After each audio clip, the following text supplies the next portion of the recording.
Hey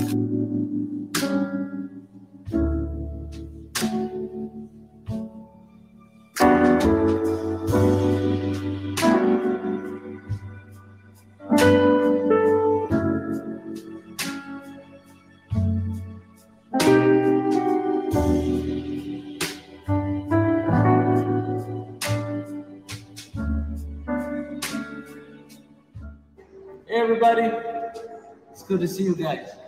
See you very soon.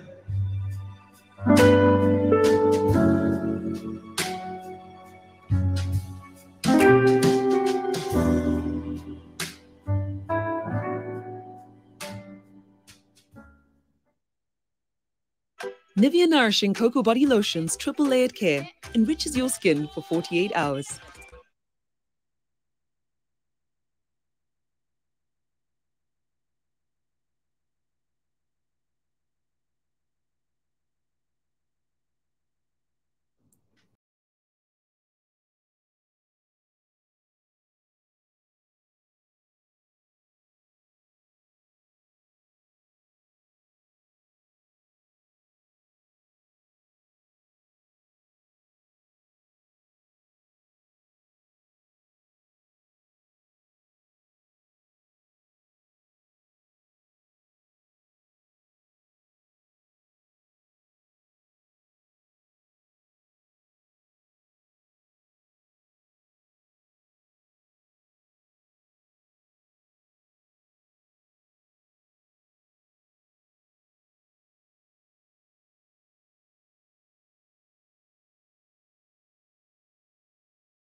Oh, wow. Okay. Sorry, everybody. I think I sort of goofed there for a while. I think I was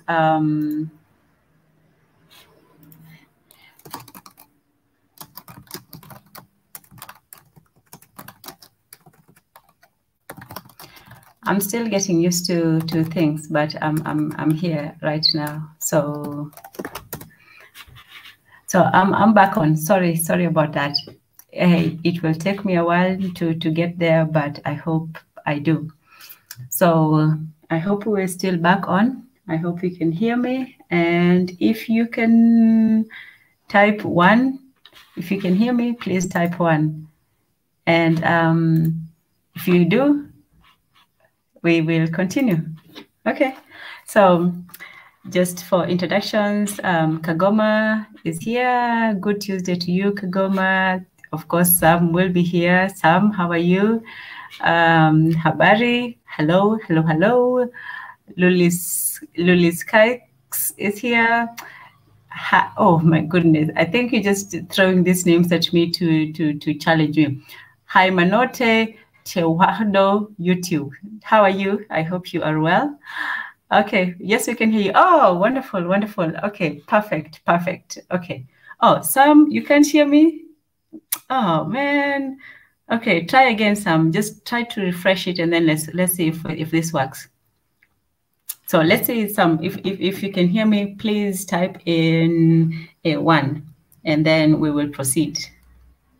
So as I said, this is the very first broadcast I am doing from the motherland. And I am really happy to be here. I'm still getting my jet lag in place. And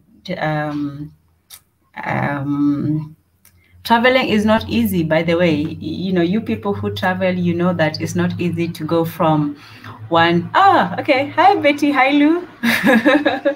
Good to hear. Good to have you. Ah, Sam.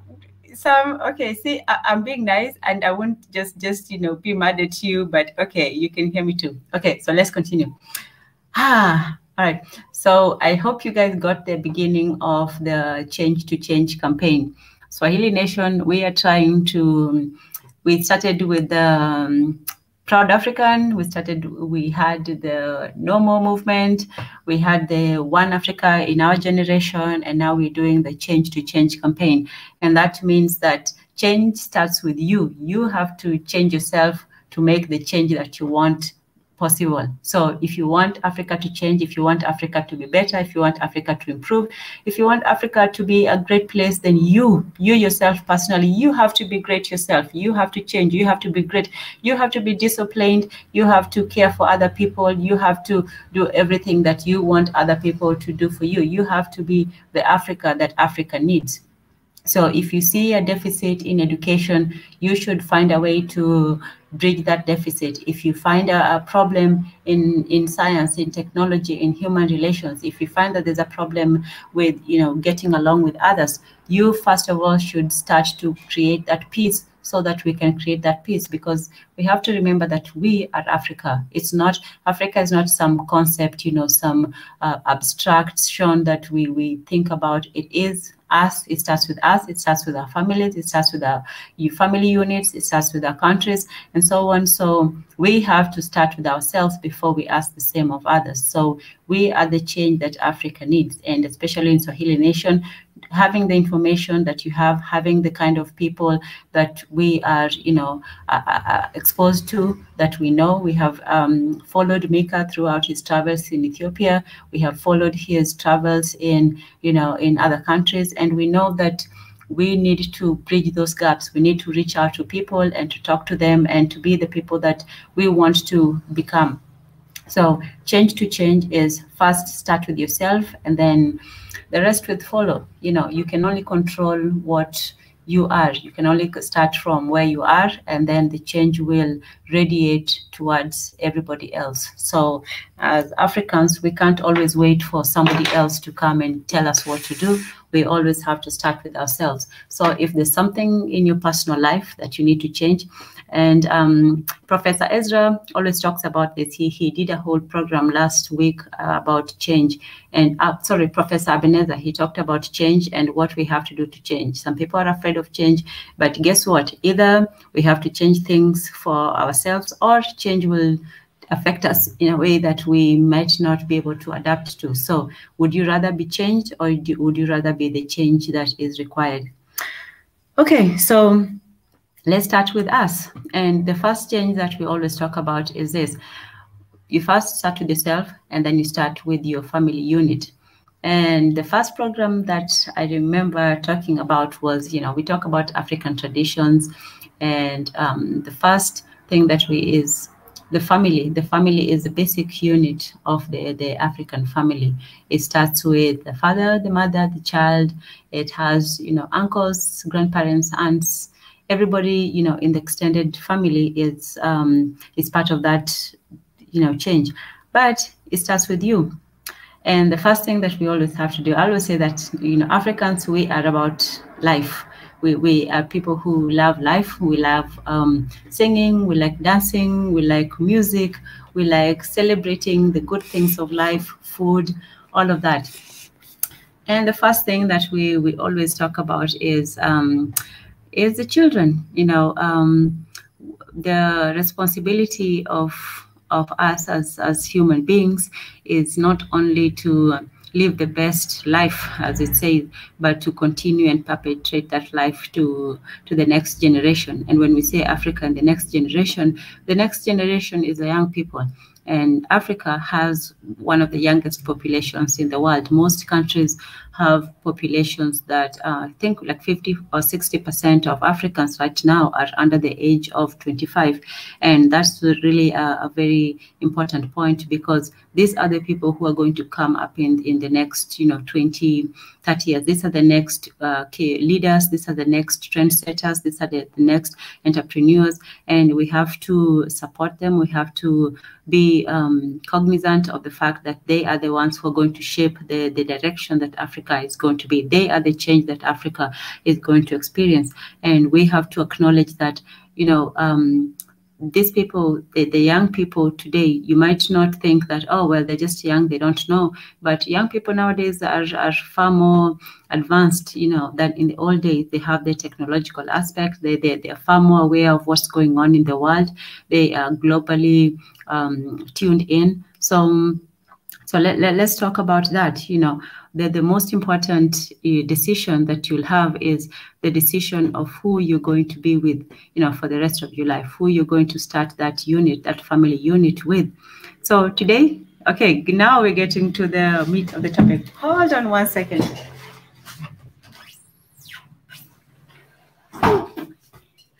Okay. So sorry about, there's a bit of noise here. It is Nairobi, the capital city of Kenya. Oh, it is so great to be here. I can't really express how happy I am to be back in the motherland. Like, you guys just don't know. If you're not in the motherland, you wouldn't really understand, or you might, but you not really understand. And if you're in the motherland, you just take it for granted, like, oh, of course, what's such a big deal? But to see your people, to just walk down the streets and see people who look like you, who speak the same language as you, there is nothing better than that. So I am grateful to be here in Nairobi, Kenya. I am grateful to be on the motherland, to be on the soil, to be amongst my people. And I am just super happy to be here. So thank you all for joining me. And I hope this one is going to be a good one. Now, I haven't, done a lot of preparations for this one. I just want to hear, all your ideas, what you think, how you feel about things, and so on. And today is going to be, the men who are going to, we're going to ask their opinion. But women, you also have to listen. You have to listen, because today's program is about the whole concept of what are we looking to or for in prospective partners. In order to build that African family, it starts with, the mother. No, it doesn't start with, but it contains the mother, the father, and the children. That will be the product of the union of the mother and the father, the male and the female. So in order to do that, in African traditions, when we started this in our very first show, when we talked about marriage traditions, I talked about what were the steps that were taken towards marriage. And I talked about the first thing was always, it was usually a man or a woman would see or find somebody they liked, and they say, okay, this lady or this man is interesting. And then what they will do is they will do an investigative procedure. And what they would go and find out about the man or the woman's family. What are these people about? What is their culture? What do they people say about them, and so on. And yeah, they would find out everything they needed to know about the person. You know, if it's a man, he would find out about the woman's family. Are they compatible? Are they people that I can, you know, live with? Are they good people? What is their character, reputation, and so on? And in the old days, in the traditional sense, they would send what is called, it's called different names, but I called it the investigator. So the investigator on both sides will go and say, okay, so let me find out about this family. Let me find out about their people. Let me find out about their culture, their tribes, and what they practice. If they are from the same culture, you know, that was pretty much a moot point. But if they're from different cultures, they would find out about each other and say, okay, what do I need to know to become, you know, to marry this person from another tribe? And then if both of the man and the woman agreed, okay, let's proceed with this and let us, you know, unite the man and the woman. Marriage was always a union of families. It was not a singular, like, oh, I like this partner, I like this person, let's go off together on an island and, you know, build our families. It was always, we can build our families, but our families are going to be bonded together. The man's family and the woman's family would have to come together and say, well, we have something in common. We have things that we share together, and we are going to have, you know, some sort of understanding. So traditionally, there were tests that were done after the initial investigation. What I would say, the investigation, if everything checked out, you know, the man's family, the woman's family were okay, they were not some sort of, you know, bad reputation sort of people, then they would proceed to the concept of the bride price. We're not really going to go into that right now, but basically they would negotiate between the two families, you know, what the woman, how good the woman was, how many cows she deserved to get, and that was based on, you know, her character, her looks, her ability, her other qualities, and so on. And so there were different aspects of it, and the tests also applied to the men. The men would also be interrogated by the village elders whether he could take care of his wife, whether he was a responsible man. So marriage was not just about feelings, it was also about responsibility. Could you as a man responsibly take care of your wife? Could you as a woman responsibly take care of your husband? And could you, both of you, man and wife, take care of your children? Because at the end of the day, the main thing about marriage was children. You had to be able to take care of your children and have a family and have a good life. So yeah, but in modern times, you know, things have changed. It's not always the same. It's not always, you know, about, you know, asking your family for permission. Nowadays, you can just go and, you know, get whoever you want, marry whoever you want. You can have a big wedding. You can have a traditional wedding. You can have you can just elope. You can have a civil wedding. You just go to the justice of the peace, and he will declare you, I now declare you man and wife, and that was that. And you could start your family. In the Western states, it's more formal. You know, you can just live your life and not worry about what other people think of you. But in the African, it's still about, you know, making connections and making cultural connections. So there were tests, there were qualifications and criteria on both sides on what was required for a man to marry. One of the things was the rites of initiation. A boy had to be initiated into manhood. That meant certain circumcision or other initiation rites. He had to prove that, you know, as a man, he was capable of, you know, being brave, taking care of his family, and, you know, whatever tests of manhood there were, you know, those were usually separated. And then as a woman, there were certain things that you had to meet. You needed to take care of your family. You needed to, you know, be able to cook, take care of a household, run things, and so on. And yeah, so this is the modern world, and we know that there is tradition and there is modernity. Now, what people look for in the traditional sense may be different from what people look for in the modern sense. Traditionally, the most important thing for a man in looking for a woman as a wife was the ability to take care of the household. That meant she had to be able to work, you know, and African women did work. They would go to the farm, they would take care of the farm, they would do business, they would go to the market and take care and sell their wares and so on. And they had certain positions of authority. But the main thing was this: You had to be able to take care of your household. The children had to be taken care of, and you had to be, you know, the nurturer of a family. And what the women usually looked for in a man was a man who had land. He could provide land, and he could provide, you know, a safe place for her to take care of the children. So I'm not going to be too long on this. You know, this is just like a background. I can't speak too much, you know, for the men.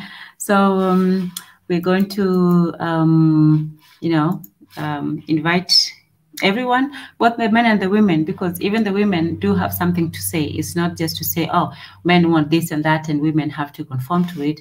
It's the idea that both sides need to understand each other. We have to come together and say what is best for both men and women. This is not pro-women or pro-men or pro one or the other. We're always pro the African family. So if you're a man and you have certain ideas or opinions about what it takes for a woman to become a good wife, you're more than welcome to join us and express your opinion. What, in your opinion, is a good wife? What do you look for in a good wife?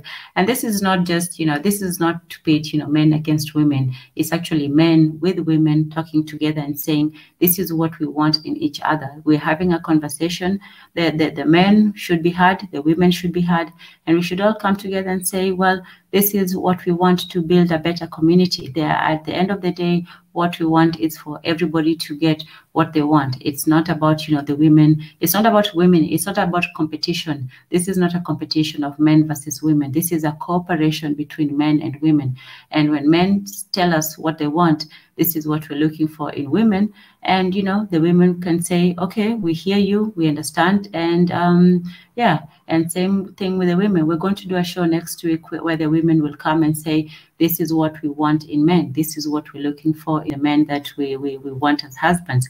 So yeah, so I'm going to share the link in a bit so the men can come up and say, the modern men, yeah, I've told you what the old-fashioned African men wanted in a wife. They wanted pretty much a wife who can cook, who can clean, who can take care of the children, who can be, you know, a companion, who can be there for him, who can be a businesswoman. Yeah, because women did do business. They were not just sitting at home, you know, twiddling their fingers. They actually went out to the market, sold their wares and so on. Women actually did a lot, and so did men. So yeah, let me go ahead and share the link. If anybody wants to come up, you are more than welcome to do so. And today is not going to be too long. You have to remember, I have been traveling about, what was it, like 9 hours from Europe. So it's not going to be an easy one, but I would welcome people to come on in and we can have a discussion and we can talk.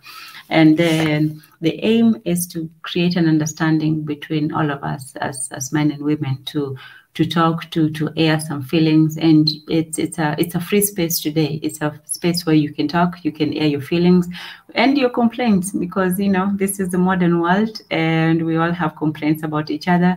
The men can complain about the women. Oh, women are becoming too this and that and so on. Maybe women are becoming too independent, too strong. If that's your feeling, come on up. The women too, if you feel that, you know, the modern world asks too much of you, asks you to be both a mother and, you know, a career woman, and you still have to work, you know, 8 hours a day and come home and put food on the table, and, you know, maybe that's not fair for you, come on up and let's talk. So you're all more than welcome, and we can have a good discussion today. So yes, so the modern world has changed. There are some things that we have sort of made redundant, so to speak. Nowadays, women don't have to go, well, men too. We don't have to go on the farm and then do that back-breaking labor. Technology has actually made things a lot easier. Nowadays, we can just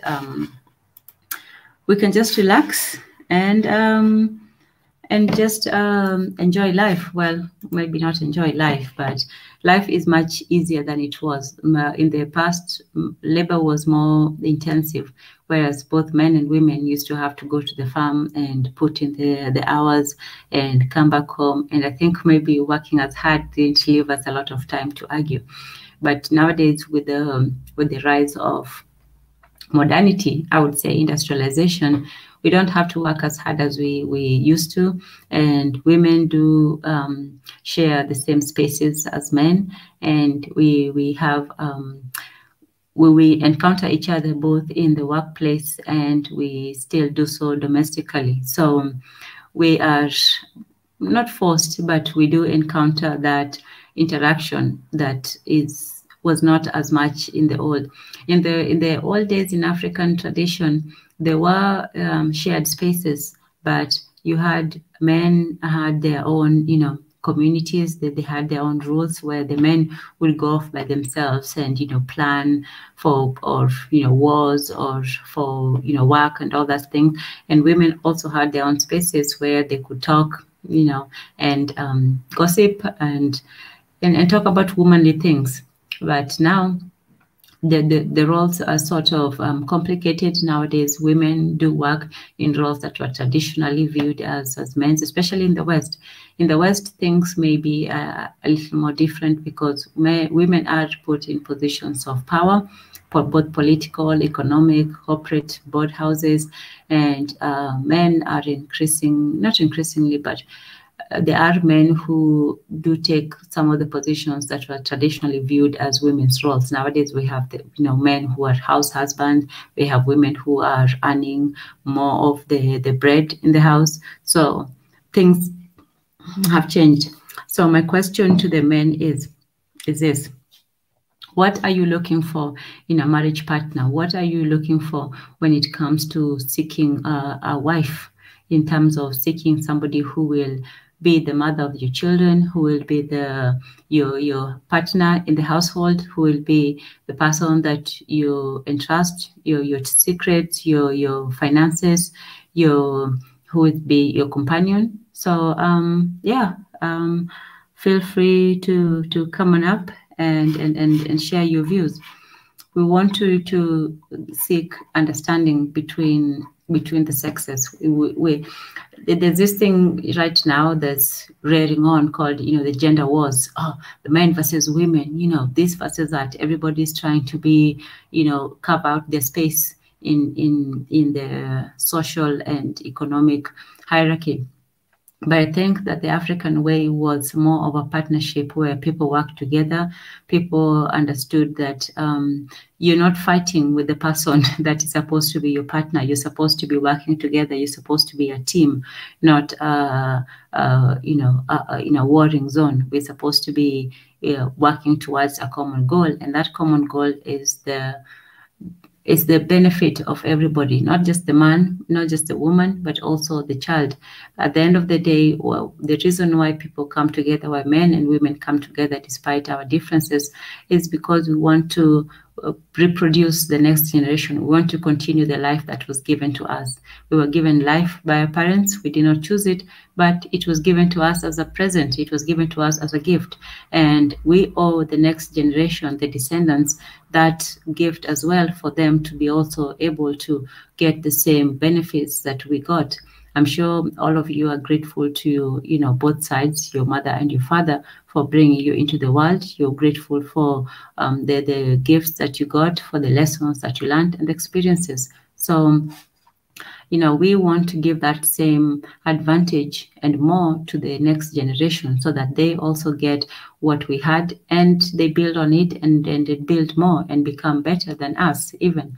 So, sometimes in the light of modernity, we have to adjust some of the criteria that we used to work with. We have to change how we thought about things. We have to readjust how we did things and so on. We have to change how, our notions of the criteria of what is right and wrong and so on. So, building those bonds in a new world. How do we transition from traditional to the modern? How do we take what we learned in the past, and how do we apply that to the future? What do the men, in the modern world view as important versus the men in the olden world? Is it still important for a woman to be able to cook and clean and not go to the farm? That's not really practical. But do men still expect women to work, for example, or do they expect them to sit in the house and take care of the children and just be a housewife? We have all those reality shows of housewives of this and that, women doing this, and it seems to me that women's roles are becoming easier, that women have the choice to either work or not work, but either way they're going to be okay. But men still have the traditional roles of going out and then making a living, coming back and still providing for the family. So as men, what do you think that a woman should be to you? And the question also is, why do men need women? If the point is just to propagate life, to continue with life, what is the difference between, let's say, having children without marriage? And is marriage as important as it used to be? You don't need to be married to have children. In the past, marriage was tied to having children. The having children out of wedlock was considered not acceptable. If you were planning to have children, if you're planning to propagate the species, you would choose somebody to be with, and you would officially marry them, and you would have children. But nowadays, as you can see, there are lots and lots of children who are being born out of wedlock, and it's not necessary to have marriage in order to have children. So is marriage still necessary? That's my first question. Is marriage still a necessity for human beings? Is marriage still a necessity? So that's my question to you all. What is the point of having somebody tie the knot? Most of the descriptions of marriage, especially in the West, are framed in terms of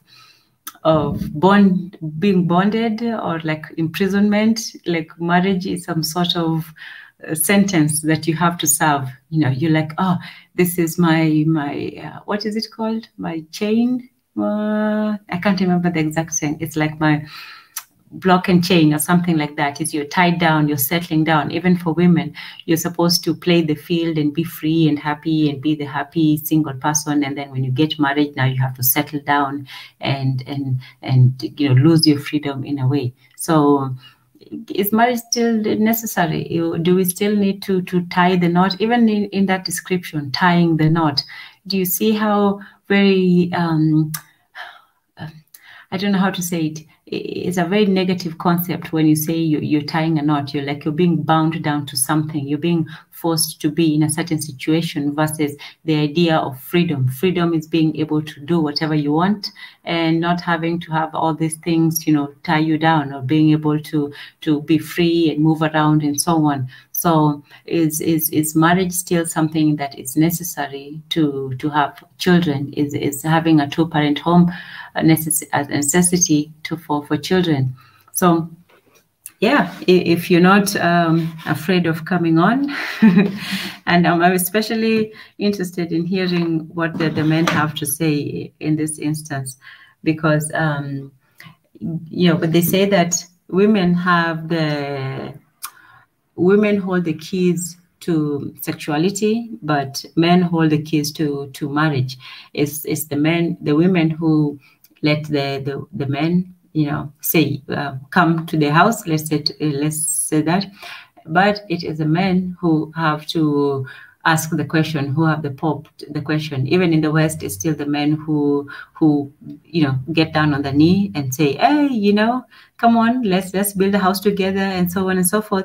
So yeah, as men, do you still feel that you need to make it official? You need to tie down the woman, so to speak, for you to have a family and children, or is the modern world or just having children without marriage, is that still something that is it's feasible? So yeah.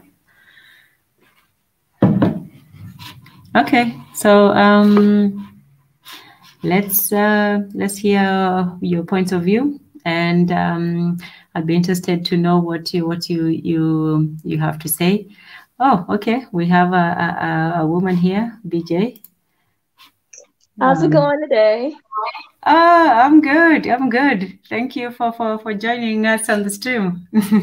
Oh yeah, it just I love your question. You asked, is it necessary? I guess you have to look from both perspectives. Is it necessary for your survival now because of the progress women have made? No. I mean, people are able to take care of themselves. They're able to make income. They're able and have always been able to raise the children. But from a spiritual point of view, yeah, it's very necessary, because at the same time we're making progress financially, spiritually, our kids are messed up. Our homes are, our communities are just divided. Morality, what is that? It's like a foreign entity. So, all those principles that feed into what's a woman's role, what's a man's role, it's like blurred nowadays. So yeah, marriage is very, very necessary. The thing is, a lot of people don't know what it is, what is their role in it. And, like you had mentioned, the Real Housewives, they don't even know what its definition is. Is it supposed to be like make believe and Birkin bags and all these beautiful things and traveling all over the world, and we don't really need to be together, we don't need to be connected, but look at us, we look pretty on a financial paper, but mentally we're going through all these issues. Absolutely. So it's your contention that marriage is still necessary, that there's still a reason to have that bond between men and women to create children? Yes. Because the thing is, because we live in such a superficial world, we don't see the necessity of us being connected and spiritually, mentally connected to one another. How, all of a sudden they're like, oh, the suicide rates are up so high and people are all depressed and everybody have PTSD. It's because we're not connected to anything. We don't know, hey grandma, hey dad, hey mom, how do you deal with this? We're so self-absorbed that until we start to see that we need each other and each person's role is important and critical, really critical to our survival, then we will start seeing the importance of marriage. But right now, we just look at it as something financial or something sexual, and that's it, and the children are not even considered in the whole, scenario, or what is all this doing and how the kids are being affected by all this. Why do you think that having a marriage is necessary for children? Like, why wouldn't children just have, why can't we just have children and not have marriage? But it's important to have healthy relationships, and marriage should be a healthy relationship, and your children is going to model you. Either they're going to model you or go a complete opposite way of what you're doing. So if a child is raised in a home and they see that their mother and their father are happy, healthy, and love each other and working together, and if there's issues or problems that arise and how they form a team, their child is going to emulate that. And they're going to emulate that role because just look at a young young boys who are teenagers and how they're influenced by their peers. But you know, hey, I got a strong dad at home, and he's not going. You know, I can't do this because I know what my father is going to do with me. So that gives them a sense of protection because they know someone is there to protect them and guide them. So they won't. It helps them to navigate some of the traps, not all of them, but some of the traps out there because they know they have a foundation at home that they have that they could fall back on. When you're a single mother or even nowadays a single father, yeah, you could do it, but it's so much harder because if you're working, who has time to pick Johnny up from the soccer game or take them here or they need to do this and you got 4 or 5 different kids. You have to navigate that by yourself unless you have a strong support system around you. And again, the kids, whether the mother is great, whether the dad is great or not, they always are going to honor their parents no matter what. No matter how many other people are brought into their lives, aunt, uncles, whoever, it's always focusing back on their parents. And they always look at them as the model, no matter what it is. So, so do you think that children still need, the mother-father household, or do you think that, the new modern family where it's mixed household, where the children have, different, maybe step-sons, stepfathers, is that a more, let's say, realistic model of modernity? Is the old ways of just having a mother, father, children, is that still a viable option for children? But the thing is we have to want that. We have to want to start creating those families. I think things are sort of shifting a little bit. I see more here of people getting married now. My generation, that was like not an option on the table. But I think a lot of them are now seeing, you got all this independence, but are you truly happy with all this independence? You can do all these things, but you see the need for that connection. You see the need for that support. How important is the public declaration of cohabitation? Because that's what a wedding ceremony is. It's basically telling the whole world that, oh, me and this person are going to be together forever. How important is a wedding ceremony? Because Abo Yak says marriage ceremonies are good for creating networks, for perhaps business or for partner seeking. And in the West, I see a lot of this showmanship, this a wedding being the best day of a woman's of people's lives and so on. How important do you think that having that public show is? Why don't people just get quietly married? If 2 people decide, privately that they want to be together, why do they have to make it a public announcement? It was supposed to be a public announcement so you can announce to your loved ones, and it's a celebration. But the problem, and I sort of see what their point is that now it's becoming just an escapade, like an event, and it's like like, okay, this is the latest and greatest thing going on. Let's see how much feedback we can get on this. The problem is that sometimes these marriages ceremonies become such the highlight of my life. How do you live beyond that? Or are you just doing it for this grand celebration and I'm being honored and not looking at, okay, now the next day I gotta still be with this person, and it comes back to what are your values, what are your morals, why are you really doing this, do you even like the person?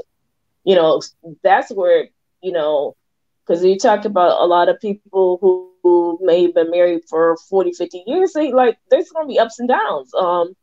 There's gonna be good times and bad times, and I remember when we didn't have this and we did this and this and we were able to get to this level.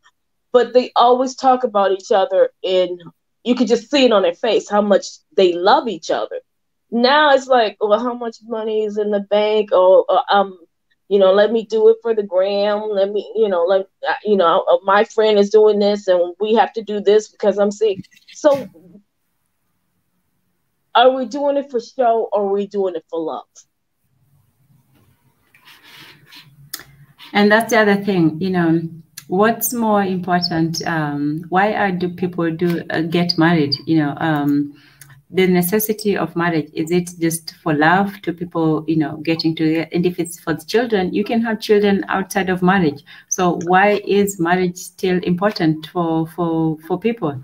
Like if it's for children, you can have children outside of marriage. You know, the people who live together and they cohabitate and they have children, but they don't necessarily need to get married. And some says, I'm not sure if marriage is necessary. What are the pros and cons? So if you can just say, what are the pros and cons of getting married, you know, for a man? Today we were focusing on the men just for today. But if you would look at it from a man's point of view, what is the benefit for a man to get married?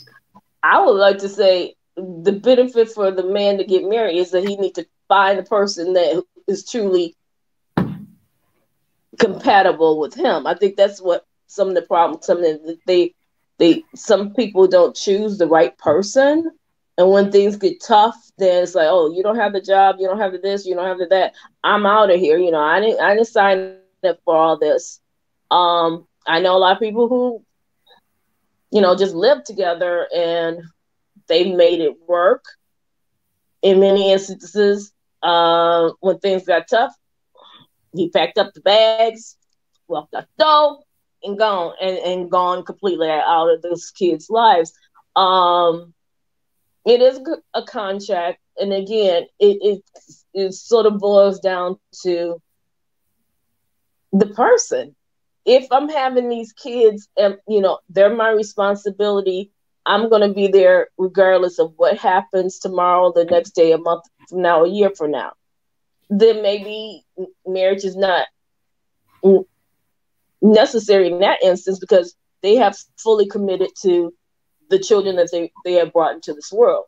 So no matter what, whether it works with us or not, or, you know, maybe we don't want to have to live under this contract that's, you know, created by the system that, you know, that's fine, because I've seen people who do that. But at the same time, it's like, again, it's about how committed you are to this person, how committed are you to this family.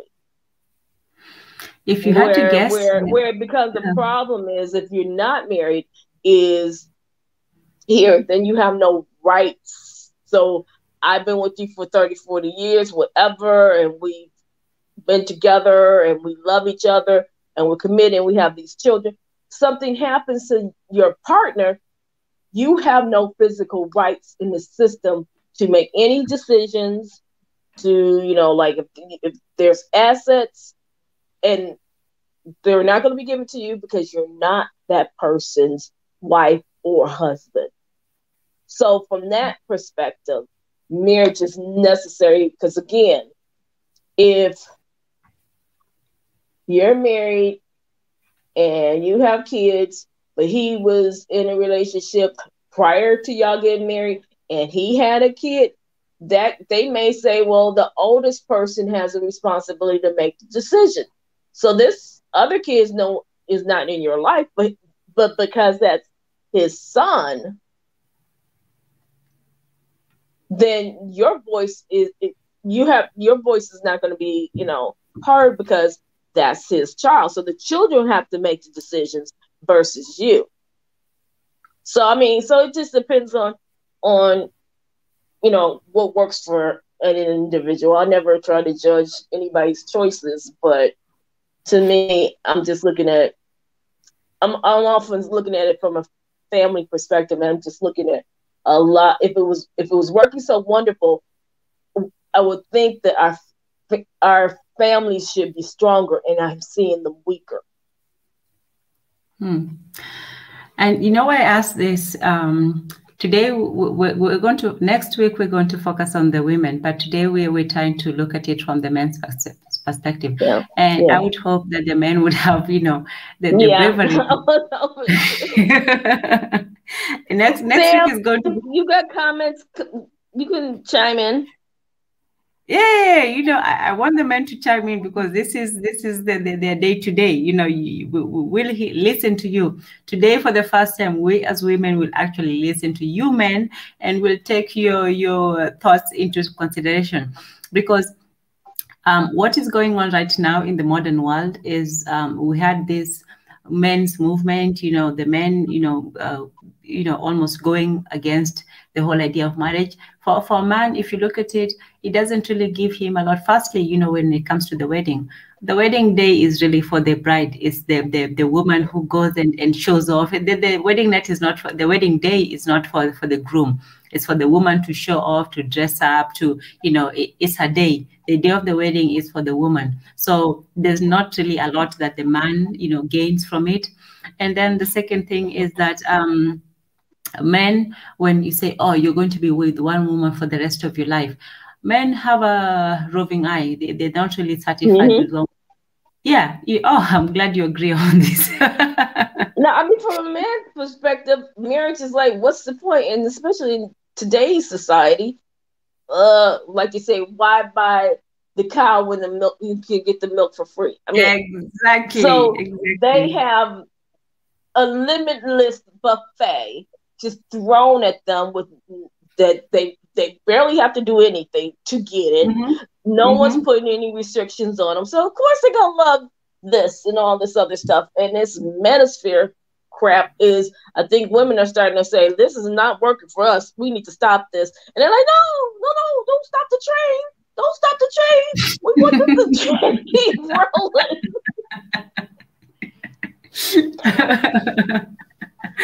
Yeah, so it's like up to the women to convince the men that marriage is still a viable option. Because why would you get into all that? Especially, they have to suffer with the custody battles. They have to suffer with what is it called? The child payment. What is it called? When you pay for the child support. Child support, yes, there you go. So they have to pay the child support. They have to do most of the work. They have to bring in the income. So if you were a man looking at this, why really would you want to get married if you could just do it the easy way? So technically, they still say men live longer being married than when they're single. So if all this wonderful freedom and this mortgage board is so fantastic, why are they dealing with all these health issues? Well, some says, I wonder what happens psychologically when somebody is married. Let's say, what happens when a man marries?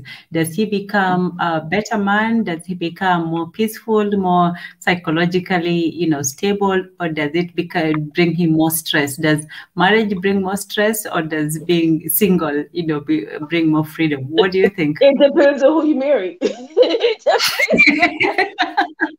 It depends on your choices, and the men have the choice. So hey, you got to figure out what you want to choose.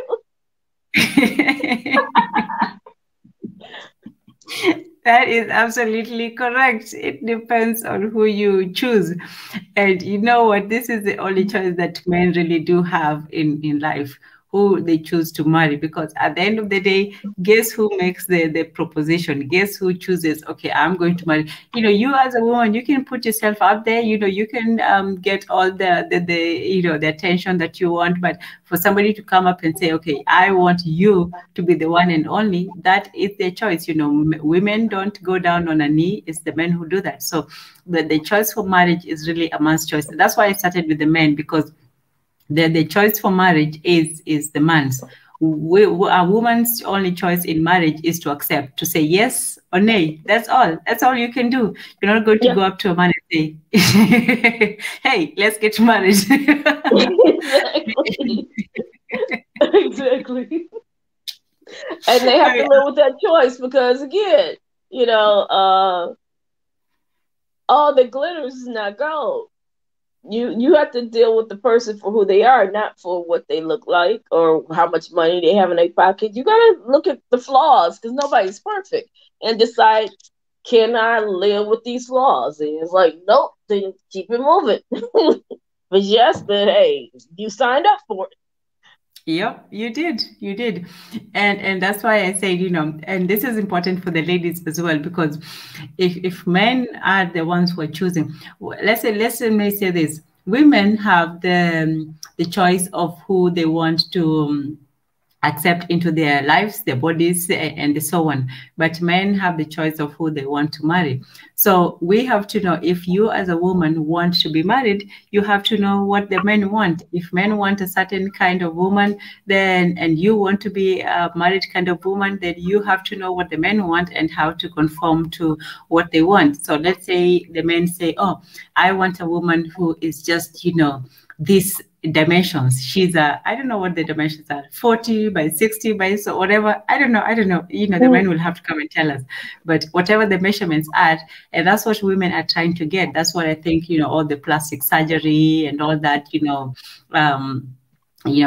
modern stuff that women are trying to do to attract the men. Yeah, because they want to morph into the ideal of whatever is being pushed out there in a given time.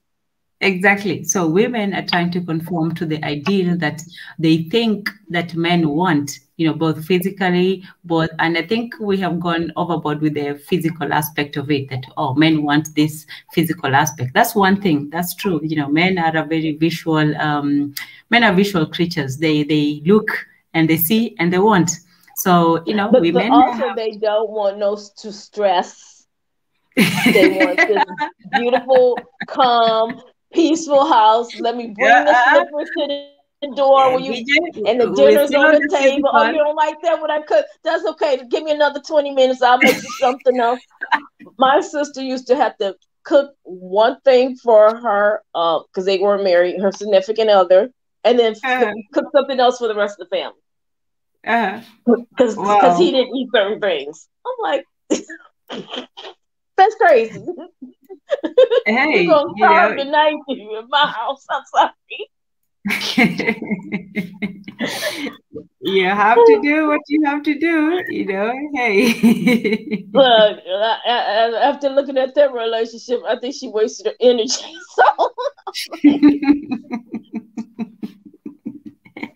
So there you go, So the men have to say, okay, this is what we want, and it starts with the physical. Men have a physical type. Let's talk about African men. African and Black men, they do have a physical type. And that's with the physical, it's usually, we know what it is. They love the big booty, right? Right? Oh, yeah. And don't forget the beautiful skin. Yeah, but for some reason, they start with the big booty. Yeah. Yep. So you have to have a certain physical attribute when to start a certain attribute. So they love that. So you have to be a certain way. Betty Hailu says some studies show that married people are least likely to have mental disorders and higher level of psychological well-being than single, divorced, or cohabitating. Okay, that's the second thing. The physical is the first part, that as African men like a certain physical type. They like the curvaceous, they like the womanly woman, they like a certain type. They don't like just, a woman with just bones and skin. They like a certain type.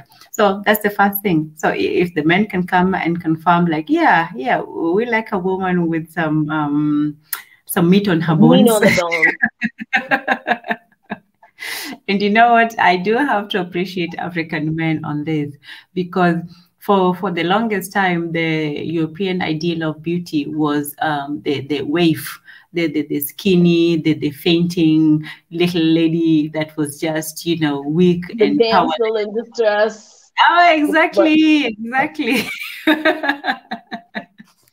Yeah, the whole damsel in distress. And then as soon as you speak your mind, you're too strong, you're too masculine, you have masculine energy. Because I have an opinion. Okay. Go get your little damsel, be happy. Yes. So for a long time, that was the prevailing notion that, a woman had to be just too weak and then fainting and lilting. But, the African men said, hey, we want to a woman with something, we want a substantial woman. We don't just want a woman that, just falls off at any, breeze in the wind. So Yeah, so we realize that, and you can see that even the Western women are trying to conform to that standards, and you can see you know, the Kim Kardashians and so on doing the surgery to become more, you know, African looking. So physically, the men do have a say in what passes, or what is the criteria for physical beauty. And thank goodness they have made the African look to be more prominent than the skinny weak like. Well, but the thing is when wasn't that the bustle? The bustle was invented because the women wanted to have that big butt and thin waist that emulated what the African women were like. So this has always been the case out there. I mean, everybody know that, even though they may not want to admit it. So, you know, now you bring it up to the Kim K's and all, it just shows how long this has been going on. And we don't look at ourselves as being beautiful or attractive because, you know, society sort of pushes that out there. Of course, everything in society is the truth, so we got to believe it, right? Mm-hmm. But the thing is that we need to know our value and our worth. You know, again, you know, like, I wish some men would come on and have their opinion, because this is their time to just talk about all the awful, crazy, you know, things why women are this and that, because we always hear it almost every week. Now where they at? Because they don't never want to tell their stuff. I know that, because they're like, we can't put our chicks out there. We got to keep them to ourselves. But we all know what they are, you know. Yeah, we all know what they are. Yeah, I don't want to, you know, speak for the men too much. I can only look at the trends that you know, are going out there. I cannot speak for the men. I think that they should speak for themselves. But from what is happening, especially with the African men, there's a difference between, I think, okay, let's start with the physical before we even go with the mental and all of the cultural stuff. But with the physical, I think that African men tend towards, you know, the full voluptuous figure of, you know, what they call the fertility aspect of femalehood. And in Western European, it's more of the weaker woman.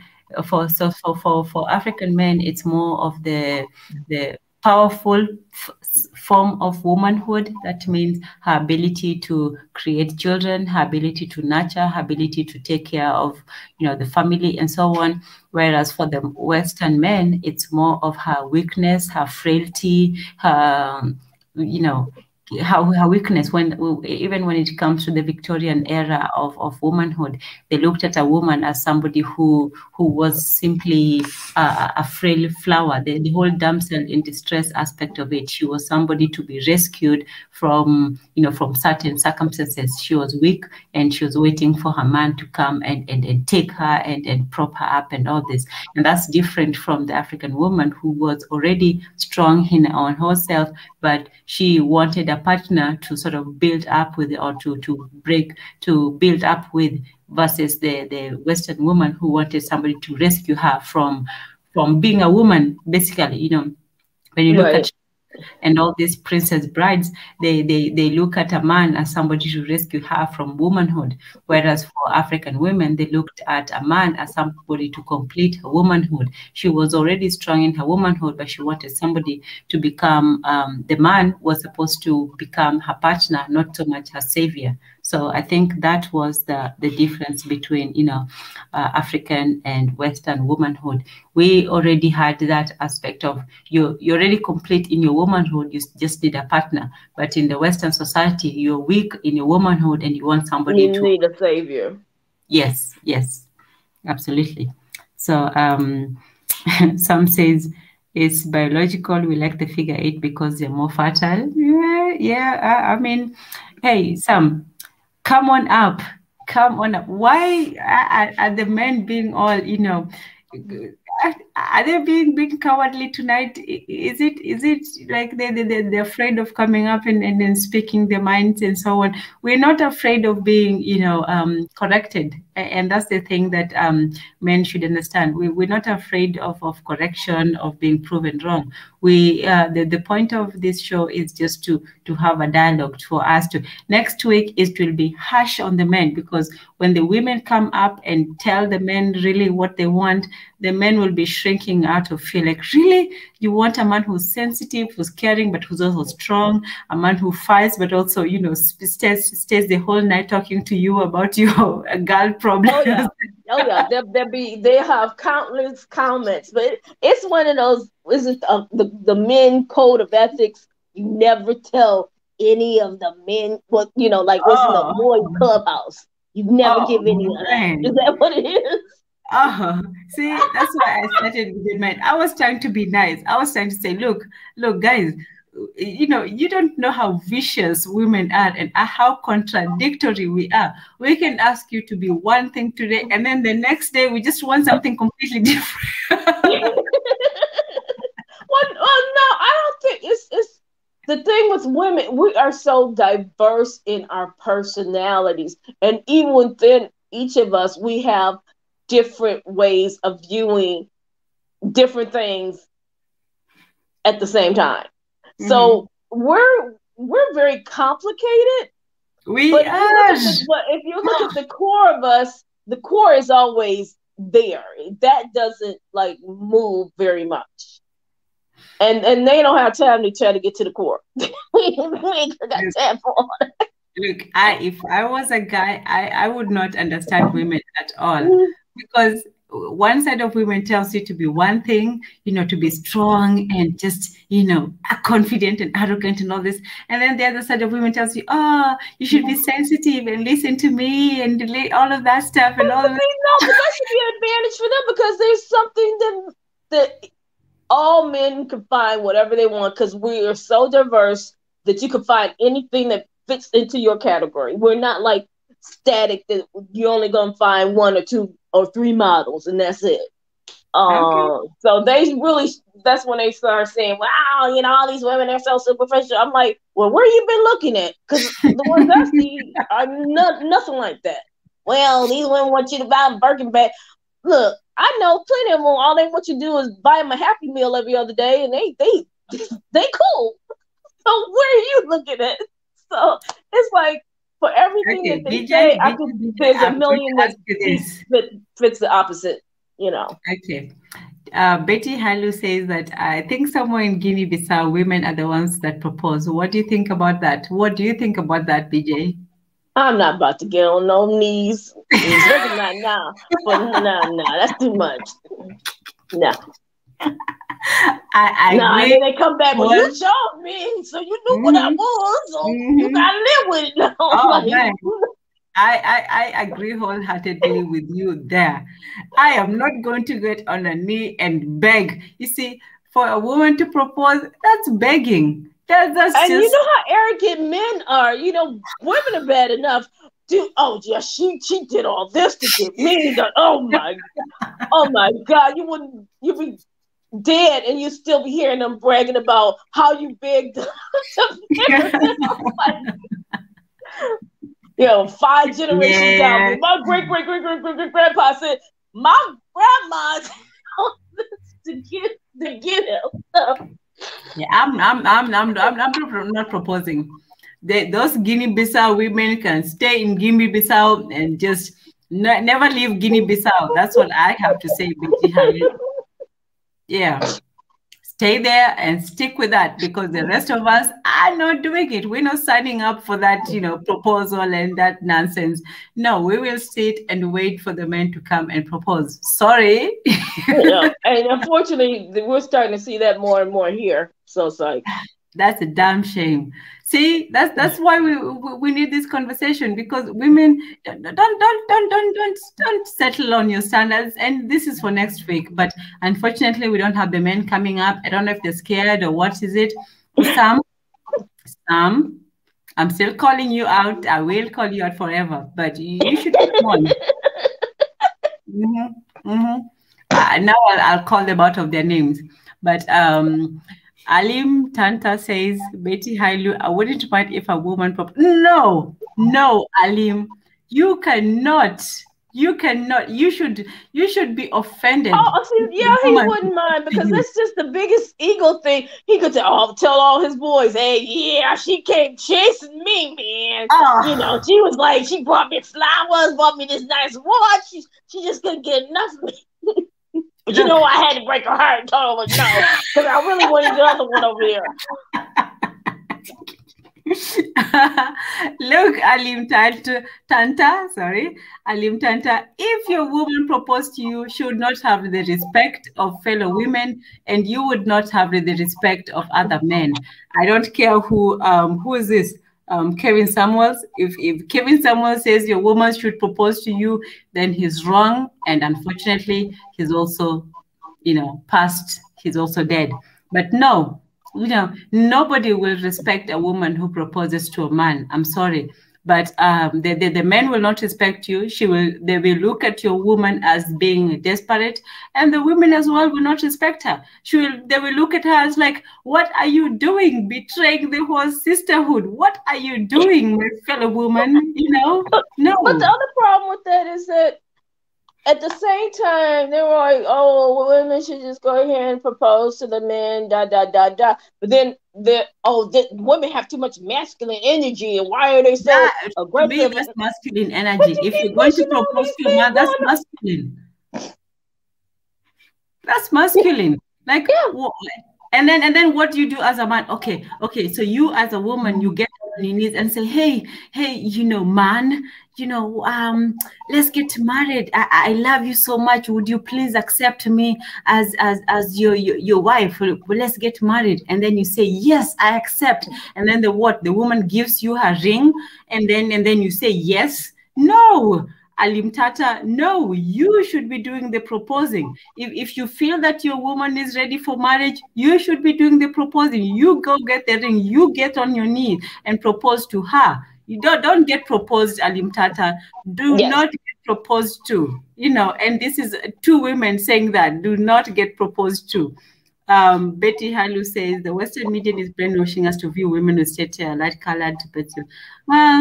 Everybody has their own beauty standard. I think that goes to the men. So I don't think that always applies. There's still men who are still going to be attracted to women of a certain type. So every man has his type. So yeah, See, we are laughing at you. We are laughing at you, Alim Tanta. If your prospective female partner proposed to you, Alim Tanta, we will laugh at you, both the men and the women. And the women will laugh harder at you. Like, your wife proposed to you. What kind of a man are you? See, that's why it's the men who have to have the idea and the decision and the criteria to say, this is what I want in a woman. And you have to have the power to say, I want a woman who's this, and that. Okay, let me see what Alim says. He says that, I agree, Western women completely change women into competing with men. Women want to be like men, strong and masculine. There's nothing sexy like a woman who's feminine, embrace womanhood. So let me see. They want their cake and they want to eat it too. It's like you want her to be independent, self-sufficient, able to change tires and all these other things. Come to you, propose to you, because all these things is doing, and nobody wants to talk about it. Now, men don't have no responsibilities for anything. So I want to be the man, but I don't want to have to be responsible for nothing. But I'm the man, I'm the head of this household, so you're supposed to bow down to me. But don't ask me to change your light bulb, okay? Yeah. Look, stop with all of that women proposing. I am against it. Stop it, both the men and the women. If a woman proposes to you, just say no. Do you hear that? Men, just say no, like with drugs. Because if she proposes to you and she marries you, guess what? She's going to be the head of the house, so she's going to tell you what to do, how to do, when to do it. And no, that's she's out of her feminine role. She's out of her feminine role. Yeah, exactly. Yeah.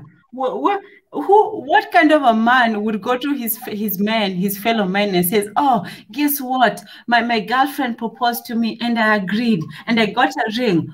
That's a woman's thing. It's women who go to their girlfriends and say, oh, my guy proposed to me and he gave me a ring, and it's like a victory. It's not a victory for men, to get proposed to. No. So and that's going to end awful, because then you know how competitive men are. Oh, when my girl gave me the latest, it's 7.7 carats ring with 15 carats worth of gold, and it's da. Your little thing ain't worth nothing. Man, you right. Maybe I need to just give this back to her and walk away. Yeah, man, you need to do that. And then when he do that, then the friend goes and start talking to her and say, hey, you're a good woman. You deserve so much better than him. Yeah, so man, just giving you some friendly advice. No, don't let your woman propose. If she proposes to you, guess what? You're the B word, and I'm trying to be nice. You're the B word. And you have nothing to brag about.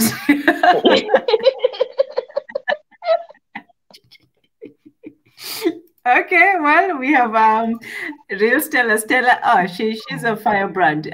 She says she agrees. So hey, I know we're on the right track.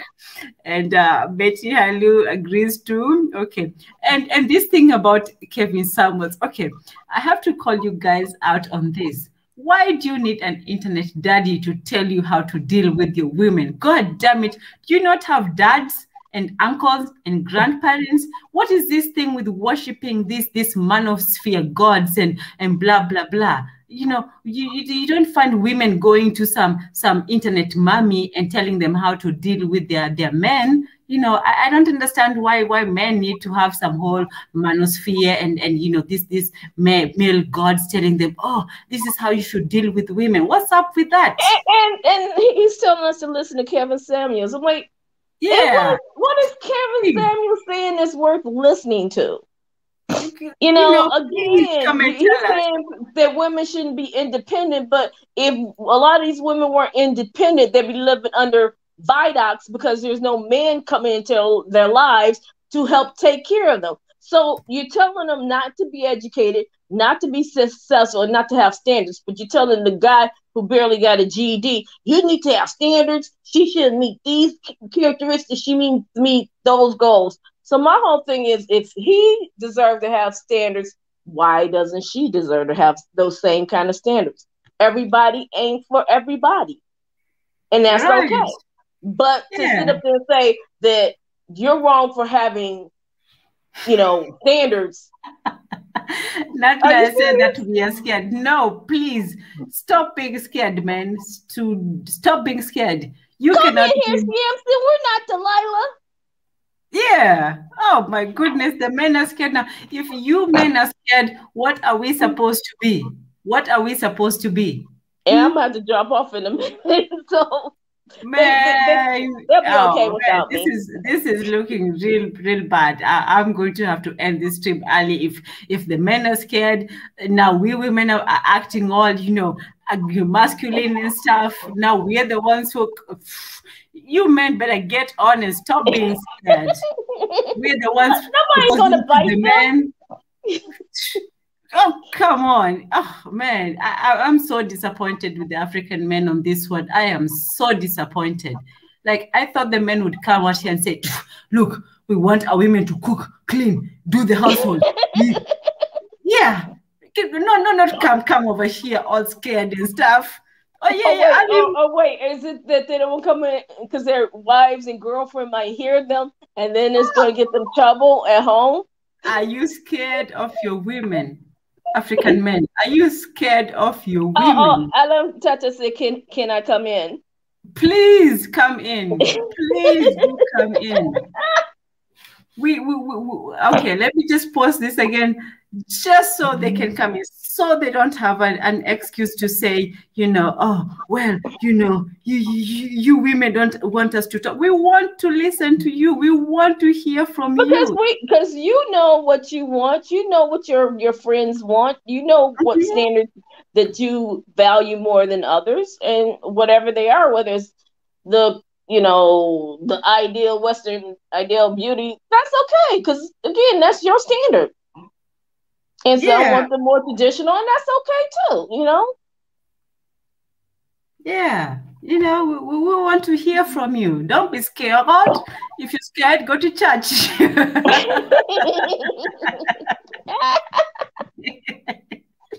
All right, let's see who we have here. We have Kem Hiru. All right.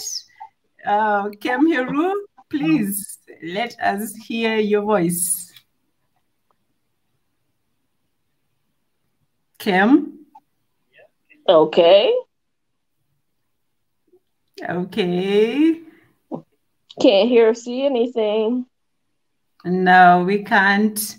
You're more than welcome. Otherwise, we will clown you all night until one of you comes in and puts us in our place.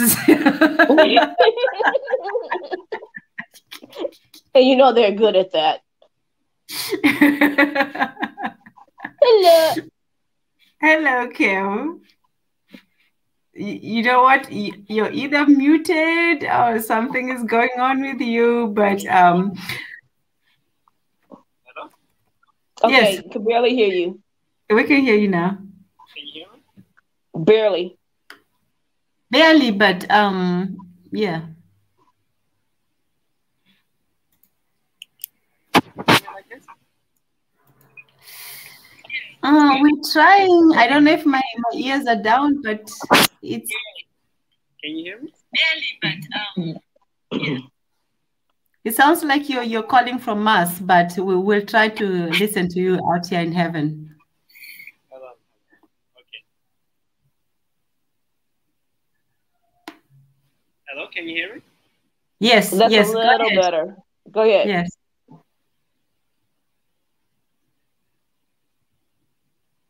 Yeah, I'm from Mars. Can you hear me? Yes, yes. I think you got feedback. Are you playing two versions of the stream? So what is the conversation? The conversation, the question is this: one, what do African men want in a marriage partner, in a woman? And secondly, is marriage necessary? Can someone speak?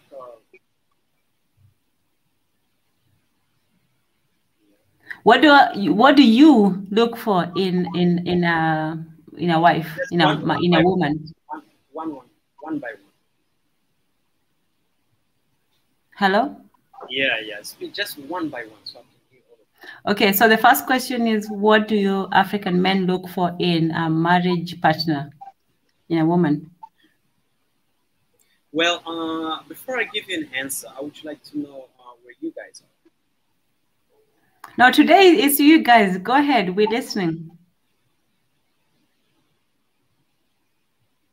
Yeah, I will give you an answer, but before I give an answer, I would like to know where you guys are calling from. Are you calling from Africa? Are you in the Western world? Or what are you? I'll try to call back later. I got to sign out. Take care.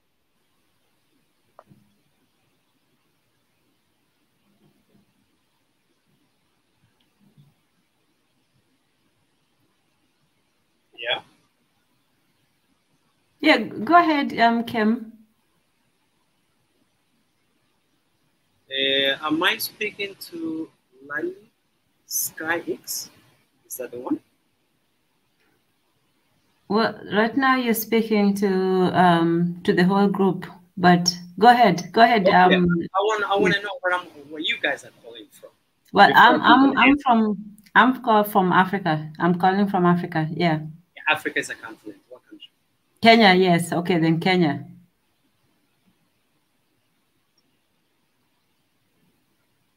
Okay, number one.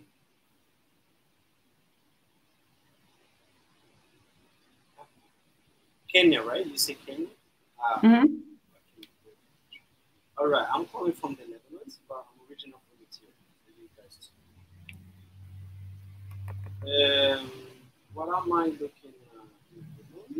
Number one, a woman has to be feminine. That's very important. Yeah, and Yes. just embracing how to be a woman, not a feminist, but a feminine. That's what I'm looking And can I ask you just what do you define as feminine?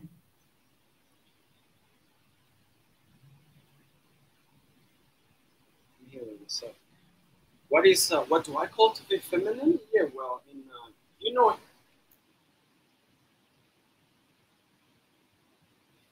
well, according to African tradition, you know, is just respecting your husband, respecting yourself first, know who you are as a woman, and being capable to take care of your husband and your family.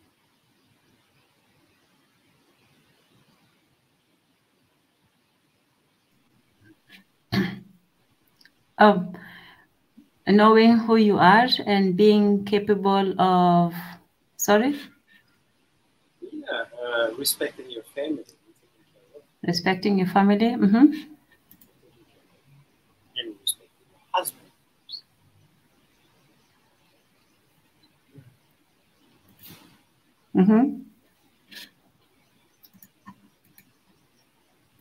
Your volume is a bit loud. If maybe you can Yeah, lower it. Like this is better. yeah, okay, we'll try. Yeah, let's go ahead. Let's see.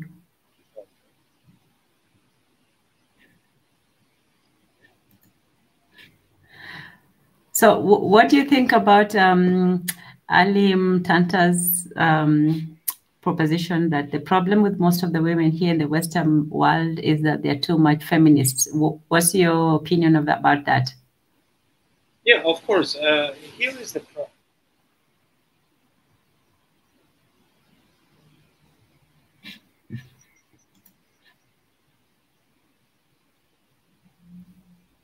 Yeah, Yes. Mm-hmm. yeah, I agree upon that. I agree. I agree. It's actually I have to. I don't know what you guys' background is, but there's a movement going on since 1972, right? And that is going against actually is called depopulation. And first thing first, it's going against women. That's what you call. They are teaching women how to become feminist instead of being feminine. You know what I mean? So they are teaching a woman how to be feminist, meaning you have to be independent. Women now realizing being independent, it means being alone. All right? So getting a degree is not going to get you a husband. Because we men, with degree or without degree, it means nothing to us. If I had to choose a girl that I'm going to marry, whenever I'm ready to get married, the only thing I'm looking for is just a couple of things that I want in a woman to see in a woman. But the last one of is to have a woman who has a degree or without a degree. Because the more I'm seeing that women are being educated, it's not because I'm against. No, don't get me wrong. But the thing here in the Western society, exactly where I'm coming from, I see that the more women are educated, the more single they are and become. So you say the more women are educated, the more single they are? Yeah, that's number one. And not only that, but they become too feminist. It's just like there's a competition going on between men and women. Yeah. But what about the contention that if you empower women, you empower the community? So are you saying that? Yeah, go ahead. Sorry. So are you saying that educated women are not necessarily feminine?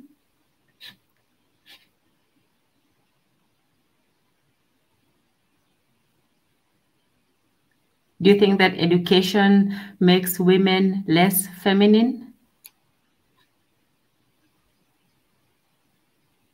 No. That's what you have to really You need to be careful when I need to be careful when I'm using.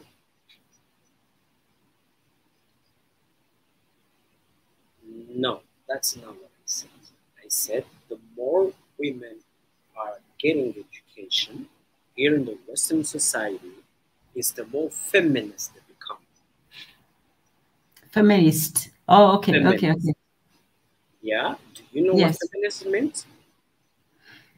Well, or what is feminist to you? What does it mean to you according to your own? Well, the definition is, to me, it just means that women have the same opportunities as men, and they have equality in the workplaces. Can you repeat it? I didn't get you. Women have equal opportunities to men in the workplaces.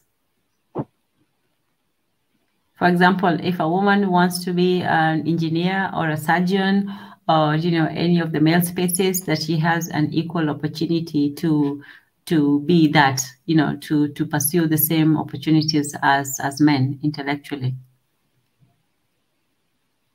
Do you have a different definition of feminist?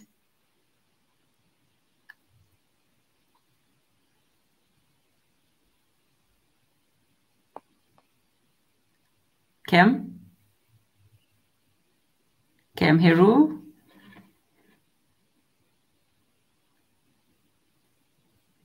Kem?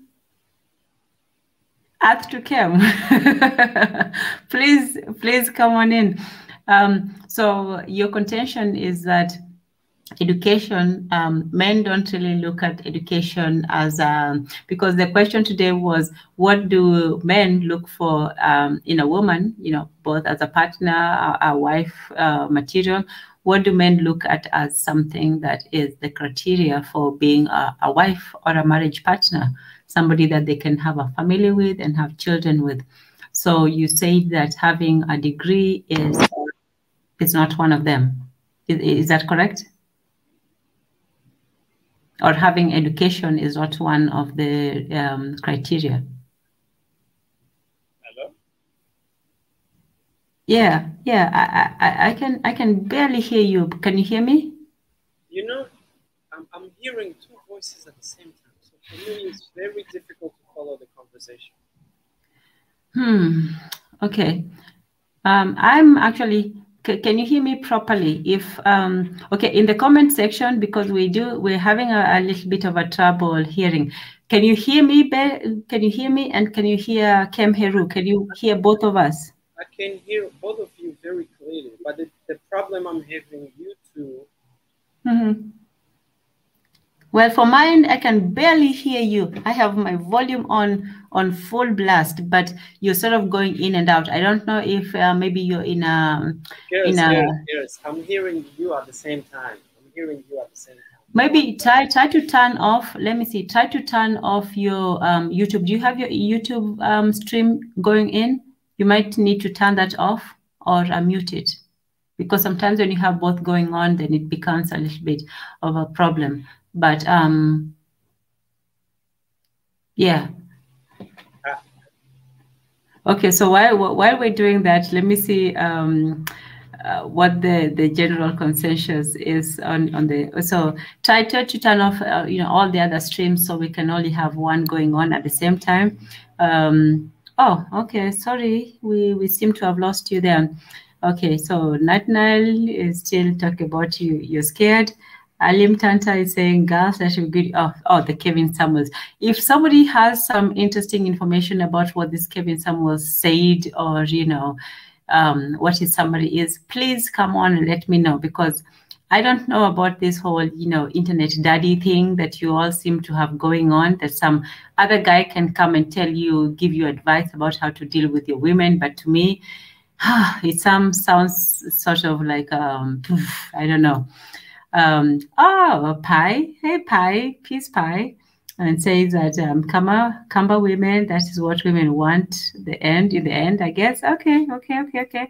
I don't know about that, so please come on and let me know about the Kamba women. Ali Tamta says the problem with most women is too much feminist. Okay. somebody please come explain what this whole feminist thing is about. Alim Tamta, Tanta. I keep saying Tamta. I don't know why, but Alim Tanta. Please come on in and let us know. Oh yeah, Betty goes ahead. You're more than welcome to come in. Okay, Sam says, and Sam the reliable, that's what I call you. Will you marry me, aka will you take 50% from me? Well, I don't know about that. I don't know about that because, you know, you men complain about, you know, the child, what is it? The child payments and all these things.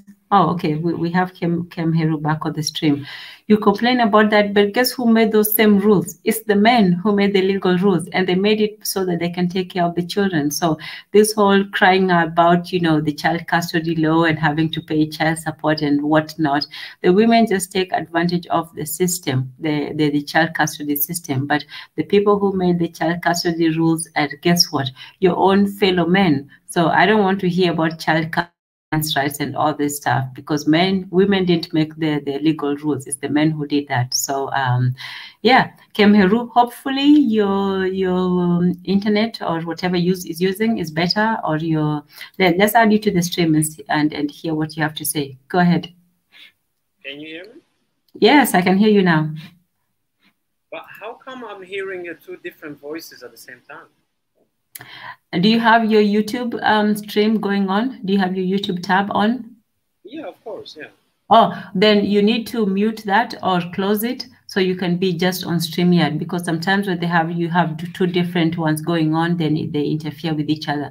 So try closing your YouTube and just staying on StreamYard for now. Yeah, I know you can hear me, but the thing is... now I can hear. Now it's much better. Yeah, go ahead. Yeah.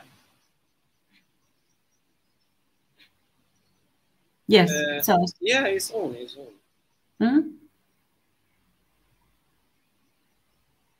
Okay, so what you were saying was that a woman's education is of no importance to a man when it comes to choosing a partner for. Yeah.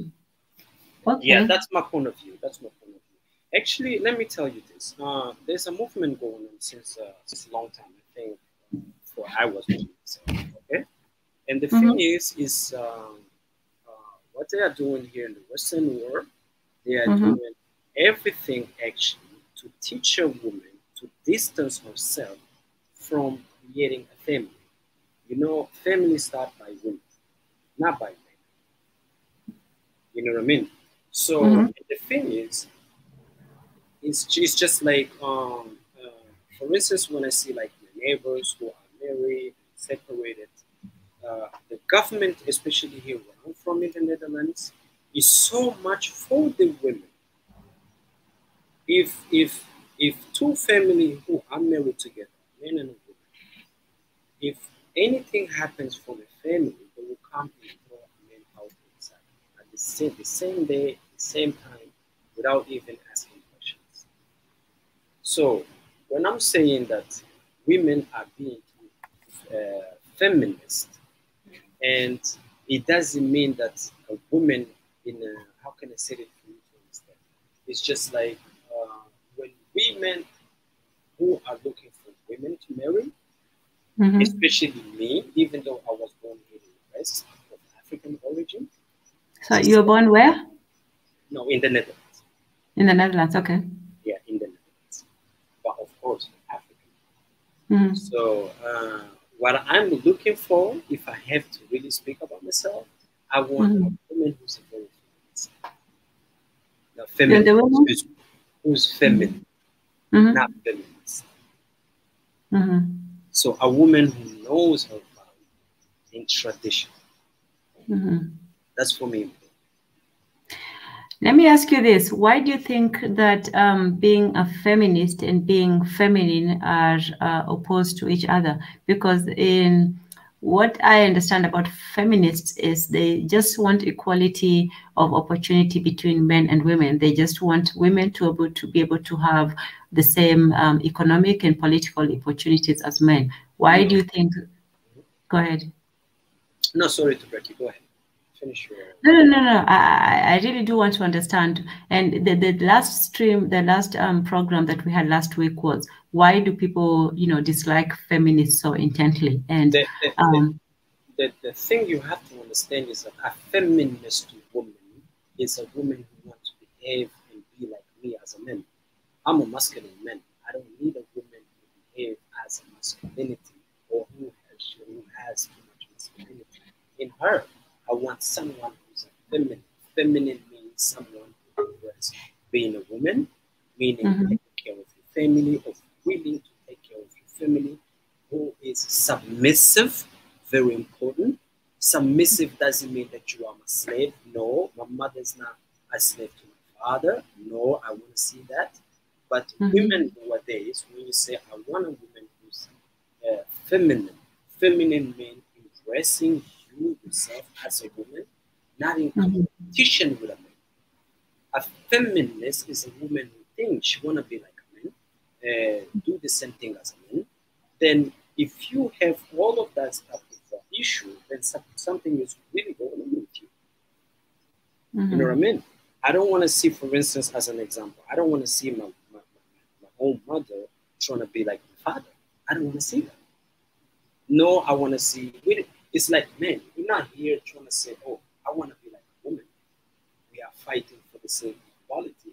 No, I'm from origin, my parents are of origin Ethiopian. My grandmother still living at home, and grandmother taking care of the whole family. But my grandfather, he is the one, he is the head of the family. You guys are still in Africa. You live in Africa. I think we have all of Africa. I think we have kind of like similar tradition. But here in the West, they're trying to tell you, especially young women, that you can be like a man. You can become like a man. You can do the same thing as a man. You know what I mean? It's like a war going on. And this is killing women's future. You know what I mean? If I travel a lot, and when I look here in the Netherlands, for instance, around my age or younger or even older, most women, they start thinking about marrying when they get 40. And in the 40, they're going to marry probably for the first year and then separate the second year. Do you understand? Hello? Yeah, I can understand. I can understand what you're saying. And I understand to top something on top of what I just said. I don't know how it's in Africa yet, but this problem that we have in Europe, it might not be too problematic yet in Africa, but here in the West is a big problem. When I'm speaking about the West, I talk about Europe, America, and the Far East. It is a big problem. All my friends, none of my friends are married. 27, 28, 29, 30, none of them. It's not because they don't want to get married, but the problem is because of the whole thing that is going on with women. And especially when you look at some programs on YouTube, you see a lot of Afro-American men going to South America, marrying Brazilian women or Colombian women. It's not because in America you do have women, you do have women, but why should a lot of the percentage of men leave the Western world, go in South America to give women back home? You understand what? Kim Haru, I'm sorry, but I'm losing you just a little bit. I want to hear what you have to say, but your volume is really loud and there's a bit of background noise. Are you sure you still have your YouTube closed? Because sometimes, okay. All right, we'll just have to work with it the best that we are. Can you hear me now better? A little bit, but like this is better? It's a bit better, but I still hear a little bit of a background. But it's okay. I'll try to just work with the best that we can do. And sack. I have like that. It says the more they're educated, the more they are single. You got to be kidding me. Oh, okay, so he's against that. That education makes women more feminist, and some says, I think modern day feminism inadvertently teaches women that men are superior and better than they are. So here's my question about this, feminism thing. Feminism, in its core principles, says that women should have equal opportunities, that they should have equal opportunities. So why do you think that people automatically assume that it automatically means that women should be superior to men, whereas they're just competing for the same equal opportunities? Let me give you an example. Let's say a woman wants to go into a field that's mostly dominated by men, maybe, doctor or lawyer, or maybe she wants to go in the army. Most women don't really want to go fight and do all that. But let's say that there's a woman who feels that she can be a fireman or a policewoman or one of those things. Why would men oppose that if she feels that? Why would men oppose her be having the same opportunities as her male counterparts and giving? Can I ask you one question? Sure. Okay, out of African tradition, I think out of African tradition, since when men and women have been fighting because of position? I can't remember that. Can you hear me?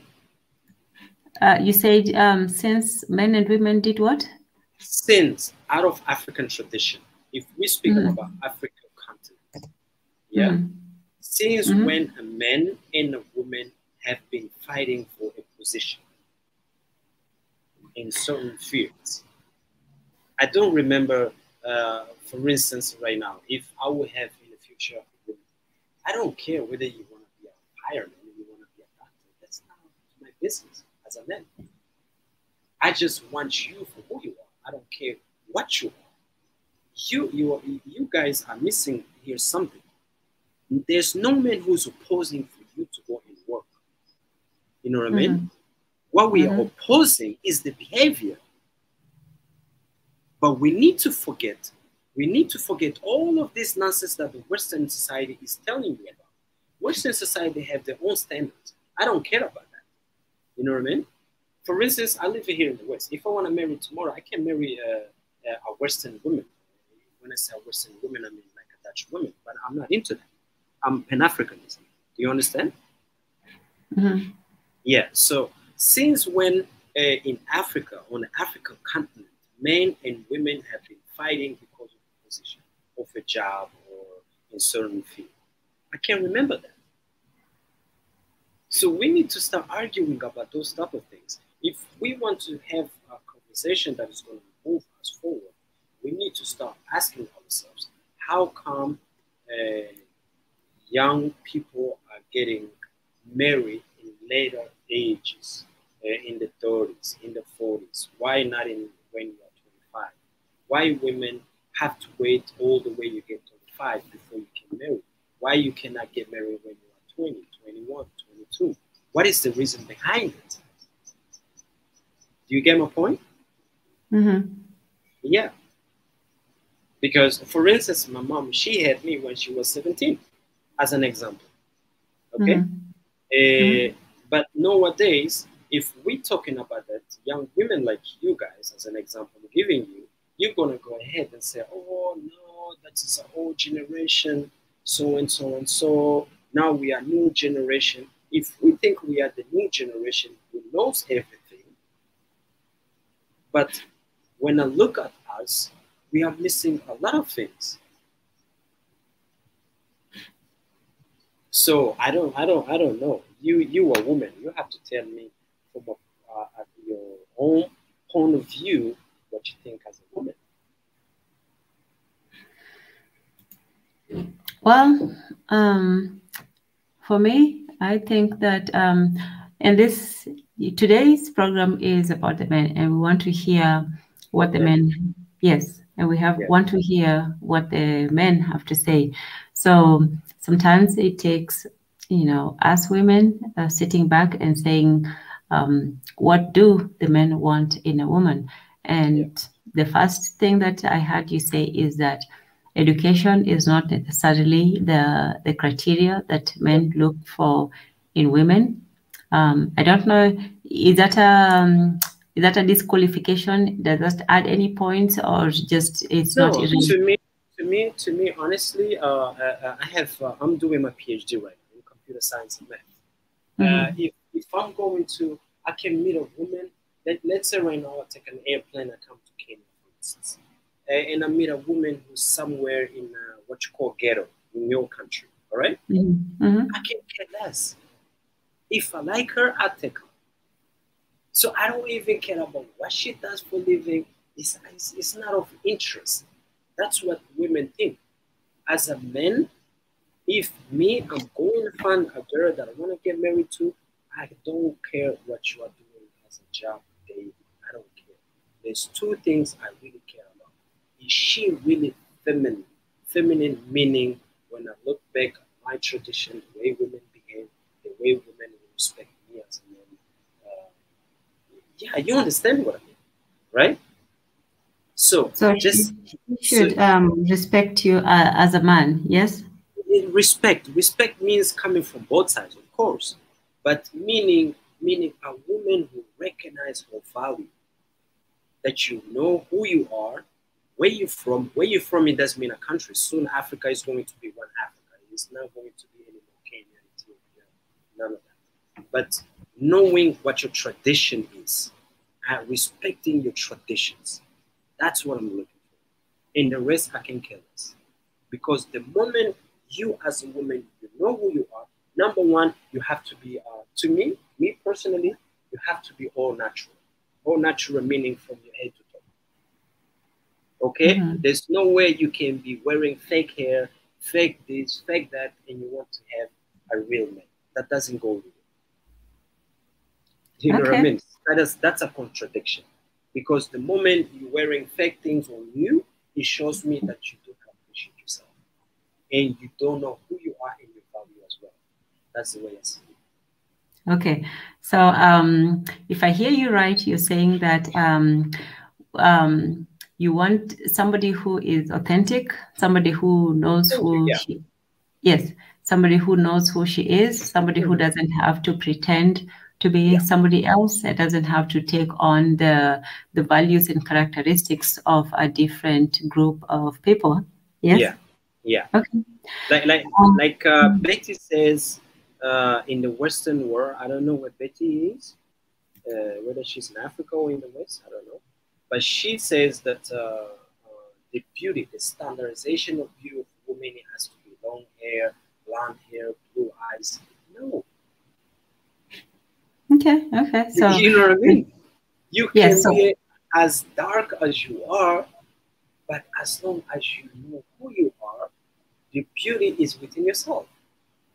Okay, so are you listening to that, ladies? Because this program, as much as is for the men to come and say, you know, their piece, but it's for the women also to listen and to understand. Because a lot of the times the women do the things, half the things they do, they say, oh, it's because the men want this and because the men want this, and so on, because the men want the weaves and the fake, you know, eyelashes and so on, so on. That's why we do these things. So we want the men to come and actually clarify to the women that, no, this is what we want, this is what we're looking for, and this is not a combative atmosphere. We actually want everybody to learn. And for the women, I want, you know, African men and women to get together. I want them to have, you know, the best relationships and to meet each other and to be happy together and to make each other happy. So if the men are speaking, the women should listen and say and take notes. Oh, this is what the men want, and so on and so forth. So this is what we should be. And the same thing with the women. If the women said we want, you know, the men to be this way and that way, so the men should also take pay attention and say, oh, so this is what the women want. So today we're listening to the men, and the men are saying we want the women to be authentic. We want the women to know who they are. We want them to be respectful and to be comfortable with who they are as women. So and to respect the men. So that's what I'm getting from today. If somebody has you know, a contradictory view of, or if they want to add something else to the you know, to the narrative, please come on in. Alim Tanta was saying he could come, he wanted to come in, but so far he's still afraid. The link is there. Betty Hailu, you're welcome to come in, but we want to listen. I think maybe we should welcome Betty. She has a lot of. Oh, yes. Yeah. Well, welcome all of you. But right now, BJ, let's add you to the stream. What are your thoughts? Well, I just was hearing what you said, that your standards was not, based upon what, how the Western ideal of relationships should be. My question is, where do these perverse viewpoint of each other and relationships, where are they coming from, and how is it being fed to the point that we're now taking on those characteristics? Because me being in the West, all these little weird way of you this, that, I'm this, and I'm the caveman with the club, and here I am, whatever. It's not working for us. We keep morphing into something that we see out there, and our relationship is more banged up, messed up. The kids are all screwed up, and I'm like, where is this coming from, and why are we latching on to this? Can you clarify your question, please? Well, I'm trying to figure out, why are we holding on to a Western viewpoint of what a relationship is and is not supposed to be. Now, all of a sudden, men are more feminized. The women are more toxic masculinity. I don't know where the terminology came from, because, as you say, in the African culture, and really in my culture, even here, women have always gone outside of the home. They've always worked. They took care of the home. They took care of the kids. The man will go out and work, and they worked as a team for the most part. And those were the ones that I saw were the most successful, in spite of all the things that they had to do on a day-to-day and deal with everyday life. Now we have this warped sense of certain standards that everybody's trying to attain, which is not working. And I'm like, why are we latching onto this? Okay. Can someone give an answer to that question? Yes, I'm not sure what you mean.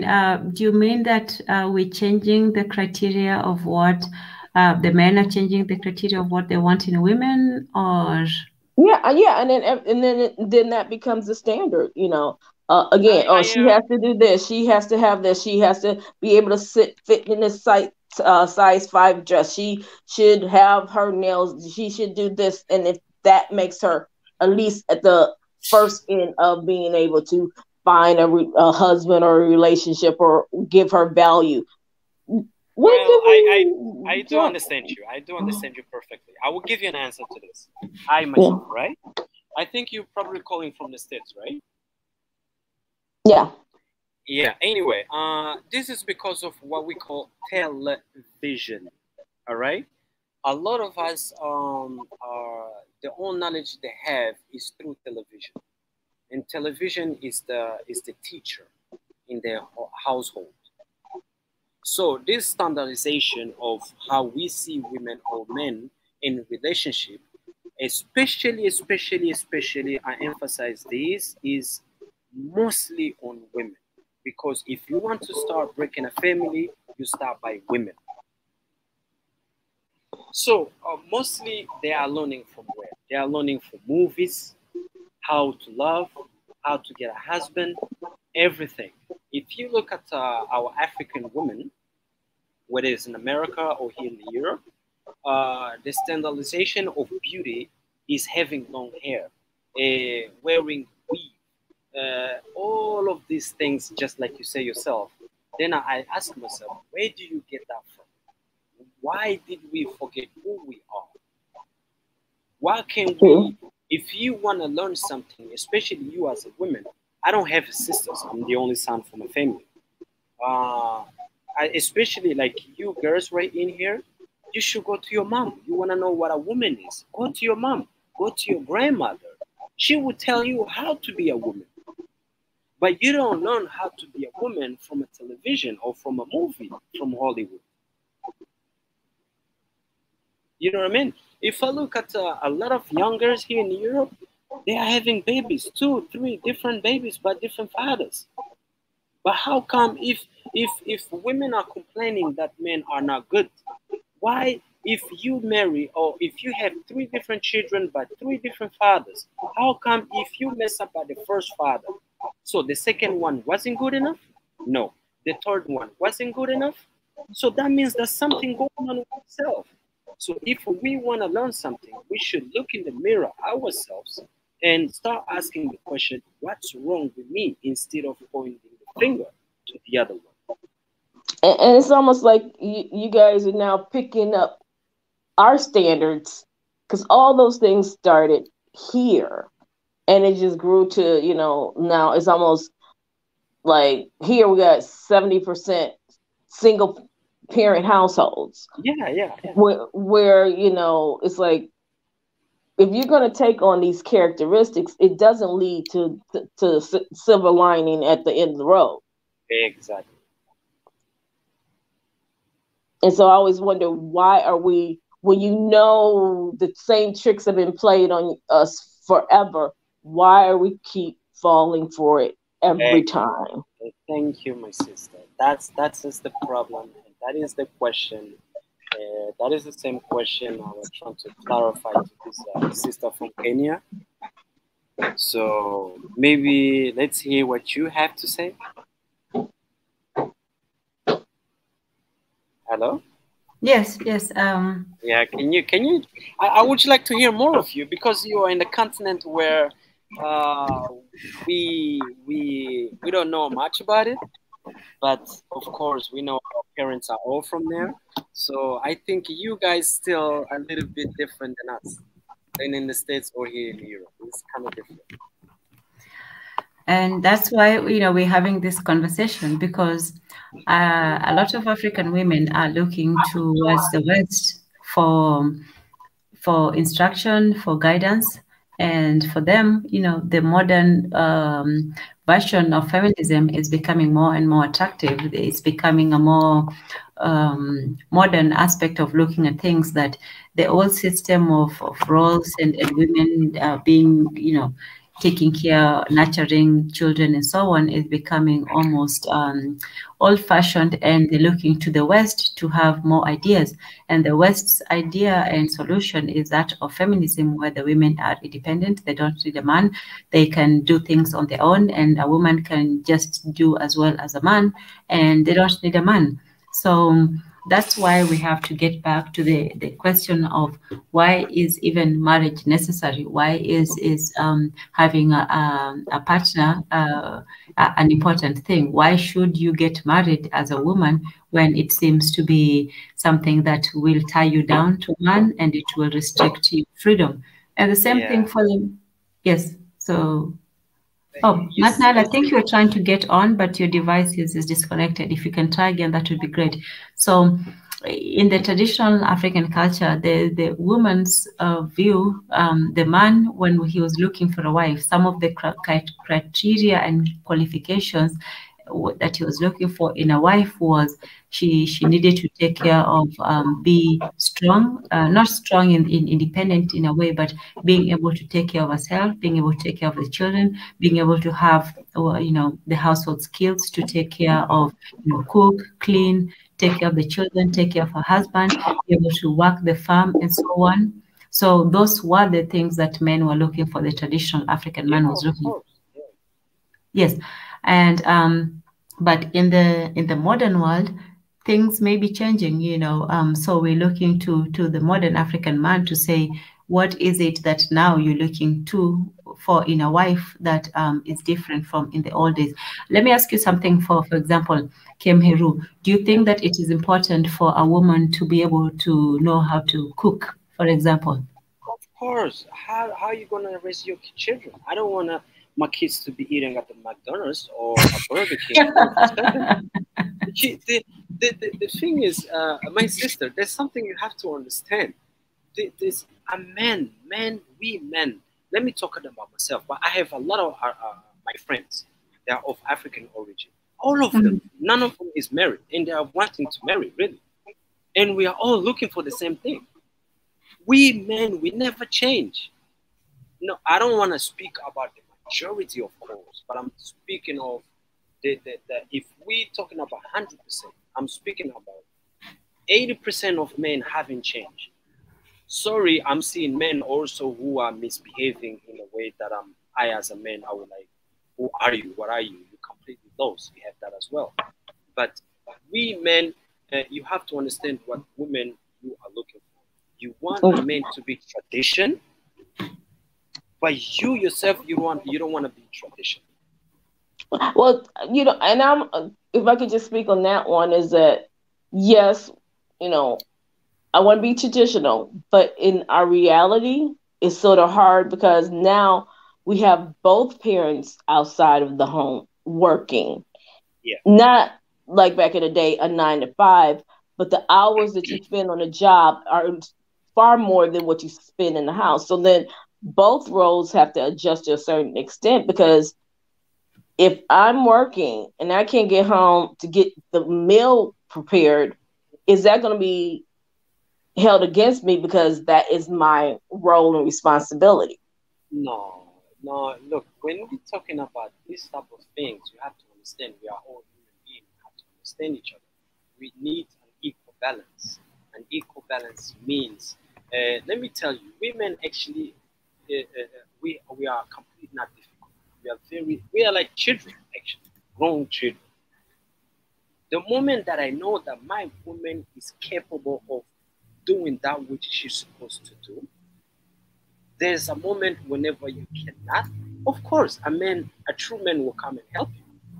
Especially just what you just said, in the Western world, a woman is working, her husband is working as well. So whenever both of you get home, of course, a man is going to help you as well. Because you have children, you're coming from work, you're tired, I'm tired as well. And then we need to raise our children. So this is a 50-50 something. It's not that I said, okay, I'm going to get home, sit on my couch, watching television, and you have to do everything. That's not what I'm saying. You get my point? Oh, yeah, 100% agree with you, 1,000%. It's just when you have, a lot of times when these conversations are being said, it's like, well, we go back to that 1950 Leave It to Beaver mindset that, no, those are your responsibilities, and these are my responsibilities. But in today's society, all these responsibilities have became intertwined just to survive. We have to almost do what we have to do in order to make sure that the kids have what they need. Are they getting, the help they need with school? We got to run in the car and go take care of this. And it's like, it's not enough hours to take care of everything. So we have to work as a team and not this individual, well, this is your role, so I can't cross that line, so you have to do that. And if you don't do that, it's not going to get done. No. That is like, how can I say it? It's just like children fighting for who's going to do this. No, not me, it's not you, and so mature people handle things in mature.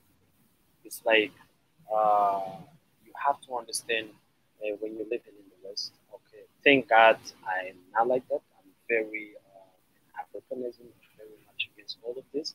But in general, it's not easy.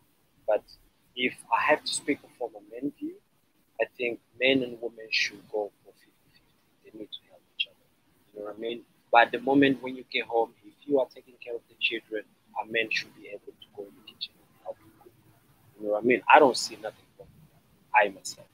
Okay? But I myself, personally speaking, I'm the one who is wanting to take care of women 100% in order for her to stay home so that she can raise my children. And wherever she needs, I'm ready to provide. I can do that. That is not a problem. Do you understand? So we have different opportunities. Who I am is not who my neighbor is. So, but in a relationship where a man and a woman are both working, then I think both should be able to practice that. I had a bit of what you said in the last one. I don't know how to make your mic better. I can hear BJ pretty well. BJ, do you have? Can you hear Kemheru as well as you can hear me? Not as well. He's still a little low. Can you guys hear me now? That's better. All right. It's my fault. Yeah, you I think you'll have to speak pretty high, you know, to get to our level. Yeah. Sorry about that. I know I got a big mouth, so you know that No, helps. no, it's not us, because I think no, it's not us, because I think somebody else said that they could hear me, but they couldn't hear you, Kim, as well. So I think Can you hear me better right now? Now we can. Now we can. You'll just have to speak louder. I think the Netherlands is having an internet problem. No, we don't have no internet problem. Maybe it's my earrings. I don't know. But it's better right now. Can you hear me? Yes, it's much now better. we can. Okay. How about you, BJ? Yeah, much better. Okay, good. Because you know, at this point, you are the bravest of the men around here. Yes. All these men in the comment section, they're afraid to come up and really, you know, state their voice. I'm looking at you, Pai, looking at you, Sam, looking at you, Abuyak, looking at you, who else? But are you guys married? Or are you guys unmarried? No, I'm not. How about you? Yeah, so And BJ? No. And BJ? So, well, you know, she can answer if she wants or not, but yeah, I don't have, you know, both. So I'm not either married, not with and children. Why are you not married, if I may ask? Well, because the standards of the men, because of what? The standards of what the men want and my standards are just what is your standard? Tell me. We're just speaking, right? No, I'm seriously someone who's committed to me as I will be to them. Yeah. Someone where the family is first. Yeah. Because a lot of the men here, they want to have their cake and a couple of little side chicks along the way. Mm-hmm. They want to make sure you're making enough money to help supplement those side chicks along the way. Nah. They believe in more of I'm the head. You do what I say. You listen to me, and without taking any feedback from you, because I'm the head, and it's the way I feel it's supposed to be. And a lot of them here, they just don't feel the value of relationships or marriage is not a priority. It's like one person I was dealing with, their father said, you always make sure you got one on the side, because just in case that one don't work out, you got to back up. I'm like, am I a battery or what? So there you is. There it goes in a nutshell. You guys made my day today. Well, and what about you in Kenya? I guess I just haven't had the opportunity, but yeah, I'm not against it. I'm open to it. Okay, but it never happened. No one ever come. No, not really. Or you have been hiding yourself. No, they come, but then they don't really come. They say it, but they don't really mean it. Okay, women, girls, I want to ask you one question, yeah? One serious question, really, and I want you to really think about it. Don't answer the question with your feelings. Trying to use your logic. Do you have a problem with a man who is wanting to marry more than one woman and he lets you know on time? Are you against that or are you for it? And if you are against it, give me the reason why. But it doesn't have to come from your feeling. Use your logic. And the piece of the question that you was trying to ask, I couldn't hear it. So you need to repeat that piece. Oh, you want me to repeat it? You didn't get to hear it? Not the question, no. Okay. The question is, what if a man wants to have multiple women? Are you against it or are you for it? And he's going to let you know on time. So I'm 100% for it. I'm just not going to be amongst it. Wait. So he can have as many as he wants. Before you give an BJ, before you even answer, use your logic. Don't be using your feelings. No, honestly, because again, honestly speaking, no, honestly, if that's what he needs and that's what he wants, and the people who are involved are feel that they don't mind a relationship and knowing that we're just he's got other people, I got other people, that's fine. Yeah. Okay. But that's not my belief. That's not if I'm committing to someone, I'm committing to someone. If I'm only halfway committing to something, that's a waste of my time. Okay. So I don't fault you for your beliefs, but I'm not going to conform just to have a piece of you when I'm giving you all of me. Okay. That's not balanced. Okay. And what about our sister from Kenya? You asked about polygamy. Is that what you're asking about? Yeah. Well, I have a sort of more nuanced view of it. I think that unfortunately, women do gravitate towards certain men disproportionately.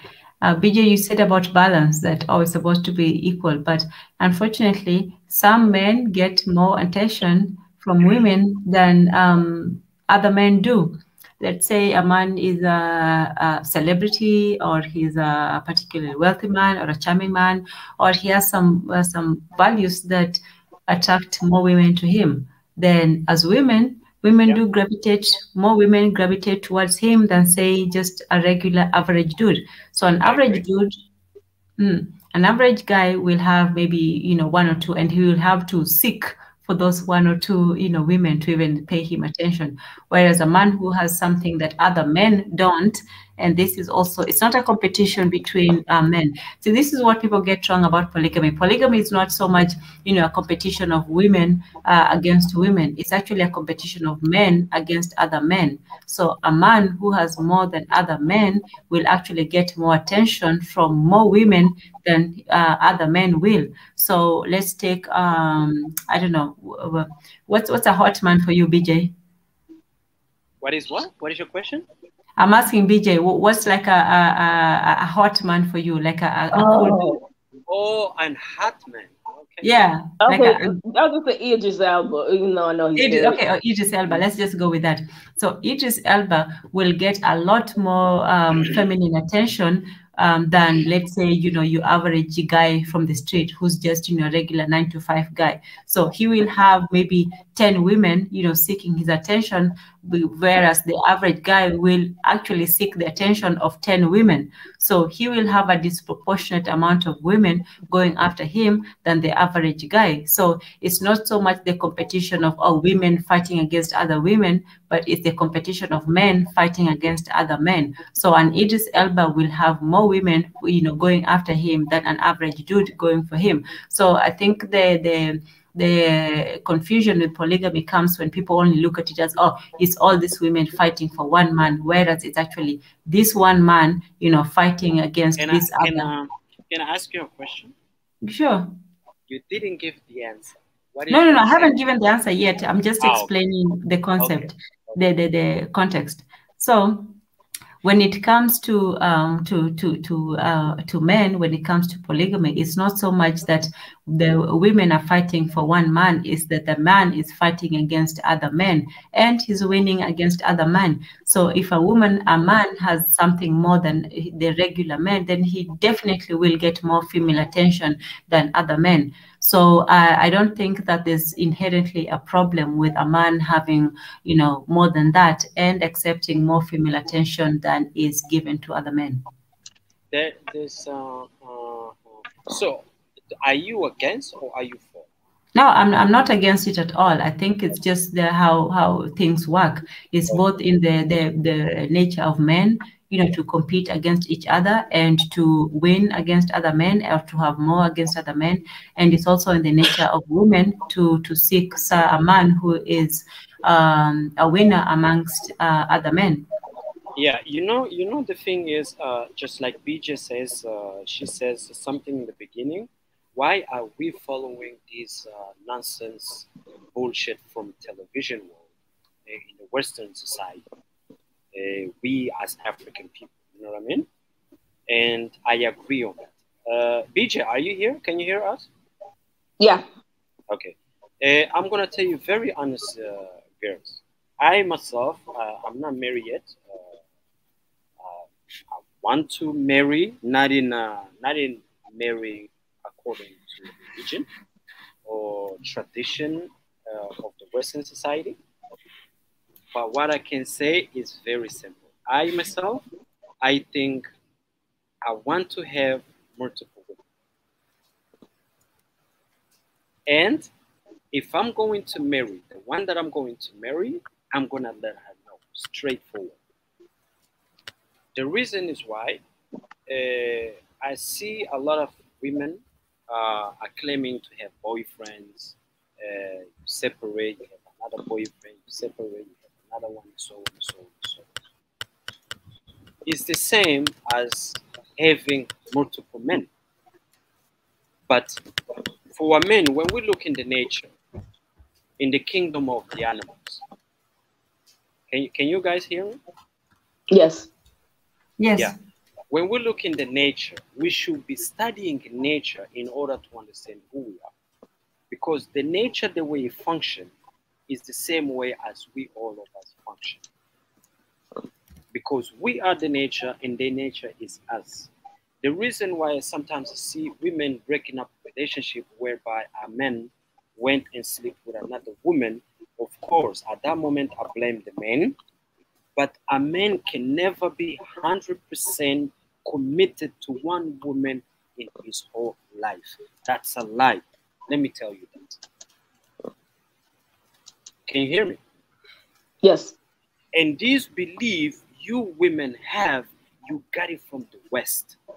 The Western society is telling you you need to have one woman. Religious people, they're telling you need to have one woman, one man, one woman. That's not possible. Maybe you can have 5%, but beyond that, it's not within the nature of a man. A woman, a woman can remain with one man, but a man can never be with one single woman during his whole life. That's a lie. So that is the reason why, by studying who I am in the nature, I say to myself, I'm not gonna lie, I'm gonna tell the woman I'm gonna marry somebody else in the future, but she has to know it. Because I think I respect myself so much, I don't need to have you as my wife and then go sneak behind your back. Do you understand? True. Yeah, it's So better to be honest. Yeah, I tell you in front because I have nothing to hide. It's either you accept it or you leave it. Yeah, can you hear me? Yes, and let's have Natnal come on up next. Yeah, I'm sure he's eager. Yeah, go ahead, Natnal. Good evening, ladies and gentlemen. Good evening. I'm very sorry. BJ, nice to meet you. It's for the first time that I've been in the same panel. So my name is Nati. You can call me Nati, Nathaniel. I'm an Ethiopian living in Uganda at the moment. So to be specific, but you can say also Africa in general. But I'm very, I define myself as a traditional African man, cultured, but that does not negate the fact that you shouldn't be scared that I'm very, very progressive in the way I look at things. Progressive in such a way to my own fellow men disappointment. The reason why I came in this panel is, first of all, with my brother Kay. He tries to be nice. You are trying to be nice, but the way you're sounding is like she should be submissive. And you said you're from the Netherlands, but I think you sound more from my neighborhood. I mean, or traditional, very traditional men who somehow dictate things. So I'm very much in doubt as to whether you believe in feminism or advocacy for equal right of women with men.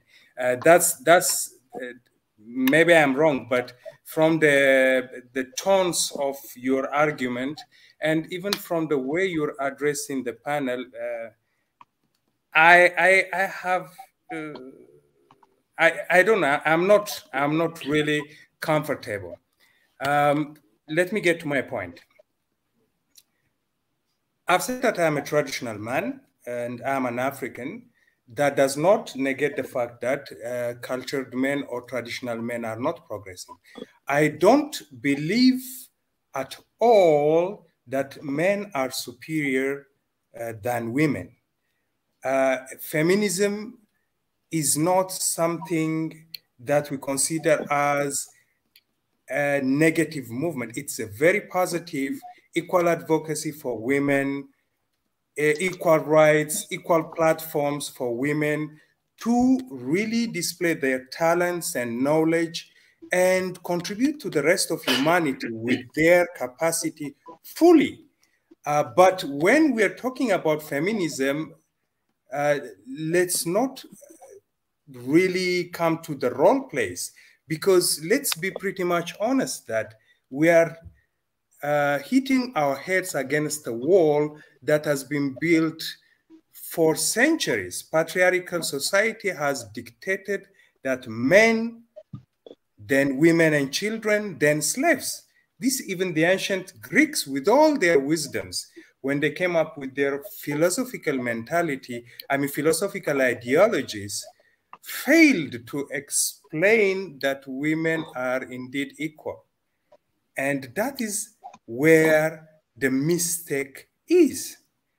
If we try even to push it further, most patriarchal societies define religious functions designated to men, and women and children are sidelined. So feminism is something positive. We need to really advocate for equality of women in any aspects of life, in as much as they are contributing to the rest of humanity.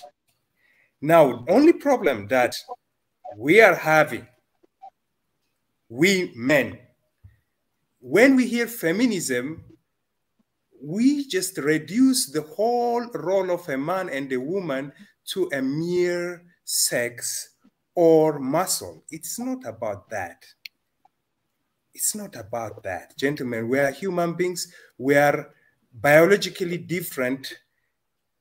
When we say women and men must be equal, we are not saying that men are less by nature, women are less by nature. No, let's give equal platform and put aside our manhood, and let's not define our manhood where it is not important. For example, I cannot assert myself as a man where it's not necessary. I mean, my manhood is not determined how well I am educated and how my wife is submissive to me. No, actually, I will define myself as a strong man, as a man, when I empower my wife to be more qualified than me, to challenge me on every aspect of my lifestyle and walk side to side. But if I define my women to be more submissive, I provide for her and she waits for it, yes, I can be a provider.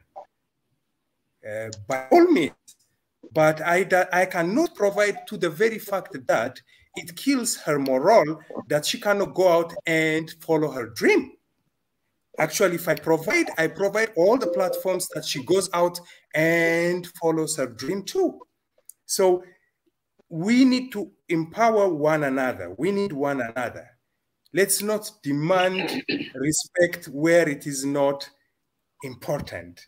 My manhood cannot be threatened because I am serving in the same army next to a woman.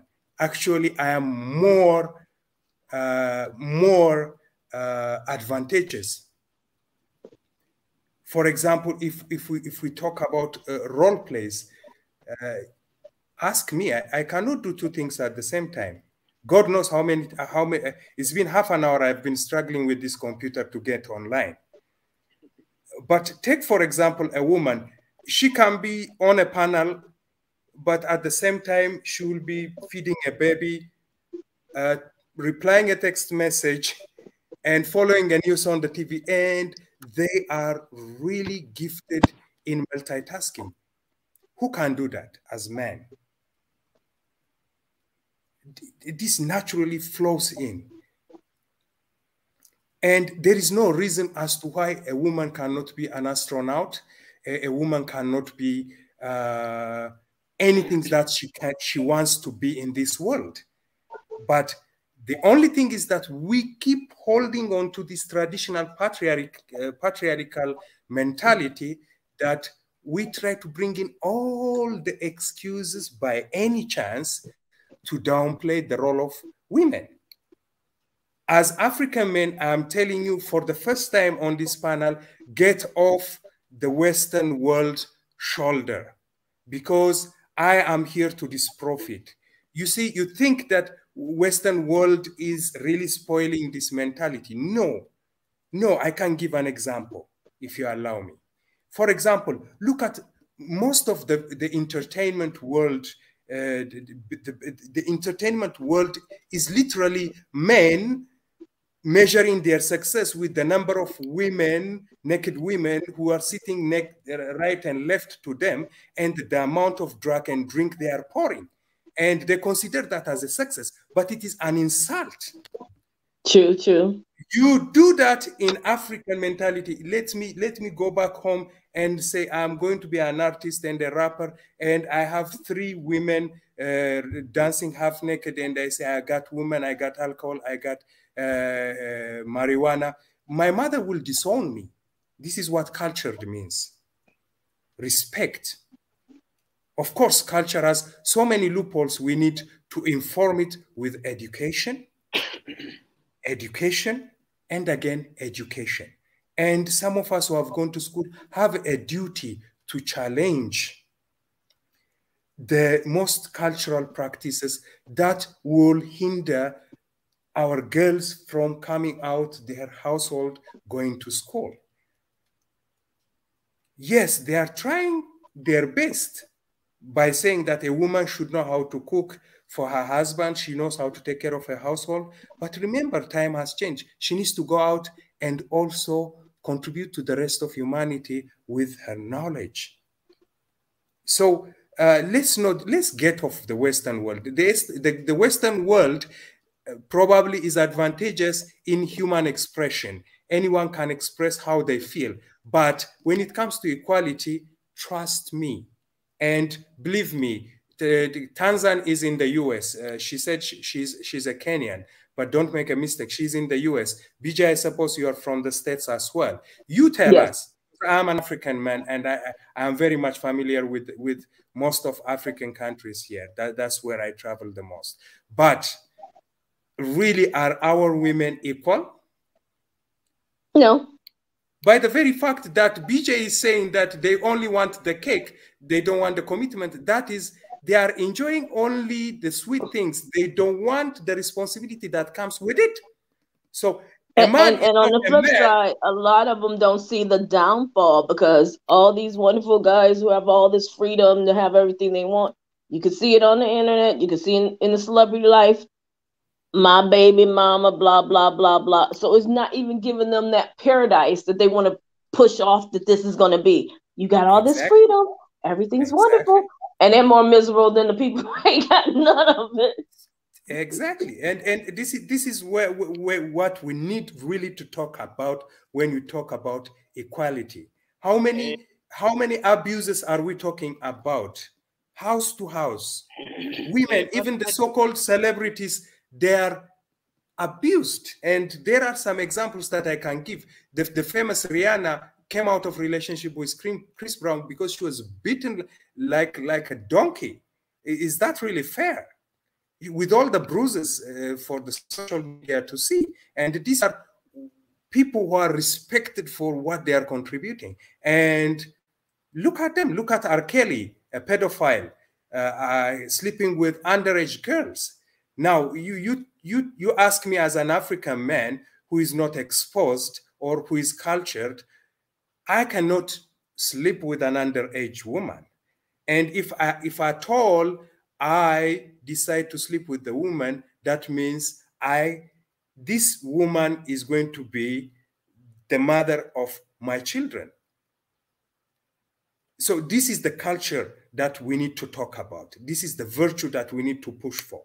So when we talk about culture, these are the values that we need to talk about. Being single and having an enlarged D does not make you a man.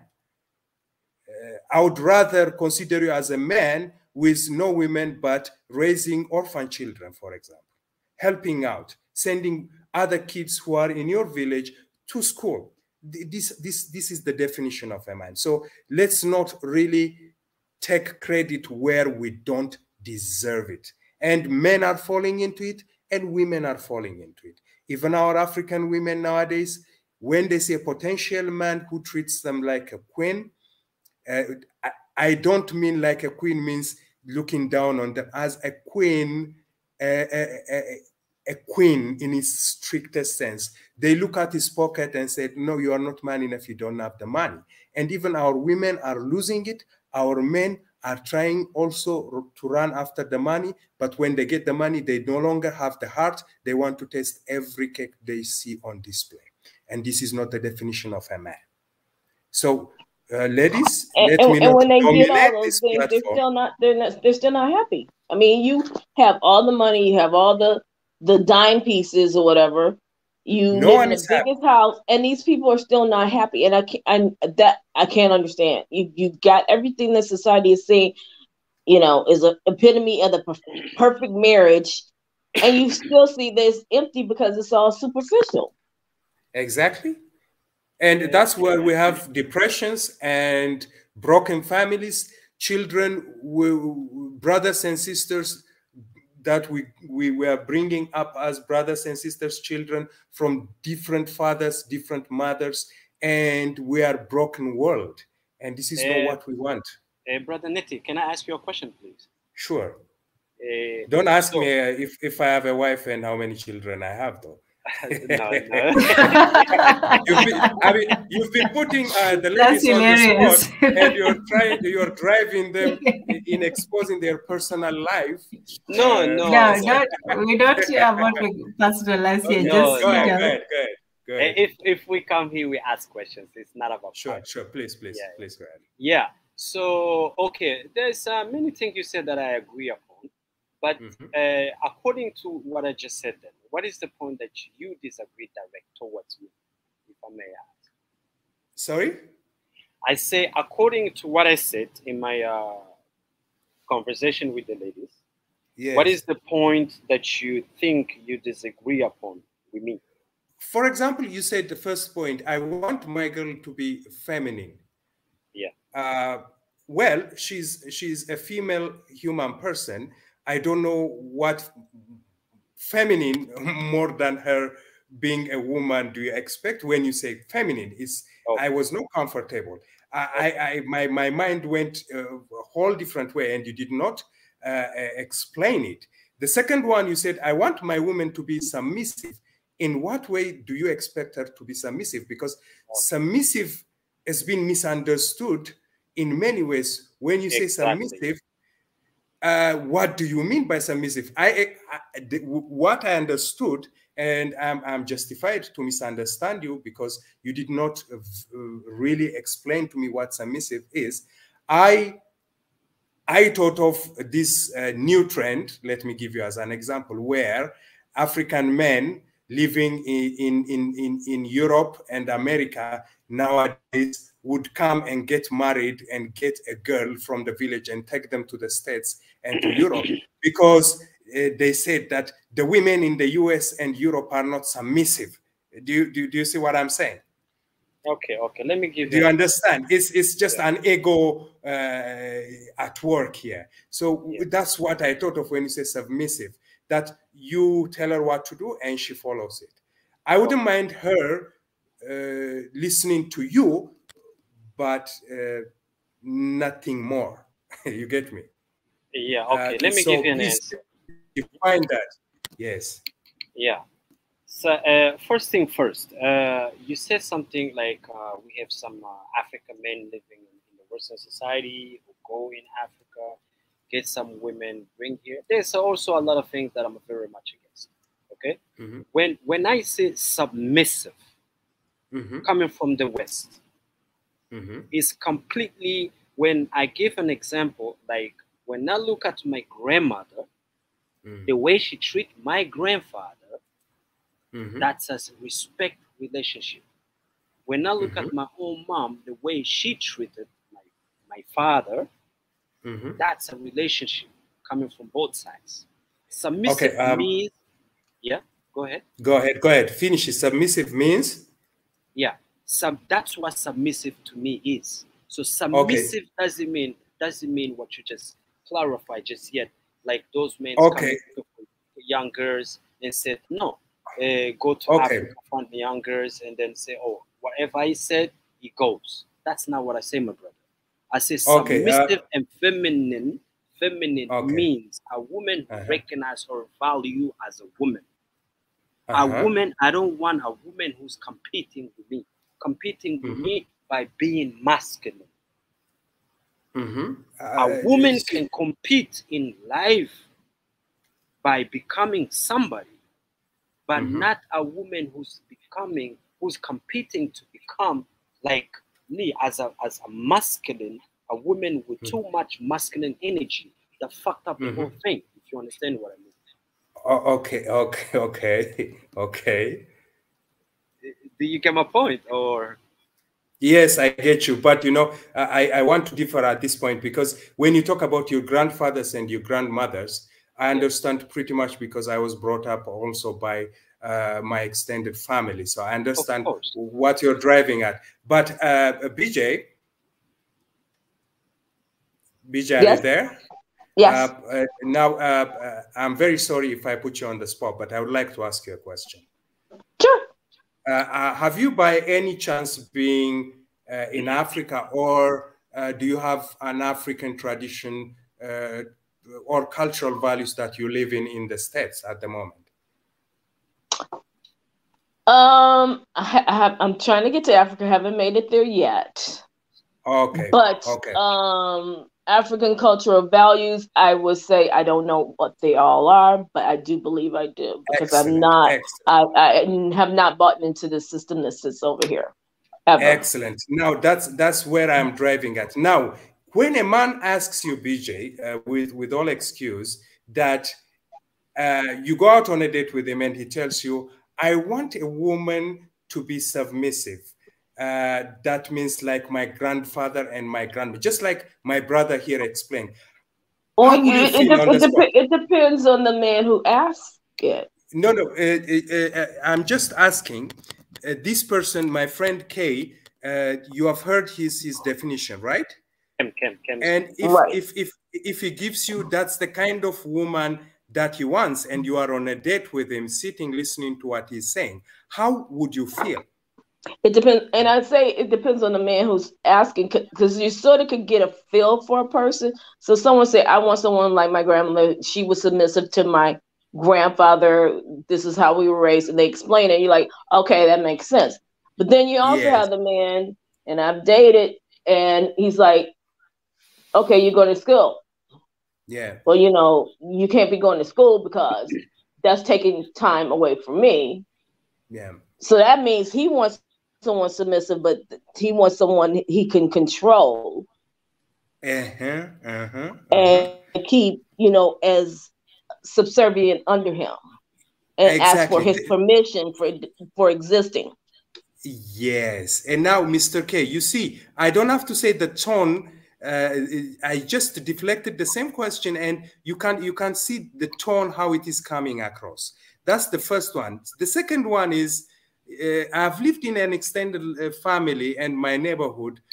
I've lived with wonderful women in my neighborhood who really were submissive, respectful to their husbands, but it costed them their freedom, and they ended up being taken for granted. So let's not overdo these submissive things, because we as men do not know our boundaries. It would be very good for a man who has really actualized himself to say, okay, my wife is being submissive here and I need to be grateful and I need to stop it. But for the most part, we men do not know how far we need to push it. That's why still in the culture, we say we need to challenge, because yes, our grandparents, they didn't show us the whole picture, but God knows how many of our grandmothers and grandmothers wept in their sleep away from their children, looking at their tears. There is a problem already there, and that's where we need to go. It's not just like, okay, it's so nice and all that. No, no, no. We need to go. Our cultures have that aspect of demanding more than respect from our women. And that's why we are having this panel discussion. So your grandfather and grandmother could be an exception in this case, but in general, I am appealing that there are structures we need to change. There are walls we need to destroy, because some women, out of respect for husband, will be keeping a smiley face, but God knows what they are going through. And I love submissiveness and respect, okay, but in as long as it is giving our women the platform to express themselves, to go out and challenge the world and their man. That's what I'm driving at. Natnael, thank you for being here. Let me ask you a quick question. Do you feel that African women were oppressed in the old system? Very much so. It's not a question. In what way? In various ways. But I am not here to judge the men, because our customs. No, you are here to judge the men. Of course, you are here to judge. No. When I say I'm not here to judge the men, remember, for example, what my father did. Yes, I condemn some of the wrong things that he has done, but I cannot judge him because he has not traveled. I mean, gotten the opportunity that I have gotten as an African to go to school, to travel neighboring countries, to see how the rest of the world lives. So sometimes when we say let's not judge, we don't go back to the village and say you guys are backward, you guys are this. No, we teach them.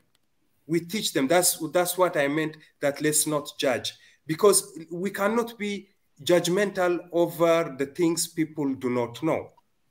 If they know and they practice it, we judge them. But some of our cultures needs a cross culture. Now that's why I say education, education, education.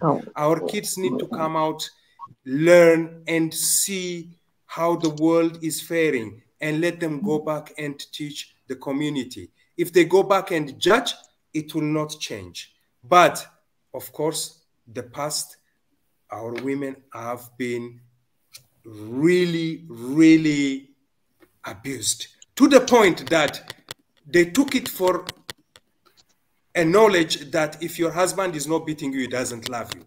If you don't know this one, disprove me. That some women will even challenge their husbands that, how come so-and-so's husband is beating his wife and you are not beating me? And women will challenge, because they even assume that it is a sign of love. But now, come on. Are you a feminist? Are you a feminist? No, hold on. Are you a feminist? Myself? Yes. Yes, by all means, by all chance, when I get the chance, I advocate for women equality at all platforms. I am a teacher. Come on. Okay. And if it serves you as a testimony, let me give you my personal history. It's not about if I am dating or a child. Let me tell you a simple story. My dad was not a responsible man. My mother gave birth to me. He didn't change. My mother gave birth to the second one. He didn't change. My mother gave, still with the hope that he will change, gave birth to the third born. He never changed. And my mother said, no more. I have never been bought by my father a pair of socks. All throughout my life, my mother was that woman who went out and hustled, worked to send me to school, educate me, and give me the personality that I am today. Now, that does not negate the fact that I hate my father and I want revenge. I love my father. And she made sure that I need to visit him every now and then and check on him. And if he's not feeling well, she gets the news even before me. But I give him all the due respect, but I wouldn't want the same mistake that my father did. That's the lesson. And this is what education is for me. It's not about the number of books and academic years that I have spent in the university. It's about what my father did as a mistake. I am not here to repeat it. And this is what we need to do, our children. Learn from our mistake and let's change the world. So yes. Okay. Kemheru, are you a feminist? No, I'm very much against. Okay, so let me ask. He just get off. But so we have a man feminist and a man anti-feminist. So I think the difference is in how we define feminist. And I don't want to speak for him, but I think that Nathaniel defines feminism as equality, which is a basic. I think he has a problem probably with his company. Yeah, you're back. So Nathaniel seems to define I want to ask a question. Yeah, I want to ask a question there too, Kay. Why are you against feminism? My name is Kem. Okay, Kem. Sorry. Yeah. Okay. First, I'm very sorry because I'm just seeing. You see the letter on K. Yes. Yeah, don't worry. First, before I give you an answer, I want you to really explain to me what is a feminist to you. What is it? Listen, here is an advocacy, and it's just common universal definition that I am going to give you. An advocacy for women equality in all aspects of life. This is it. And I know why most men are really scared, because they take equality as I mean, I don't know what is threatening men when it comes to equality, because this is the definition. And equality does not mean that they are going to become men my brother, and men are going to become women. No. My brother, let me say this. Here in the West, okay? All due respect, you mentioned a couple of things where I'm very much against as well. Not against what you said about what happens, for instance, the relationship between your parents, which I do not advocate as well. Feminist, those vocabulary, they were brought up by Europeans, telling us what the standard of a relationship, how it has to be. That's what BJ was saying. And me, I'm very much, I'm a Pan-Africanist. I'm very much against anything that goes against our tradition. Even though I might be born here in Europe, it doesn't mean that I'm an European because I was born here. So to me, if I have to start to understand who I am, I have to study where I come from. Mhm. Meaning, who is me, is my parents, is my grandparents, and so on. So then I Okay. start to study the relationship between them. Then I Mhm. study the way they grow up. How Mhm. do we supposed to behave? What is a man? How is to become a man? Mhm. Do you understand? Mhm. To me, feminist is something that goes against my values. Sorry. Come again. Feminist. Can you hear me? Yes.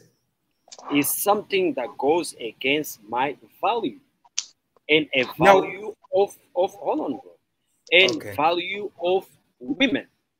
Okay. When we talking about women, I cannot recall. Okay. If I look at myself, I cannot recall, or even in African tradition, I cannot recall women and men fighting to have the same role. My grandmother, as an example that I'm giving always, yes, she's free to do that which she wants. I can never allow my grandfather to touch my grandmother as well, or my father to touch my mother. No, you don't do that as a man. So, to me, when we're talking about being feminist or advocacy, what you just said, men are scared. No, I don't want a woman who's behaving as a masculine. Can I stop you here and ask you one important question? And yeah, it's ahead, going to be very simple. You said that the West labeled feminism, okay? And now I don't want a lot of points. Just give me practical 3 points that this Western feminism ideology introduced that will threaten men or that would undermine men. Just 3 points that they came up with that will undermine the men or the tradition. Okay, number one. Yes. If I look at all my friends, if you look at the statistics here in Europe and in America, the statistics of marriage of young people is nearly zero. Okay. Okay. Both okay. men and women. Okay. A lot of women are single mothers. A lot of young girls, they have 2, 3 different children, and there are no fathers. Government are very much against men. In what way? If let's say right now you are married, if there is a problem in the home, before they ask anything, they will throw the man out of the house. Okay? There's a lot of going on. So when we're talking about this way of having relationships with feminism, of a feminist, you cannot uphold a relation with those standardization made. Okay. Do you mind if I speak? Yeah, go ahead. Ladies, please allow me to say something here. It just scares me that you are attributing for marriage not working on feminism. I beg to differ respectfully, and I would like to flip the coin on the other side. Actually, for the reasons why marriage is failing, yes, we can blame both men and women, but for the most part, men have the higher hand in broken marriage. Why? Because they wouldn't want a woman who has gone to school, critical, who can stand up for herself to be their wife. There is this ego they want to feed in that this cannot be. There are men who don't want even to date a lady who earns more than them. And that's when I said that women are looking our manhood in completely a different field where it does not define us. And don't just let's not assume that because women don't want to get married. I was irritated when earlier someone else also said that women, when they become educated, they don't want to marry men. No, they stand up for themselves. They challenge what we culturally assume that it is our role. It is just a role. For example, my role, whether I have a PhD or a first degree, the role that I am playing cannot degrade my well-being. If I am in the state, how many Africans with masters and PhDs are washing toilets and they are at a parking lot selling tickets? They were big men, grown-ass men in Africa. They would have been highly respected, but they are just there at a parking lot. Let's not mix our role with our manhood. I think it's not feminism that is responsible for men not getting married. I can give you a concrete example here in Africa, for example. In Kenya, in the midst of a patriarchal community, we have the Kikuyu tribes, which is a matrilineal society. Amazing, amazing. Then children belong to the woman. And men have their own role, but when it comes to matrilineal society, it is the woman who is more powerful. And Tanzan, you can chip in this aspect. You know, you are a Kenyan, you can explain it much better than I do. But the Kikuyus are matrilineal, and children belong to the women.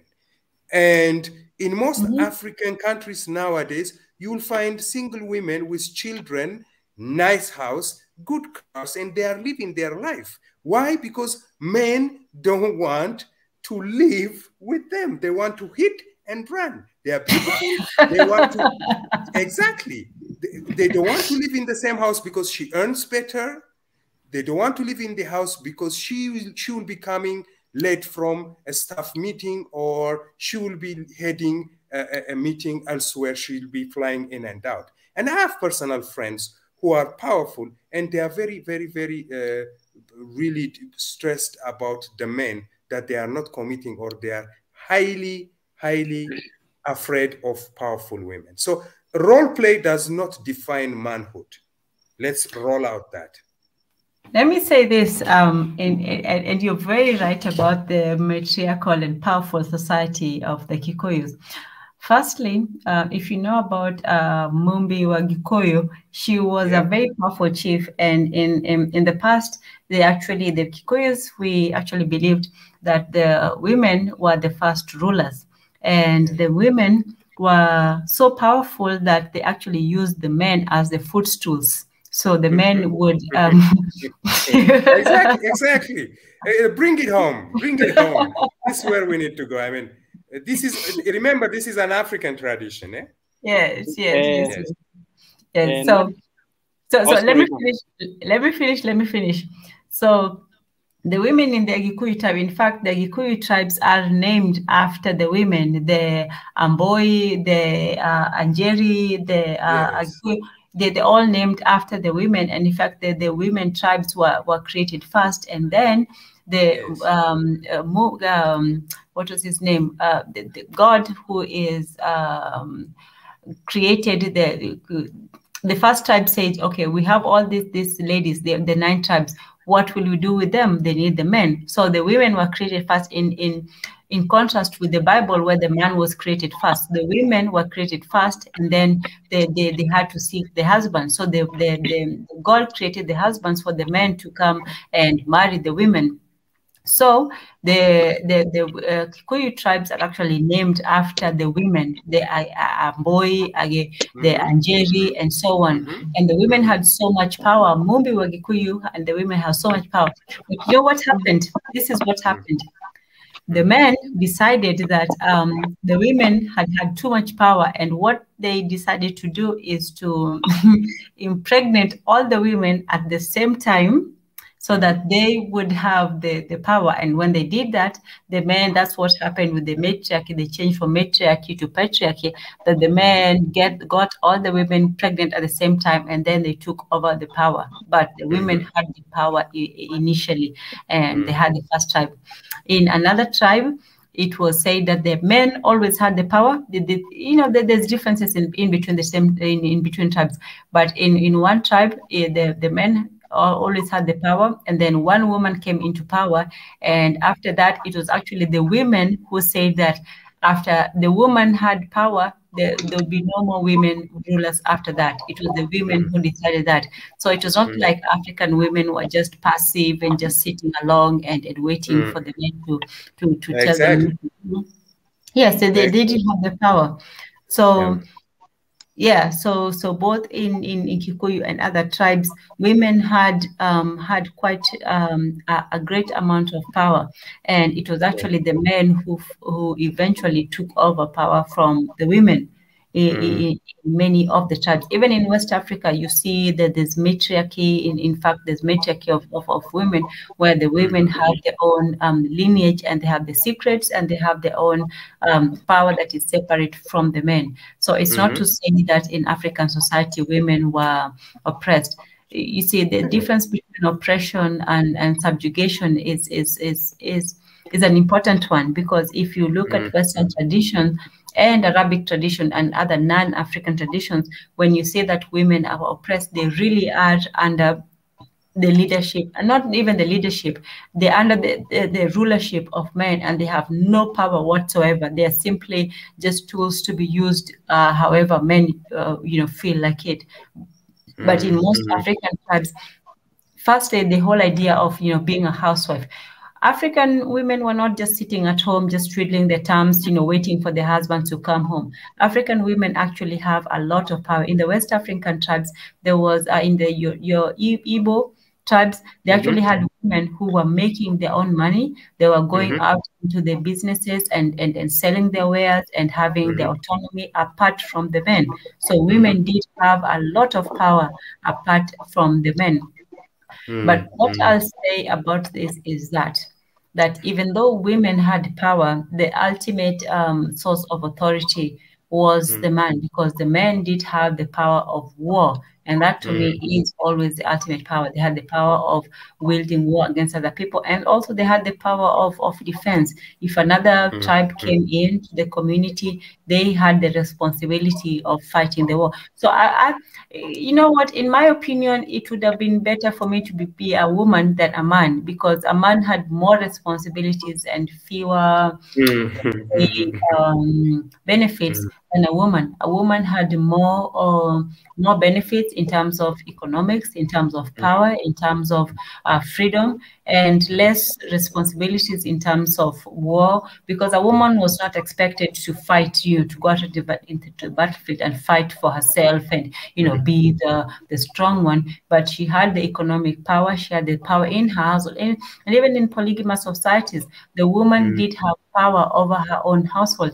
And in fact, the man was only, had temporary power over the households in different times. You could come to one woman one day, and the women actually did have the final decision of where a man would spend his time. So the woman would come together and say, well, this day and this day, the man would come here. This day, that day, the man would be going here. And so they really had the final authority over where the man would go rather than the man. The man felt that he had the authority because he had all the women, sort of at his being called. But the women had the final authority because they had a household and power over their own houses, over their own children, over their own property, and so on. So when it comes to oppression and submission, unfortunately, the English language that we use is a very crippling language, because when you talk about submission, we think of somebody just, being a slave and a master. Whereas in African tradition, the role of men and women was not really clearly cut out in terms of, one was a master and one was a slave. We didn't really have those terms in our language. We had roles, responsibilities, and we didn't have somebody lording over. The woman was not, the master of the man, and neither was the man the master of the woman, but they still had responsibilities. Yeah. Excellent, excellent. Thank you for really explaining that, and that's what I wanted to challenge Cam with. And he said, like in house violence, the man is pulled out. How I wish you could have a chance to read again some Kenyan newspapers from Muranga and Meru side, where women literally demonstrate that our men are completely drunk and they are even denying us the sexual rights that we deserve. Tanzan, correct me if I'm mistaken. So women are outspoken, and men are every now and then at the police station on the newspapers because they were beaten by the women because they were not able to fulfill their duties within the family. So in most house abuse cases, traditionally we think of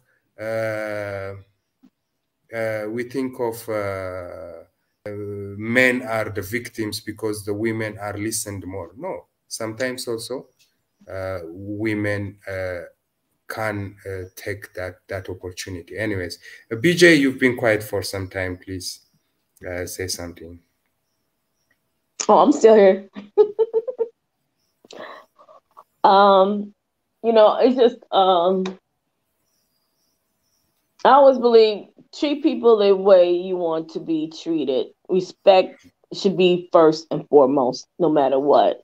So when society starts, you know, me being in the West, when society starts to put a theme out there or response out there, you need to now start doing this. You need to now start behaving in this manner. I just look at my neighborhood and say, okay, they want us to do this. Is my neighborhood getting better? Are the people behaving better? No, they're not. So then that's a signal to me.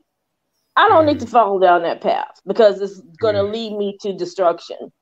All this fighting among the new battle, I mean, as being African American on this planet, ain't enough battles for me to fight. Now I got to fight my man. I got to fight the system. I got to fight everything on the planet. Do I need this extra piece? The person who should be on a battlefield with me is now against me.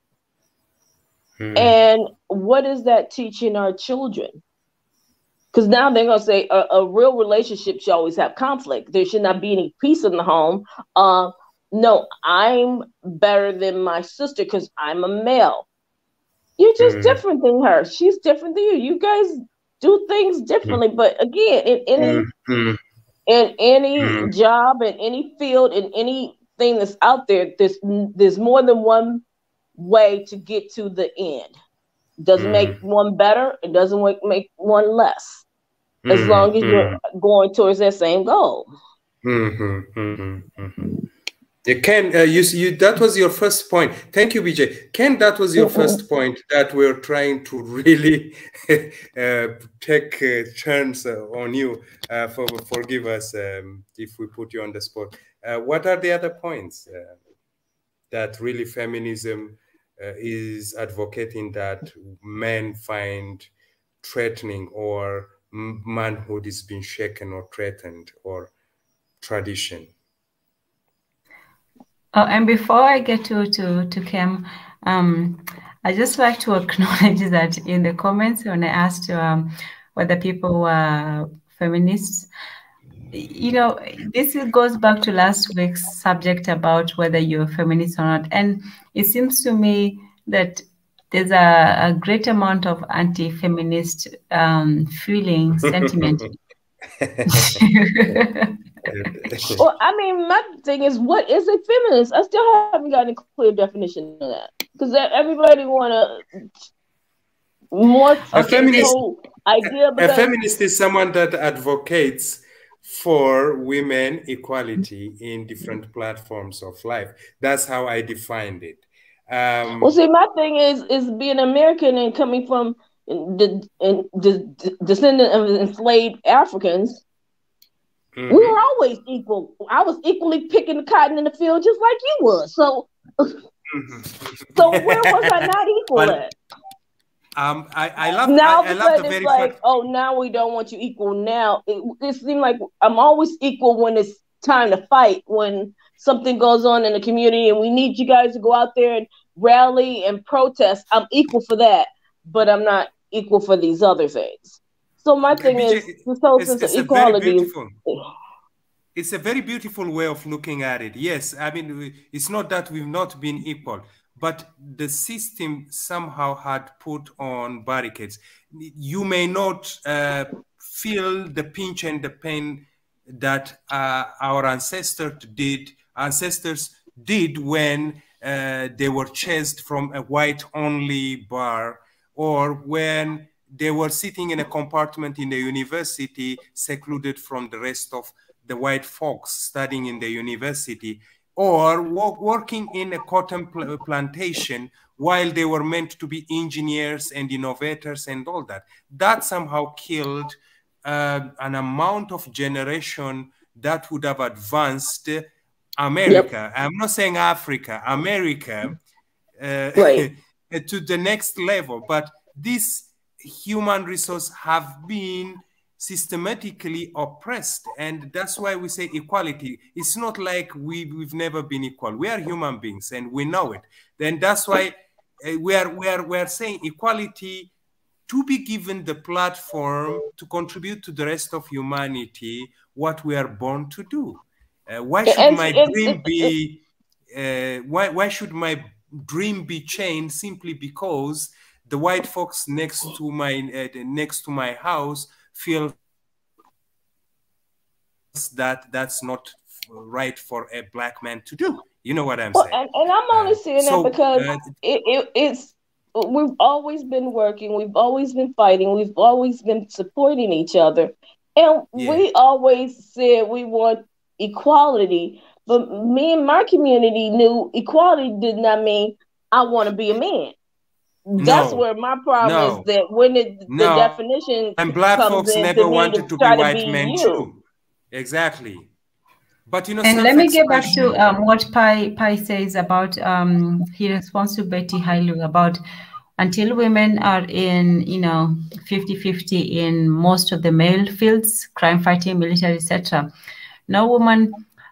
So let me ask the two men on the panel: would you be comfortable being a stay-at-home dad while your wife goes out to work? Are you asking us? Yes, I'm asking the two men on the panel, because there's two sides of equality. Women being equal to the men, that means that they are doing the jobs that men do, which means, plumbing, fighting, all those dirty jobs that most women really don't want to do. And the second part of equality is men doing the roles that women traditionally do, which means staying at home, taking care of the kids, and so on. So as men, would you be comfortable, being at home while your women went out to work, and you stay at home as, stay-at-home husbands? There is no problem in that. I'm raising my child, and I'm doing whatever is needed in the house, knowing that I'm supporting my wife going out there and doing what she's doing. I mean, I don't see I'm less of a man by staying at home. And actually, this is what I wanted to show my child, so that he teaches his children the same thing. Paternal leave is normal. I'm not worried about. What worries me, rather, let me tell you pretty blank, is that, and I recently experienced it at the place where I'm volunteering, a man complaining why women are hired, and immediately when they get a job within the first year, they get pregnant and they go for 3 months unpaid leave. And I just blasted him, and I told him, this is, I think, I've never met a human person like you who thinks this way. This is the things that we need to be concerned about, not men staying at home. If my girlfriend cooks lunch for me, and it is my privilege to cook supper or breakfast, sometimes I feel I'm sleeping in bed and she cooks. Why not the next day, if I'm early and I'm up, and I cook for her and prepare coffee? I'm still a man, probably more of a man. I would see myself even a perfect man, and that's what I am striving to be, than saying who I can't enter kitchen. Come on, it's 2022. Okay. How about you, Kemheru? Would you be comfortable with your wife going out and earning a living while you stay at home with the children? No, definitely, very much. I'm sorry? I said definitely not. I'm very much against. Okay. Fair enough. So we have a difference. It goes against my masculinity. Can you hear me? Yes. Yeah, Goes against you? It goes against my men. It goes against what? My manhood. Your manhood. Oh, your manhood. Yeah. Oh, okay. I mean, okay. It's fine. Bro, let me say this. There's a few Yeah. points you mentioned. All right. Yeah. It's you have to understand where each one of us is coming from. You guys are speaking for something. You are on the continent, or you are on the continent in Africa. We are here in the West. We completely have different life. That's what you number one have to understand. I don't think the problems that we are going through here in the West, whether it's in Europe or in the States, is the same as in Africa. Okay? I've been a couple of times in Africa. The way I see it, I'm not there. I wasn't born there. But the way I see things in Africa is really, really completely different. Problems that you call a problem right there in Africa, to me, is still a little thing that I can say is not even a problem to me. But I'm speaking about it, I'm generalizing, okay? Like a problem that you mentioned, I think somewhere in Kenya you were talking about one tribe, I guess, that is drunk men who beating their women. Those are not men, responsible men. But we cannot say because if a drunk man beat his wife, that is happening all over the world. Okay? Somebody who put a hand on somebody else, that means you're not responsible. That you're not a man. So, coming back to what you just said, you mentioned very important that I disagree on. What is it? You said educated women. I personally, I have no problem with an educated woman. But you as a man, you and I, you know very much well. I mentioned before you come into the panel that I can come to Africa and get a girl who's a poor or living in the ghetto and marry her without even asking her or needing anything from her. As long as she can be the mother for my children, she respects me, I give that respect back as well. But an educated woman who is earning a lot of money, she's looking for someone who's higher than her. Women do not look down. Women look up. And men, we look down. A rich man can marry a poor woman. But a rich woman, she will never go and get somebody who is nothing. Mostly, it doesn't happen. It can happen maybe 1 or 2%, but when we generalize things, we're talking about the normal standard living men and women. Okay. Let me finish. Go ahead. So when we're speaking about that, men are scared of rich women or educated women, here in the West is not true. Because women who are educated, they are looking for somebody who's higher than them. Because a woman, in their nature, women supposed to be led by men, not otherwise. Repeat that again. I said, by nature, we are the leaders. Men lead women, not vice versa. So, when we're talking about relationship, we really, really need to focus on the problem. It's not me against you or we against each other. No. We have to really, really understand what the definition of those words means, let's define it for ourselves. But it's not the West that has to come and define something for us, or something from Hollywood on television, and we are doing the same thing. This is not going to get us nowhere. Speaking here from the West, do you understand? To me, for instance, when I come to Africa, I still see that women are still humble. Women are still tradition. And that's what I'm saying. That attracts men. But when you are here in the West, women are very problematic. Not all of them, but the generalization. And there's also something wrong with men. Like if I have to mention something very stupid, you will see men walking around with sagging pants under their asses. And come on, you know what I mean? Those are the example that I'm giving.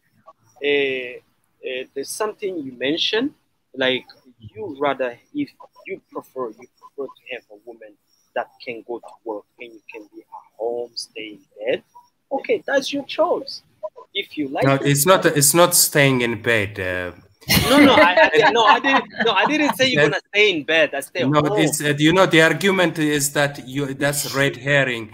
The question was stay at home dad, raising children. That's what I gave you as that's my answer to you. But I never said that you stay in bed.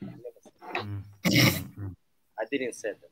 But okay, but that's a choice. That's a choice. That's a choice. Yes. Not to say that something's wrong. It's your choice. But do you feel, Cam, the danger of arguing personal choice over universal advocacy for women? You know, that's personal choice, yes. Look, but my main question for you is that men lead and women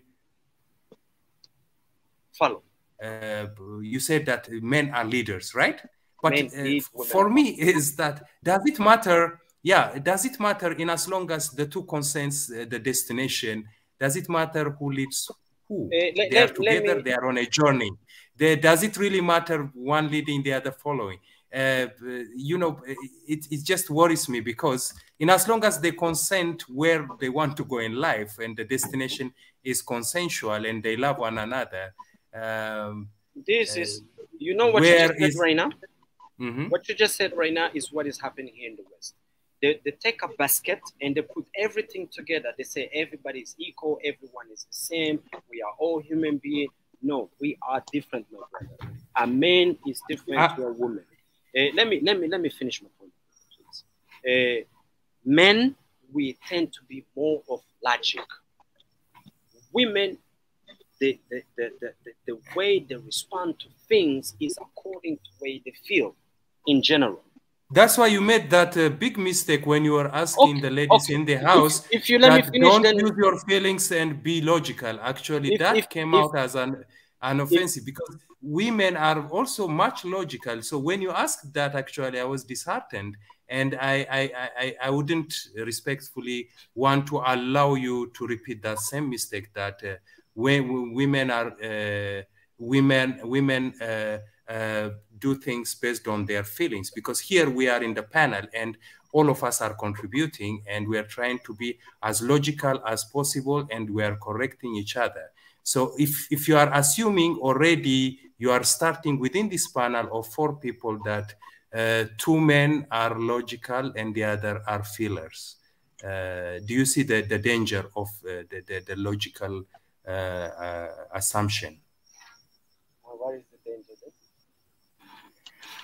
Oh, okay. Gentlemen, before we do, let me please do give much appreciation and gratitude to Rahel for the super sticker. Thank you so much, Rahel.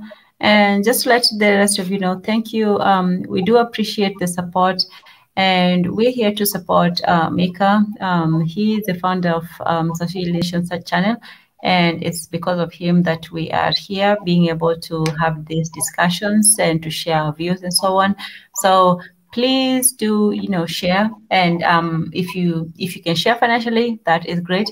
But you know what doesn't cost a thing? A like, a share, a subscribe. So if you can share and like the show and share with somebody, that would be great. But thank you so much, Rahel, for the 50. What is SEK? I think I don't know if that's an Kron. It's from Sweden. Kron.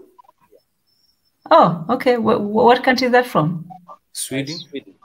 Yeah. Sweden. Wow. Wait, so Rahel is from Sweden. How about that? We have somebody from Sweden.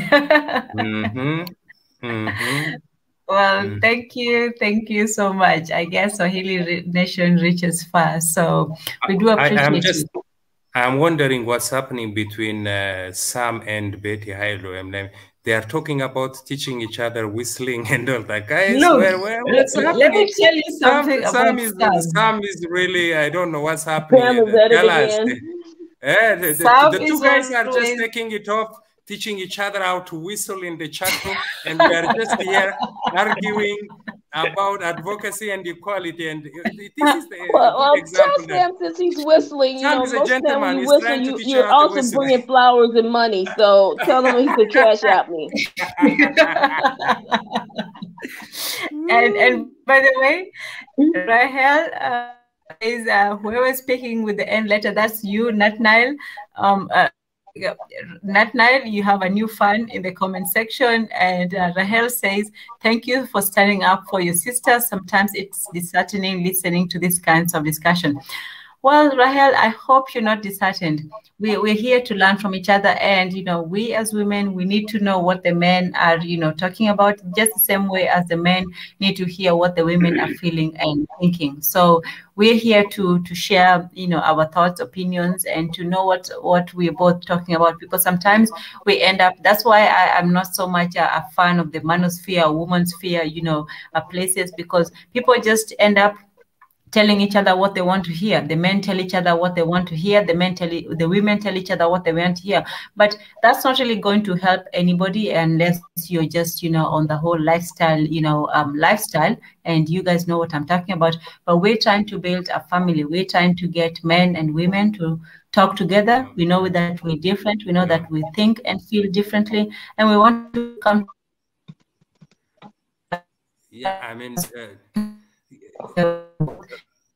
Tanzan, really, we don't want people to have,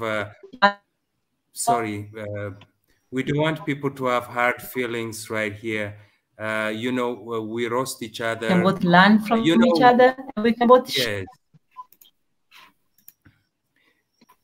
Yeah, so everybody here, we want to hear your views. We want to know what the men are thinking about. We want to know what the women are thinking about, and we want to be better for each other, for the next generation. Because at the end of the day, it's not even about us men and women. It's about the next generation, which is the children. Our time is gone. Literally, the time is for the children. The time is for the people that we're going to bring into the world. We are the ancestors, really, to speak. When we talk about the ancestors, those are the people who are gone, but we are the future ancestors. We're the people who are carrying the torch for the next generation. And if we can't come to an agreement or some sort of, not an agreement, an understanding, let me say that, an understanding between us men and us women, we're not really going to go anywhere. This is not about warring between the genders or men versus women. It's listening.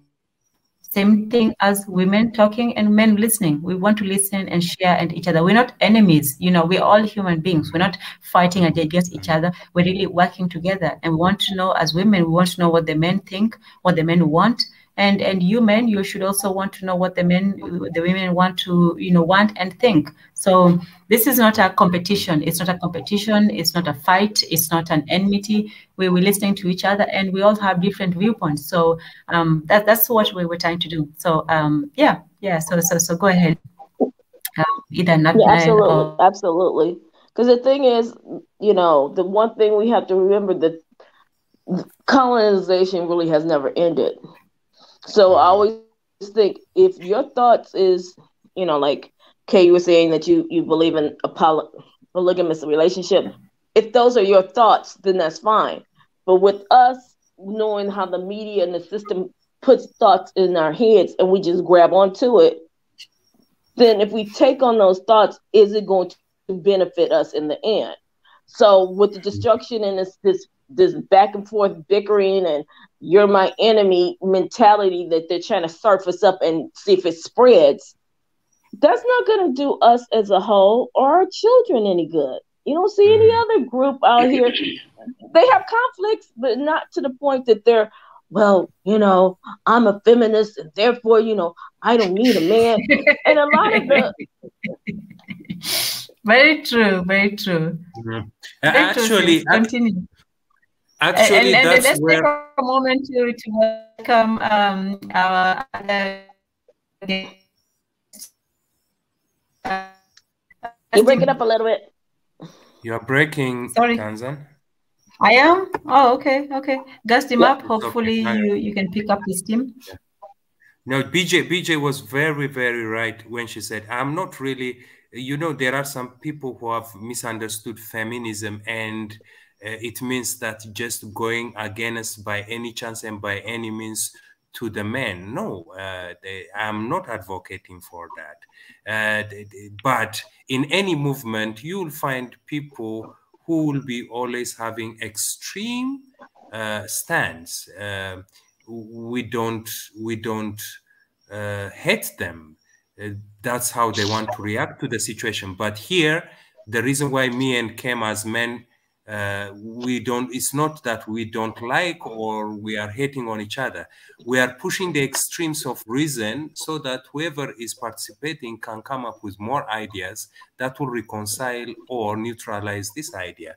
So please, whoever is in the comment, whatever we are discussing, we are just cooking the steak half, or some of us like our steak burnt. Some of us, we roast it really good. So it depends. So we roast each other here, but for the better of tomorrow, for the betterment of our sisters, our brothers out there, to have a good perspective on the topics that we discuss.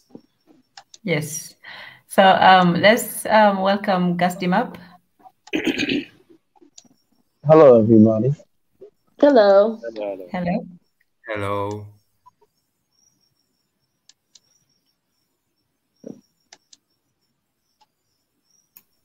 You have the floor.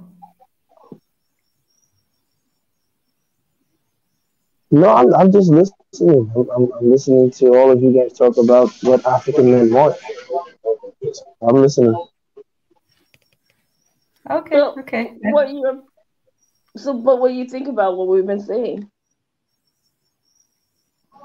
It's interesting. I mean, you know, I think every opinion and every statement, you know, has merit. So, yeah.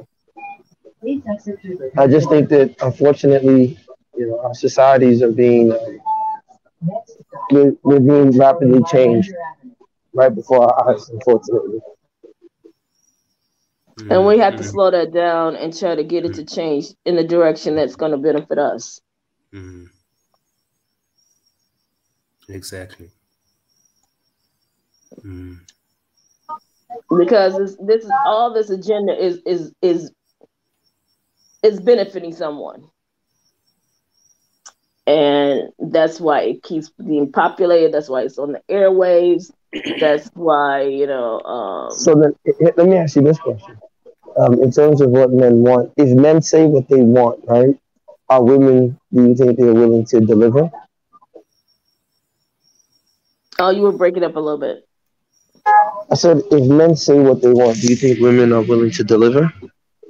Have they not ever? Wow. Interesting. Let me hear this. We have morphed ourselves into so many things. I don't even know what we are nowadays. Trying to get that man. This is what he says he wants. Let me put my long weave on. Okay, my car note won't be paid, but hey, my hair gonna be $500. I'll figure it out. I'm gonna work it. Who you think we're doing all this nutty stuff for? And then when they were, well, by the way, if any lady needs a hair weave, for myself because I have self-esteem and I do like to look pretty. Really, okay, because he didn't want you, so now you gotta justify you spending your rent on all this hair and all this other stuff. So yeah, but where were they getting this notion? Like that's what I'm trying to say. Like, who is telling them that's what men wanted? Like, do women listen to men? The men. Okay.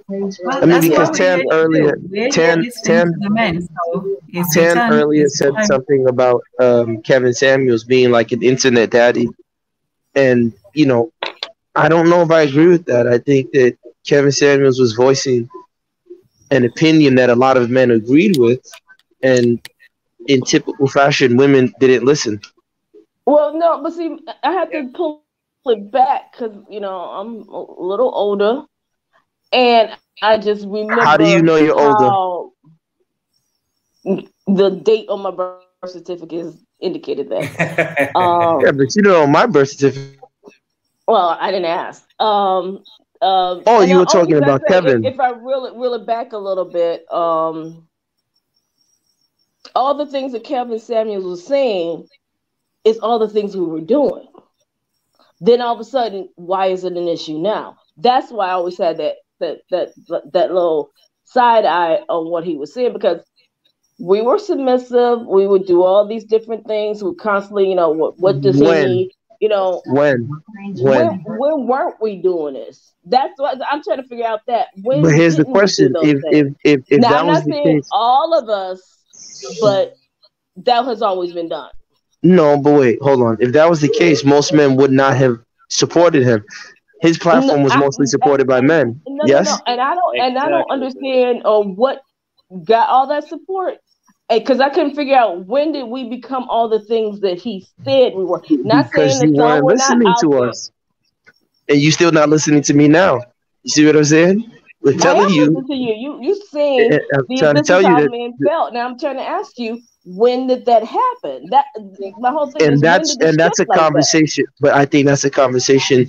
You see, I've always said this to women, and I realized that years ago. Women will never correct themselves, and in African society, no, women. We're not gonna play with that. Women will never correct themselves and all this other stuff, because if we play that one, then I'm gonna have to play what about the men correcting themselves who have abandoned our communities? BJ, can I ask you one question? Wait, hold on, brother. Brother. I want to address what she said. I want to address what she said, because here's what I'm mean. When I say correct themselves, I'm not talking of the individual. I'm talking of the collective, especially in the American context and those who want to copy the Western or American context.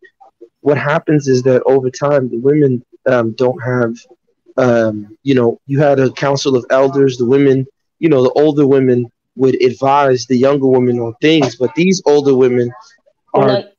Wait, let me finish. Don't be defensive. Let me finish. The older women of today that are on the media and that talk with the younger women, they give them very terrible advice. So what happens is it's the blind leading the blind, and so when I say women won't correct themselves, I'm saying I gave the example the last time. If you go to any barbershop around the world, if a man were to walk into the barbershop and say he did something to his wife or his kids because of some stupid reason, some people might even attack him. But women go to the hair salon all the time and hear their sisters and their fellow women say all kinds of terrible things that they do to men, and they don't call each other out. That's what I mean. Until women can correct each other's behavior, when you see another woman take a guy to child support wrongly, or if you see her abuse another man wrongly, until you guys call each other out, because we call each other out all the time. Men are always seen as dogs, no good. So until women start calling each other out, I don't think anything's going to change. And that's the thing, is that we do. The problem, and like you said, you say the men are calling each other out, and I know that's the case too. The problem is nobody's putting a camera or spotlight on and it goes across the board with everything. Our political leaders, our advocates, we don't see them anymore. What we see is the dysfunctional behavior that's pushed over and over and over and over again. My only issue with Kevin Samuels was that if you're gonna put it down on us, you got to put it down on him too, so we can fix this. So Yeah, then but our sister, kids, for 4 our years, kids can start seeing which way to go. but sister, for And 4 years, hold on, wait, you can't go with that because for 4 years, I'm wait, saying what you said I'm something like wrong. again. But you, Let wait, me just finish. but you said something wrong. But nobody shows that 4 years No, ago that's not is not true. enough time.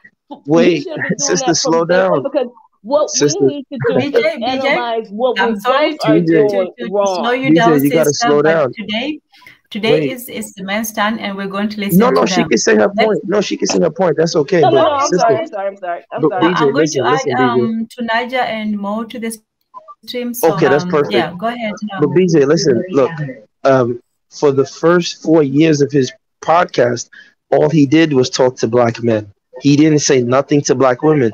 He spent his last year, 2 years on Earth talking to black women. The first 4 or 5 years was only to black men. So you didn't hear him talk to black men, and that's not your fault. Hold on.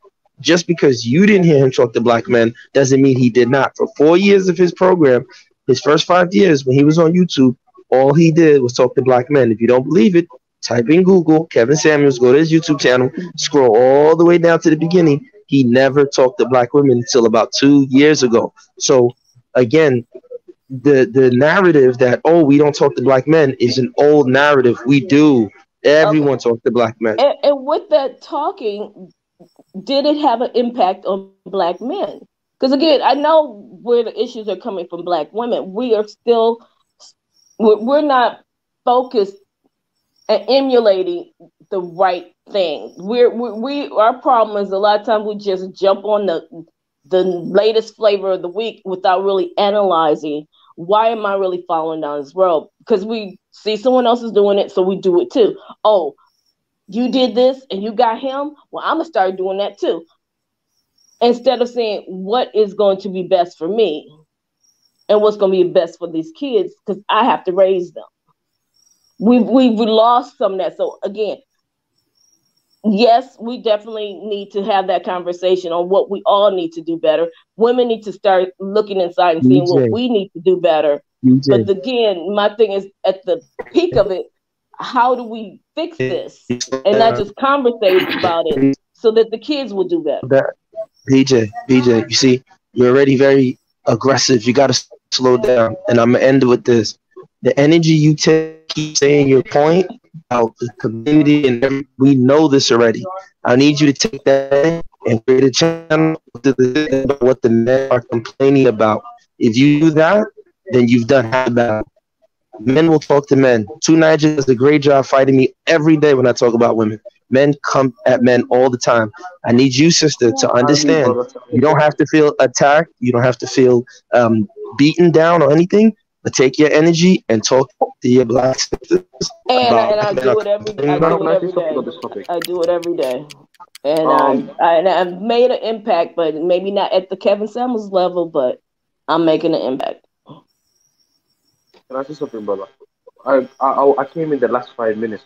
I won't even say the last 5 minutes, I'll say the last 2 minutes. And I heard some of the points that gassed me up made, and I actually stand with it. He was absolutely correct, because men check men. You can't go to a random man and he can't discuss with you about how he mistreated his woman, because that man will check him. He will say, how are you going to do that to your own, whether it be wife or whatever? How are you going to mistreat her and then tell me about it? What kind of man are you? But then women don't check women. I've heard certain situations, again, personal experience, I've heard certain situations where women are actually talking about how they're cheating on their own husband, and the woman is holding up for her. She's saying that, you do you. What do you mean by that? The man is working hard to provide for you and the family. So you're going behind his back and cheating on him, and you have your so-called girlfriend congratulating you and telling you to do you. What kind of attitude is that? I mean, me and Gasmi have already talked about this previously, man. This new generation women, or these untraditional women that we see, it's not really for me. Hey, Mo, welcome to the stream, but somebody is saying that you are roboting all over the place. So let's adjust our dusty mics. No problem. I'll take off my headphones. Okay. Let's try this again. Can you guys hear me better now? Yeah, Yeah, much Right. Much better. better. Thank you. Yes. Go Yeah, it ahead. must have been my headphones. Stop buying headphones from Nigerians like to Niger. Oh, let's not start this again. It's too early for this. Okay, Mo What I can Solomon, say, you up next, and then Niger. no problem. So yeah, what I can say about it is because again, if you look at it, if you look at the situation, I agree with what Gas Me Up said. Men will check men, and you're gonna look at certain situations where a man cannot discuss with another man about him assaulting or beating his wife because that man will check him, instantly call the police if he doesn't beat the hell out of him himself. Because that's just something that men don't do, and they don't discuss it with other men because it's just something horrible. But I've seen certain situations where I've seen women talk with other women about how they're cheating on their husband while the man is working hard and providing for her and the family. She's going behind the man's back and cheating on him, and the girlfriend that she has is congratulating her, saying to her, "Do you?" What do you mean by that? That's disgusting. How are you going to congratulate another girl on cheating on her husband? This is why I personally will never associate myself with a woman that doesn't have traditional culture, because it's something that I cannot stand for. Me and Gas Me Up already talked about this to an extent previously, and we agreed on a lot of things on this subject. So we share a very similar mindset on this, on basically this topic, because again, I'm sure he's probably seen a lot from personal experience, and so have I. Women in, like, basically untraditional women or westernized women, they don't have the best interest for you. They really don't. And if you really don't believe me, you just have to look at some of the things that are happening, where women are using children as weapons, and that's another thing. That's a whole different subject. Man and, like, let's say the husband and the wife, they don't get along anymore, and they split because it's making them unhappy. The man still wants to be in the child's life, but the women will use the children as a weapon. And you women, even though as much as you don't you don't want to agree with me, to a certain extent, truly in your heart, you know that's true. No, I'm not disagreeing that doesn't happen. The thing is that people are people, and I think on both sides we do not vet the people we get involved with. You know, if someone is a little shady, going to, like I had a former supervisor, she never paid for pantyhose because what she do is when it tore, she took it straight back to the store and had them give her another pair. To me, it's like, that's ridiculous. That's shady. Shady behavior. So now if you get involved with someone like that, they're going to do the same thing to you. And that's I think that's one of the real issues, that we don't really know who we're dealing with, their true character. Because we've run away from arranged marriages. Arranged marriages, for the most part, stops all that. But these women of today don't believe in arranged marriages. They think arranged marriages are oppressive. Well, in America, it's sort of hard to get an arranged marriage because a lot of us don't even have. No, you need arranged marriages in America. You need the family. The families need to get stronger. On the panel, if you're not, and another thing, speaking, I'm gonna make one single point as well. Your mic so that we can have an easy listening experience. I think Tunaja is up, and then we can. Can I just say one thing before Tunaja? Tunaja starts, I'm just gonna say one point. Go ahead. Yeah, I was gonna say, and also another thing that I've noticed in today's era of women, and westernized women, as I like to call them, or again, feminists. What a word. Basically, in basically that category, in today's women, they usually tend to do, basically they tend to have intercourse before marriage. So they tend to do a lot of they basically do a lot of unsociable activities. Let's just put it at that, right? Before marriage. And men, again, we're all men here. And one thing we've got to be truthful is, you see how money or finance from a man is important to a woman. Basically, what's important to men is not even the look, it's about purity. And I'm sure Gas Me Up can also agree to a certain extent to what I've said. Purity is also important. If you've done certain activities a lot of times, and it's really not basically accommodating for a man's needs. Like, it's just something that I agree. I'm not not I'm not bored 100%, but I get what you're saying. Yes, all of you probably get the extent of what I'm trying to say. So it's just that's another thing that men just don't agree with, because also both needs, both men and women's needs have to be met. It has to be somewhere down the line. Men are looking for certain things, so are women too. Yeah, and this is why in today's no worries. In today's experience, in today's world, basically, there needs to be certain level of culture. There needs to be a certain level of behavior that needs to be met. I'm from personal experience. I'm watching women just going wild. There needs to be a certain level of control that they need to have. That's just my personal opinion, but you guys can say. And the thing about, you're absolutely right in everything you said, but that's one thing I don't know how to attack, because you got Keeping Up with the Kardashians, you got everybody, I'll do whatever you see in these videos on that's popping up, not trying to find it on YouTube, this keep pushing all this deviant behavior, when they're not flashing it for me, they flashing it for the younger girls and the teenagers and the ones who are in their early 20s and et cetera, grooming them that this is the way you're supposed to act if you want to get this guy with the X or the Y or the Z. And it's, how do we compete against that to try to get to their minds to tell them, no, what a man really wants, and that's what's the beauty about you guys being here. You're telling what you guys really want. Because for a lot of women, we don't know.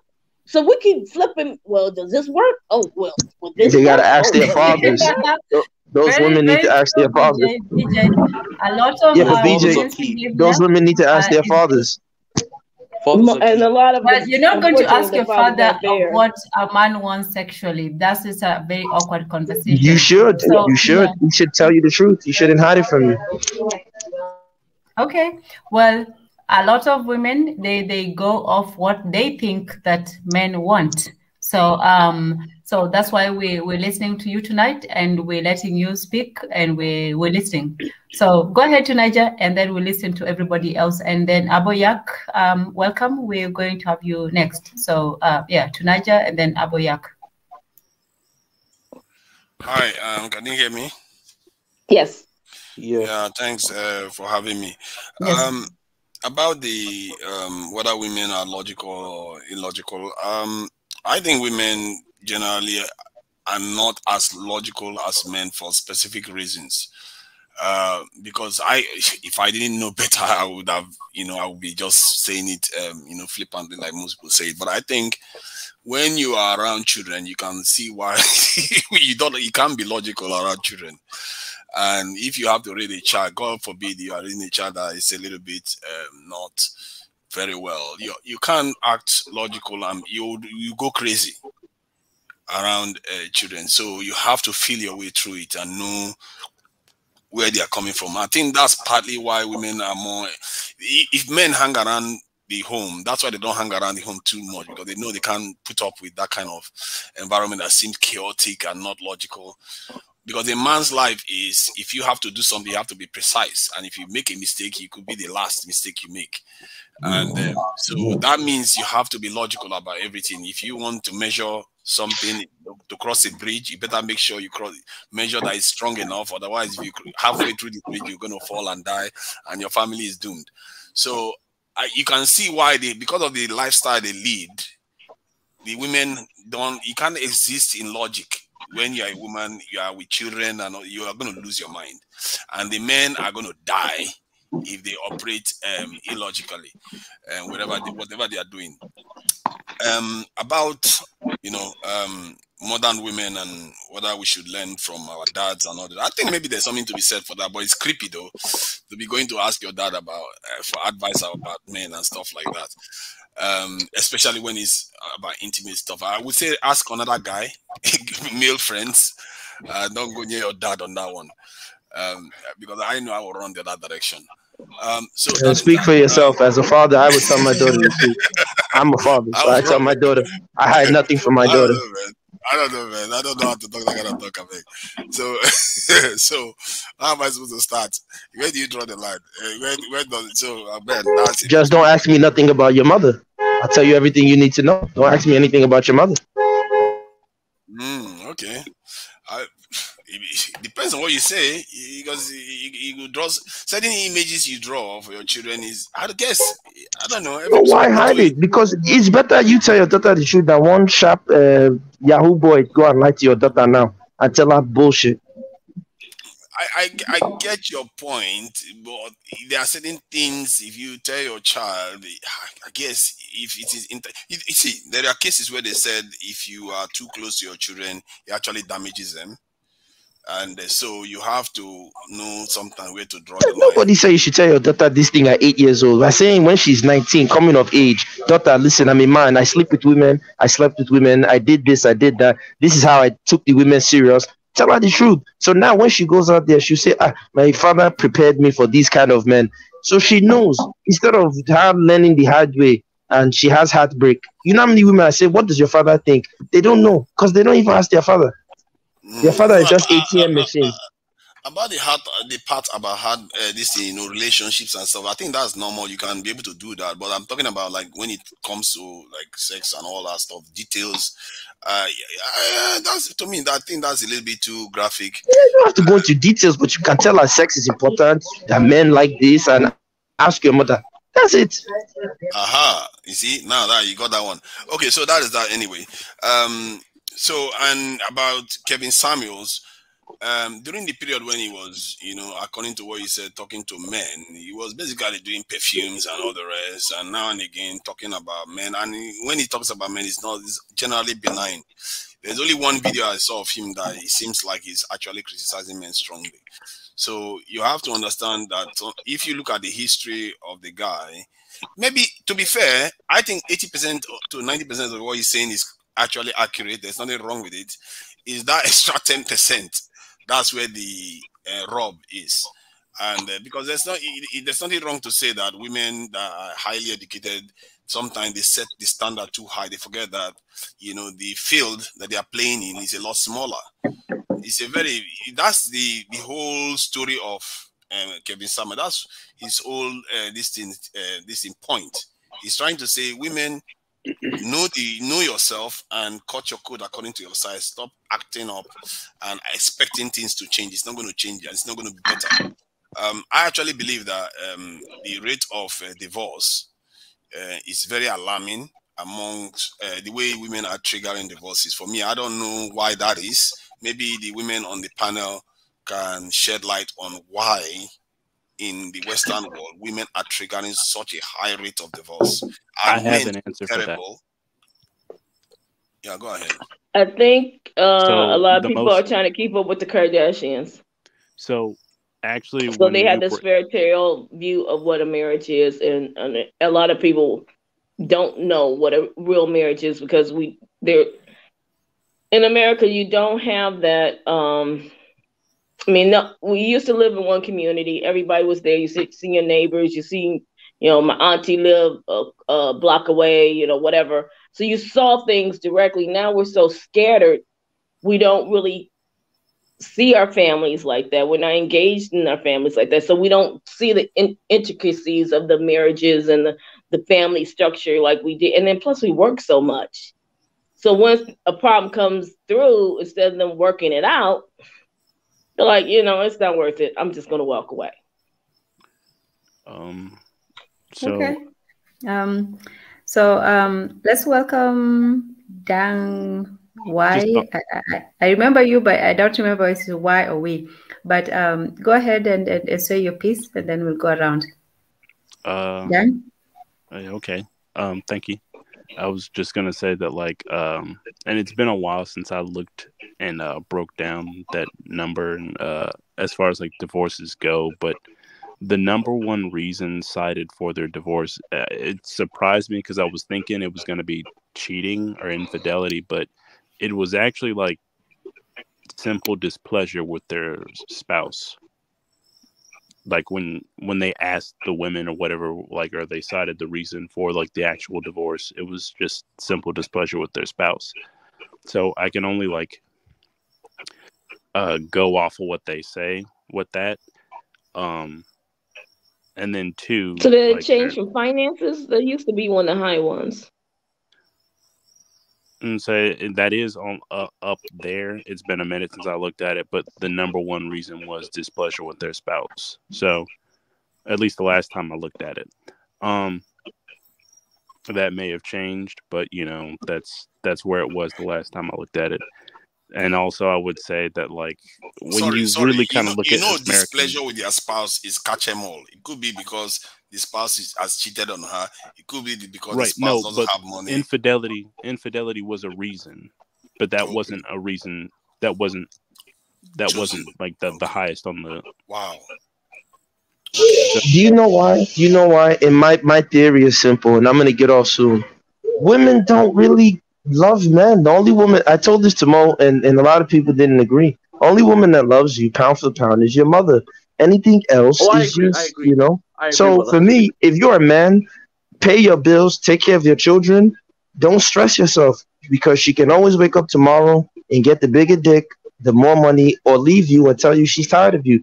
Don't kid yourself, man. Enjoy your life. Women don't love you. They tolerate you until they're tired, or maybe you might be lucky and you find your so-called soulmate. But most women don't love you. It's bullshit.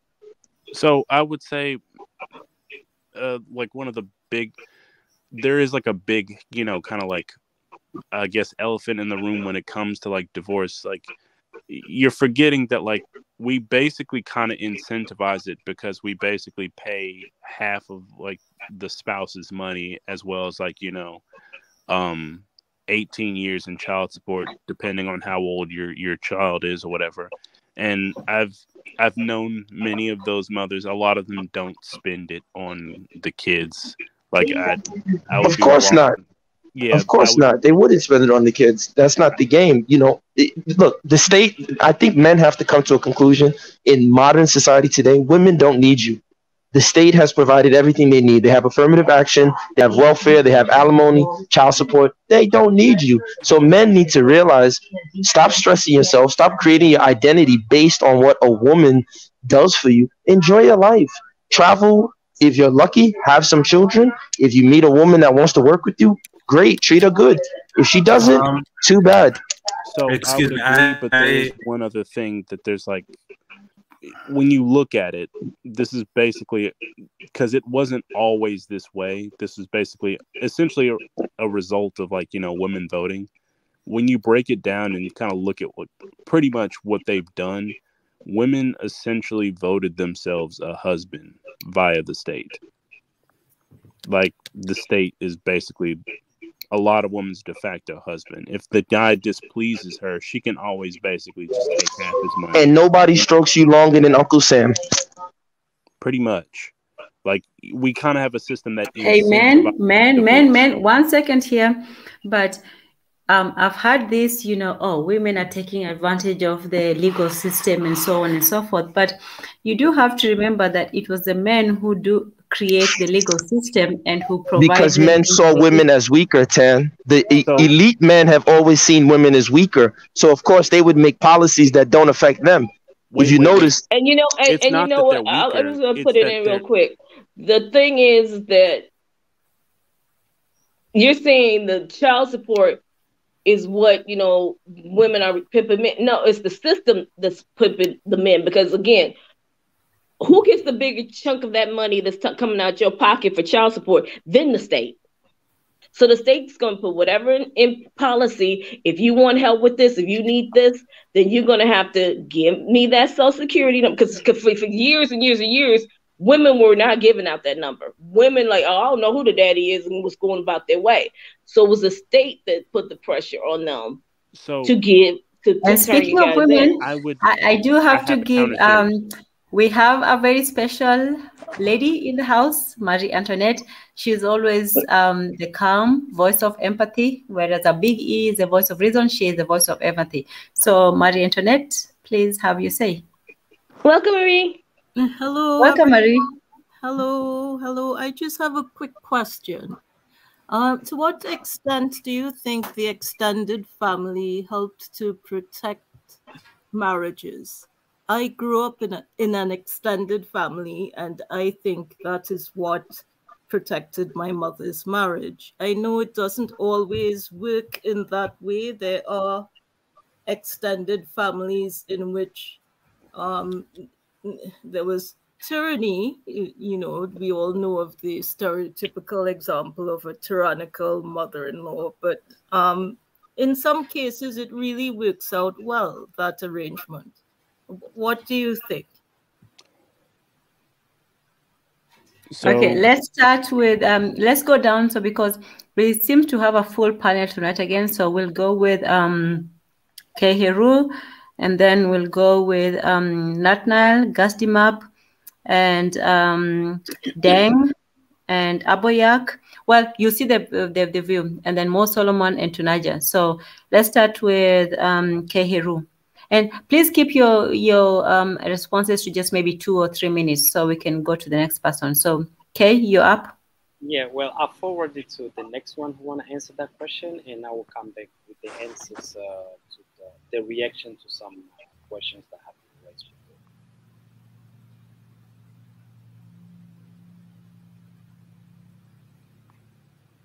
Hello? Yeah, Natnal, go ahead. Well, I was really itching to respond to some of the things that was given, and I would like to leave the platform because it's a full panel, and if there are other women who would like to come in, I want to leave that platform. If you allow me, I just want to briefly make 2 points and take my leave. Am I allowed to respond to the previous point then to Mary Antoinette? Yes, go ahead. Thank you so much. Because Mary Antoinette, greetings to you. You asked the question, and it would be rude to talk about something else while your question was on point. It's just a point. I mean, it's a check to our guys, and you know, I've said it, and I would say it again. As an African man, I want to just give two proverbs. Our ancestors, they say, where there is a smoke, who can finish this? Where there is a smoke, there's fire. There is fire. So they say that, and I am to myself disappointed when men are talking about they don't need us, they will live for the bigger this, the bigger that. We just move on with our life. And I was a bit disappointed also to hear that other points with the child support and all that. But one thing that we need, and the one, especially one point, why do I have to just adjust myself to their demands while I can move on with myself? This is not the attitude, actually, we would want the generation to come to cultivate. Where there is smoke, there is fire.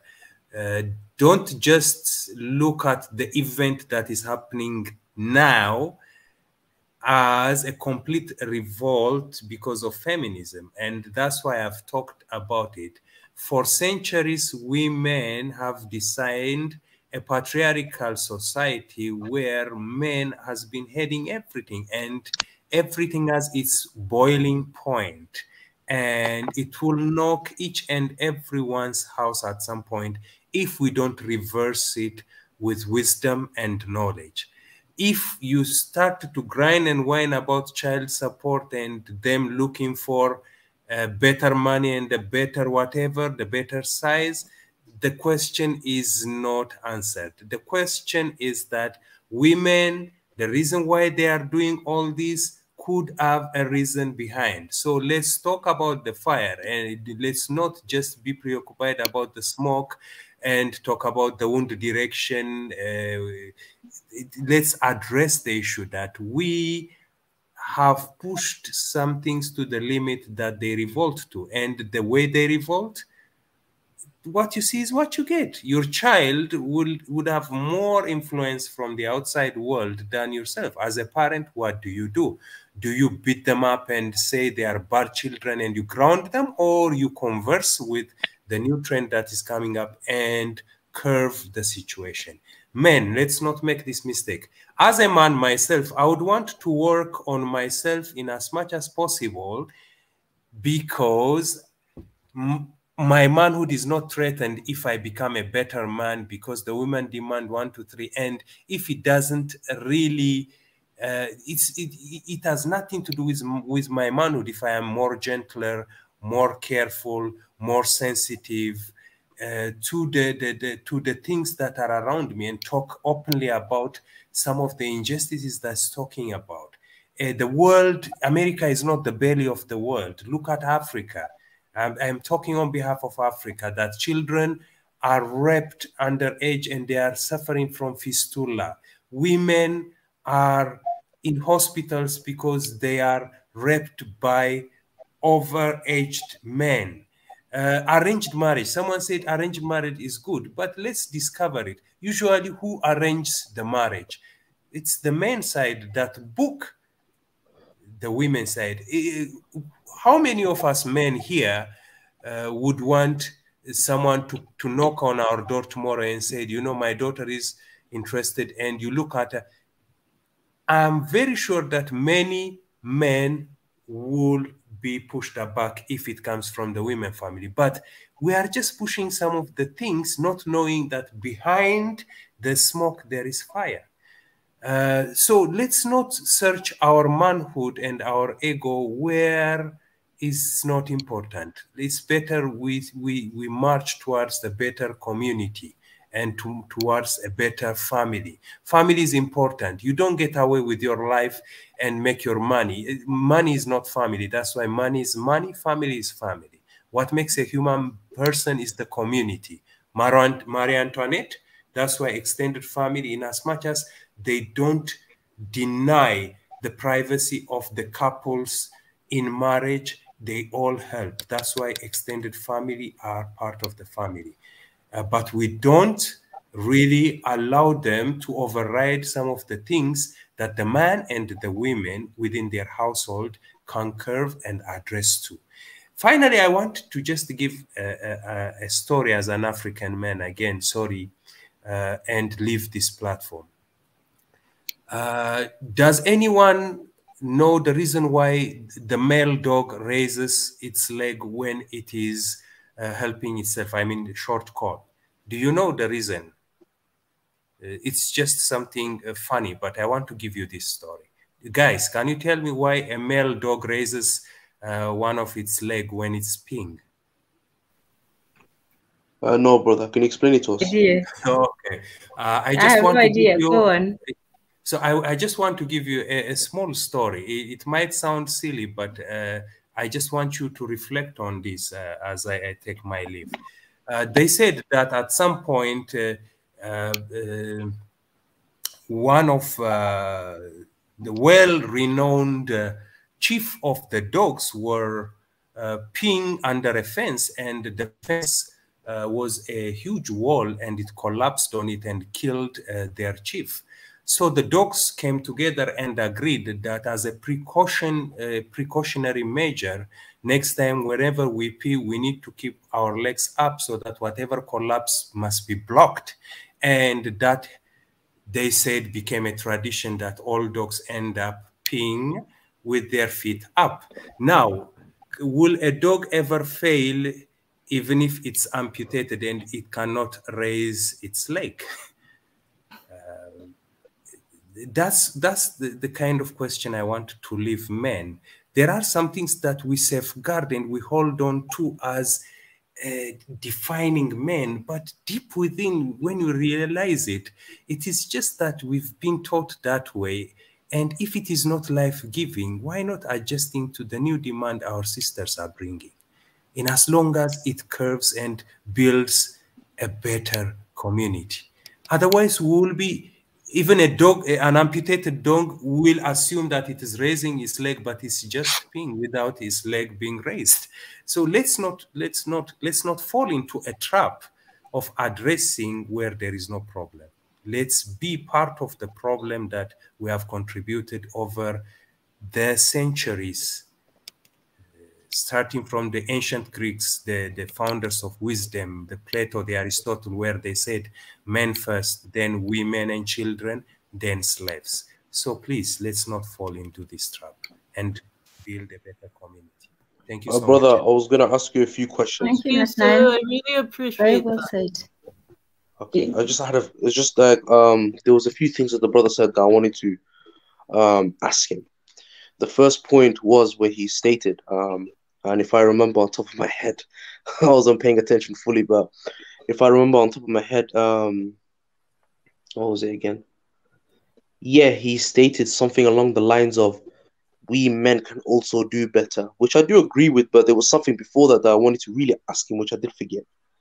But it's the last part, the last part which he also mentioned about the basically men first. No, I don't. Like, men need to be, again, in my assessment of, like, you know, what a man and a wife have, like, their jobs. They have specific jobs. A man has to be the head of the house.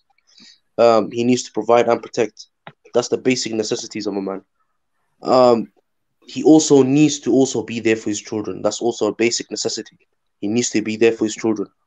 Specifically, he needs to be there for his daughter when she needs him, or the son when he needs him.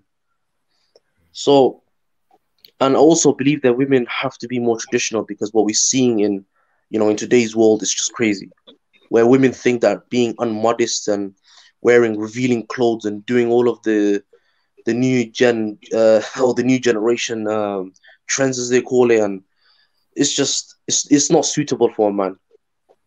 I mean, okay, I'll give you a prime example, right? If a man has the same thought process as the brother right there, we said everybody has to be equal, we need to give women the same.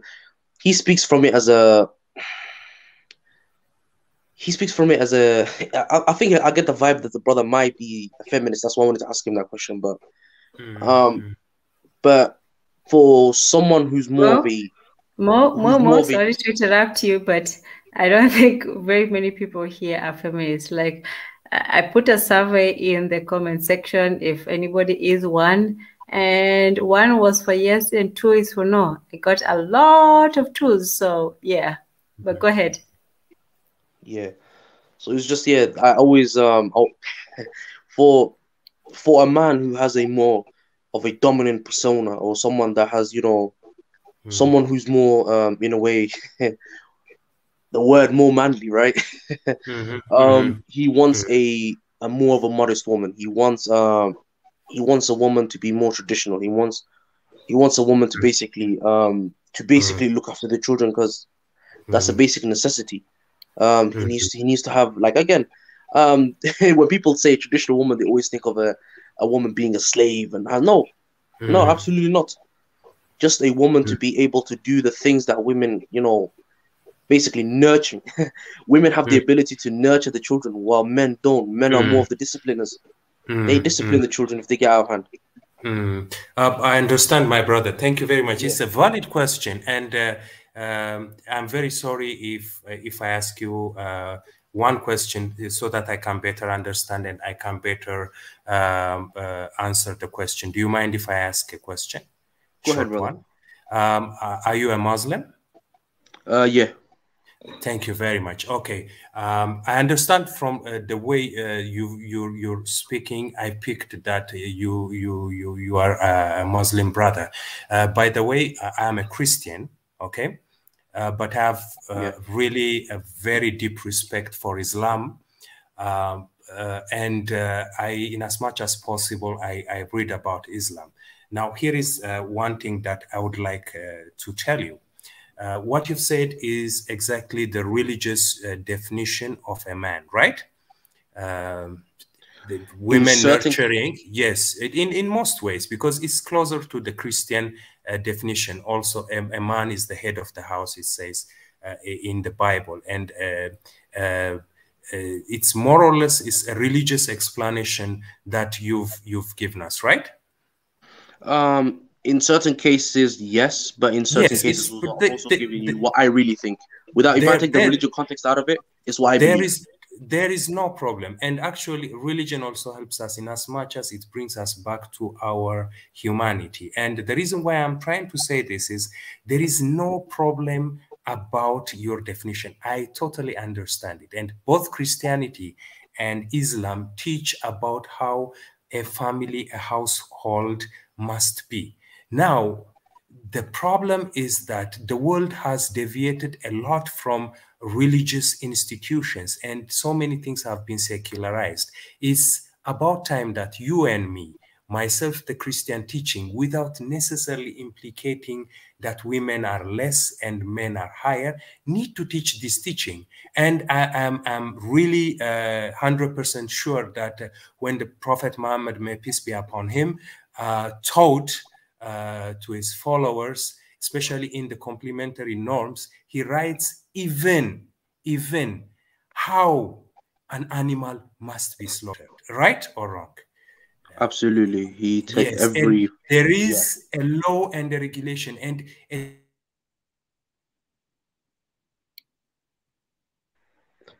Your mic, brother. I think your internet might be It went silent. yeah. But I understand of the context of the brother's trying to say. I understand. Um, I think I also understand where he was trying to go with it. But yeah, if I take the religion context out of my viewpoint, so if I exclude religion out of my thought process, I will still have something similar, like in terms of thought process. Because again, I'm gonna ask you women a question, right? Do you guys want a man of today's generation, or do you want more of a traditional man that will fulfill his duties? That's a question to all the women. Please say that again. Do you say Yeah. please ask the question again? Do you guys want a man of today's generation, or do you want a man who basically is more of a traditional man? So traditional versus modern. What is the difference? The difference in modern is it comes with the modern package. So all of the things that you're seeing, all of this more of men into their feelings, or more of this more of this new feminine men, as I like to call them. But are you more into that, or are you guys more of a? Do you guys require more of a traditional man? Well, we'll get more into it in the next week, because next week will be the women's women's turn to say what they look for in a man. So today will be more of you. What do you look for in a woman? But yeah, I'll let DJ take this one. That's a hard question to answer, only because I know, because what happened in the 80s, it skewed the way most men started to behave. So to say a modern man, I don't even know what that is, because most of the men now have sort of abdicate that leadership role to a certain extent, because it's more of, just like with the women, fall in line with whatever's going on now. So yeah, for me, traditional, because when I look at the men of the past, and not all of them were great, they had a sense of unity. We now always say who's the lead or the head of the house and all these different things. It was just, to me back then, it was just innate. They knew. They didn't have to be told every week that I'm the leader and then you got to do this and you got to do that. Or the one like, oh, I'm the woman and it's got to be this. Of course, there were exceptions to that, but it was just a certain level of people knew certain standards was not negotiable. And today, all standards are negotiable. So in a way, I understand the point you're trying to make, because again, if you're looking at men of today's generation, where they're advocating men to show their feelings, or you know, men to advocate the leadership role, or where men are being told to, God forbid, stay at home and raise the children at home. Basically, you're seeing the outcome of this. You're seeing the basically you're seeing the outcome of, you know, that today's modernity apparently. And it's all by design. Yeah, while more of the traditional men basically advocate again, they're more masculine. They know what they have to do to look after their families. I don't necessarily mean as someone in the comment section, Rahel said, more than no, I'm more of a one man, one woman, basically kind of guy. I don't want to marry more than one. It's a headache. But basically, more of a traditional man, a man that understands his role, a man that is more masculine, while as in a modernity man where everything's up for grabs. I've seen certain situations where men have to split the bill apparently, in terms when they go for lunch 50-50, or men are into their feelings, describing how they feel, or I'm not like that. That's what I have to say. But which one would you guys prefer? If you without explanation, you have to choose either modern man or a traditional man. Which one would you choose?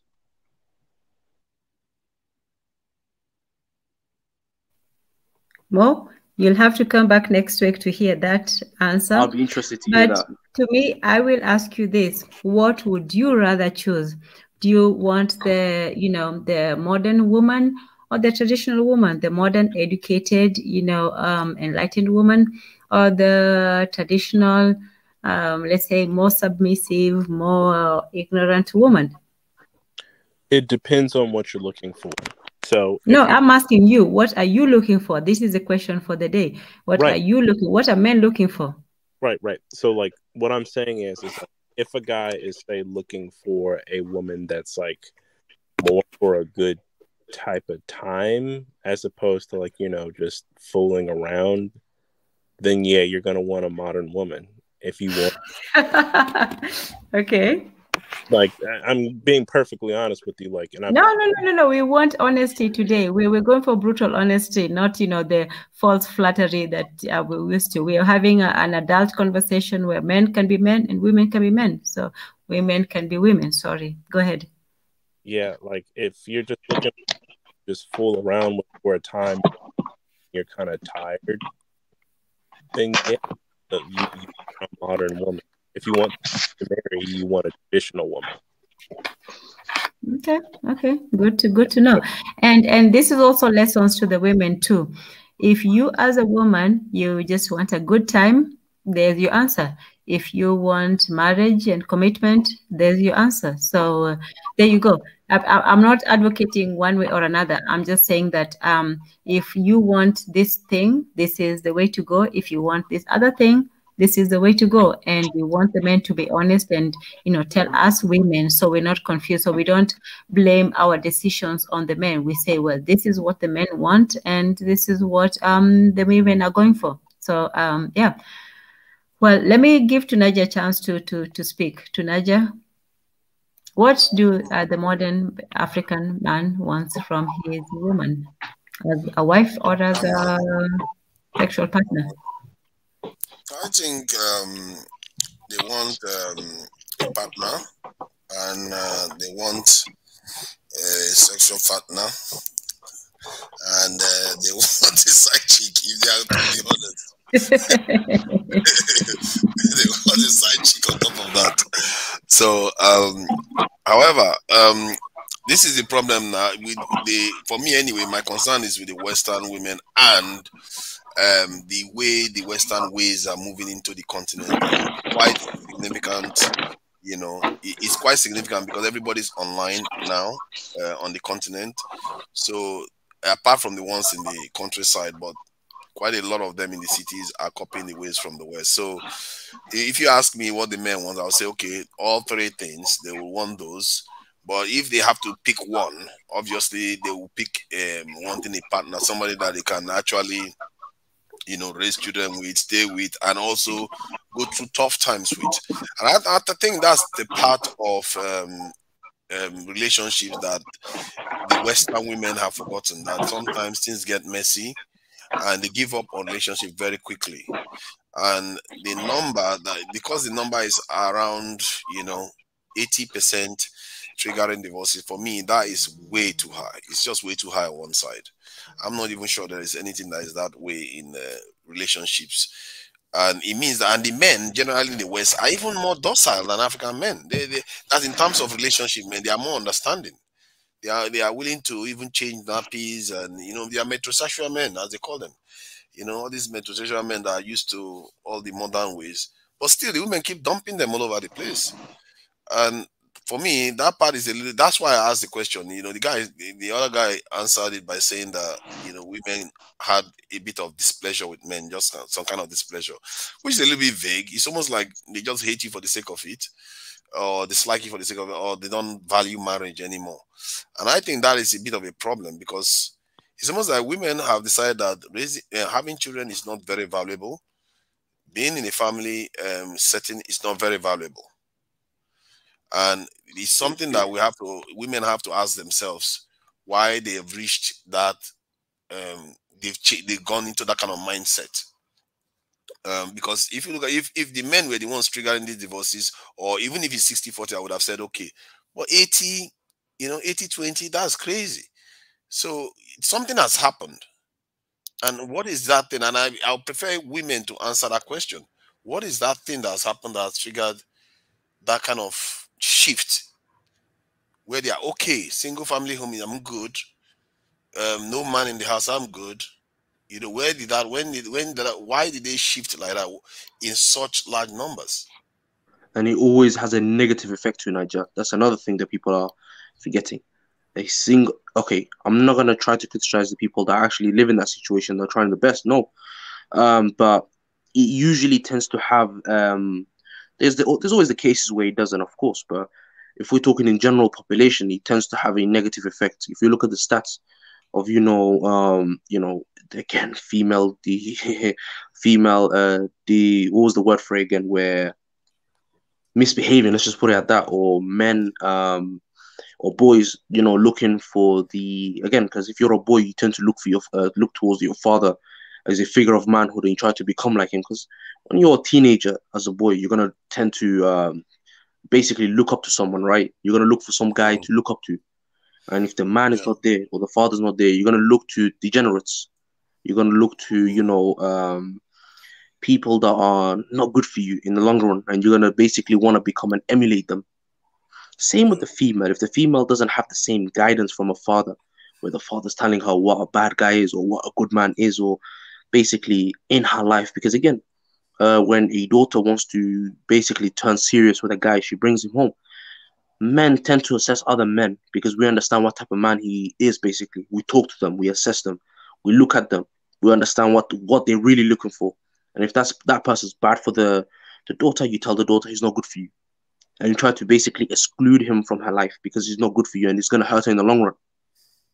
That's why having a father is wait.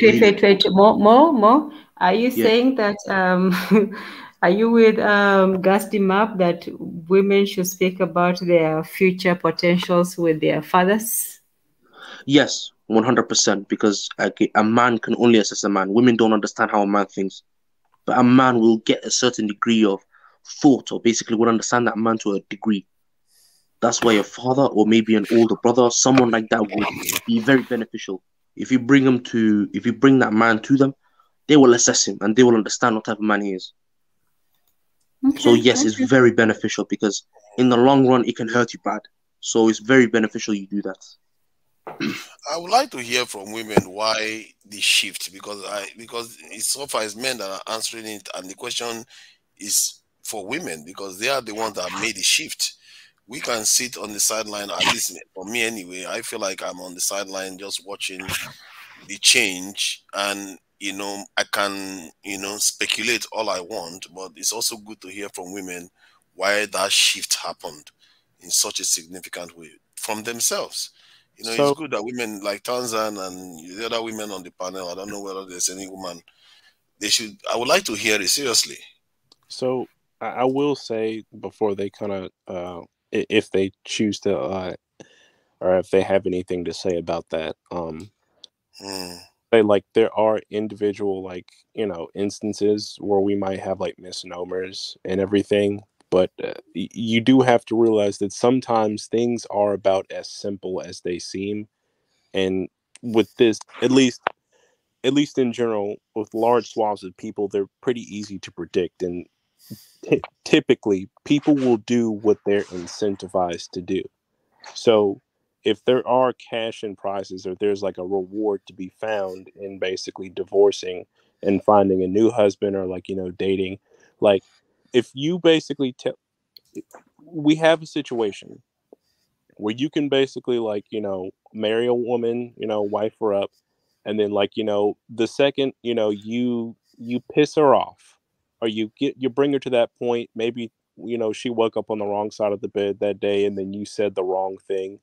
She'll just up and drop papers on you. She can, and then just find a new person, because she's a woman and she always has like options, at least for sure, like for at least for a time window. So she can basically get your money, another guy's money, another guy's money, and each time they piss her off, she can just dip, because there's Can I ask you this though? Sorry to interrupting, but do you think that marriage is more beneficial to men than to women? Depends or the other way around? Depends on where you are.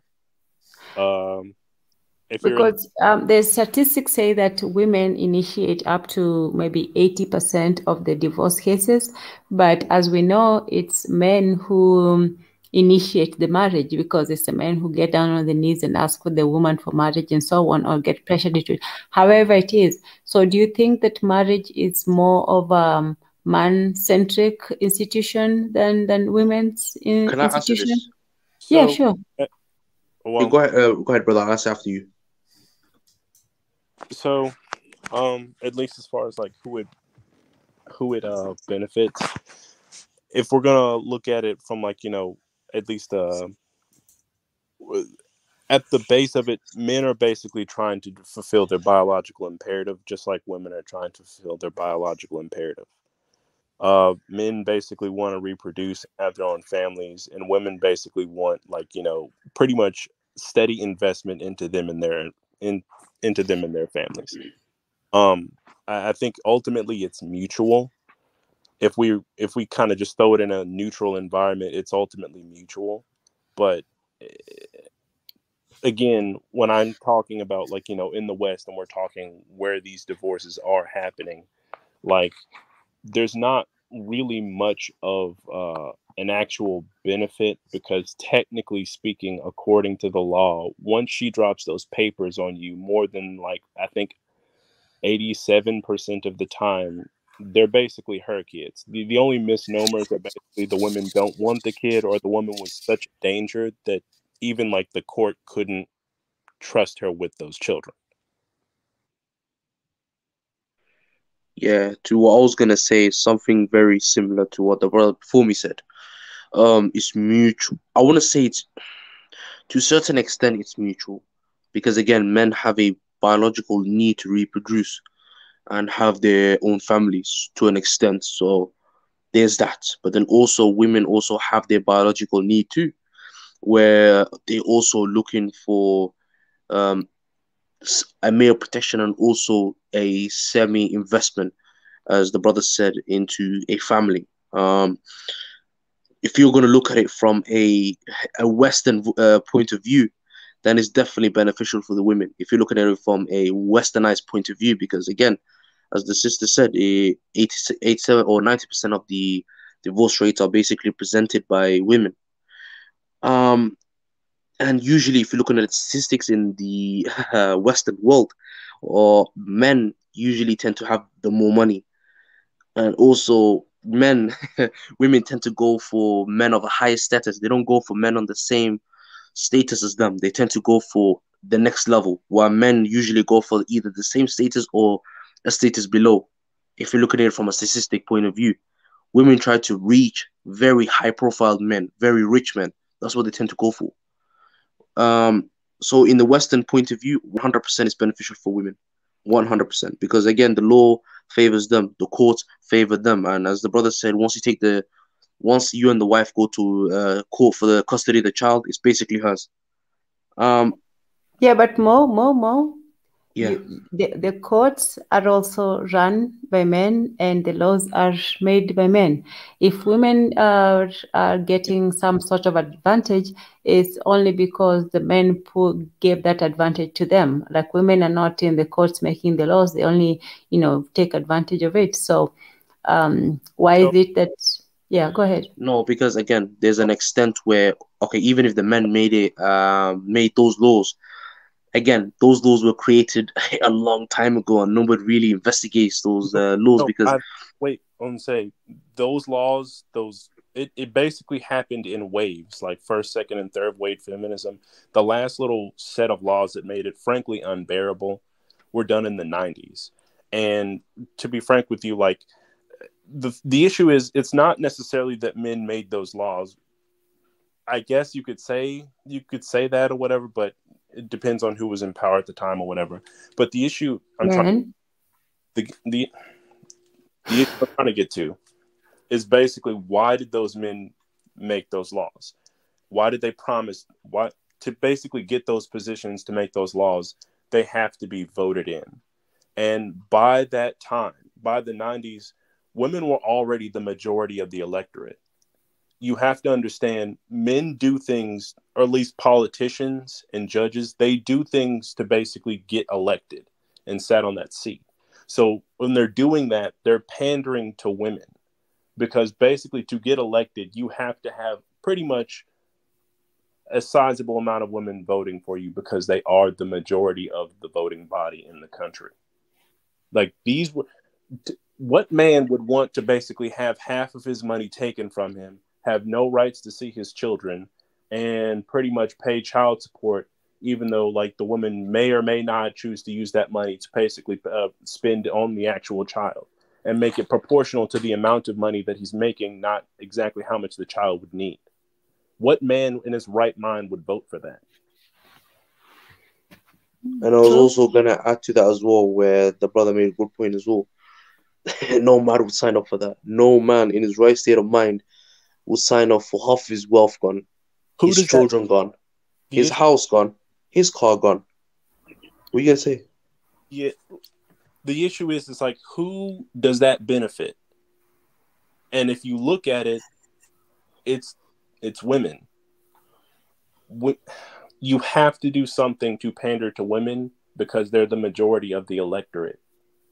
When they became the majority of the electorate, like, you can't cater to people on individual levels. Politicians can't see individual levels or individual persons or people, but they can see groups. And since women are basically about 51 to 52% of the population, they're the majority of the population, and they're also the most active part of the voting body. They're also the majority of the electorate. You have to do something to cater to this group to get elected. Now, I've asked multiple modern women, even if, like, I get to the point where, like, even if I can, like, because most of them don't even agree that what we're saying is wrong. That, like, basically the idea that, like, a man should basically pretty much be paying, because even, like, it gets worse depending on the state. Like, in the state of California, right? It's like, that's lifetime alimony. You're paying for her lifestyle for the rest of your life. Yeah, pretty much. That's, like, a lot of people, they played vague. A lot of his ex-wives played vague when he, like, killed himself. Do you guys remember Robin Williams? Mm-hmm. So I was looking at these documentaries, and a lot of his ex-wives were kind of playing vague as to, like, why he killed himself. And then I looked into it. The issue wasn't that he was just a crazy person. Maybe he had his issues. Maybe he, but we all forget that Robin Williams had 3 ex-wives who dropped papers on him. And they all basically had lifetime alimony. And the court would not adjust his payments.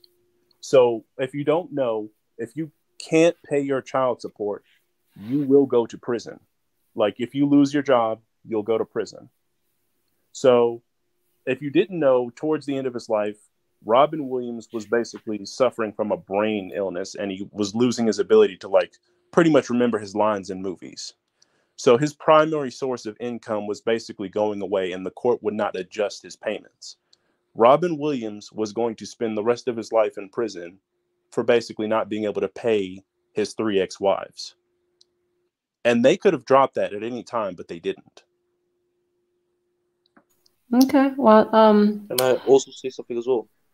yes. You guys remember the situation what happened with Jeff Bezos, where the woman had nothing to do with building up his wealth. He built up his wealth. He built up his own wealth from the start. He built up the company Amazon, and he made it what it is today. And what happened is he decides to marry this woman, and she leeches basically 38 billion in settlements, and she has 19.7 million Amazon shares. She has all of that money from marrying him. Do you not understand the power that women have in Western world? I will give like some caveat. From what I understand with that story was he basically his wife did help with the business, and from what I understood, he had no problem with paying it or whatever because she did help with the business on that one. But it was basically his parents more or less offering a loan of pretty much their life savings to help him get that business off the ground. And exactly. That was kind of what the deal was. What that was, from what I understand, Jeff Bezos was cheating. But then I looked, basically both of them were cheating. Like not even a year after both of them divorced, Mackenzie basically married their children's science teacher.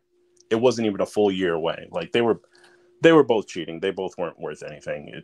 It was just kind of like a situation to be fair to the woman. In that, can I ask you a question though? Does she deserve to walk away with 38 billion in settlement? So on a part of me says that like, because my issue is like if a man has money and then he gets married to a woman, if that woman drops papers or that like doesn't work or whatever, he needs a prenup. He's too rich. That's what I would suggest. The problem with prenups is that they don't work. Basically, the Supreme Court basically made a decision, and pretty much with prenups, for them to even work, they have to have like a sunset clause on them. So that's actually what happened to Chris Walk. Pretty much the sunset clause on his prenup came up, and then not even a week later, his wife dropped papers and took him for all he had. So, well, to all the men, don't marry. See, I think there is, I don't know, I'm not sure where I stand on this type of things, but when I look at society, I feel like some of the decision makers, they actually sometimes consider this thing more than we think that they do. Because think about it, if a man goes on only getting married and the women are used and dropped on the sideways and they just keep growing and growing, you don't have any way of breaking the wealth up in any way. The wealth just stays in the hands of a little few. And it's bad enough as it is that wealth is not transferred more easily these days. That's why you have about, 10 or 12 Americans having as much wealth as the bottom 150 million or so. So wealth is not moving around that easily anymore. And then if you say women should not get money from their spouses, then it's going to even stay more and more in fewer hands. So from that point of view, I would say, okay, maybe I'm for it. And besides, if somebody gets married to a Jeff Bezos that is, worth a zillion dollars, then tomorrow you are nobody. He has enemies that you have to contend with. He has friends that you have to contend with. He has popularity that you have to contend with now. So you are associated with him. You are linked to him. So just because you get divorced from him, now you don't have any protection of the resources that he used to use to protect you before. That's in a way is unfair on its own merit. So from that point of view, that's why I am more on the side that, okay, if you get married, especially if that woman has a child for you, there is something to be said for, if you are not going to support polygamy and you are not going to stay in the marriage, you have to give her something. And if she's taking care of your children, you have to give her something too. What are you doing with all the money all yourself? And if you're talking about people that deserve it, because the term Mo used was deserve, you can argue that does Jeff Bezos, does he deserve to have $1 zillion? Because he didn't do all that work. If I look at him, I look at him like a soft man. He just made a few decisions correctly. He was at the right place at the right time, and he capitalized on an idea that he didn't originally create himself. So people, we have to be a little bit more circumspect about this thing. That's why I look at it. And women should get what they deserve. If a man, has money and you get married to a woman, and there's no reason why she didn't get reasonable. I don't know about half. I don't know about half, but I know that she should get a reasonable amount of money. So personally, I'm just big on us not separating rights and responsibilities. And my issue is like a man shouldn't have to pay for something, like, because really a man shouldn't have to pay if, like, he's not receiving basically essentially the benefits of, like, a wife and, a child or whatever. So, like, if he doesn't get authority over that wife and child, he really shouldn't be paying for, like, the wife and child necessarily, because, bear with me, because I'm going to get to what you're thinking, and I know what you're thinking, because he's basically, you're essentially enforcing a marriage contract that's not in play anymore. Now, like, what I think should happen is, like, we have to de-incentivize divorce. And that means we basically have to take out the winners and losers in the in whatever happens or whatever. So let's say a woman drops papers or whatever, or they both decide they want to split or whatever. To be frank with you, we almost really shouldn't allow it for anything other than, like, frankly, physical abuse maybe, or, like, cheating. Like, cheating, that's a big one. I'm not going to tell anybody to, like, stay in a relationship with somebody that's outright just cheating on you, because then what's the point of marrying them? But if there's a divorce or whatever, basically pretty much the kid should go with the person who can afford to keep the kid. Nobody gets paid. You both go home and the other one gets It's gonna get messy. See, just about this, because if say whoever can afford, what if both of them can, but one is just richer?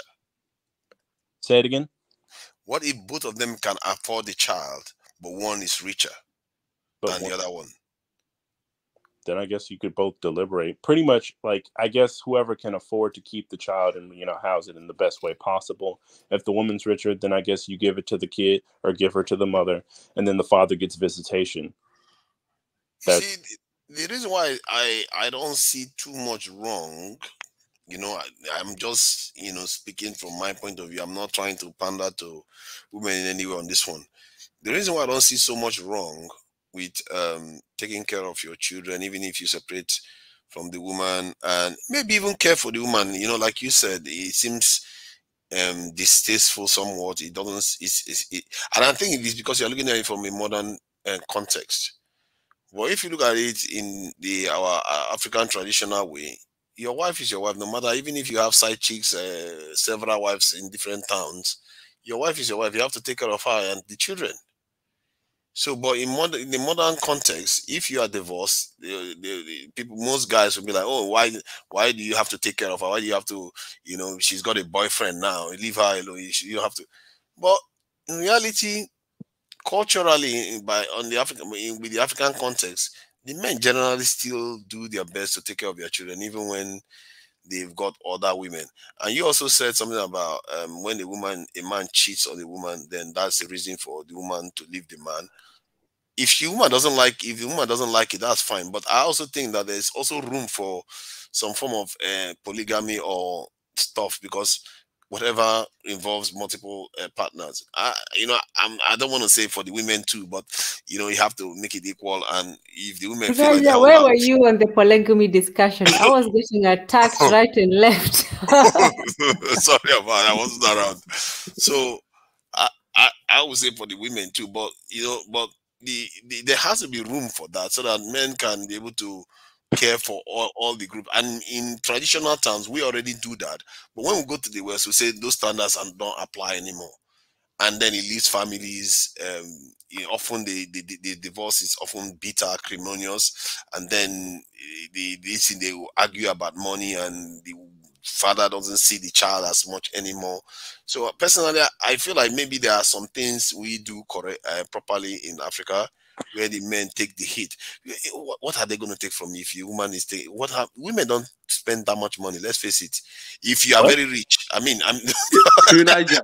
on. I know I walked into that one. See what I meant by that. I had Jeff Bezos in my head. That's what I mean. For normal men, definitely women will almost gave me a heart attack. Women don't spend too much money. Yeah, women do spend money. I have to admit to that one. But if you are very rich, if I had Jeff Bezos in my head, in that context, women don't spend that much. Their spending is often capped. They take care of the family, take care of themselves, go shopping. Maybe they need an extra pair of property or security. That's all. Hours of shopping, and I mean hours of shopping. But yeah, continue. If you have money, it's not going to matter. The house is not going to feel, because if you can't imagine someone like Jeff Bezos with $1 billion, she will not be able to spend it all. She will spend, that whole house will be full of clothes. It's not going to matter. She can't spend it all. You see what I mean? I have an idea. How about before people get married, we have a lawyer or somebody, basically draw up a contract or whatever and say, in the event of this happening, this is what we're going to do beforehand. Maybe, go into detail, brother. We're not fighting over who gets the kid or whatever, or how we're going to basically do this in the event of or whatever. And we basically sign that beforehand, and then pretty much if somebody drops papers or they just decide that it's not going to work out or whatever, which we can get into that later or whatever, but if that does happen, there's basically an agreed upon procedure or whatever, and then they just follow it through. And everybody, if somebody isn't following it, then the world kind of just then that's where the world steps in and enforces what you signed. Yeah, but you just said that those prenups don't work anyway. Whatever agreement you have, what makes you think it's going to work out? I'm not saying a prenup. I'm just saying, let's say we restructure a pre-contractual marriage agreement. Yeah, what I'm saying is let's say instead of what we have now, to me, in general, divorce and family court shouldn't exist at all. The government shouldn't be in marriage because they kind of ruin everything. The tax collectors now, so they want to get involved. They have to get their cut. More. Let me ask you something. You say that thank God Somali women are traditional, or they might have been single fellow. Are you grateful that they're traditional or that they're religious? Because go ahead. This is what I would say. Tradition has always been imbued. Tradition is something that's always been stuck with the Somalis. Tradition as in men have a certain way of acting traditionally, while women have a certain way of acting traditionally. Even if we exclude religion, women are more modest. Even if there's religion excluded, women have to be modest, and men have to act a certain way as well. Being masculine, that's one of the traditions in Somali men as well. Yeah, and even if you add religion on top of that, it also solidifies basically the thought process. So yeah, I'm thankful in a way because because again because I've seen so let's just say even there's no Somali women that I could marry possibly, which is something that could never happens, but let's say the possibility was there, I would look for a traditional woman. If I can't find, I might be single forever, as the comment says, because I just can't bring myself to marry a modern woman, especially with all of the perks that come with them. Let's just say that with all of the necessities and all of the I can do this too. I'm just as strong. I can't deal with that. I think that sorry, let me just ask something quickly. You know, there is a two set of modern Western women. I think when we say modern women, I think we are referring to Western women to an extent. But when you look at Western women, there are two sets that I can notice now. There is this set that seems to have come along in the last 10 years or so, or maybe slightly earlier, that just seems to be like, you know, those, they describe them as those latte drinking, you know, metropolitan kind of way. I've seen some of them whereby they can't even stand on the grass. It's like when they're on the grass, they start thinking, "Oh my God, I don't want to be on the grass at all."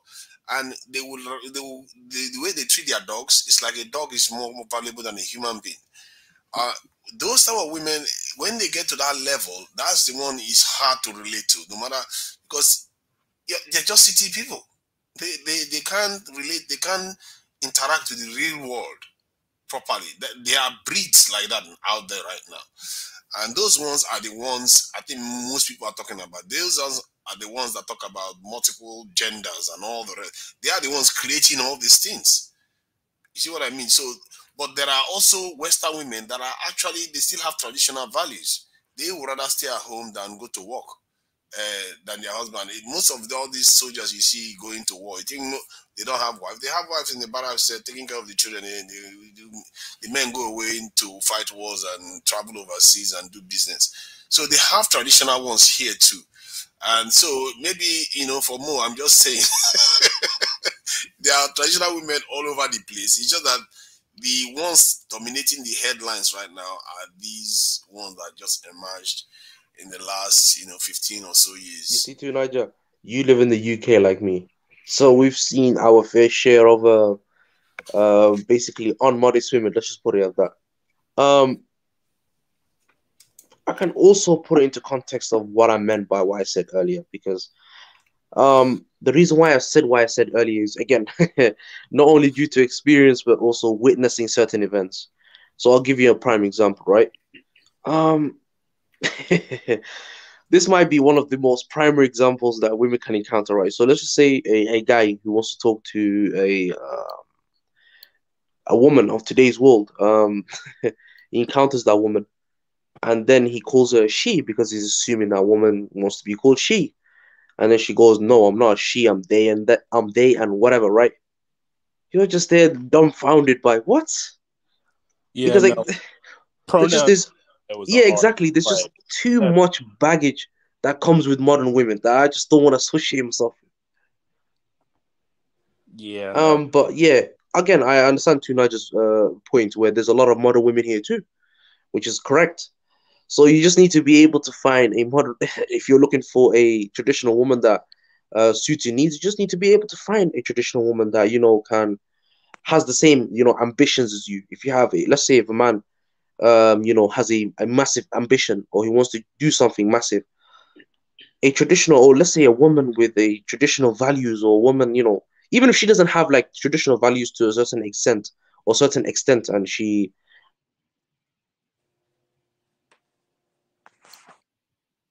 You were saying? Yeah, Mo, we lost you there for a second. Yeah, you kind of cut out. Say if can you hear me now? Cut out. Yeah. Oh yeah, I was gonna say basically if you're looking for a traditional woman, because there's Tunaja made a great point where they are in the UK or in the Western world, which is correct, they are there. But if you're a man with a massive ambition and you have goals that you want to achieve, and you have such a woman on your side basically supporting you, that is very helpful.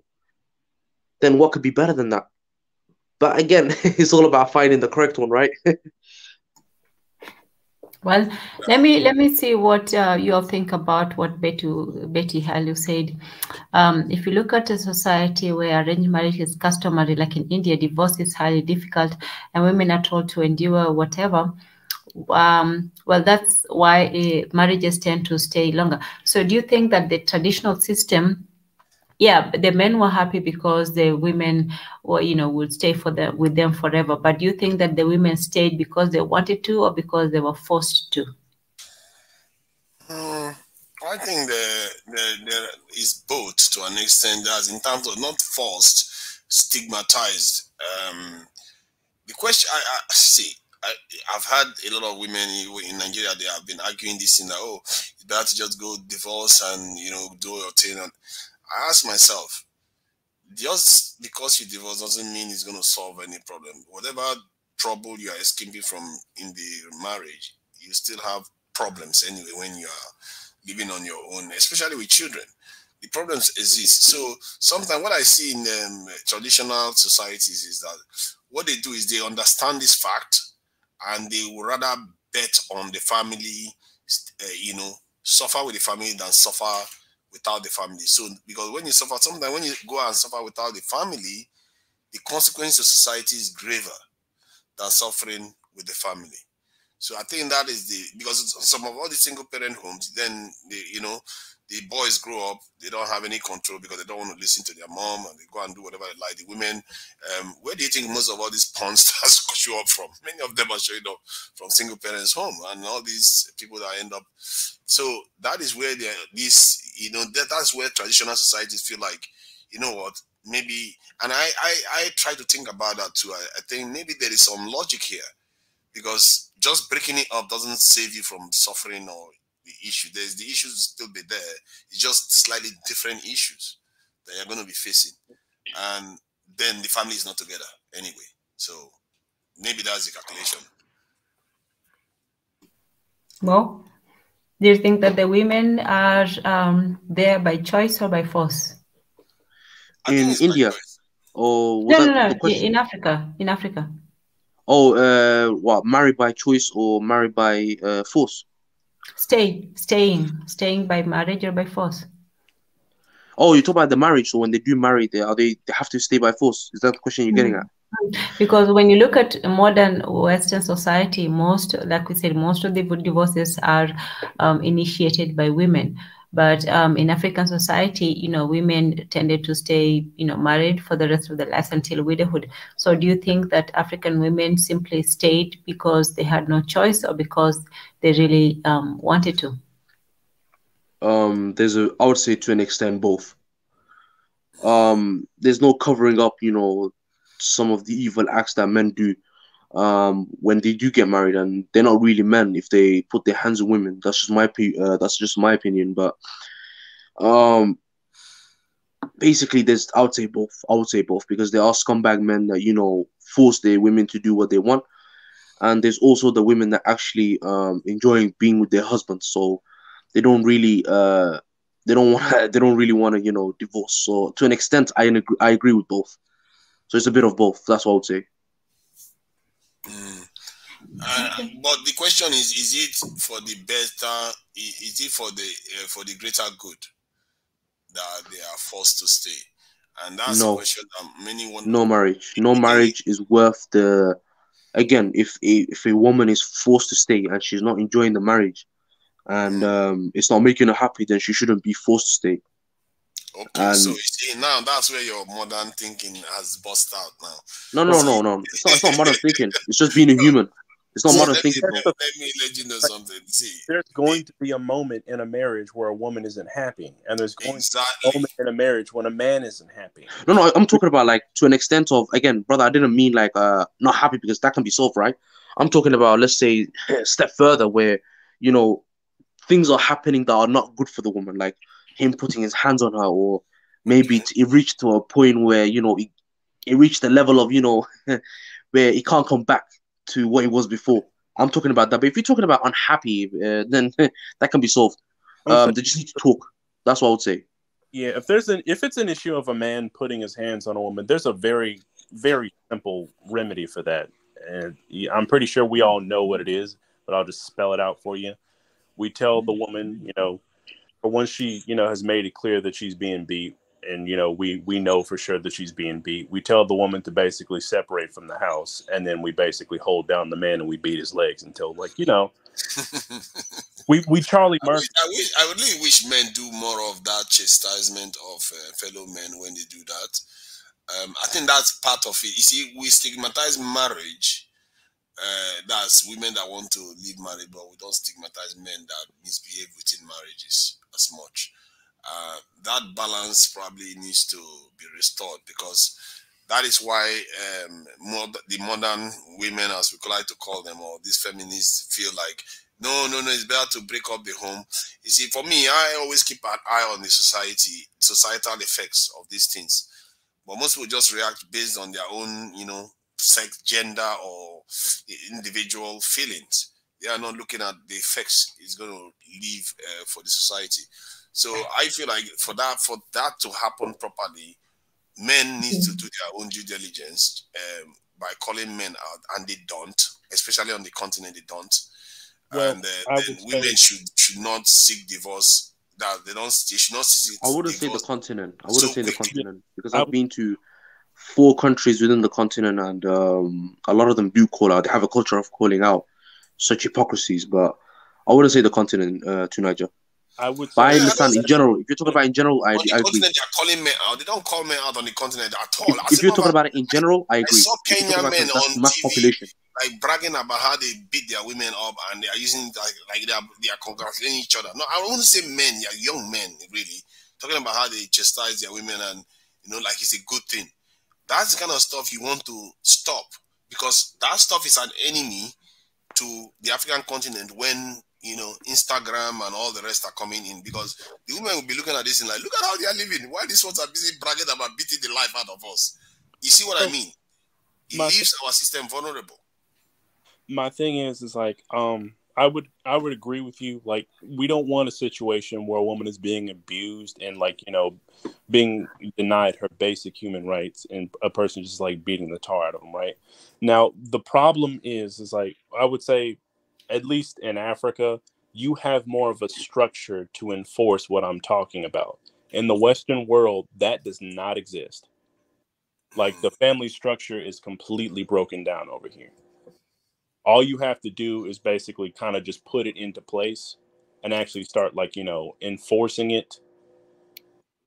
At least over here, we don't even have the mechanisms to do something like that.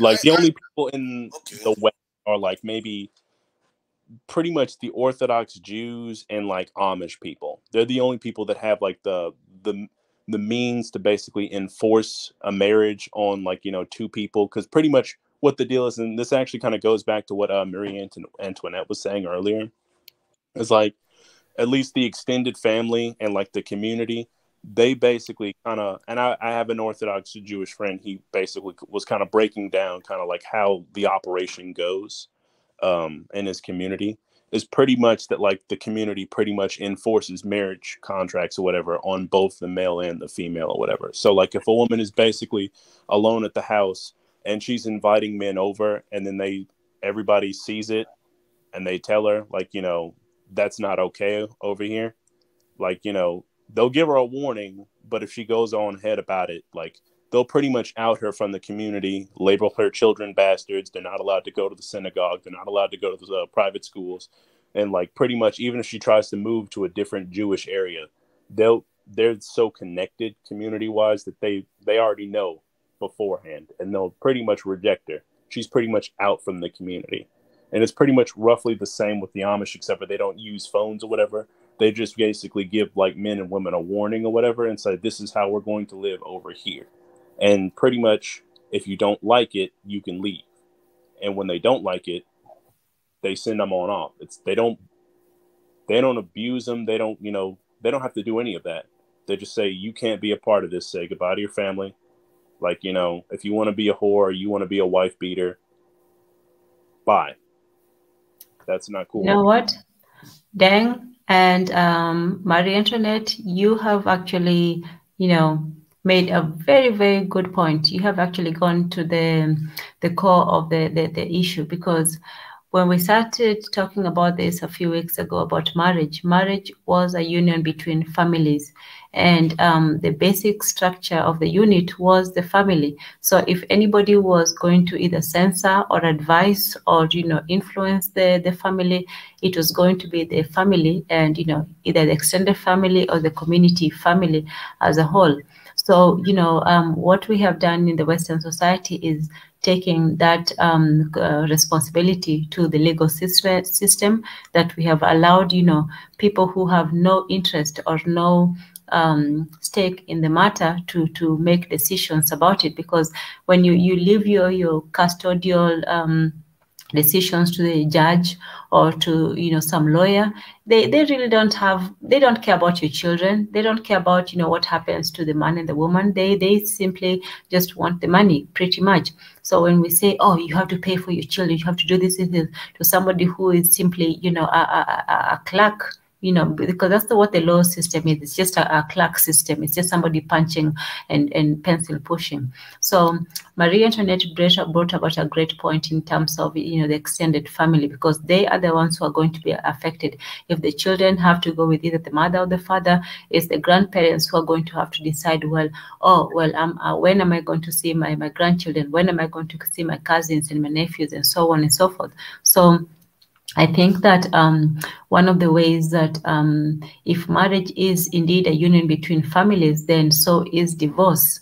Divorce is also something that we have to look at in terms of familial. If marriage is a bond, then divorce is that cutting off of the bonds. And if we're going to cut off bonds between families, then we have to take in the entire, group. It's not just the man and the woman deciding, oh, well, we're no longer together, therefore we are going to separate. Once you have children, then it involves, everybody. It involves cousins and uncles and aunts from both sides of the family, and from, grandparents from both sides of family. So I think what we did as Africans is that we abrogated that duty to some other entity which had no interest in whatever happened to the children, and so we in doing so we really abrogated the responsibility to somebody else instead of ourselves. So yeah. And guys, before I go, I'm just gonna say one more thing, right?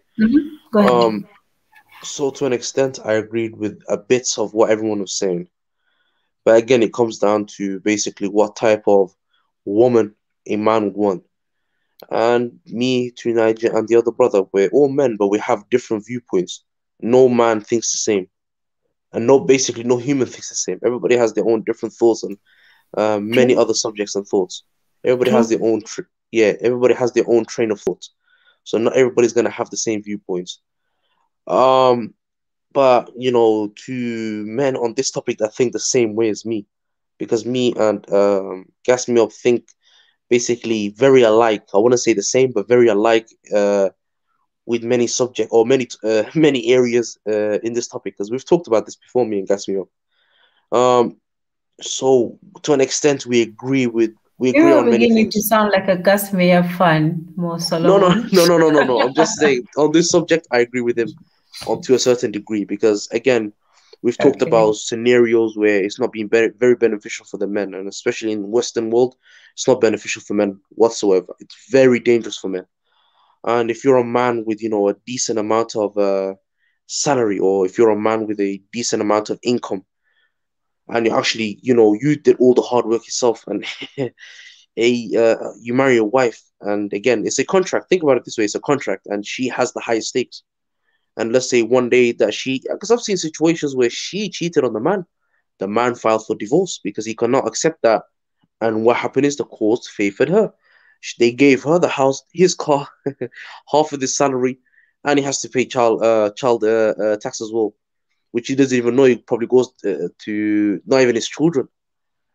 And what basically puts the nail in the coffin is the fact that the guy that she cheated with lives in his house. So do you see how dangerous it can get for men in certain situations? That's why I'm very cautious in these things. And that's the reason why I ask for more of a traditional woman, because we're going to share very, very similar viewpoints and basically very similar way of thoughts. Because she's traditional and I'm traditional. So we're going to share a lot of things that are very similar.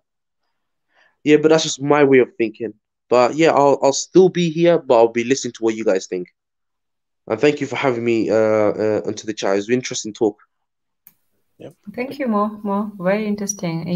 We appreciate your perspective and your views, and yeah, you're more than welcome to come on in again and let us know. So yeah, just don't be a big Gas Me Up fan. We need no worries, I won't. But yeah, I'm looking forward to what the women think next week, because it'll be interesting. Yeah, yeah. So, this week we let you men, So in conclusion, just to answer the question real quick. So what do you as a man look for in a woman as a wife, as a marriage partner?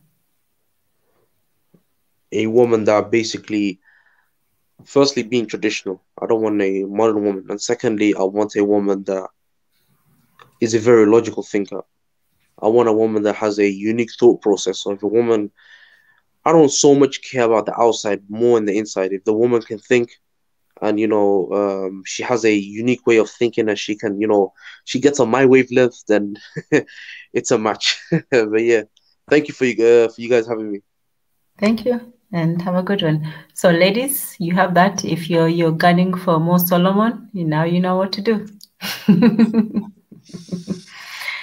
All right.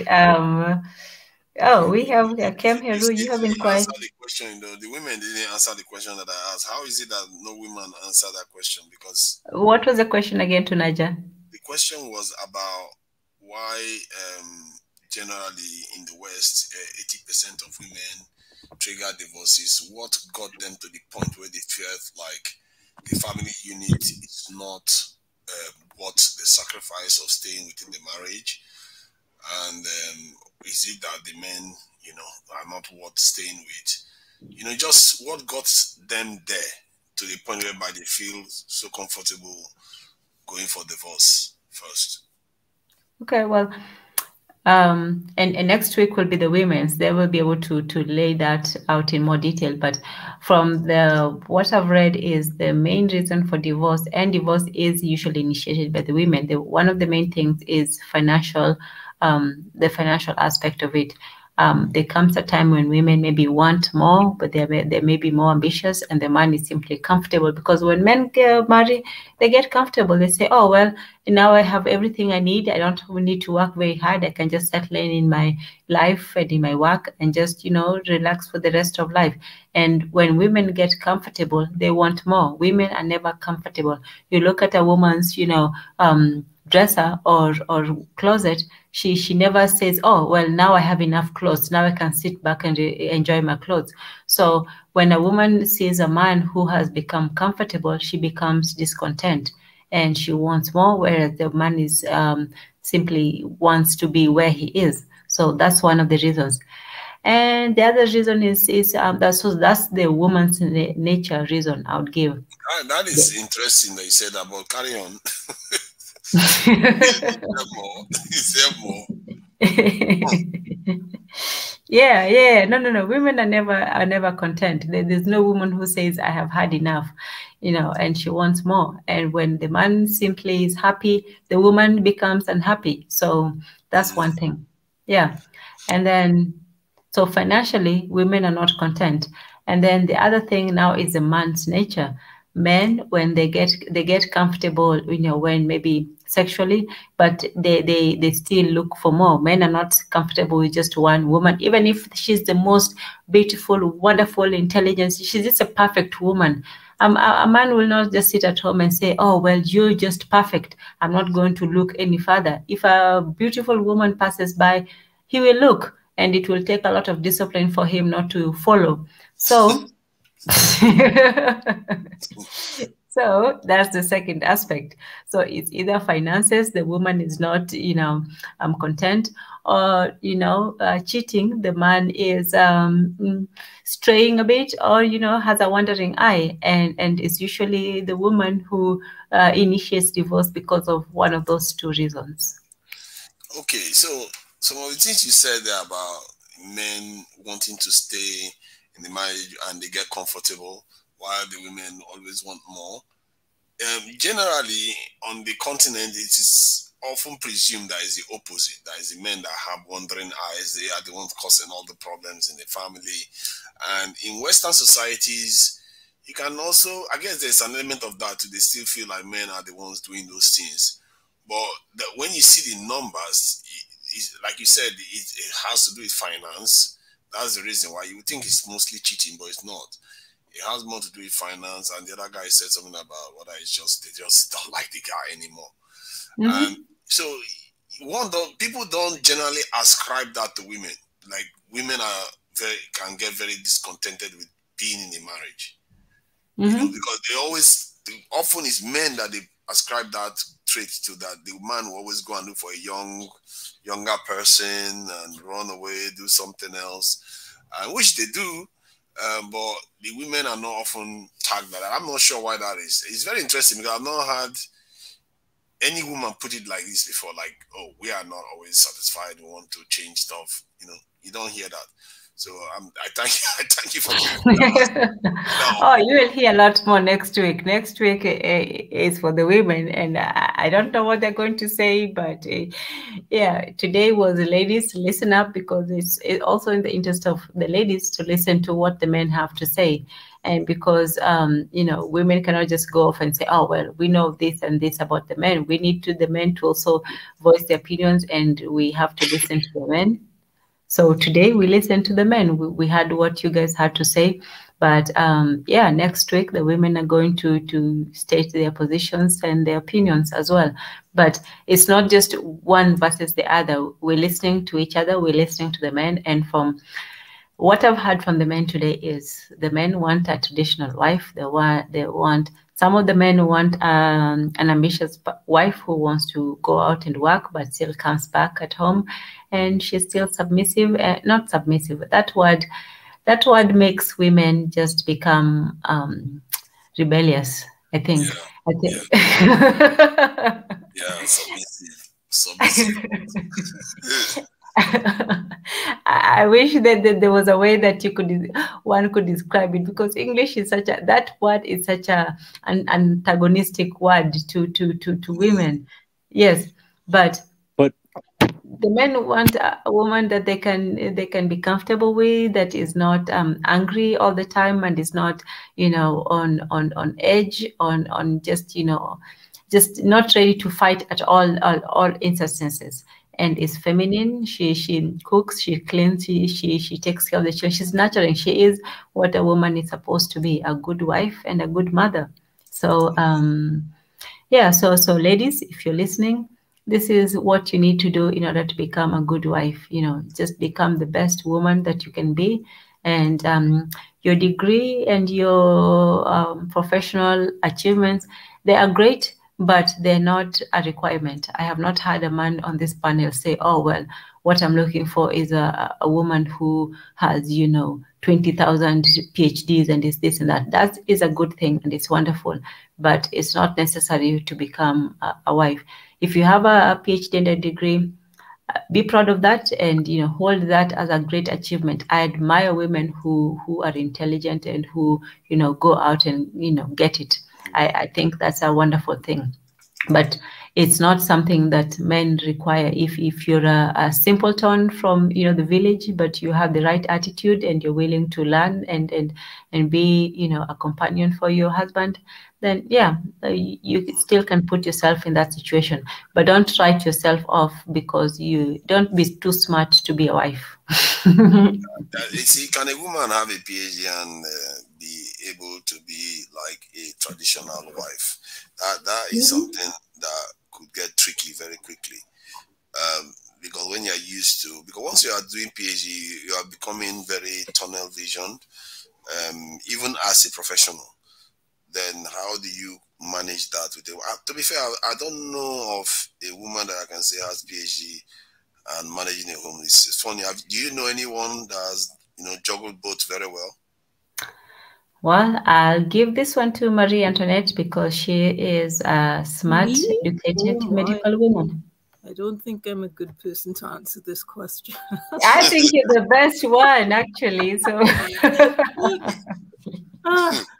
what can I say?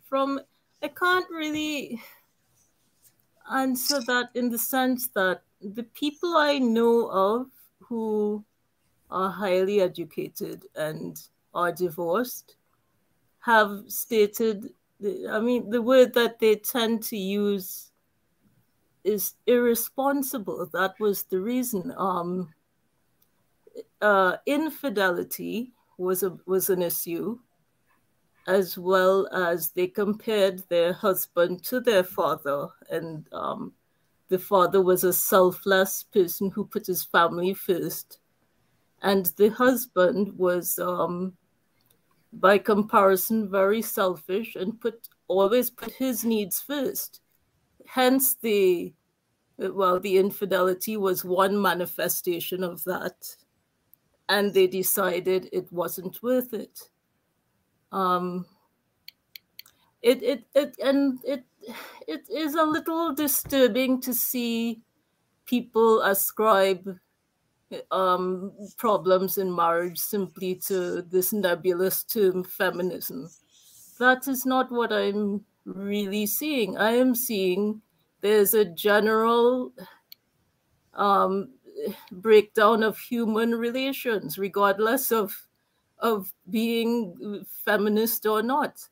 People these days are less able to put aside pleasure for something that would pay off in the long term.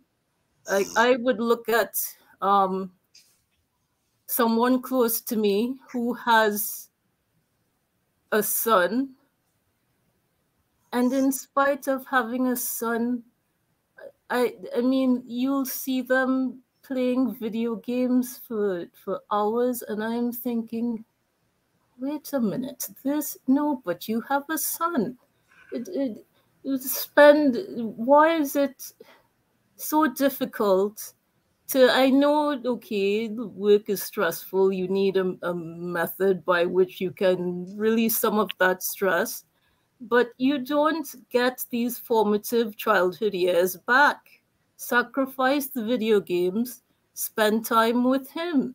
And these are some of the reasons women are getting divorced. It's not just, oh, all women now are selfish and they don't care about families. And no, they want a partner who will create a beautiful family with them, and they are not getting that supportive partner who takes this family vocation seriously.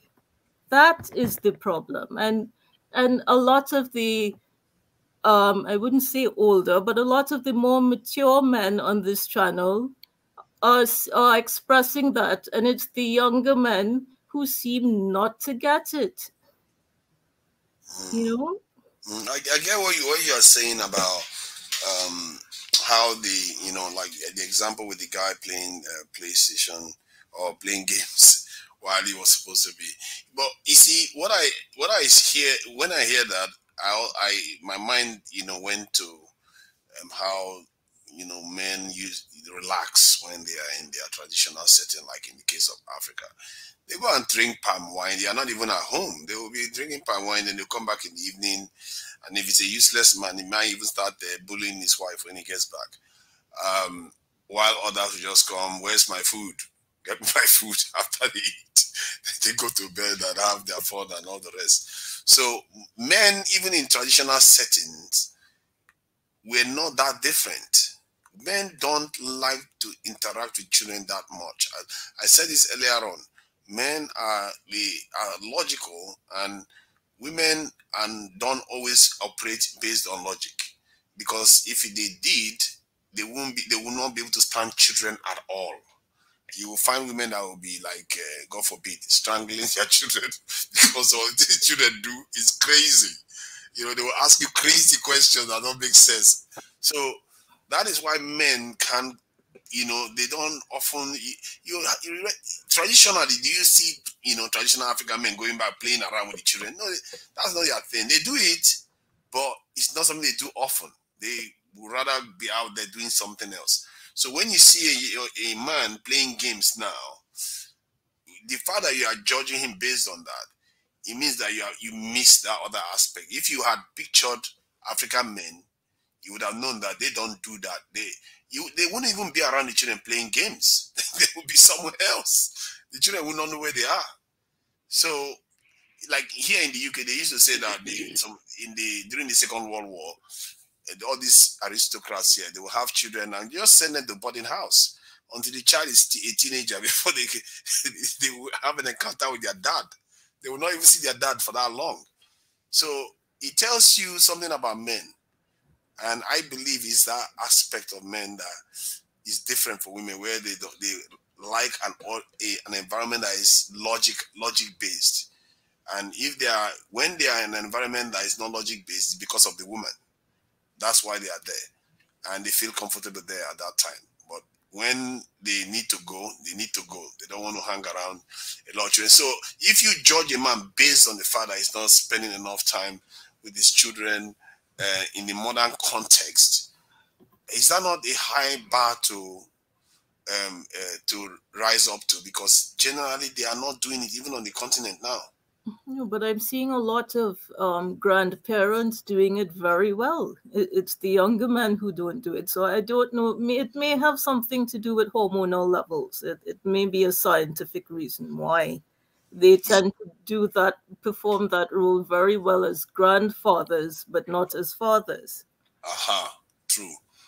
I think it's easier to be a grandfather to grandchildren because they have slowed down then, and they are proud too to see their grandchildren. I think that's one of the greatest joy of being a distant parent. They will be able to relate to them there. But when you are young, that's not how it comes across. You always like, oh, I've got to be doing something. I've got to be building. A man's instinct is to build. And if these modern men that think that, okay, let's stay at home, clean the diapers, take the bin out, and doing all these things is what they should be doing, they are forgetting their basic mandate. Their mandate is to protect their communities, their home, and their women and their family. And our community, we have forgotten. I think in our community specifically, we have forgotten more about that. The European people generally, they might be pretending as if they've forgotten about that, but they don't forget where their bread is buttered. As we speak, they are busy spreading themselves all over the world and Africa. They are more active in Africa. Those men have families. They are not with their family. They are there messing about with our continent there. So when they tell you that they are for women and all that stuff, it's smoke and mirror. The masculine energy and the masculine aspect of their society is very much intact. And it's like, how a lion is now. It's got a soft paw, but beneath the paws are some nasty claws. That is how these people operate. And you can see the documents when they write them up and the kind of description they give about the world, the way their outlook on the world. So we are the ones that bought into that completely. And we downed our tools. We think this is the way a life should be. But it's not. If you look at other communities, that's how they are. The men are not always around. They have to go out and do the business of making sure society, does better. The point of that is, I'm not saying fundamentally it is wrong for men to spend time with children and all the rest. The question is, the ones that spend a lot of time with the children, let's say you spend 2 to 3 hours more daily with your children, the ones that don't and spend that time building and fortifying, those are the ones that inherit the earth. That is the problem, because there's always that competition.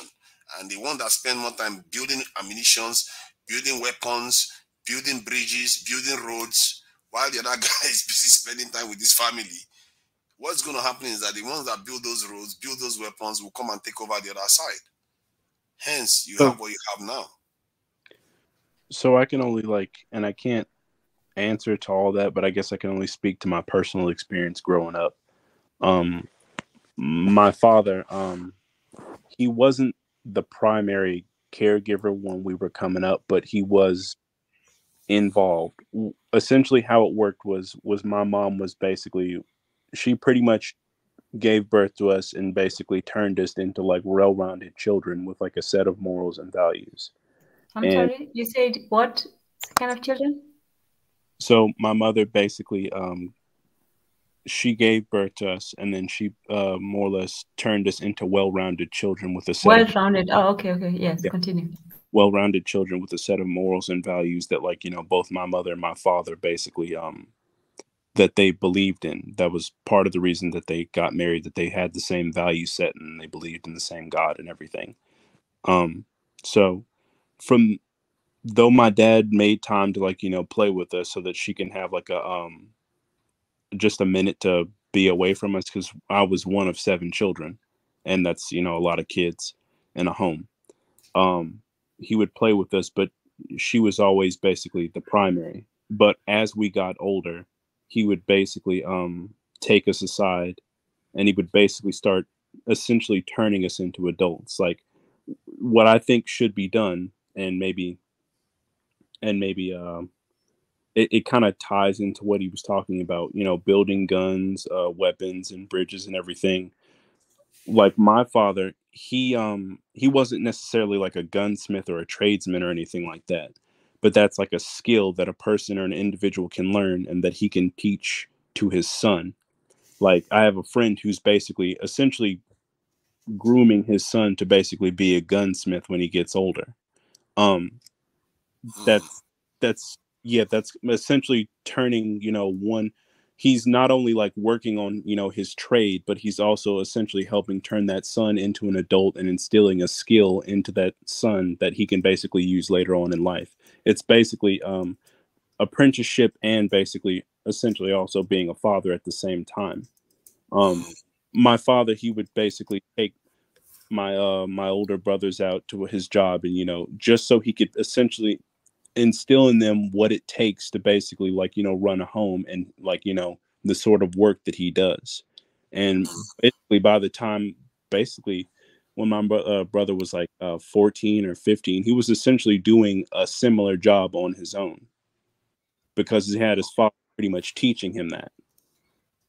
I see the merit in a dad going around with the children and, you know, teaching, and it's a very good way of being a dad at the same time teaching this and that.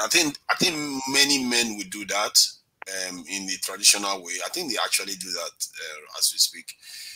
However, what I notice in the West is that most children don't go on to do what their dad does, which is a bit of a disappointment because I've seen people that have 4 children and none of them did anything their dad did, and if you try to make them do it, like you are trying to wreck their life, you know, with the way modern life is. So you let them do them and all the rest. So that part too is falling on in the Western this way of life. Whether it's for better or for worse, I don't know.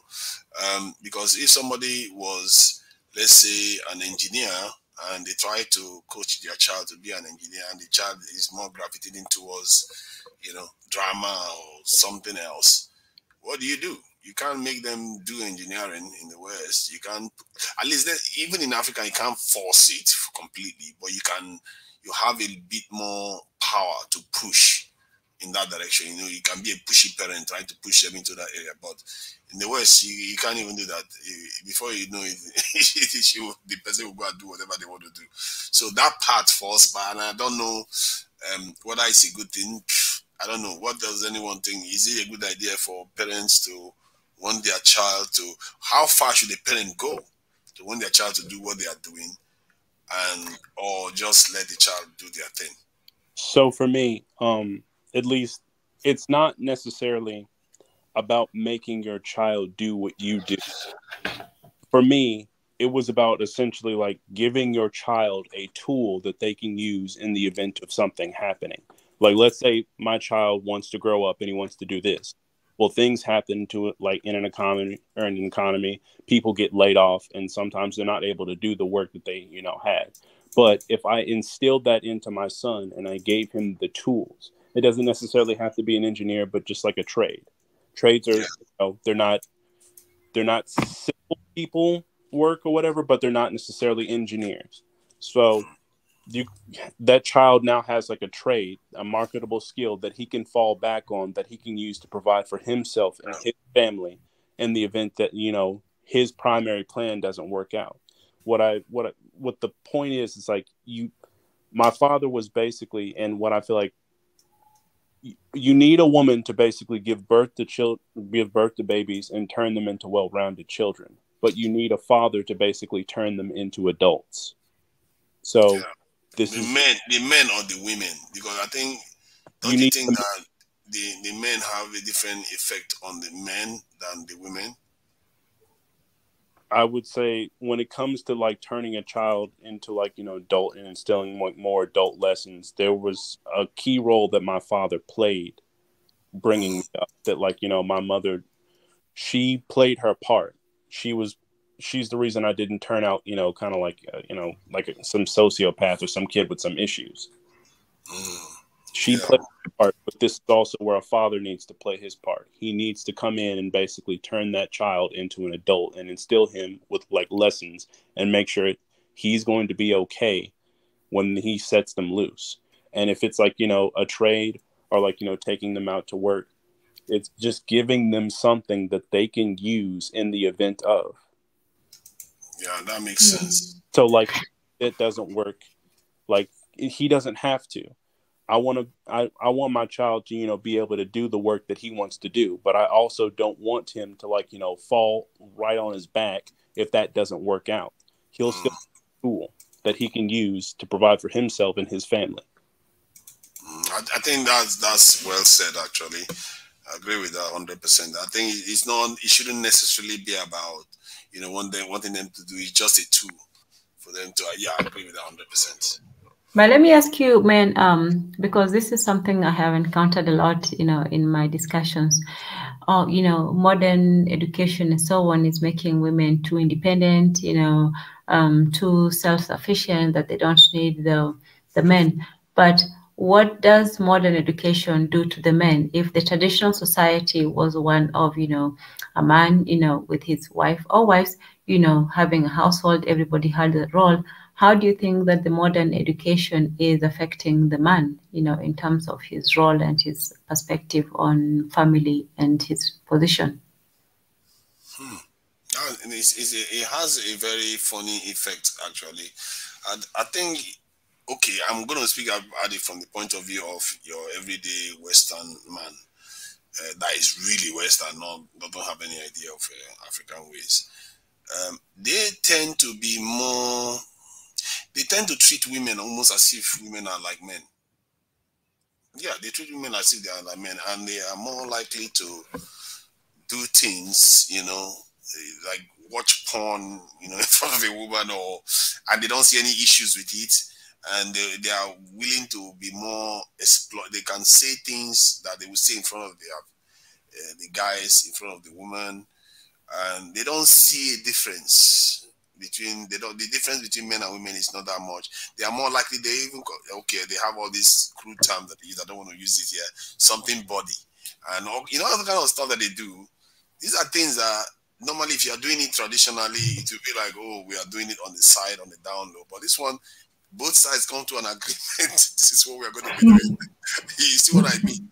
So there is that aspect of them. And whether it's more, I don't know how to describe it. I don't know whether it's more feminine of men to behave like that or it's more masculine. But you will not catch any African man talking like that. You know, treating women like they will treat women like they are separate entities from them, almost like from a different planet, really. But this one, they treat women as if they're just one other lad, and I think there are aspects of it that is not very good because one, they are not often very loyal, and to one woman they can just cheat and it's like nothing, and they want to come back as if it's because they are treating their woman like a fellow guy. So they do all kinds of things that are not very positive. But I've not studied it closely enough. But I've seen the way they think, and it's not always positive. But it does have its positive side. But it's weird that I actually think that it does have its positive side because they tend to be more expressive. So the woman is not left guessing where they are coming from. And generally, they talk about everything in front of the woman. It's crazy. Some of all these people, the way they behave, but I can't even imagine, you know, any other group of men doing such things than these modern men. So that's how I see that. What do you guys think? Yeah, I'd like to hear what the man thinks. Dang and Kemheru, your thoughts? Well, what is the effect? Because when we always look at the effect of education, and someone says, "Oh, education makes women more, you know, independent or more unruly or more, you know, feministic or all those things that." And this is not just from out here. I've also heard it on the continent that men say that the more educated a woman becomes, the less domesticated she is. But there has to be also an effect on the men, that if that education is producing this more, let's just say, a quote unquote masculinized woman, then is it also producing a feminized man, you know? No, feminized man. Go ahead. Okay. Thank you. Well, before I get to the answer, I want to. I would like to add my thoughts on what has been said during the whole conversation. Just a little bit define. Then I will come to that answer. Number one, can you all hear me? Yes, we can hear you. Yes. Okay. There's something that has been said during the conversation when we were talking about submissive. Submissive, I want to emphasize this because this is very important. These words is usually confused. Submissive is not being ignorant. Somebody says in the conversation that submissive is ignorant, like ignorant women. So I very much agree. I disagree with that. And then I will come to this. One of our brothers who left the conversation said that the knowledge is from Greek. So I would like to correct that. Greek used to come to Kush, what is called Kemet or Egypt today, in Sudan, in Ethiopia, to learn from us. So we have the knowledge. And then we come to the sexual education. I think sexual education should be learned from home. It's the parent who can teach their children what sex is. If we all come from sex, we should be able to talk about sex. If we do sex, if we all come from sex, we should be able to talk about it. So, and then another thing that I come across, it is when women are speaking about their relationship. It is wise for women to accept their mistakes instead of pointing the finger each time. Women intend to listen to their fellow women when they are having a conversation and take conclusion from those conversations without asking from both sides. So a woman will say, oh, such and such, my ex-boyfriend, my ex-husband, he did this, he did that, and they will take conclusion from that and they will drop the whole conclusion thinking all men are the same, which is incorrect. Women have the key to the door of the entrance, meaning women can say, women have the key to tell us men, yeah, we can sleep together. Our women have the right to say no. And men have to decide after sleeping with a woman, we men, that's when we have power. We can decide whether we want to stay in a relationship or we leave from that relationship. We're checking the statistic. Women are mostly one who are divorcing here in the West.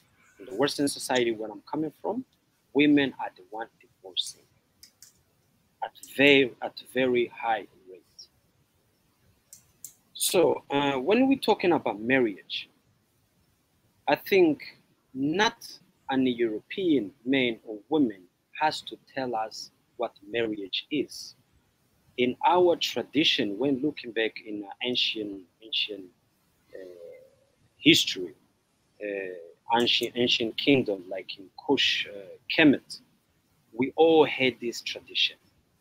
Our family, if we look at our grandfather, their grandfather, they were married. Nobody knew about having boyfriends, girlfriends. We didn't know none of that. This is coming from the West. When we're talking about powerful, when we're talking about power in women, in Africa we had queens. I think all of you know it. We had queens who were ruling over a society.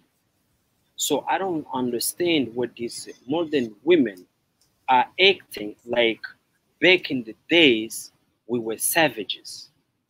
So I also disagree with that, because if our society back in those days we have queen ruling all of us, what do you think how men were giving respect to those women? Do you guys understand me? So then we continue.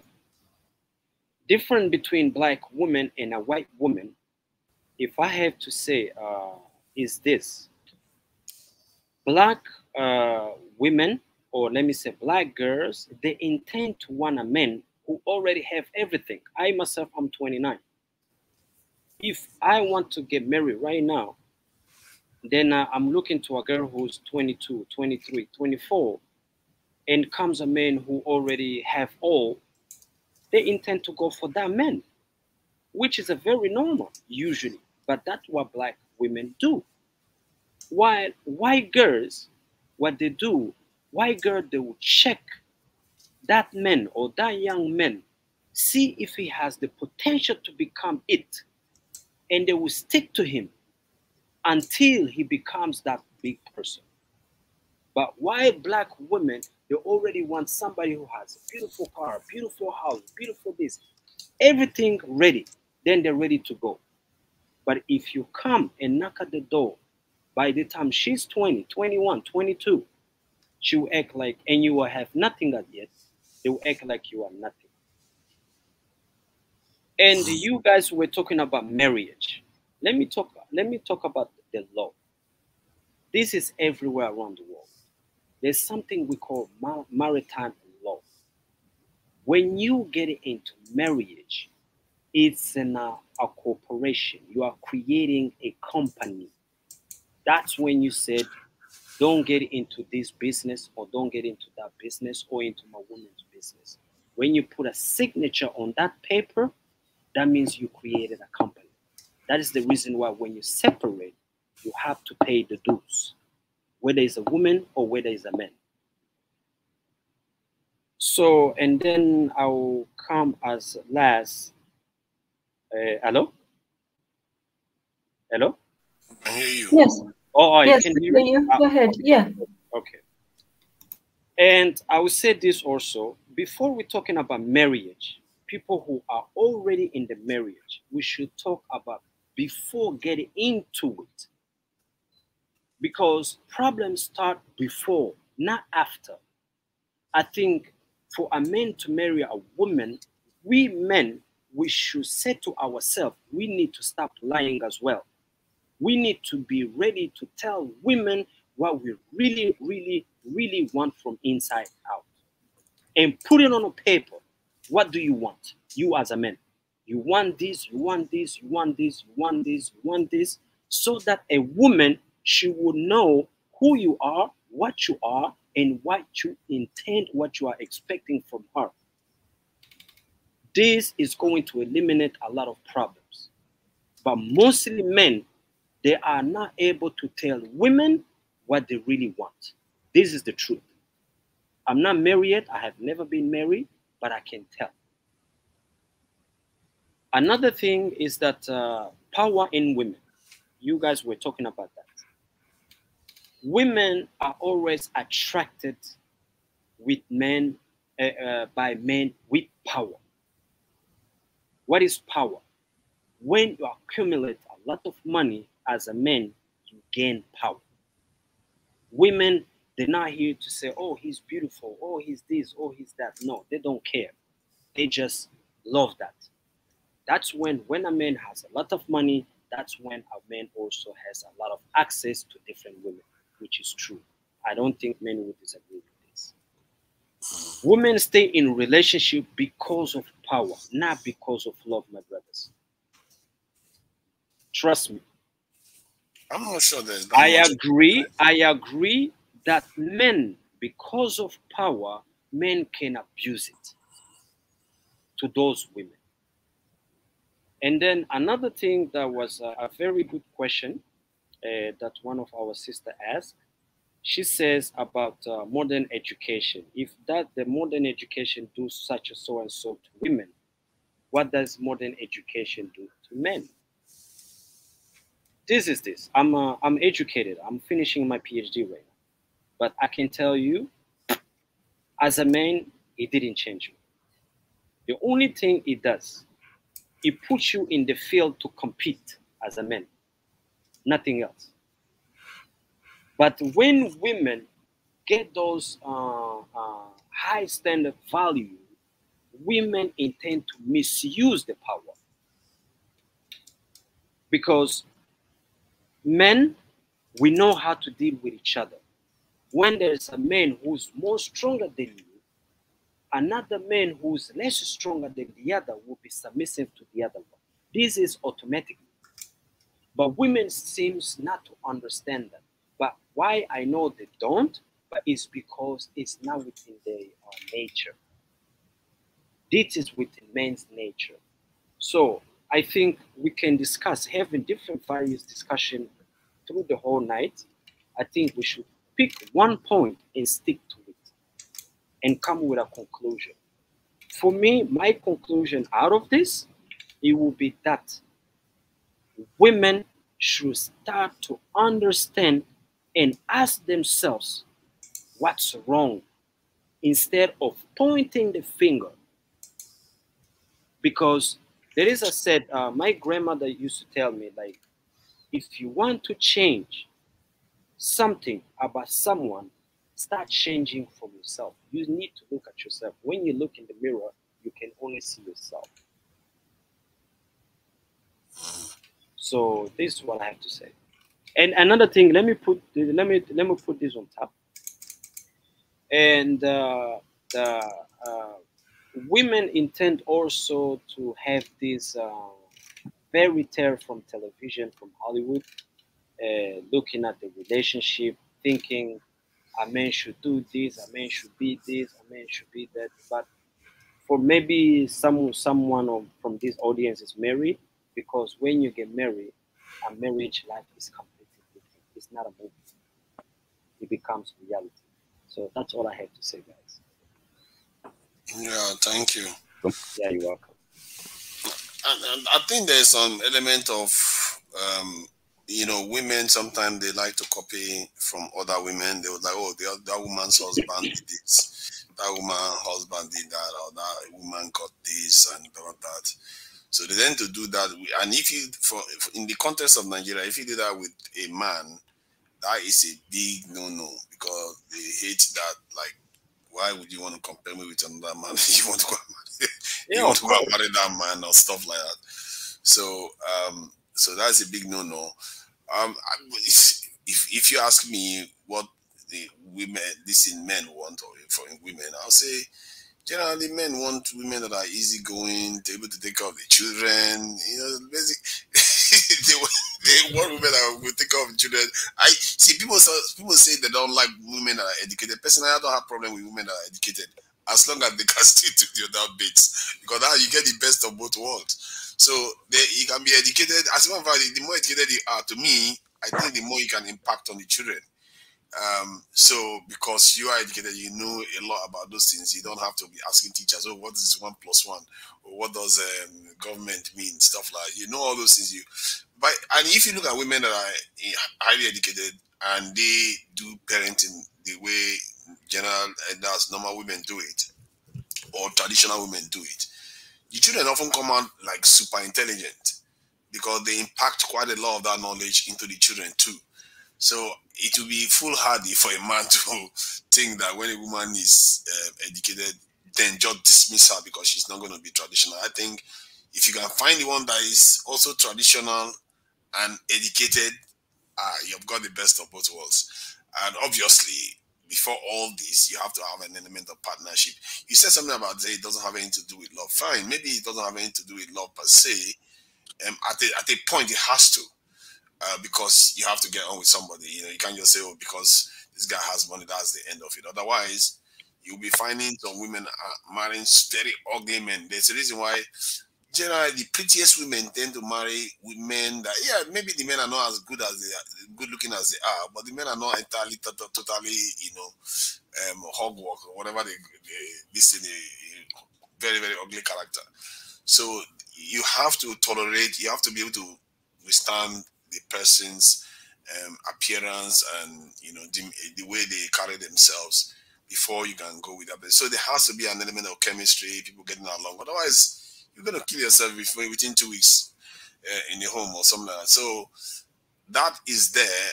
But if you move from there and start becoming a partner, whereby you guys share everything together, you know, no matter what happens, you know, I've seen some really, really inspiring cases where, you know, one of the partners, you know, suffers some, you know, disastrous health problem, and the other one does everything to make sure the partner either recovers or is at least comfortable.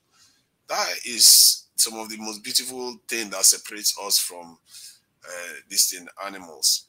So I think that it's not only necessarily, I think that there is space for love or loyalty, whatever you want to call it.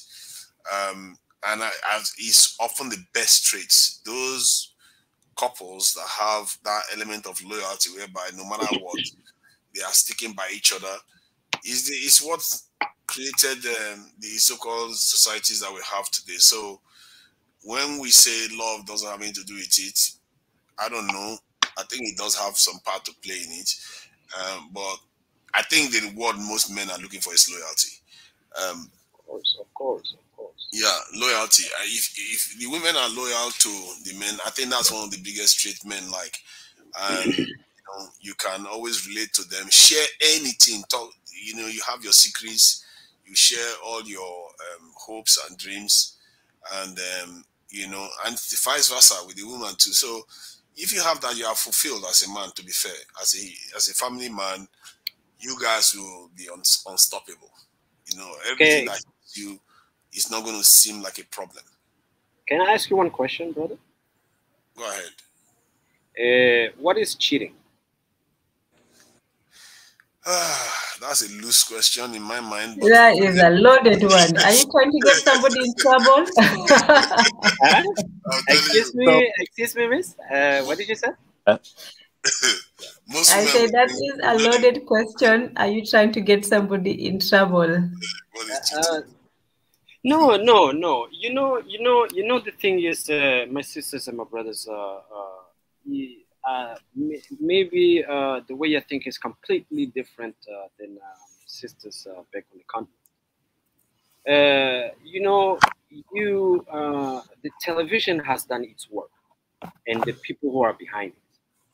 When we're talking about these words, cheating, when a black man have another woman or is going with another woman, it is called cheating. But when a white man is going with another woman, it is called mistress. Do you understand the way they change these words? So then we have to look in our tradition. That's what I said. It's best to start forgetting this education that we are in. We think we are being educated. If you only knew what it means to being educated, you know what I mean? We need to study our own tradition. Who is us? We study. We have everything written on the walls. You know what I mean? If you go in Egypt, you can study. You can study. These white men, they used to come in our continent and study. So who set up these rules and regulations? It's not our ancestors. No. Because we have been brainwashed by, sorry for the people who believe, by religion, saying a man need to be with a woman and a woman need to be with one man. But who said that? If we want to study things, let's look at the nature. Nature is the best teacher we have. You know what I mean? I don't mean that you're supposed to go out there and be like an animal. No, but it means the standard for the European man and woman is not our standard. This is the reason why family is breaking up. A man and a woman who are married. Let's say a man will go on, let's use this word that you guys use, cheating. The woman will break up the whole relationship. Then she's gonna go and marry another man. That same man is gonna do the same thing. So how long are you gonna keep doing that? Do you understand? Maybe. Yes, explain that to Niger. Explain that. Yeah. So maybe these women should now start asking themselves, can we change really these men? No. You can never change. That's what I say. Men need to start telling the truth to these women.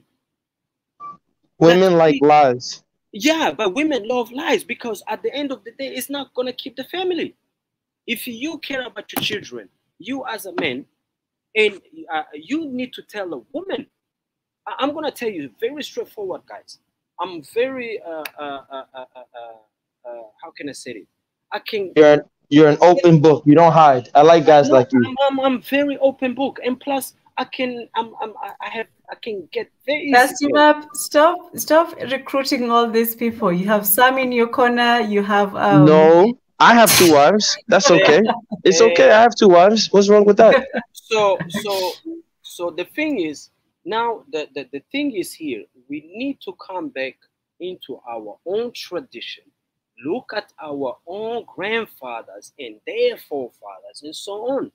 If we think like usually women will say, oh yeah, we are in 2022, we are modern women, we are this, we are that. So tell them to stop going to church. Then I'm asking, if you are modern and you think you know better, how is your situation? I need to relate. But you understand the question? Brother, you are an African man. You see, men like you in Africa right now are rare because you're not afraid to embrace your culture. You're not afraid to speak your mind. And now they're trying to censor the African man to be this new age gentleman. Thank you, my right? brother. As Fela sang, I'm not a gentleman at all. I'm an African man, original. And they don't like African men original in this world today. And it's sad that African women want their men to be gentlemen. So you say it was like cheating. In our villages, you didn't see any single woman sitting by herself lonely. She had a husband. You understand?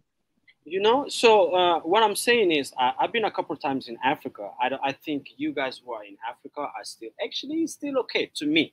When I come to Africa, I say, oh God, thanks. But I think this disease is coming to Africa as well. You can blame Chimamanda, you can blame Beyonce, you can blame Oprah. These are the people bringing that bullshit to our continent. No, but the thing is, my brother, is we need to stop blaming. We need to start saying, you know what? Stop looking at this nonsense. I myself, I don't even have television. I can buy 10 television, 100 television. No, African men have to stop compromising. Like I said, I have 2 wives. There's nothing wrong with that. I tell them the truth. Look, I like you and I like you. I'm going to deal with both of you. If you don't like it, leave me. I don't need to hide. I'm not a little boy. Hide my phone. If you look through my phone, you see pussy. You see Toto. You see different women. Don't look through my phone because you look and you see what you're looking for. I'm not cheating is a game. I'm not playing a game. When a woman is on your life insurance policy, on your health insurance, that's not a game. Cheating implies a game. This is real. We're putting our money together. We're mixing our DNA together for children. We're putting our assets together for business. This is not a game. So if you tell, I think African men have to stop compromising and just tell women what it is. Don't be afraid. What will she do? She will frown. Will a frown kill you? Our mothers frowned at us all day. My mother has frowned at me since I was a baby. It's okay. Women can frown. Let them frown. But you see, men don't want to be men anymore. They want women's approval. And African men never look for those things. Because those men, they just want to have one night stand and move on. You know what I mean? And I would tell you, for me, what works for me, the more truth I tell them is the more they hang. You know what I mean? So we need to stop really using these confusing words, cheating or this or that. And we need to stop. I'm sorry for people who believe. I respect you guys' religions and everything, but you need to understand where religion is coming from. What is religion? Brother, even in the same religion, in the Bible, how many wives did Moses have? How many wives did all the men of the Old Testament have? 1,000, Even Jesus himself said, I didn't come to change the old laws. So all these people, all these women, you just have to use common sense with them. They'll say, oh, it's 2022. If it's 2022, Lidge, if it's 2022, tell them to stop going to church. Tell them not to pray to Jesus, because Jesus is how many thousand years ago? Cardio exercise. I've noticed that a lot of them just go to church as a form of cardio exercise, man, just to jump around and cardio. Have you seen the levels of obesity in our black church? What cardio?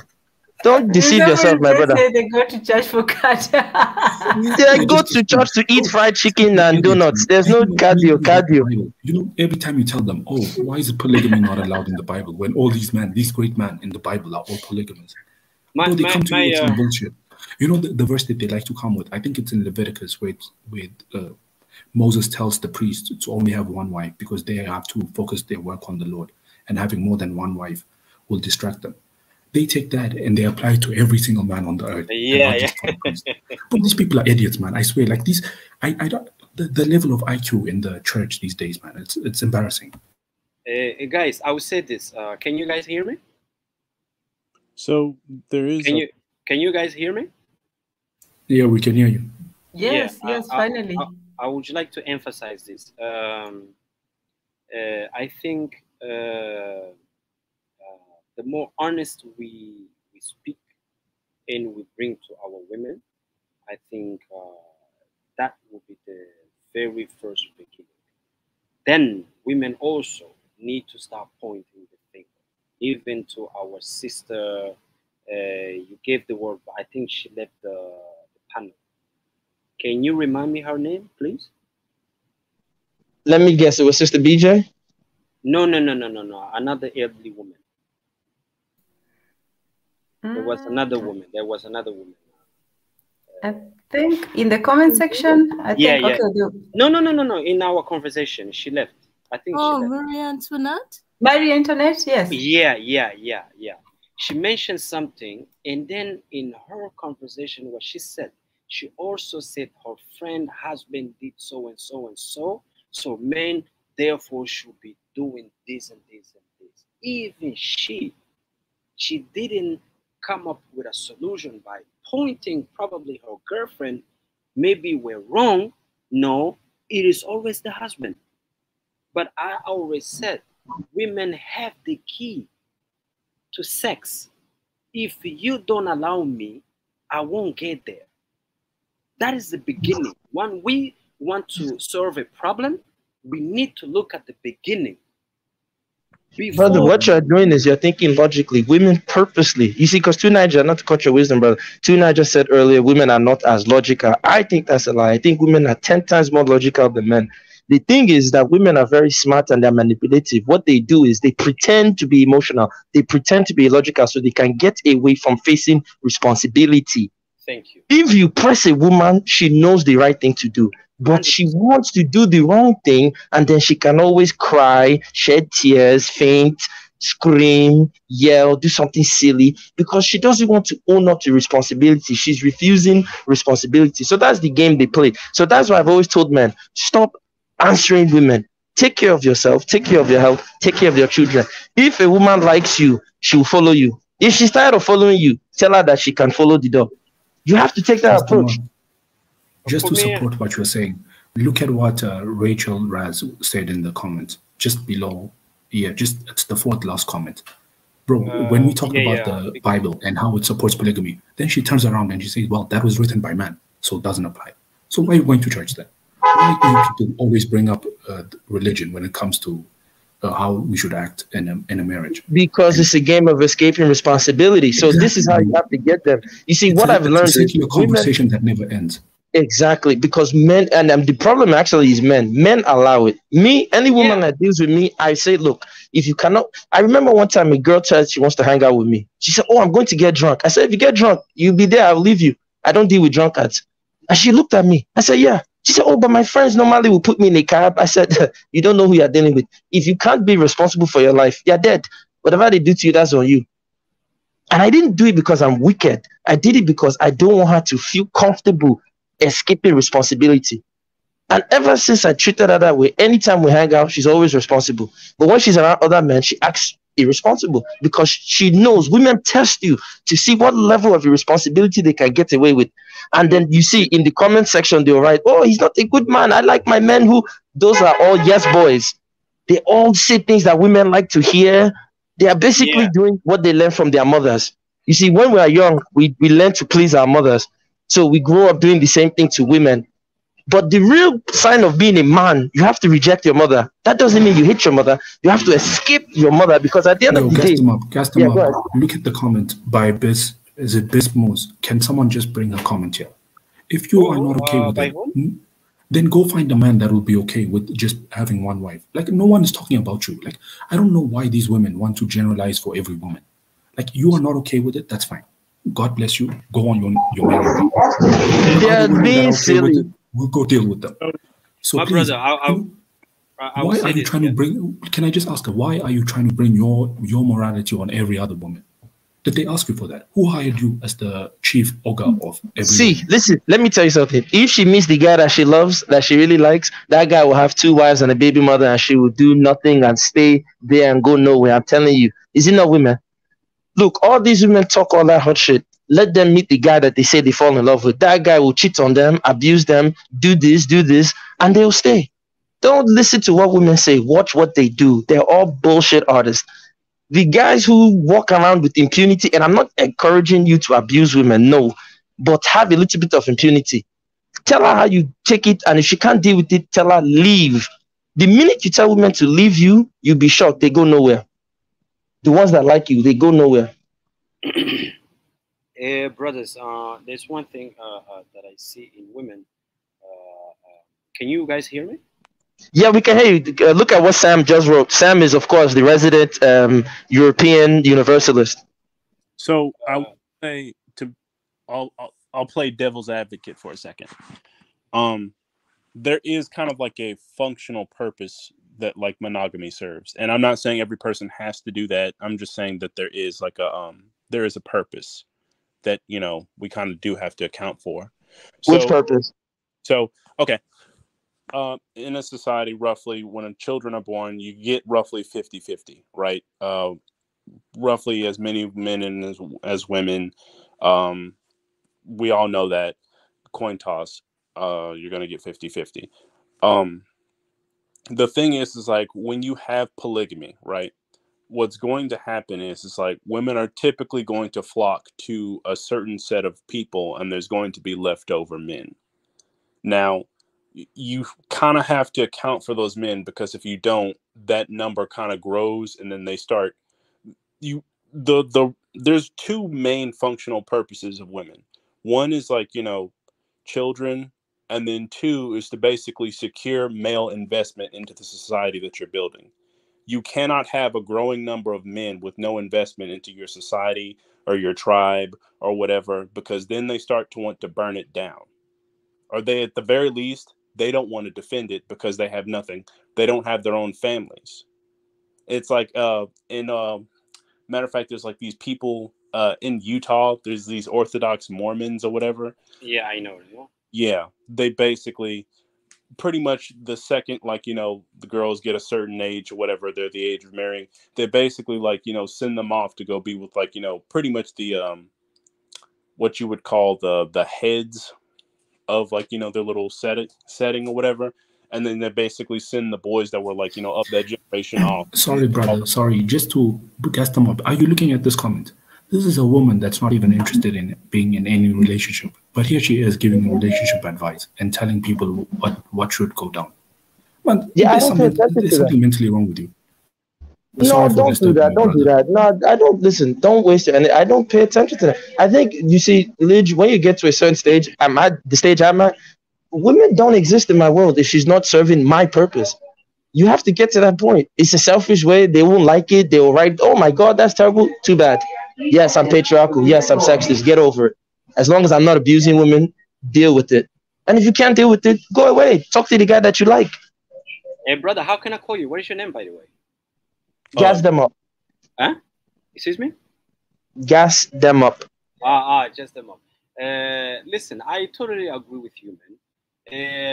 Just like the other brother said, he says in America there's a society that marry 2, 3, 4, 5 women. When you look at this society, they are completely happy. That's when you look at our ancestors, where we all coming from.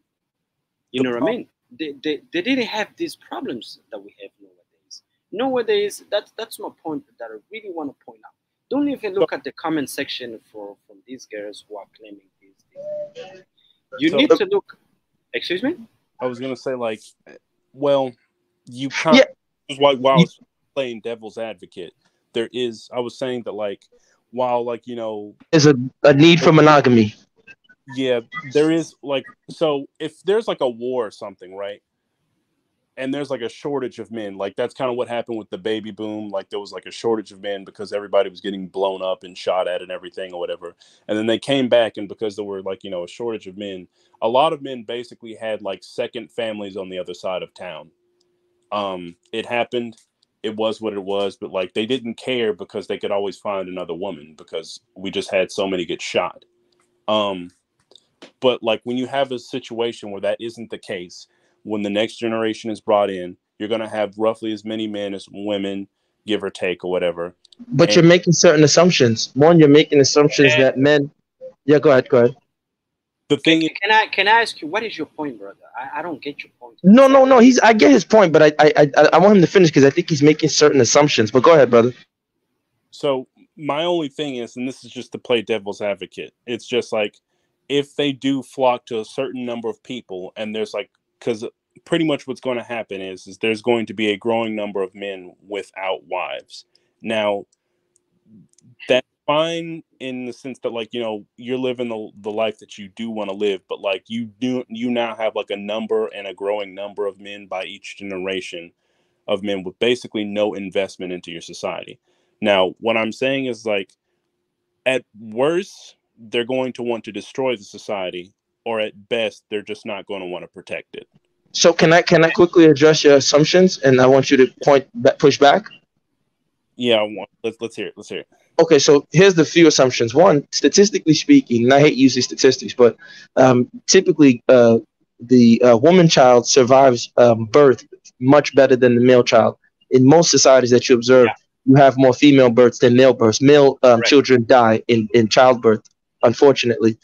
Maybe because they come and they say, shit, I'm not dealing with this, and they just say, fuck it, I'll go away. But then also, you know, in terms of the riskier things, you're going to send your men off to do the riskier endeavors, which, you know, ultimately the men will most likely face the greater risk.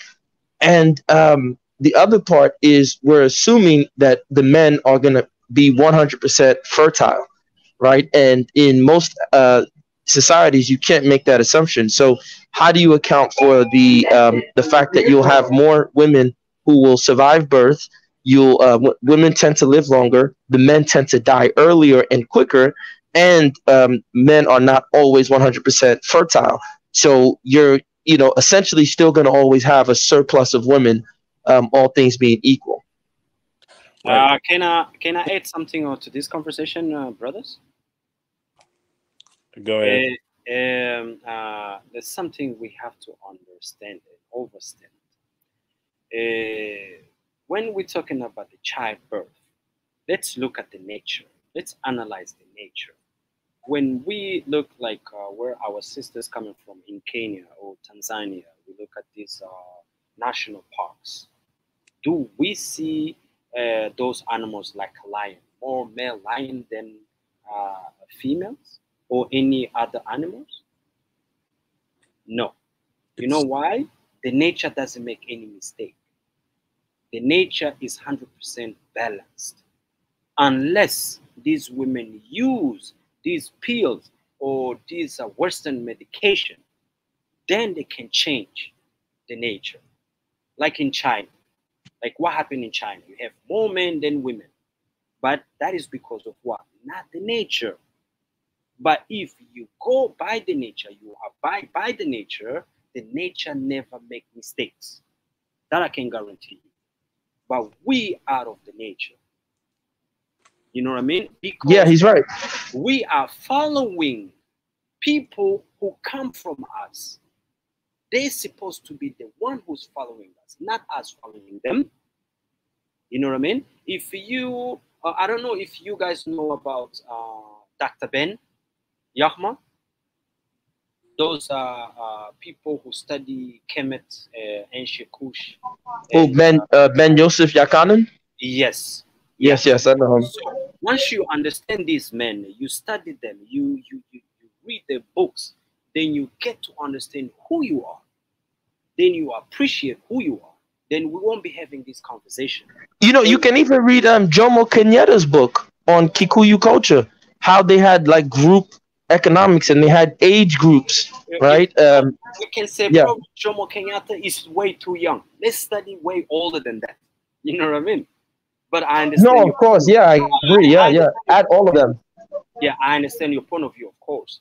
But once we come to really, really, really, really understand who we are, that's when you're gonna get your love. You're gonna start loving yourself, appreciating yourself. Look at someone who look like yourself. You as you. That's what I say in the beginning before you guys were coming. I was talking to the sisters. They asked me what type of woman. I said, I want a woman that is 100% from head to toe. Your hair has to be natural. Everything has to be natural because I am a natural man.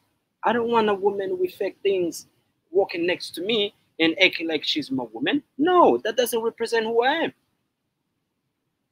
If I want a white woman, I was born here, I will go and get one. But I don't want that because I know who I am. So that is what is this by studying your tradition, because Africa doesn't matter where you are. And Africa is in Africa. Whether you're in America or in Africa or in Australia, we are all the same because we are coming from this planet Earth. So the Earth belongs to us, not the continent. We're not limited to the continent. Like in the US, when they say you guys are in the minority, it's not true. Do you understand? When you look in America, for instance, I get you. When you look in America, most of the brothers are in jail. So these women, they're out there, unmarried, and those ones who are young, supposed to marry, they are acting up. And when they get in their 30s and 40s, that's when they want to catch a younger when he's 25, 26. I don't want you. I want somebody who's younger than you. Where were you when you were 19? Where were you when you were 20? Or where you were 21? You were thinking you were young, not knowing the time is very much against a woman. Men, we are with time. Because the older you get, your clock is ticking as a woman. But the older I get is the more mature I become. And this is the difference between men and women. So this is all lying, telling you men and women are equal. We are not equal. My mother is not equal to my father. No way. I agree. But we are equal as a whole. You know what I mean? It doesn't mean because I'm a man, I'm better than a woman. No, a woman is not better than I am. A woman is not better than. I don't want to get pregnant. I don't want that. I'm not going to fight for equal rights. What women get pregnant, so we also were supposed to get pregnant. What kind of nonsense is that? That's what women do. Women will say, oh, a man, I don't need a man. I don't need this. So women can go ahead and say everything over men. But we men, when we start talking, then women are against it. This is the reason why a lot of women, they were hating Kevin Samuels. But he was telling the truth. Well, you know, they didn't like Kevin because, like you said, a lot of times he was a little bit, I would say, slightly extreme, but in many ways, my brother, like a father, he was like a father that they didn't have. But what is extreme? When somebody's telling the truth, know what there is. No, I say extreme. I say extreme because as a black man, I don't judge women on weight, right? I like black women, whether you big, skinny. If you clean, you cook, you're submissive, you don't disturb me, you shut up when I tell you to shut up, I like you. So, you know. I'll ask you one question. Yeah? I'll ask, I want to ask the women here a question. If I ask you a woman, let's say a woman is very fat. If I tell you, oh, I think you are fat, then they say, oh, you are not nice. You are not being nice. You are very rude. You are very this. You are very that. But I'm telling you the reality. No, brother, no, wait, hold on. Let's slow down. The thing with Kevin is this, right? Yes, when a woman is obese, there's a difference because of her health. Yes, you should tell her, listen, sister, you have to stop eating because you're gonna die. Diabetes, heart disease is gonna kill you. Forget all that other stuff. But what I'm saying is that sometimes he had a European outlook on life, right? He thought like a white man. No, he did. Because if you go into Africa, I'll give you an example. If you go into Nigeria, Yoruba men are known, typically they like big women. You see the skinniest guy like Kevin Samuels, even skinnier, he wants a big, thick woman. You understand? So we don't judge women on that. I think we have to stop looking at women typically on the facial features. Yes, you want to be attracted to her, but the most important criteria, like I said, is, to me, what is her, is she clean? Can she cook? Does she serve you? Does she shut up when you tell her to shut up? Does she listen to you? Is she submissive to you? You understand? Does she bring the money home and give it to you because you are the head, that you know what to do with the money? If she's doing that criteria, then you have a good woman. You don't have to judge a woman that, oh, she looks like Beyonce or one model. That's bullshit. Because most of those women, there's one thing you mentioned. The standardization of beauty is different everywhere. It is true. That I agree because when you go to Africa, as a man, brother, can I also just add to something Gaston said? I think one of the problems with him is that he used to use the BMI index, which is, you have to understand that different races of women carry weight differently. So let's just say, even when you use the waist size, like you understand that a Kamba woman, a Kamba woman would, even a fit Kamba woman would fail that based on European standards, because Kamba women tend to be like, pretty wide on that department, even though they're fit, even though they're not being fat. Their body shape is just in that way, and men like it. So when you say that he's using a European standard, that's what I think Gaston is trying to say. He's standardizing using. On this point, I agree with you. On this point, I very much agree with you. I do not disagree, because the standardization of beauty is different. In Europe or in Africa is completely different. Do you guys understand me? Hello? We hear you. Okay, can you guys hear me? Yes, we can hear you. Oh, okay. So the standard of beauty is different. Here in Europe is completely different. I think when I come to Africa is also different. That we agree upon. Okay. So to me, the most important thing is really going to still emphasize on this is women accepting their mistakes. When you ask a woman her relationship, she's always going to say, a man did this, a man did that. There's no woman who's going to stand up and say, I was wrong, I recognize my mistakes, and I want to change them. And when you go into the next relationship, leave your bag behind, because the one who did anything to you as your ex is now your next. So when you come into a new relationship, women intend to be very emotional, but that is also part of their nature. No, brother, women are not emotional, man. Women, don't fall for that, brother. Women know what the fuck they're doing. I'm telling you, brother. It's bullshit. If you keep telling yourself women are emotional, you're always going to be manipulated by them. Women are not emotional for shit. They're pretenders. I'm telling you. I know it sounds cynical, but I'm just telling you, brother. Some of the best women, I've read their books. They'll tell you flat out. Women, look, if you know how you know women are not emotional, the behavior. Wait, let me give you, no, for what's sake survival tactic. They know what the fuck they're doing. Listen, look, let me tell you how you know women are not emotional. If you see a woman will act crazy with a man, right? That same woman would not act crazy with her mother, her sister, or her aunties. You know why?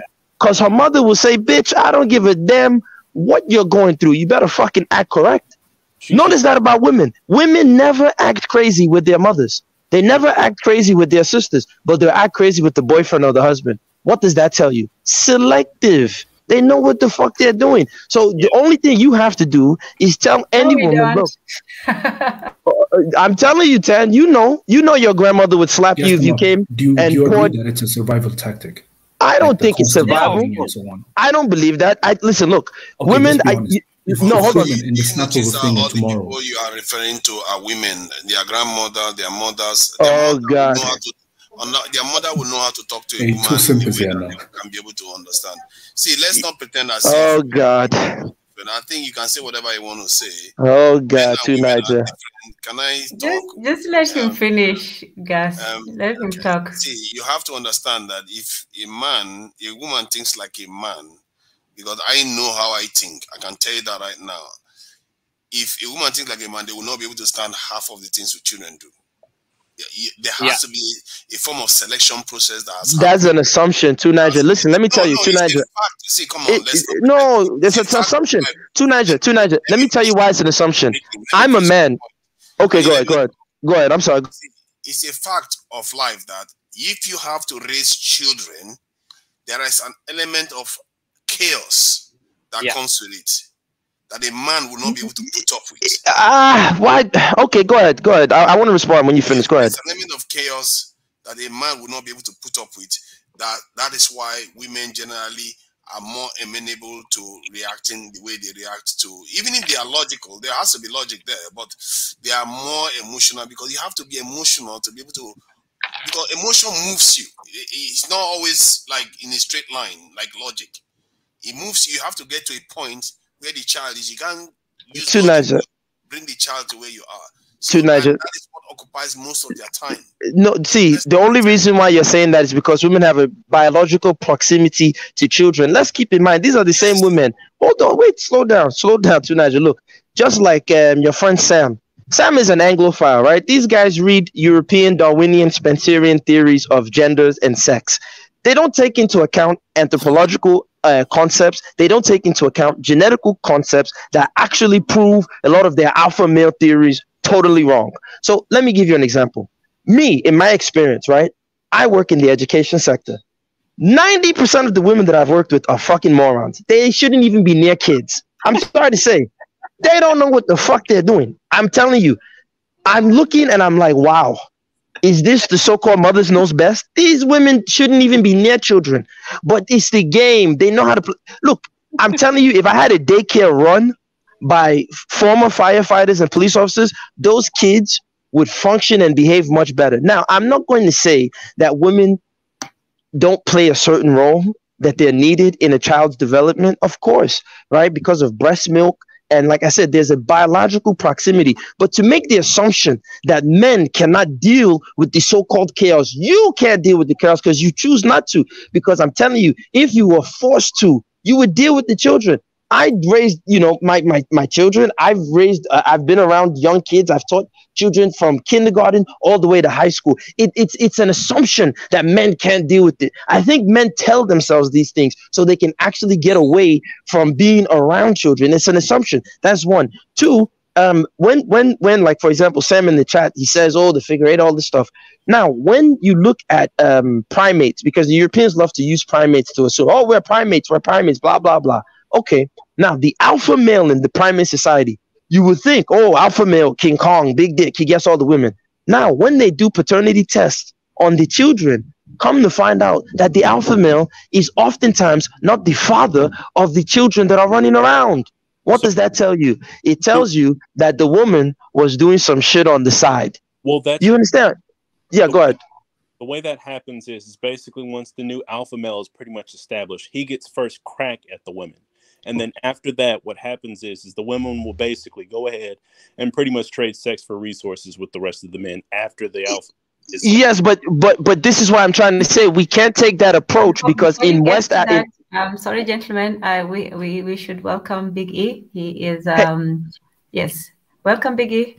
What's up, Big E? You good? How's it going, guys? I've been listening on the side, trying to make it better. Okay. Good morning, good afternoon, good evening to all of you. Good evening. Biggie, I just want to respond to him very quickly. I'm almost done, if you don't mind. I just want to say this last statement. Now, he said women trade. You see, this is why I'm saying we have to be careful with these are European fantasies. Remember, Europeans are the ones that created the ghettos. They're the ones that created the slums where women had to trade sex for material advantages. Right? These are the same women. Hold on, brother. These are the same women that were, when they would give birth to the babies, they were throwing their babies away, right? Because they didn't have proper forms of birth control. These are women that we think, oh, women are so loving. They would throw their babies in the dumpster. Go and read what they were doing to their children. These women, these prostitutes would have children in Liverpool and England. Now in Africa, we didn't have slums. In 1870, during the Industrial Revolution, when they were writing Oliver Twist, there was no slum in Kibera or in Lagos where women were throwing their babies. So the assumption that women have to trade sexual favors is false, because now if you're in a village in Africa, 9 out of 10 times, your woman can go and grab a mango, she can grab fruits, she can grab fish. Prostitution is their oldest profession. There was no woman prostituting herself in Africa until they came, colonized us, created the colonial districts, and forced us to do what? Pay the voting tax or a hut tax. This now forced women to leave their villages, forced men to leave their villages and come to the cities. It's properly documented. So that arrangement, oh yeah, they think about what they did. They created capitalism. They took all the resources, stole the land from the people. The people held it in common. So now women and men are forced to work in factories. Women now have to sell and exchange their bodies for financial favors. But in Africa, we didn't have that arrangement, because a woman can easily wake up and say, why am I going to sell my body for some man when I'm pretty much truly independent? She could farm on her father's land. She could farm on her family's land. She didn't need you. We're making assumptions. She didn't need us in Africa. And the anthropologists back up what I'm saying. But, well, I don't know. Didn't they have prostitution? I don't even know what he said.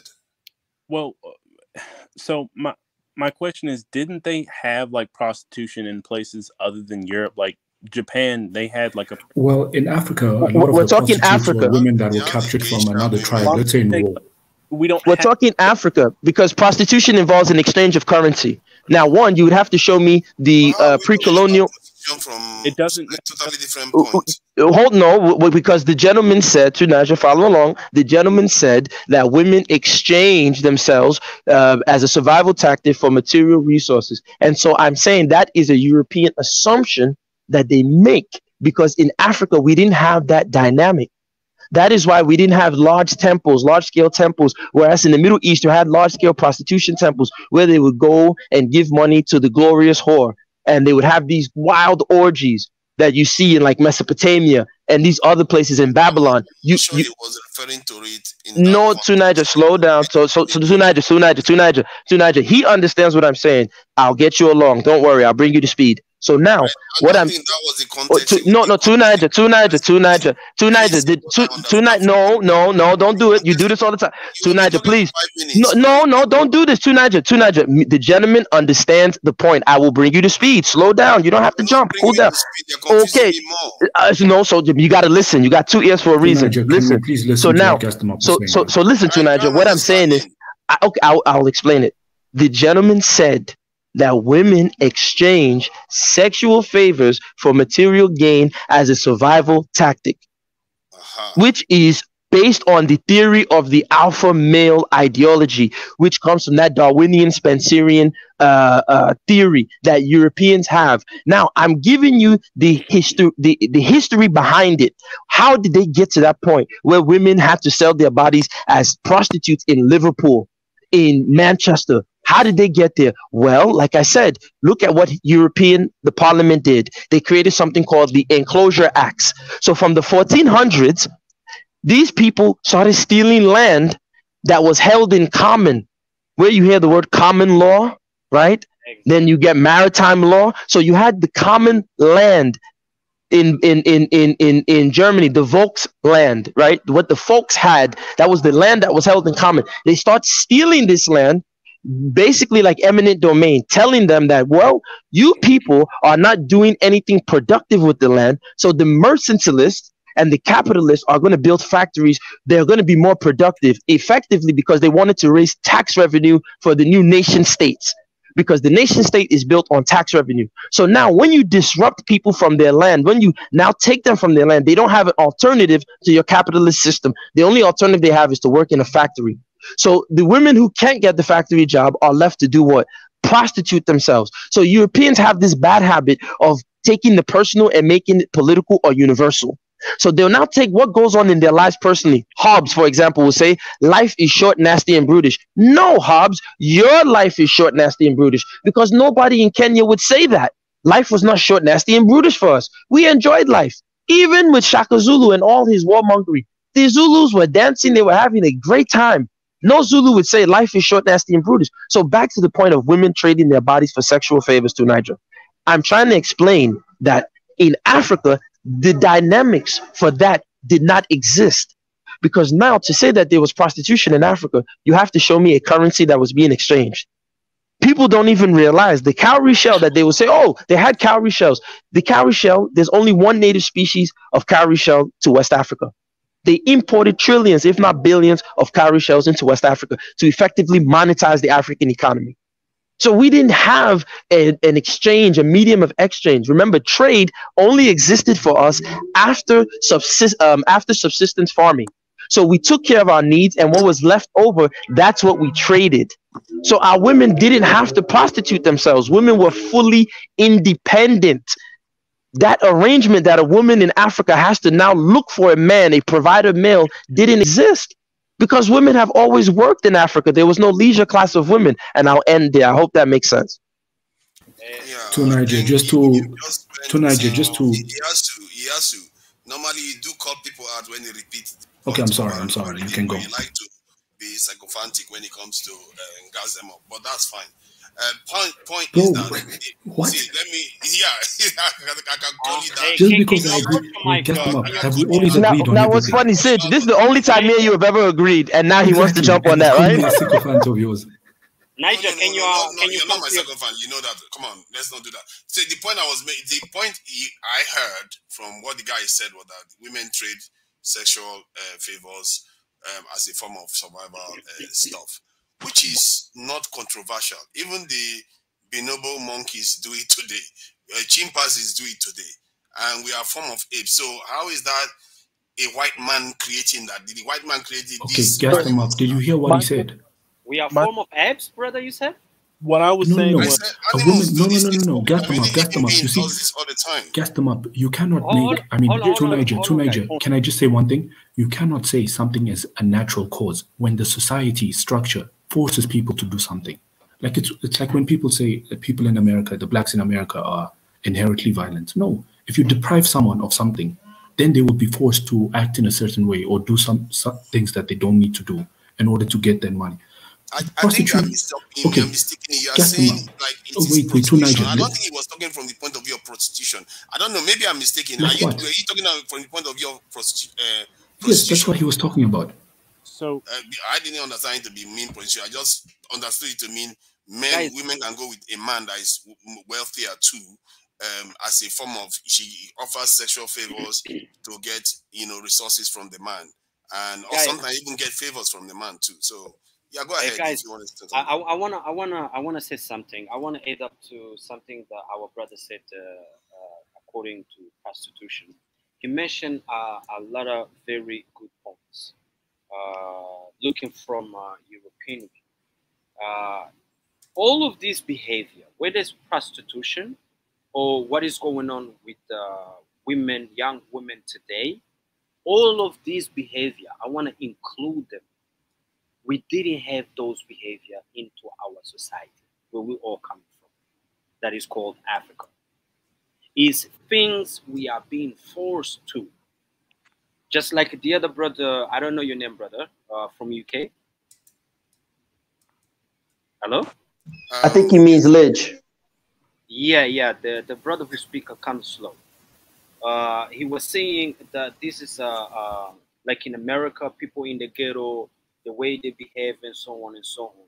This is completely a constructed way that they bring into certain areas because they know when you deprive people of everything, of course, you're going to get certain behavior, which is normal. In the Netherlands, we do have that as well.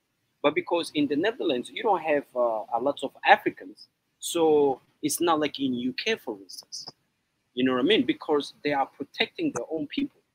But if you go to UK, the majority, like in London, where I have my family as well, you have a majority is of African descent. So they don't care, like in Brixton. You know what I mean? So but I think the question we should be asking, I think we should remain to the how can I say it? to where we started from. The question is the relationship between men and women. I think we should stick to this and ask our sisters what they think, because we don't get to hear from them. So, hello, sisters.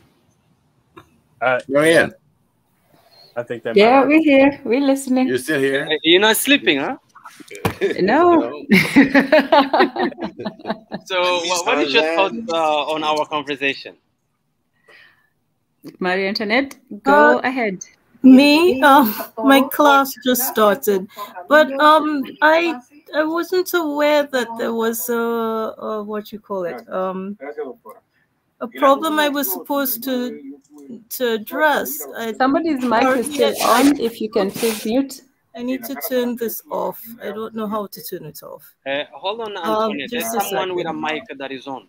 Yes. Okay. So right, there was a question that I didn't answer. I was lost. What was the solution that you were looking for? Are you asking me? Yeah. Yeah. There's I mentioned actually the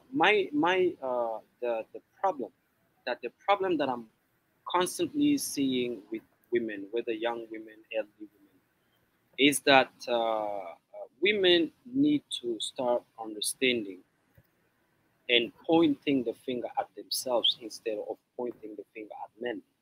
Even when you told us the story of your friend, you said things that happens between her and her husband or maybe her boyfriend, and then after that you start pointing at men, saying men are this, men are that, men are this, men are that. I think we should women start looking at themselves in the mirror and pointing the finger at themselves, because when you, as an example that I gave, I think you were lost from the connection. I said, as an example, you have a girl that had like probably 5 or 6 ex-boyfriends. When you ask her, how was your relationship? She always going to say, oh, the men were wrong. My ex were doing this. My ex were doing this. Oh, but what about the second? What about the third? And so on. It's all about the ex. They don't get to point at themselves and say, you know what? Maybe there's something wrong with me. Because there's no way on this planet Earth all the women can say that the men are the one who are wrong. Why I said again, I repeat, women have the key to sex. If you don't give us sex, we never get into it, and unless a stupid man will go on and violate and do stupid things. But you have the key. You have the everything to say yes. So when you accept him to come with you, that means you accept his condition. So whatever happens, you need also to be able to deal with it. And I also emphasize that a true man should also be able to tell the truth from the beginning before you touch a woman. You have to be able to tell her straight forward what you want. What is your intention? Is your intention to have one night stand, or is your intention to have her as a woman? And if you want to have her as a woman, what are the conditions? You put straightforward your condition on paper, you write them, and you give it to her. The human relations are by their nature very complex. It's not as straightforward as it appears. There isn't one single. I'll give you an example. Go ahead. There was a family, a Muslim family, one husband and 2 wives, and I attended a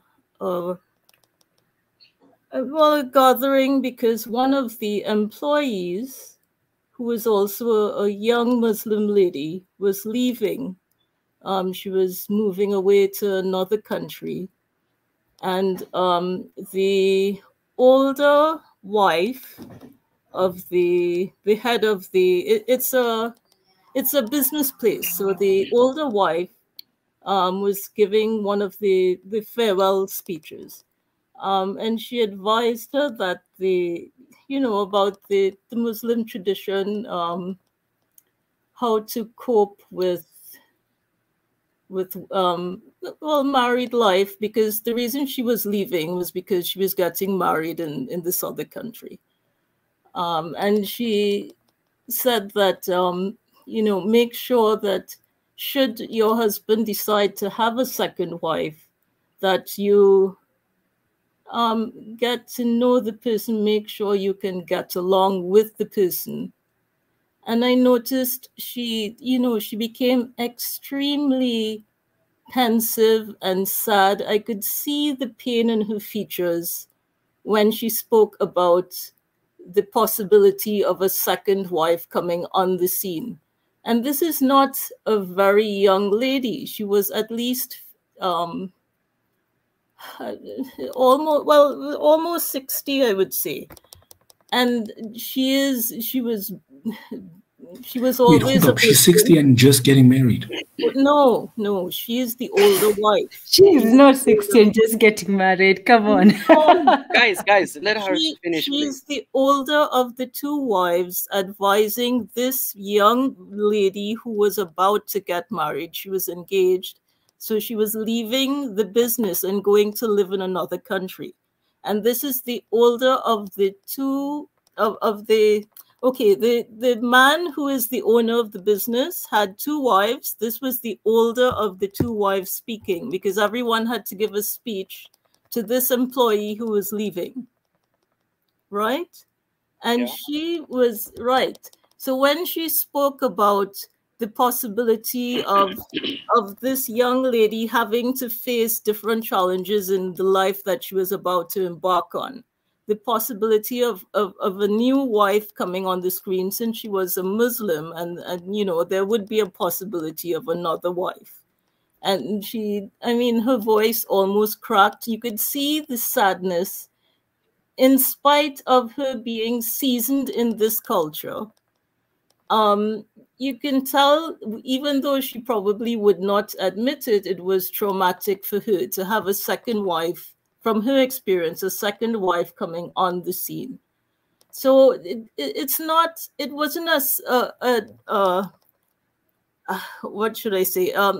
Somebody who was,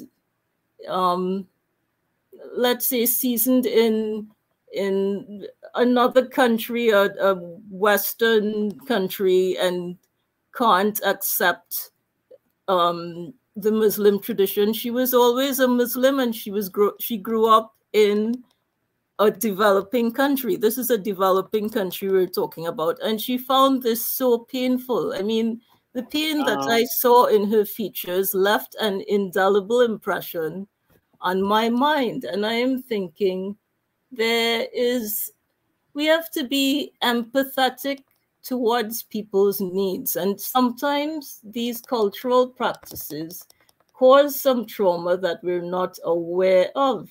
Not every woman is just a selfish, narcissistic type who just wants to wreak havoc in men's lives. You see, she was genuinely in pain.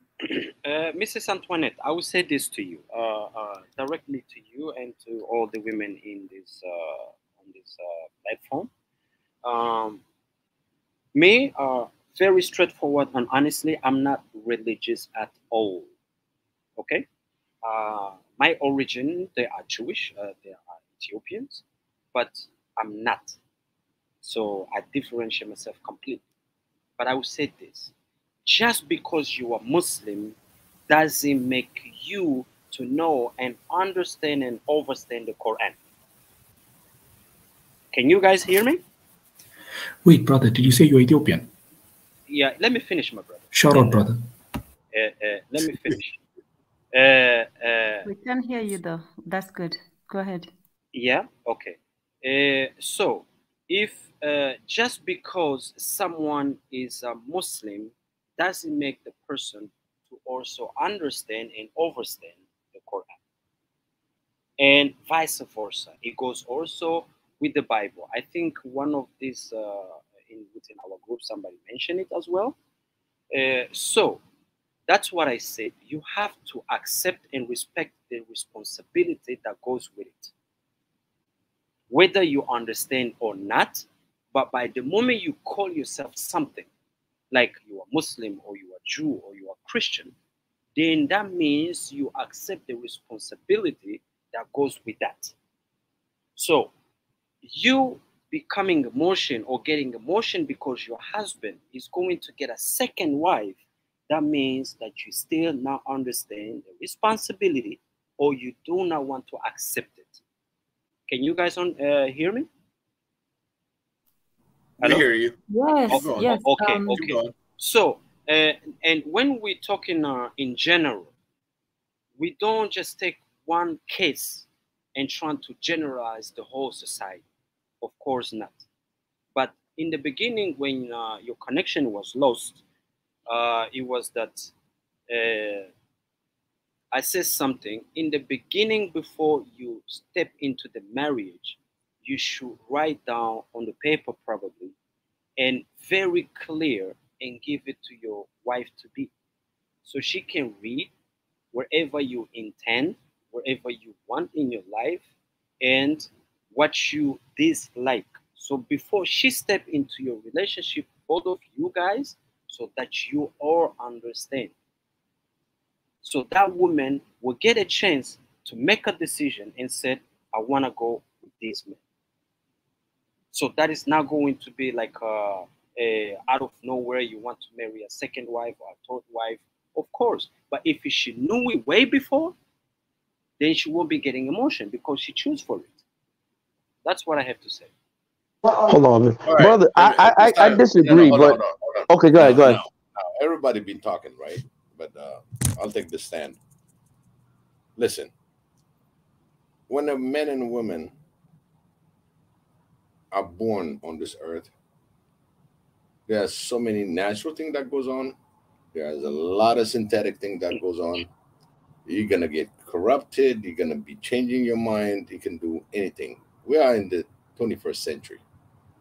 Right now, every discussion should be not just equality. Things are evolving. Okay. At one point, I was thinking, just like you, my brother, to have some kind of a contract. But guess what? There's a prenup contract that always been done when the rich guy or rich woman marries this guy, whatever. You write a prenup. This is what this look like. You're not going to inherit this and that. Yeah, you understand. But well, the problem as with that, as we go forward, Let right? me speak. Yeah. So we got all these things that when you talk about base contracts and stuff like that, that the man is going to tell the woman, this is what I'm looking for. At the same time, she's going to write him also. She should have the same equal right to write him down the same counter.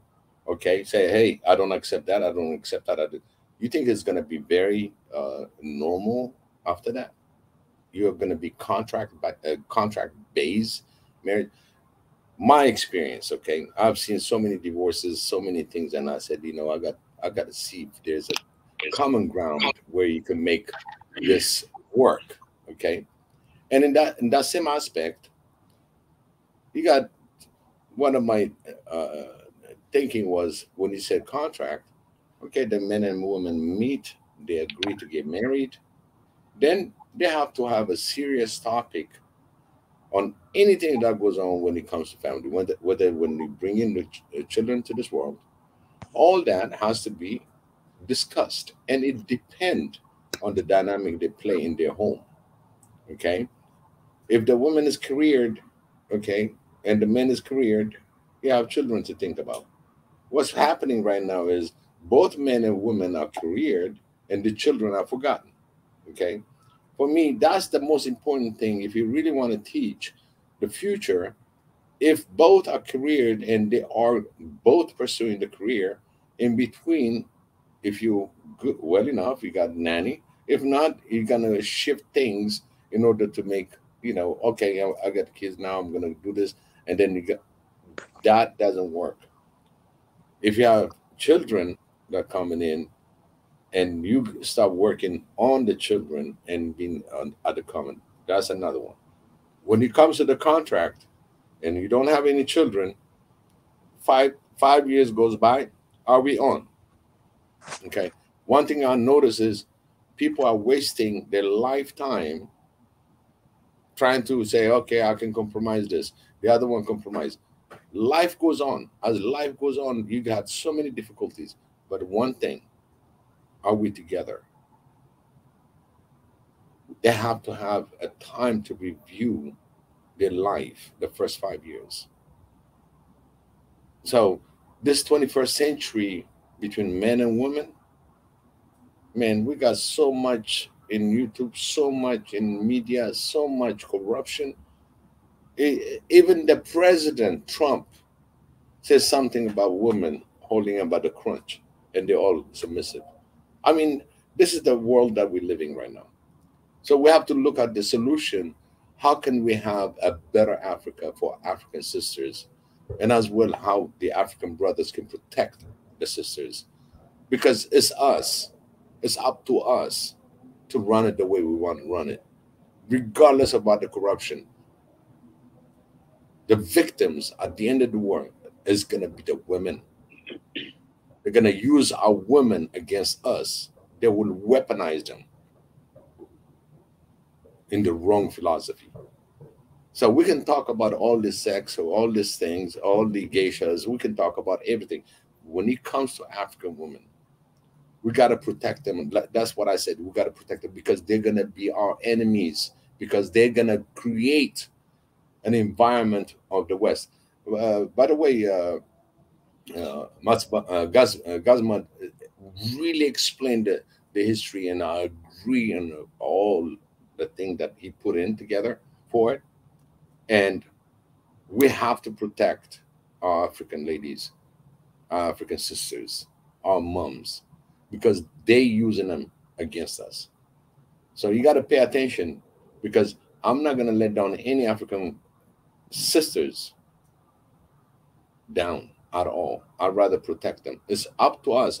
If you call yourself alpha male, think about the whole Africa and where our women are being led.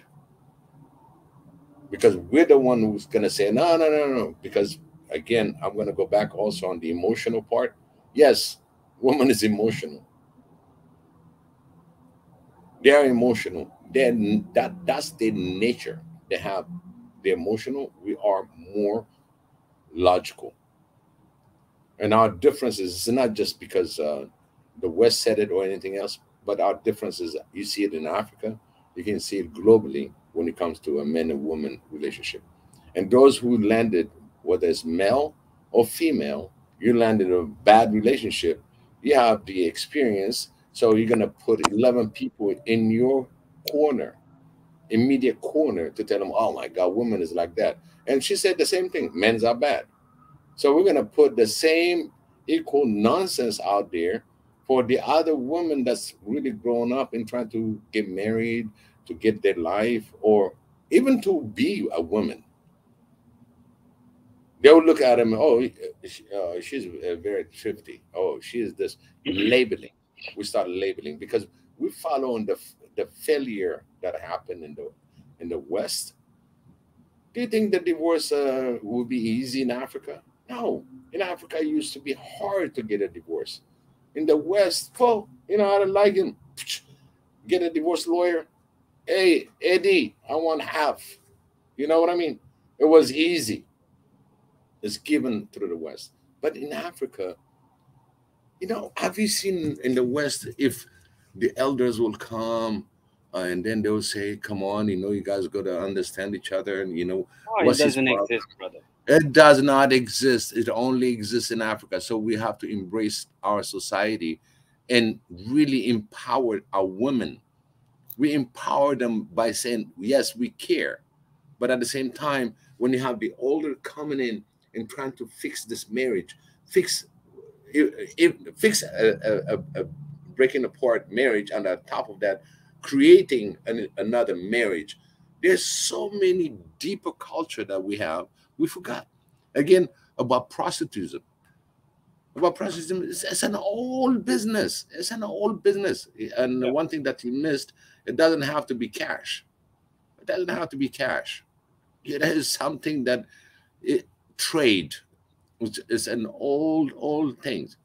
In Africa, one of the things that you know, on my side, okay, if a woman has like maybe 6, 7 childrens, okay, and then her husband dies. When her husband dies, they will look for the immediate cousin, relative close by that is single, and they only force him to marry her to take care of the family. We have a very rich culture in Africa. These are the venues that we have to explore and bring it to the young generation. This is how it used to get done. It's not about women being above the men or equality or anything. All this nonsense comes from the West. One thing about women have access, where I come from, they have access to her family riches. She can get married, still be part of her family, of her siblings, and she still have the right to claim anything as much as the other ones. There's no dowry or anything else. That dowry and everything is, that expense is done in the wedding. It's done. But she still has right on her family side, and she's always been protected. And the male looking who he's got married to, and it goes across, she's an independent woman.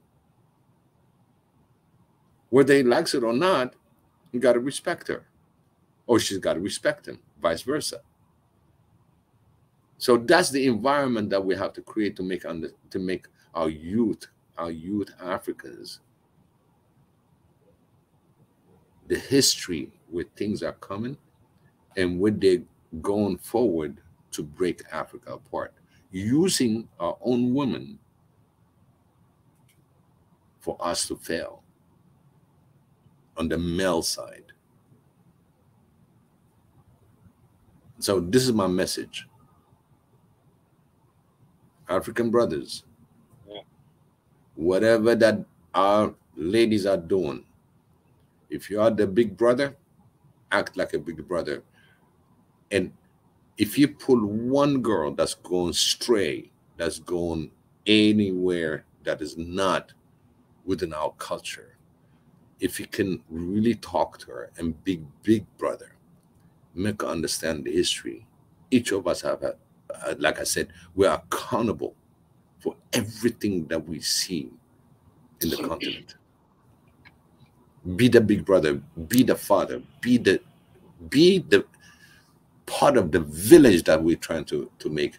We don't want to let them go stray, because the commercials, all these medias and everything is corrupting our women. And that corruption is the wrong seed that's being planted. We're supposed to make sure that those seeds never get fruits. That's how I look at about women. I always said that. Protect our sisters. It is our responsibility as brothers, because they're putting the wrong seed in them. Let's not bash them in because they're women and with all the global things. No, we're talking about our African sisters. Protect them. Carry on, because there's a lot worse. I want my woman to be this way. My woman got to be this way. No, there's a even greater evil that's coming to even divide us. Can I add something on top onto what you just said, please, if I may? Go ahead. I would like to say this. What you just said is really respectful. I agree with you, all of it. There's something you said, we're supposed to protect them, to be there for them. I agree. But there's a problem. A problem is not only the younger generation. By one of our brothers in this conversation mentioned that we men, we check within ourselves. If you see a man is doing something wrong, you will call upon him and you will tell him and you will say, yo, bro, this is wrong. Trying to do this, trying to do that. And we men, we quickly understand that. But women, the problem is that the early women are the one pushing more of the agenda to the younger generation, while the elderly women are the ones who are supposed to be guiding the younger ones, telling them how to get into relationship, what is good, what is bad. But instead, they are the ones pushing more of the agenda, Western agenda, like being independent. You don't need no man. You have your time. Singer is the thing. So this is the problem. I understand your point of view, but this is the problem, and this is how I see it. I don't know the other brother from UK. What do you think? One thing that I will tell you, this is what I'm trying to tell you. Whatever that's been infected, yeah, to disinfect it. Exactly. Do you understand? So because of the elder sister that trying to be part of the corruption, okay, we as a whole, brother or sisters, when you see one that's going astray, we have the responsibility as all Africans to turn that things around. You cannot get the cake and icing at the same time. This is the way I want it. We got to work for it. For me, I have a life experience where I had gone someplace that I'm not supposed to go, and it just happened.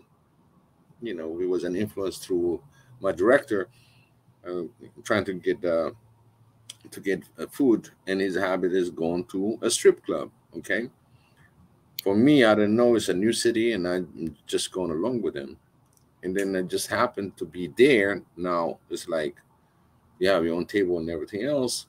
But again, you know, you can see all the thing that's going on. For me, it's like, whoa, wait a minute, you know, dude, you know, this is not where I want to be. And I just said, you know, I'm sorry, you know, we can go and have dinner. This is my 100% totally telling you what happened at that floor. So I saw this lady coming in, and she kind of tried to talk. And the first thing I said, "What's your name?" It's very important when you address somebody and ask them for the name.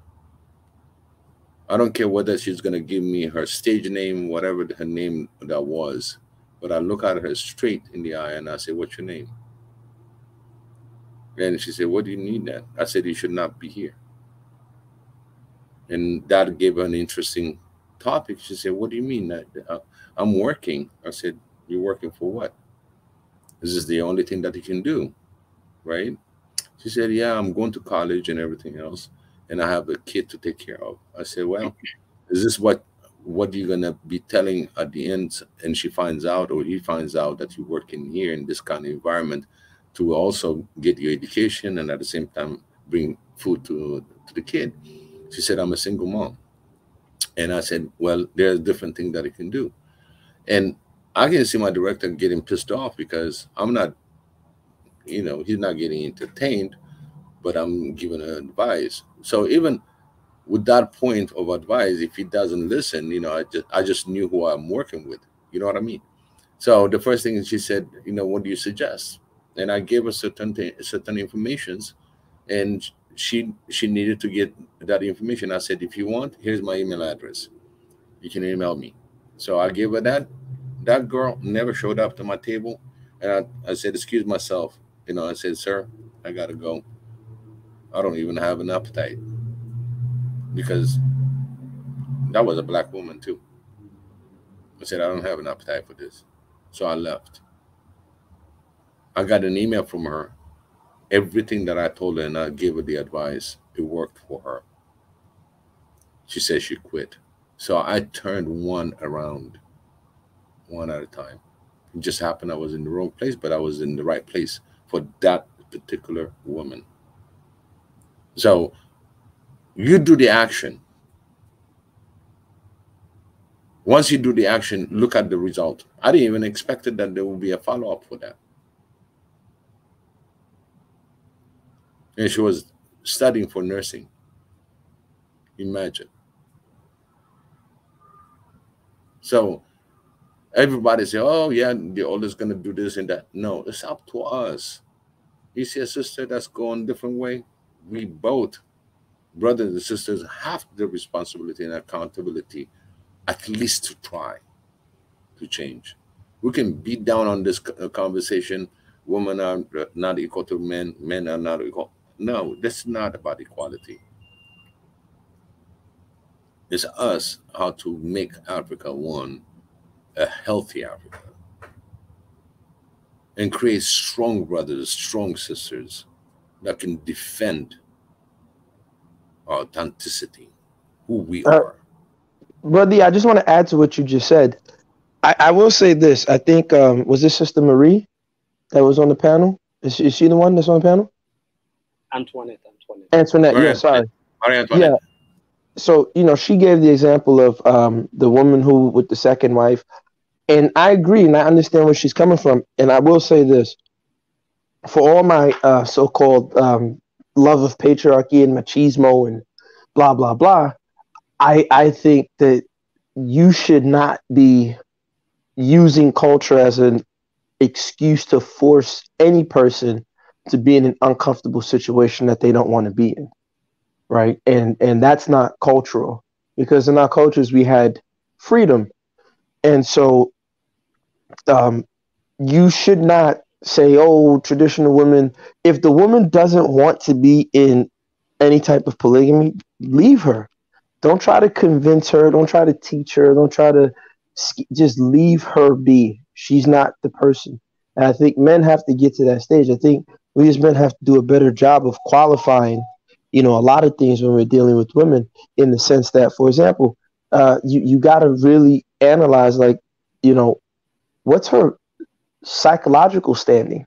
Like, where's her mental place at mentally? Right? Because the same person that is nice to you today could turn around and it could blow up in your face. And it's so weird to me that we men don't. I mean, look, our mothers did it to us. The psychological, and that's why I know for us, most men were always going to be manipulated. Because you look at what our mothers did, right? The same woman that suckled you, and I love my mother. I would assume everybody on this panel loves their mother, right? I hope you do. Mothers are special.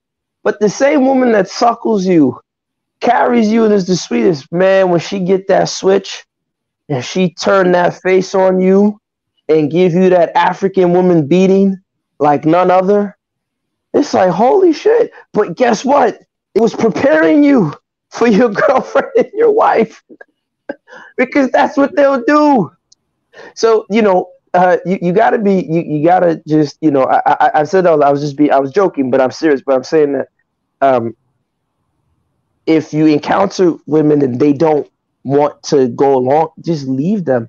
I think too often, and that was my biggest bone of contention with a guy like Kevin Samuels, because I'm just like, dude, okay, so basically you're telling men become high value or don't become high value, because he would always try to find an escape clause that whatever, average men are good too. But so you're telling men to do all this, and then they get to this financial state, and then you're now trying to badger women and emotionally blackmail women to stay in situations that they may not be happy in. And I think the brother earlier on the call, when later, a few hours back, he was talking about the causes of divorce when Mo was on.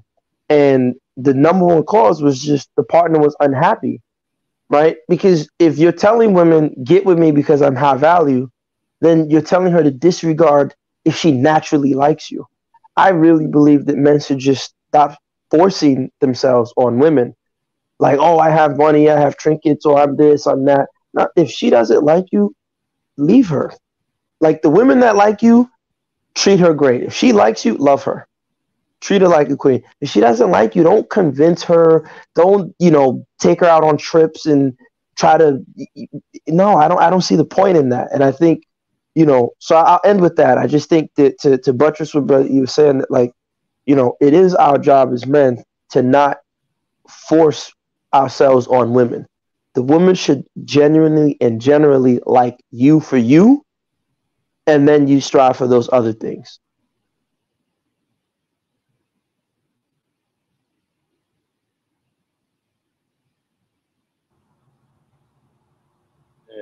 What is on take on from the women's side of you? Tanza? Yeah, we want to hear from you. No, what can I say? I mean, we're attempting to answer several different questions at the same time. I will say that the level of harshness is a big deterrent to me for whether I want to enter a relationship or not. There's a certain amount of soul searching that people do when their relationship fails, whether they publicly admit to it or not. They may not feel comfortable confiding the details, but I find it hard to believe that all women who have had relationships that ended never see themselves as having any fault at all. I find that difficult to believe. But back to the original question as to what I was asked originally was what I thought was the cause of the divorces in the cases of very educated women. Yeah, it wasn't really to give a solution. It was just to state my observations. And what was stated, the main reasons cited were 1, selfishness, 2, narcissism, 3, infidelity, and 4, not being a team player in terms of not being a supportive partner in the rearing of children. So those are the 4 observations. I'm taking a very clinical, detached standpoint. I'm not here to say who was right or wrong in the relationship for the simple reason that I don't have enough information to do so. So I'm looking at it as a health professional, simply observing and relaying the information that I gathered. So that's it.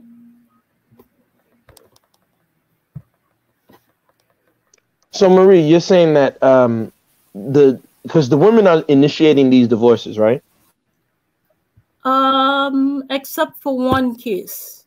Okay. All cases except one. One, because that's normal. The statistics, they show that women are initiating divorces most of the time. But here's my question, and you said something earlier, but I had to go, to train and whatever. You said that. What about the extended family? And I think if done within reason, the extended family can create certain support levels, right, to help the couple get through issues that they may have or resistance that they may have towards each other. Because Tan, and I'm gonna tie it all together, because Tan earlier in the conversation said something interesting about feminism. She said that feminism should be where like that the general accepted definition is women are expecting to work with men without being sidelined. And I'm not against that per se, but I will say this, just in my experience, I personally think now, as I've gotten older, I don't think men and women should work together.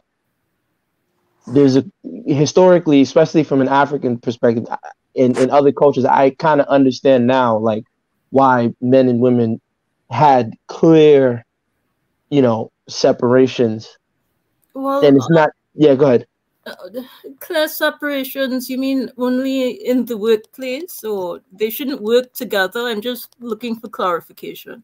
I'm saying that women should be able to work as engineers, but I'm just saying if I ruled the world, women engineers would work with only women engineers. Don't come like I wouldn't put women and men to work together. Like work in a project, maybe like a joint project, but they would not work side by side. No, personally.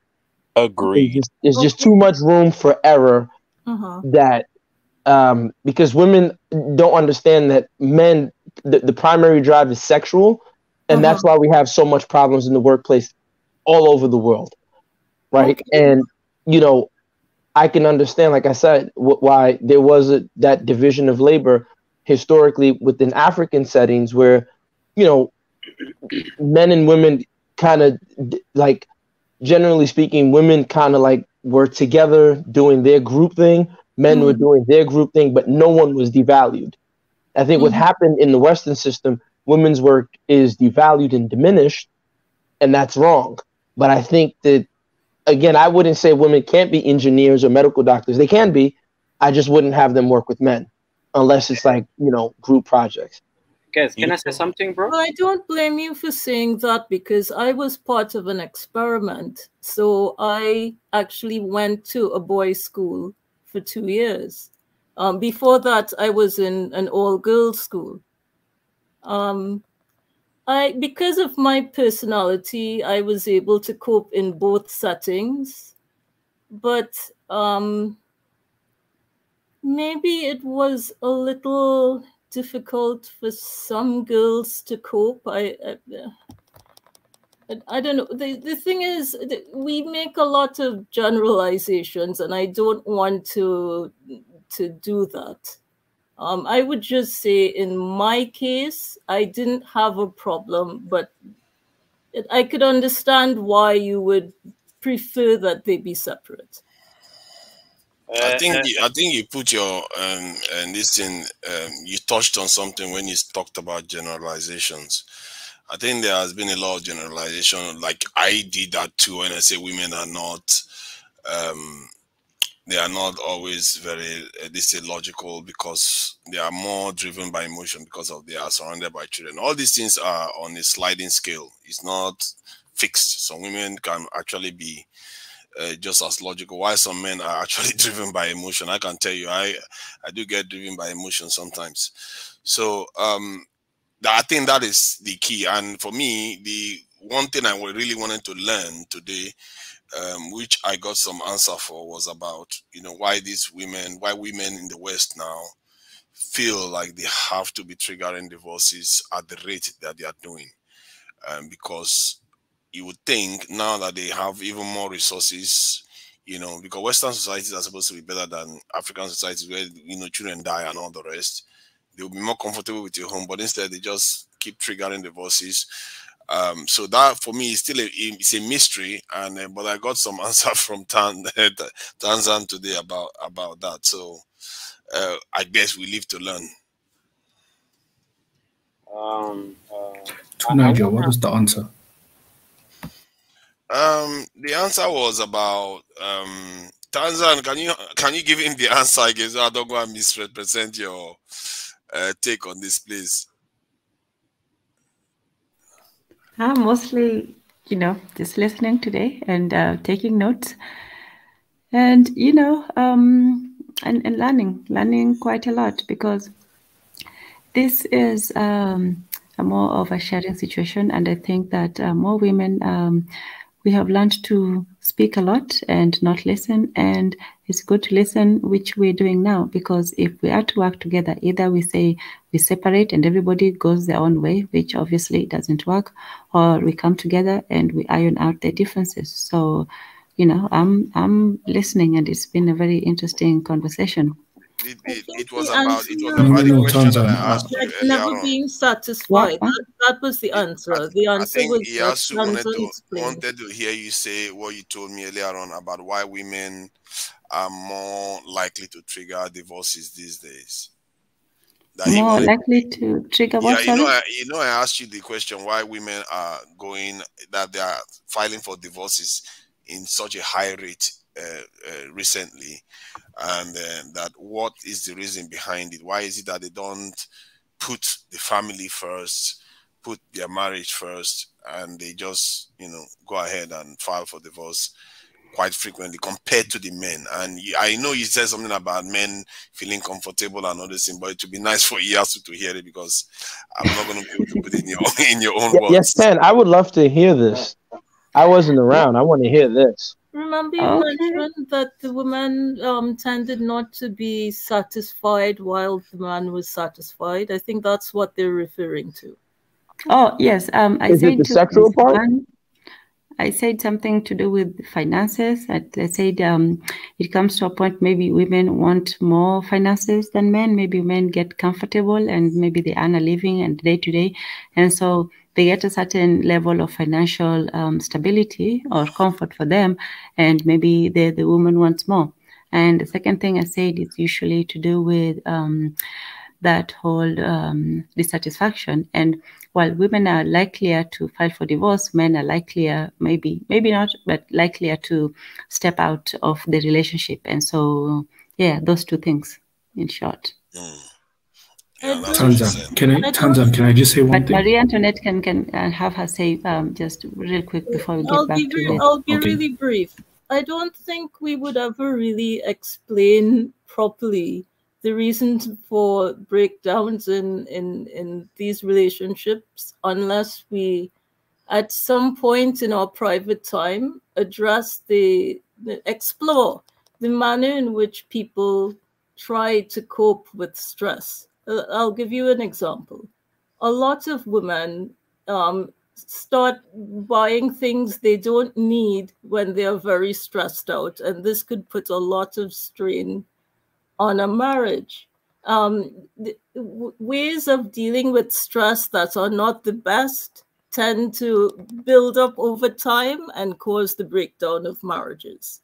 It appears to be simple, but we can't address breakdowns in relationships unless we look at people's dysfunctional ways of dealing with stress. So Marie, quick question. With what you just said, in pre-colonial African societies in the village setting, how were those women able to deal with this stress? In your opinion, when you just observe it, how do you think they were? What were the structures that they had socially that those women were able to deal with stress? I think they grew up in the type of extended family in which I grew. For example, there were other people around acting as buffers to absorb stress. And that is why all the stress that they had, they didn't see the husband as being obligated to absorb all of it, because there were other people around to absorb some of the stress. I grew up in a house. So how do we get modern women to understand that, and modern men, so we can start creating those cultural buffer zones and those communal relations again? I don't think it's a one-size-fits-all solution, because this society that we live in now has taken on such a toxic nature that if I mean, in this time, introducing other people into the picture would have a completely different effect, honestly. But when you look at, for example, in the U.S., you look at, like, for example, like Mexican Americans, right? You'll see, and I'm generalizing, of course, but you'll see Mexican American family. There'll be like four, brothers. The four brothers have wives. There's the grandmothers, the uncles, everybody. They'll all buy a house. Everybody lives in there, and they're able to. Of course, they fight. They have their problems. They get drunk on Sundays, right? There's dysfunction. There's any family, but they're able to. Within modernity, they're still able to hold on to that communal tie. One of the people I really look up to and I admire them from a distance are the gypsies in Europe. Mm-hmm. They, in many ways, are very African because they don't stay in one space. They move around locally, and you dare not touch one of those gypsies, man. They are connected. Yeah, go ahead. They're never alone. They're talking to spirits, aren't they? Of course. They're very African. I argue that Tyson Fury was using a lot of gypsy magic. That's why he beat Deontay Wilder, but I don't want to get into that.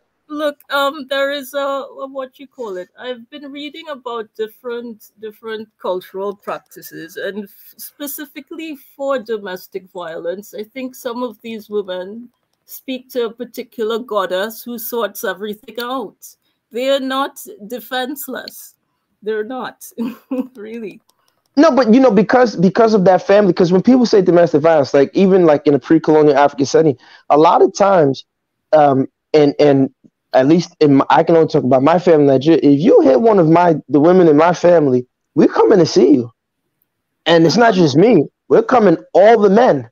So if you can beat me up, that's great. Maybe I'm not the strongest, but you got to beat all of us up. Now, if you can beat all of us up, then hey, you've earned it. I don't think you'll beat up all of us. You understand? Because we're coming with our friends and they're coming with their friends. So you got to explain to us why you're beating on her. Now, we'll tell her, hey, look, you got to listen to your husband. You got to honor him. You got to respect him. You got to do what he says. But there's no need to put your hands on her. If she doesn't want to listen to you, tell her to go. Well, I've had some unfortunate experiences. I mean, as somebody who is training to become an eye surgeon, I had to see at strange hours of the morning women with their eyes punched, and you know the inflammatory effect.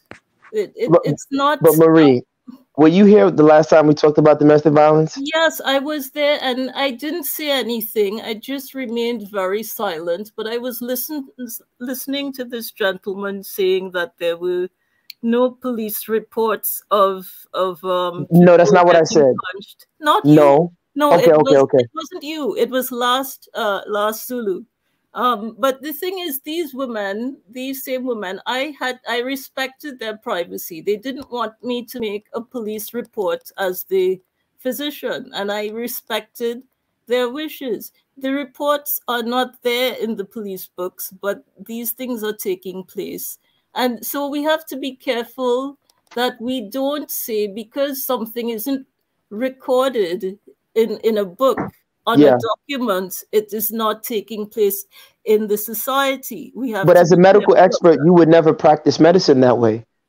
You would never take that standard that you just said and practice medicine that way. Never, no, because in medicine, if it's not documented, it was not done. So then let's hold the same standard, because that standard is what allows your profession to be as excellent as it is. So we're not dismissing that there is a room of error, right? But what I am saying is that the gentleman, and I'll quote him again, Dutton, Rethinking Domestic Violence, when he looked at most of the police reports in the United States, I can't talk about any other country in the West, but what you see is, because the assumption we have is that there's the guy, he's on top of the woman, pummeling her, UFC style, he's putting her in an arm bar, and he smashes her head in and says, bitch, the chicken is cold. But realistically, the way it really happens is that quite often there's an argument, like you said, there's a stressor, right? Maybe there's money, there's this, they didn't pick up the kid. There's words exchanged. She says, your mother's a bitch, your dick is small, or something like that. He loses it because men are told to be logical. They're not taught to deal with their emotions, which is what is part of the stressor. So now he loses it. He hits her, kicks her once or twice, typically. Now, I'm not excusing that. She probably hits back, and that's where it ends. She now calls the cops. That's typically what you see on the police report. He hits once in the U.S. from Dutton study in the U.S. Yeah, go ahead. Here we have a lot of women chopped up with a machete. And are you in Trinidad? Yes, I'm in Trinidad. Which part? Are you unfortunately, that's pretty Laventil or Mova? No, I'm in South. Not Laventil and Mova or North. I'm in the South. That's North? Oh, so that's where near Nelson Street? I'm not. No, Nelson Street is in the North. Is in the North? Yeah, that's in the North. Okay. Now I'm not the best Trinidadian because I'm very unpatriotic. But anyway. You're not a patriotic Trini? No. Oh my God. No. Oh no. I'm not patriotic. We've had quite a few cases of women being chopped up like meat at the butcher's shop with no previous police report filed. Now, is that statistically, again, like I was telling them, because we're all professionals here, so I'm not dismissing or minimizing those women's lives. One life lost is a problem already. However, we have to also keep in mind statistical significance, right? So a lot of times what we do when it comes to women and the problems that women have, such as domestic violence, we take something that is statistically insignificant and we run with that. And like I always say, you wouldn't take Tylenol if it only worked 1% of the time. So I find it interesting that we take 1% of a domestic violence example and we use that as the norm. And that was why I said Dutton's book is very, very profound, because what his study showed is that the most violent relationships, where you see like people getting bruises and beaten really bad, are actually amongst lesbian women in the United States. You see, That's actually funny that is my issue with this thing, because this is what I think there is a mathematical concept that they call, I've forgotten what the concept is called. You are using that type of concept to narrate that doesn't tell the story. What you didn't state was that lesbians are actually lower in population and number. The larger population where the body count is coming from the heterosexual relationships. So, but you didn't do the same thing neither when you say that you have to take your own criticism, because then if that's the case, the examples that are given of domestic violence, of these extreme broken eye machetes, are statistically insignificant. So if you're going to tell me that the lesbian population is statistically insignificant, then I can also say, well, great, too, Niger, you're right. But then those examples, those extreme examples, are statistically insignificant. So we shouldn't contend with either of them. No, they may be statistically insignificant, but they are actually consequentially significant, because when women are dying in peacetime in the cities and in the workplaces and homes, there is a problem for society. If a child is kidnapped, haven't you seen that in the UK? A child was kidnapped, a whole rule, the law was changed because of it, because one child was kidnapped. So it doesn't necessarily, it's just how society works. Can I just say, we're all talking about niche incidences here. So I don't know how you can turn around and tell Castamap that his lesbian example is a statistical anomaly or statistically irrelevant because of the small numbers. Everything we're talking about here. No, I get your point on that. I get your point. Because, can I just say one more thing? Okay. I listened to Tanzan's reason, and I even wrote them down. Like, I pretty much wrote them down when she said it. And the most common thing I can find in all of the reasons she came up with was the reason for a lot of women initiating divorces, according to her, is women realizing becoming fatigued or bored due to the monotonous reality of marriage. If that makes any sense. Yeah. It makes perfect sense. It makes perfect sense. And this is why I've been telling men, and so when I say it, go ahead, I'm sorry, go ahead. Can I just say, so if this is the reason, such a childish, this is childish for me, I'm sorry. Like, this is, when Tantan said it, I thought she was going to say something like, domestic violence or the man cheating or something like that. They never leave for that reason. They stay for those reasons. Okay. The beating is like seasoning. When you beat the meat, it's like adding seasoning to the chicken. Okay, the reasons you gave me, I have no sympathy for these women. If these are the reasons, this is a childish mentality. You get bored and you want a new toy. But Lidge, here's the thing. You can't blame the women. This is why I say men are the fault. Because this is, I said it earlier, and I think I left, like I said, I was cringing. Men have to realize, especially in the modern world today, there's a crisis of meaning for masculinity. Women don't need men, especially in Western states. The Western state will penetrate your woman mentally, psychologically, in ways that you can never deal. You can't contend. Uncle Sam, the Western state is the biggest penis swinging. You cannot contend with it. And so women don't need men. And men don't want to realize that. So you got the Kevin Samuels, oh, I'm high value, you need me. Look, dude, they don't need you. They have everything in the state that caters to them. If you're poor, you have welfare. If you're smart, you have affirmative action programs. So they have every aspect of society that a woman from birth until death can go on with her life and not give three damns about a man. if she's serious. So when you sit down there as a man and break your back trying to prove this thing of love and marriage, and then she turns around and says, sucker, thanks, don't be mad at her. Why did you give it to her in the first place? Now, again, I'm not saying they do that still you need should. the men. Look here, if they didn't need the men, firstly, it's the men who are claiming, oh, we don't need them all. It's not the women who are claiming that they don't need the men, right? Which is so smart, right? Shows you the intelligence level of women. Guys, may I add something onto this, please? Yeah, sure, go ahead.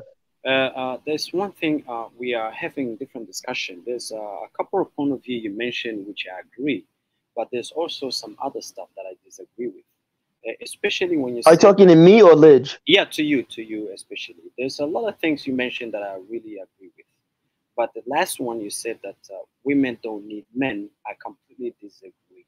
Let me tell you why.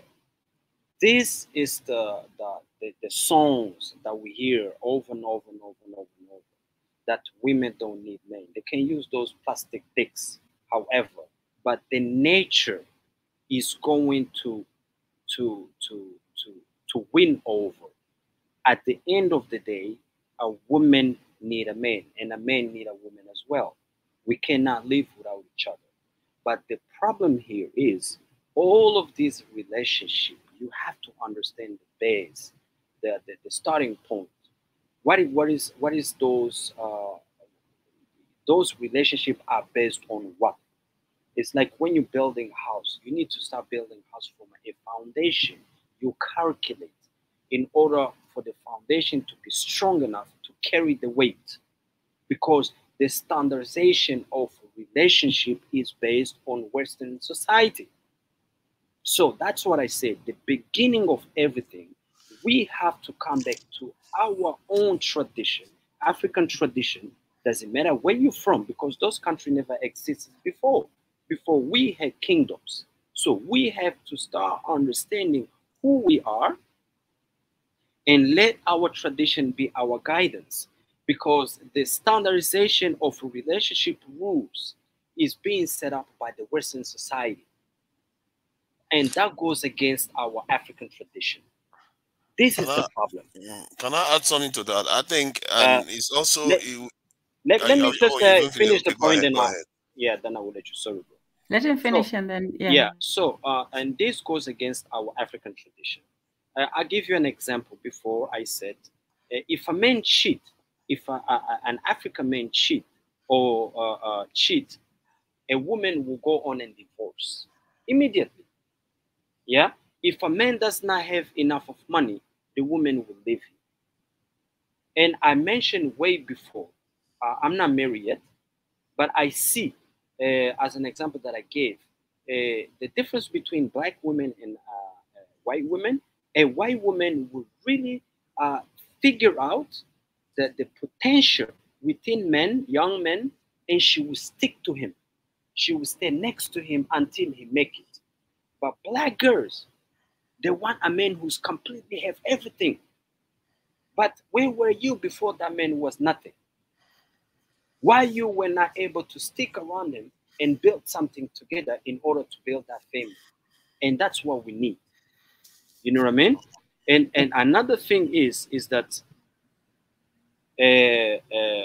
we keep saying all the thing that goes around, but I think the main point we should stick to the rules and the regulation is to just come back to our tradition, start understanding it, and begin to use it. As someone who has had a lot of experience interacting with people of various races, I would prefer not to make generalizations about Caucasian women and black women. Yeah, I wouldn't do that either. But you wanted to say something. I've observed, and I've had them as roommates as well in university, and it's not as rosy as it may appear.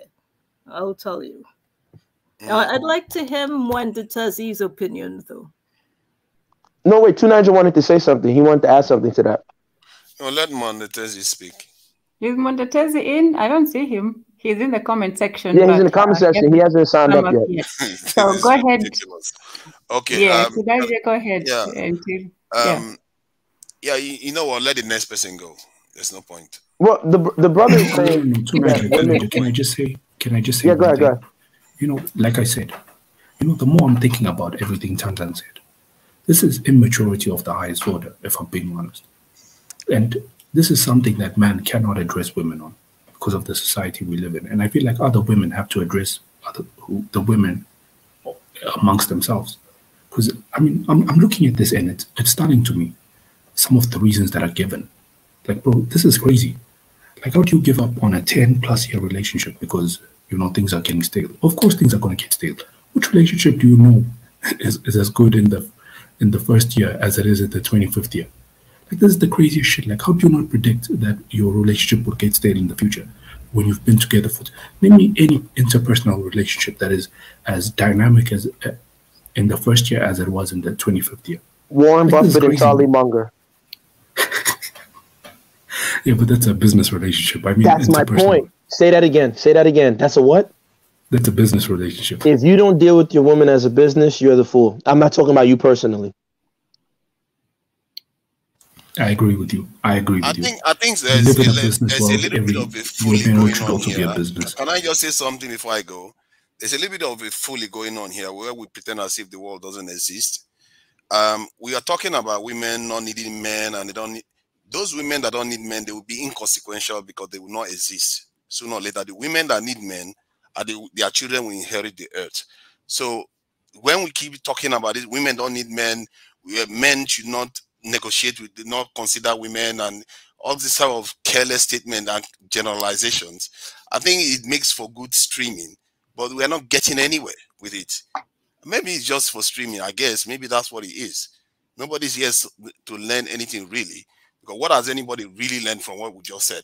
Yeah, but Tunaji, maybe you didn't learn anything from it, but I didn't. Other than that's you. Let somebody tell me what they learned apart from the. I'll tell you what someone could have learned. I'll tell you what someone could have learned. Just like the brother. Okay, go ahead. So apart from the question, when I actually had to ask other women, okay, why is it that women are actually going at such a high rate, for divorce instead of, putting the family first, marriage, and all the rest of it? The rest are just, okay, if there's anything else we have learned, let me know. Brother, you know what you just said? I already gave the answer to that. You are I know, because you have to, because what I was saying was that everybody just keep going. No, Tunaja's coming at me. I want to respond to him. I want to tell him what he could have learned. Should do this, the women should do that, and this one should be like this. All that one, we all know it's easy to say that, but in reality, it's a lot more complicated than that. For me, I said one thing in the beginning. The brother from UK said one thing that I agree upon. He says women should learn from other women.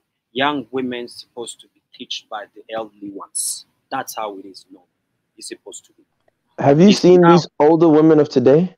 Yeah, but that, I touched upon that as well, because the elderly women, they are misbehaving worse than the young one. You know what I mean? So it's the blind leading the blind. Exactly. Look, Tunaja, listen. What I'm trying to tell men, I don't come on the platform when we talk about these type of topics. I don't care for what women think. If you're lucky to meet a good woman and she works with you, take advantage of it. Great. But 9 out of 10, I'm not going to tell someone, hey, you're in a world of snakes. Just walk around carelessly and don't protect yourself. No. But that is a terrible way to classify the other gender. Can I finish? I don't know how you talk like that. Can I you can't finish? say what you're saying in Africa. You know that, don't you?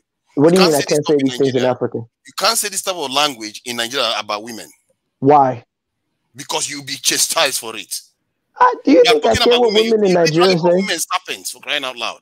If they're serpents, they're serpents. If it walks like a snake, it talks like a snake, it's a snake. Look, at the end of the day, my point is to Niger, don't be afraid. I'm not telling anyone to beat on someone. It's almost like you are doing a Kevin Samuel wannabe kind of thing. You are calling women serpents. You're saying, you see? What kind of language is that? Just I use an example. Somebody can learn from you.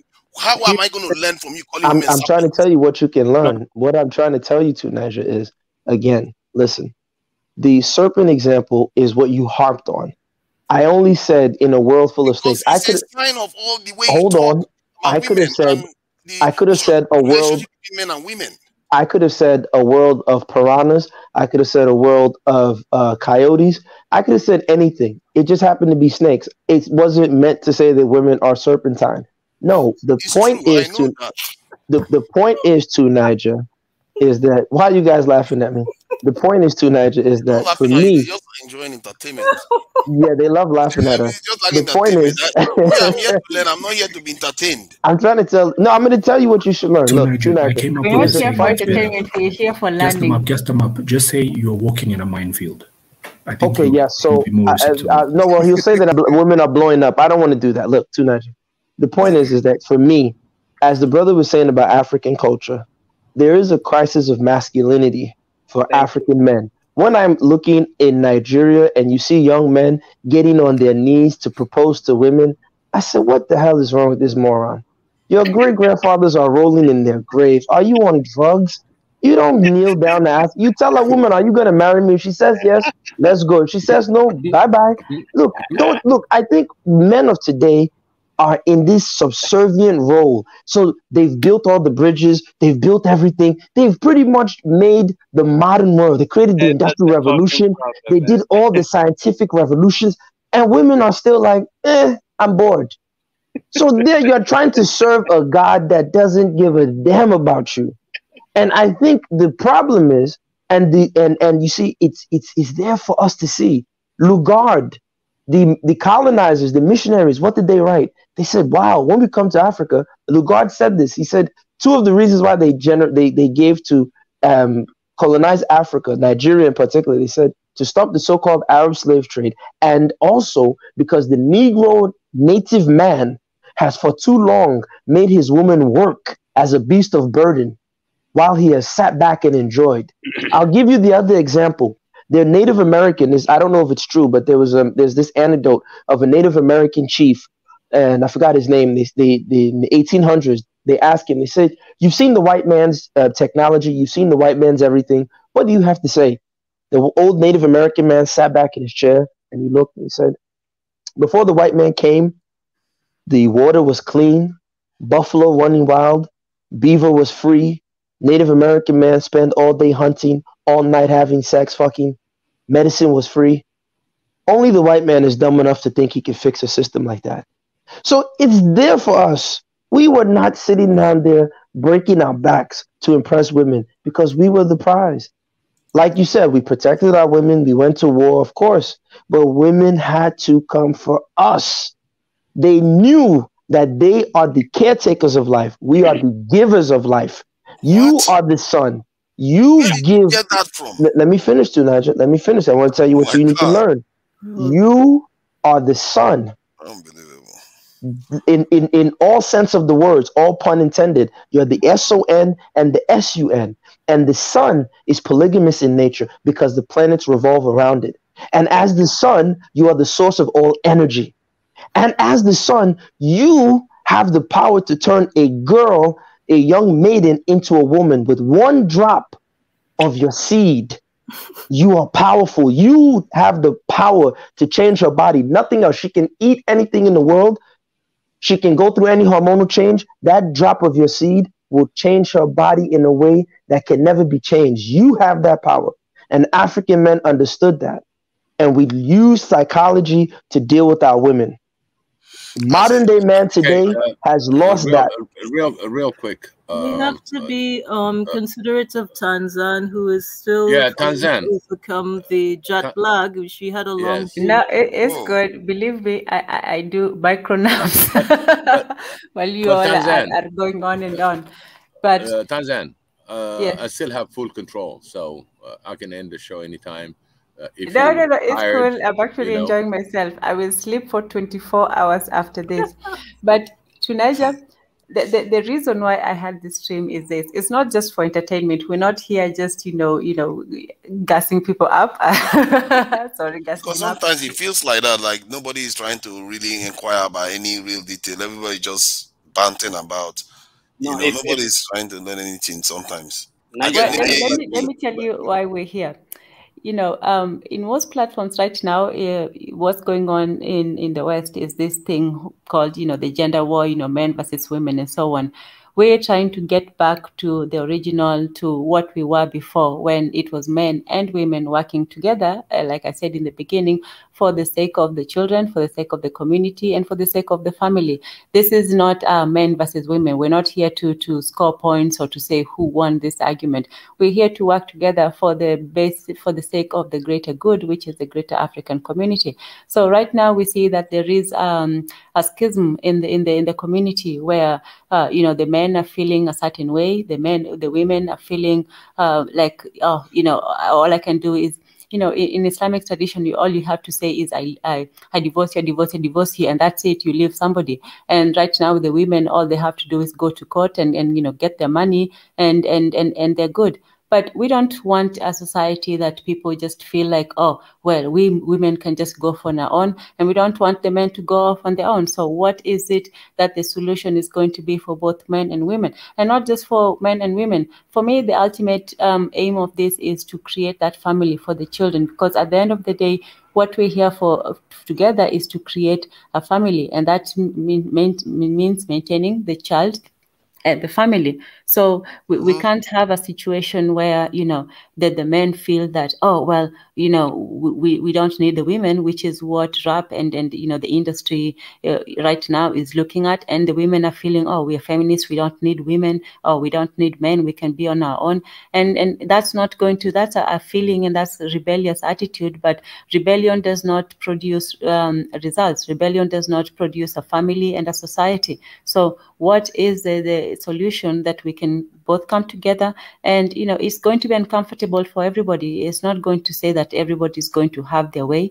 There are people who are going to have to compromise. And what are the ways that we can all compromise and work together so that everybody is taken care of? In the beginning, I said that the African tradition was this, that we looked at the nature of the men, of the women, and the children, and we looked at what was the best for all people involved. There was no that, oh, it wasn't a harem where, like polygamy, it wasn't a harem in the Turkish sense that the man just had his choice of women and he would go about just picking women randomly and saying, you are mine and you are mine, and and so on. And it wasn't either a feminist society where the women said, oh, we can do whatever we want and we are free to run around and be promiscuous and no consequences for that either. So the way the world is right now, it's a very confused society, and we're trying to get back into the balance of who we are as a people and what is best for us as a community. So there might be a lot of, entertainment and crazy talk, well, what some people might call that. But at the end of the day, we're trying to work towards, taking what was traditionally good for us as a people and what was, and leaving aside what was irrelevant, and then taking that and building on it and in the modern sense of the situation. So yeah. And as women, we as men and women, we rarely do get a chance to listen to each other, and I guess that's why sometimes these streams go on for so long, because sometimes it's like in the manosphere, men just get to talk and talk and talk and say how horrible women are. And sometimes women, they sit together and just, talk about how horrible men are, and yet we still have to get together one way or another. So there's no point of us talking in different circles. We should come together and talk, even if the talks sometimes are uncomfortable. So yeah, that's the whole point. That's exactly why what I asked is the those questions. incentive for modern women? Let me just finish my point. That's exactly why I asked that question, because I want to understand and hopefully start coming up with understanding ways to overcome some of all these things, what one needs to see. You can say whatever you like about Kevin Samuel. He did address that end of the argument where he starts looking at, okay, this is how you want it to be. But most of the time we're talking about, oh, we're just describing what is already existing, and sometimes in very, very crass language, really. And that is what I find frustrating. That's your interpretation. Brother Niger, please allow me to add something. I think the other brother, what he was saying, I personally completely and totally agree with him. But we as men, we have to understand. There's a way an European twist word. Huh? There's a way Europeans twist words. And to us, we say, I don't like this, or I don't like the way you put it. You should do this. No. A man any one of us is entitled to speak the way he wish and bring his own reality to us.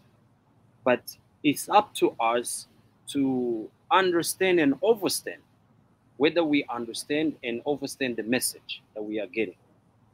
I think what the brother says, he really touched upon a lot of knowledge about our tradition that we completely lost. And this is the biggest reason why we are having this type of conversation. You know what I mean? We are from the same different places. Of course, if I have to, out of experience that I have when I'm traveling, if I look here in the West, in Europe or in America, and for instance, when I go to Africa, thank God in Africa, our sisters are still on point to me, according to me. But when I look at the relationship here in Europe, it's completely disastrous. Whenever you're done, the trash is full. انت ليش فل مترجع شو ما جنك هي كتبت ما جنك. I think we need to remember that we can't. You gotta mute the mic. Somebody mute. Tam, mute all the mics. No, it's not me. Somebody, you know. Yeah, but you gotta mute everyone's mic. You have the control. My biggest mic needs to be muted. Right. I think Mr. E should mute the mic. Yeah, big A.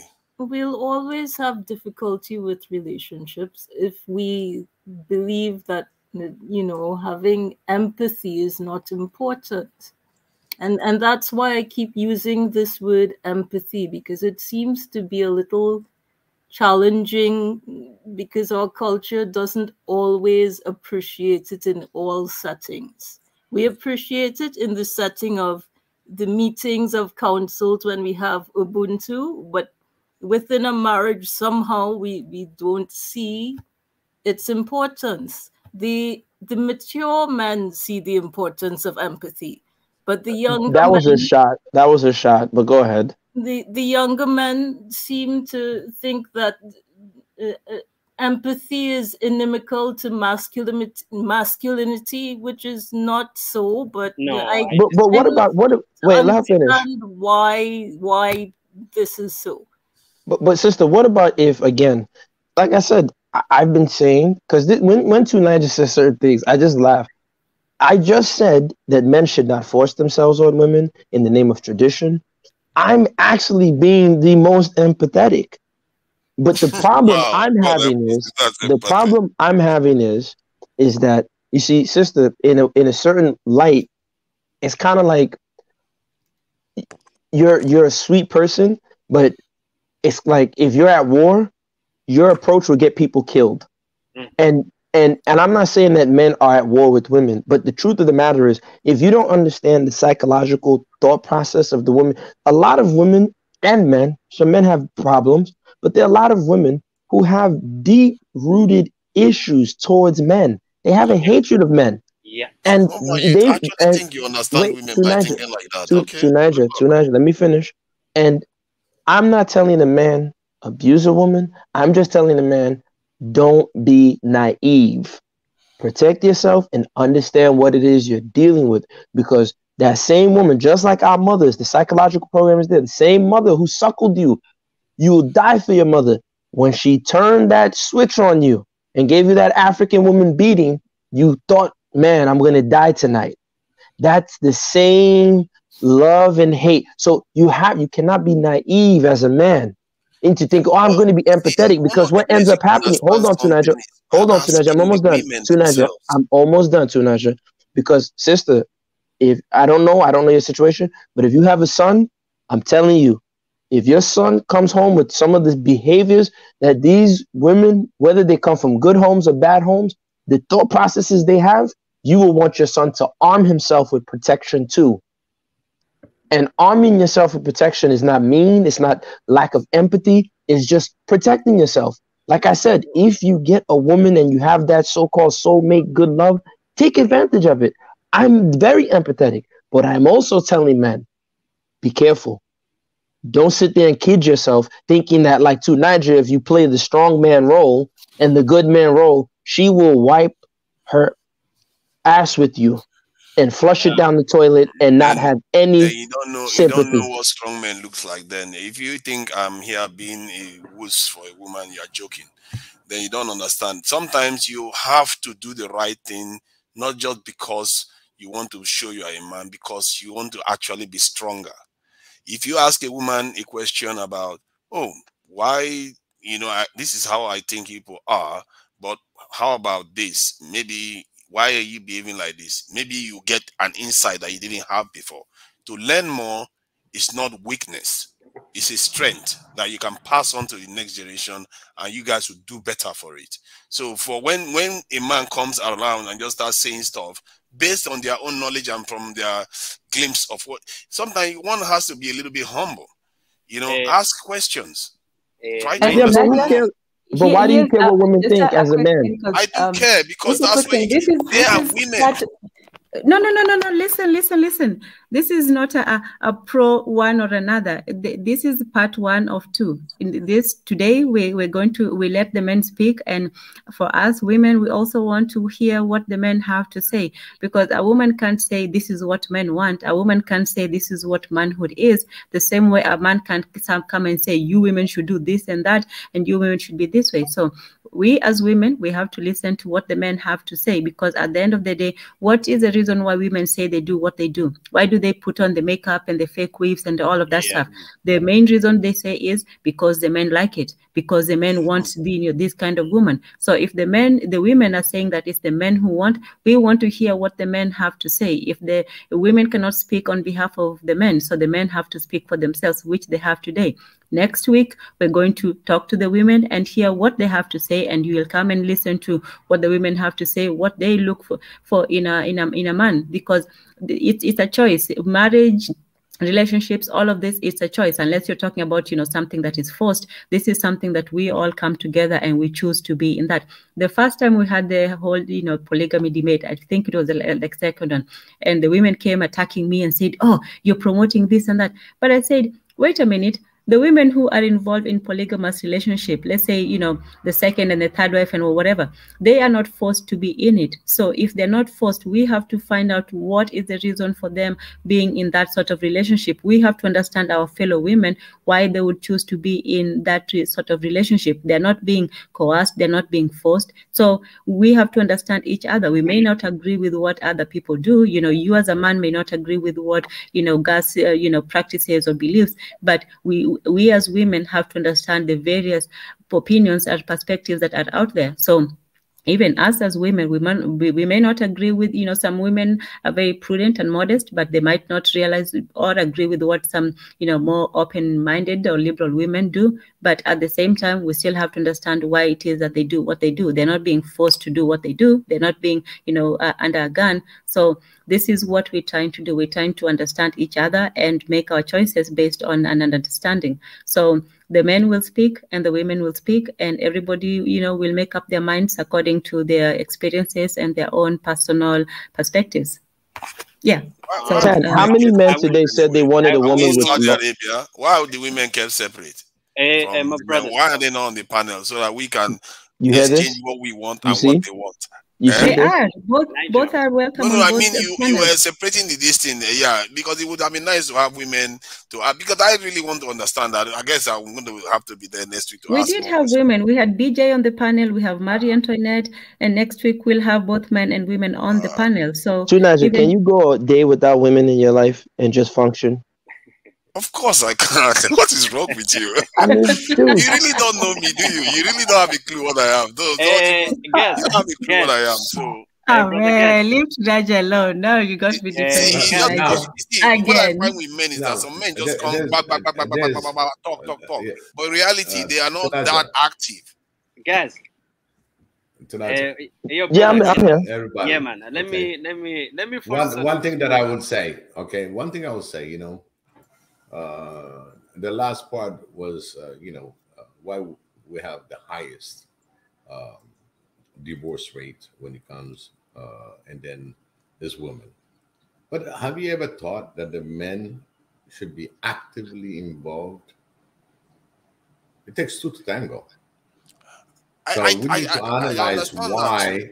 Yeah, why do we have this high divorce rate and go to the source to understand, okay, if you say there is such big divorce when it comes in called by the woman, at the same time, you ask, you know, what was the man?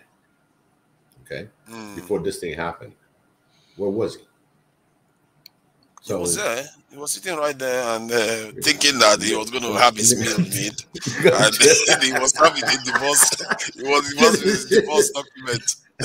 Yeah, but again, you see, That's a problem. I think the question is, again, for me, I think men have to get to a state where the less you care and the more you create your own purpose, it's like you're a train. If you're a train and you're a train headed in a direction, you don't need to pick up passengers going in the opposite direction. Be on your purpose. That's my whole premise to any man. Be on your purpose. Whatever your purpose. Hold on, wait, tonight. Half of it, and I disagree with half of it. Okay, I agree you that tell you me. have a purpose, but you still have to care. Let me finish. Because here's the thing. At the end of the day, all it shows, all these women initiating divorce, I'll be cynical. Call me the cynical person. Sure. It just shows to me, and I know women don't like to hear it, that they don't care. And you are sitting down there, like, not you personally, but men are sitting down there trying to do everything. Okay, is it that I don't please you? All right, I'll go and figure out how to please you sexually. Is it the money? Okay, I'll figure out how to make more money. I'm not talking about you. I'm not talking about you. I'm not talking about you. I don't know you personally. Talk about you. I don't do personal. You know that. But what I'm saying is men do this. Oh, is it the sex? Okay, I'll take Viagra. I'll do this. Oh, is it the money? I'll work 10 shifts. Oh, is it this? And you're just on this never-ending treadmill. And you don't take a step back and say, fuck that. I'm going to do what I want. And if you like me enough, you'll be on my ship. If you don't like me, carry your go. It's not a fight. Carry and go. Where gets Listen, one thing again, you know, the way you're putting it, right? It's like, all right, I'm entering a relationship, right? You volunteered, nobody forced you, right? And I'm talking about, this is my opinion, all right? You coming into a relationship, you engaged with her because you like something about her, you enjoy something about her. Now you decided your lifetime that you're going to spend the rest of your life with her, okay? Now you enter the marriage, and plus you're a rich man, let's put it that way, okay? You're a rich man, you can do whatever you can to make sure that she's happy. So you're impressing her. At one point, everything becomes like a normal. You know, there's no spark to it, okay? And usually this happens when you going on a date, you going on thing, life goes on. Within the life, the woman realized that really you'd rather stay, not do nothing, because now she's there, it becomes dull, okay? So the man is the one that's going to be kicking that off. The man has to be really right behind it. It's like a flower. You know, women are like a flower. You got to make sure they blossom every day. And that we are supposed I disagree, to but go ahead. I'll respond later. Hold on, because this is the problem, okay? You disagree before I even finish. So, we men supposed to not only but love our wives. And our wife supposed to be obeying. When I say obey, it's not because she's going to be your lapdog, okay? But when you show her enough love, okay, she'll open up more than your desire wanted, okay? So we men lack to love our wives. If you really love your wife, like we said, the emotion and everything is like, hey, you know, I got a beautiful man. Take care of me, take care of the children, he take care of the whole thing. She'll give 150% that you are delivered. This is the secret. People don't understand. Okay. Wait, would I add something up to this? Yeah, go ahead. Yeah. I call you Brother E, so I don't know your name, my brother. Sorry. I'm Big Ephraim, so it's okay. Okay, Vicky. Anyway, there's something you just said. Love, love. In this modern world, I'm not married yet. But if we guys say a lot of things that I completely agree with, and you also mentioned a couple of things whereby I say I agree, but I disagree when we using word love. There's something, especially these young girls, when you come up in the way like you want to show them love, it's like they're going to disrespect you totally. But there's one thing I know from my own experience with the girls that I go out with. Uh, is very simple. When you follow your goal, like the brother said, if you are in your own train, you continue doing your own thing, and you become successful in that which you are doing, women will follow. But if you start going behind women as a man, you will lose.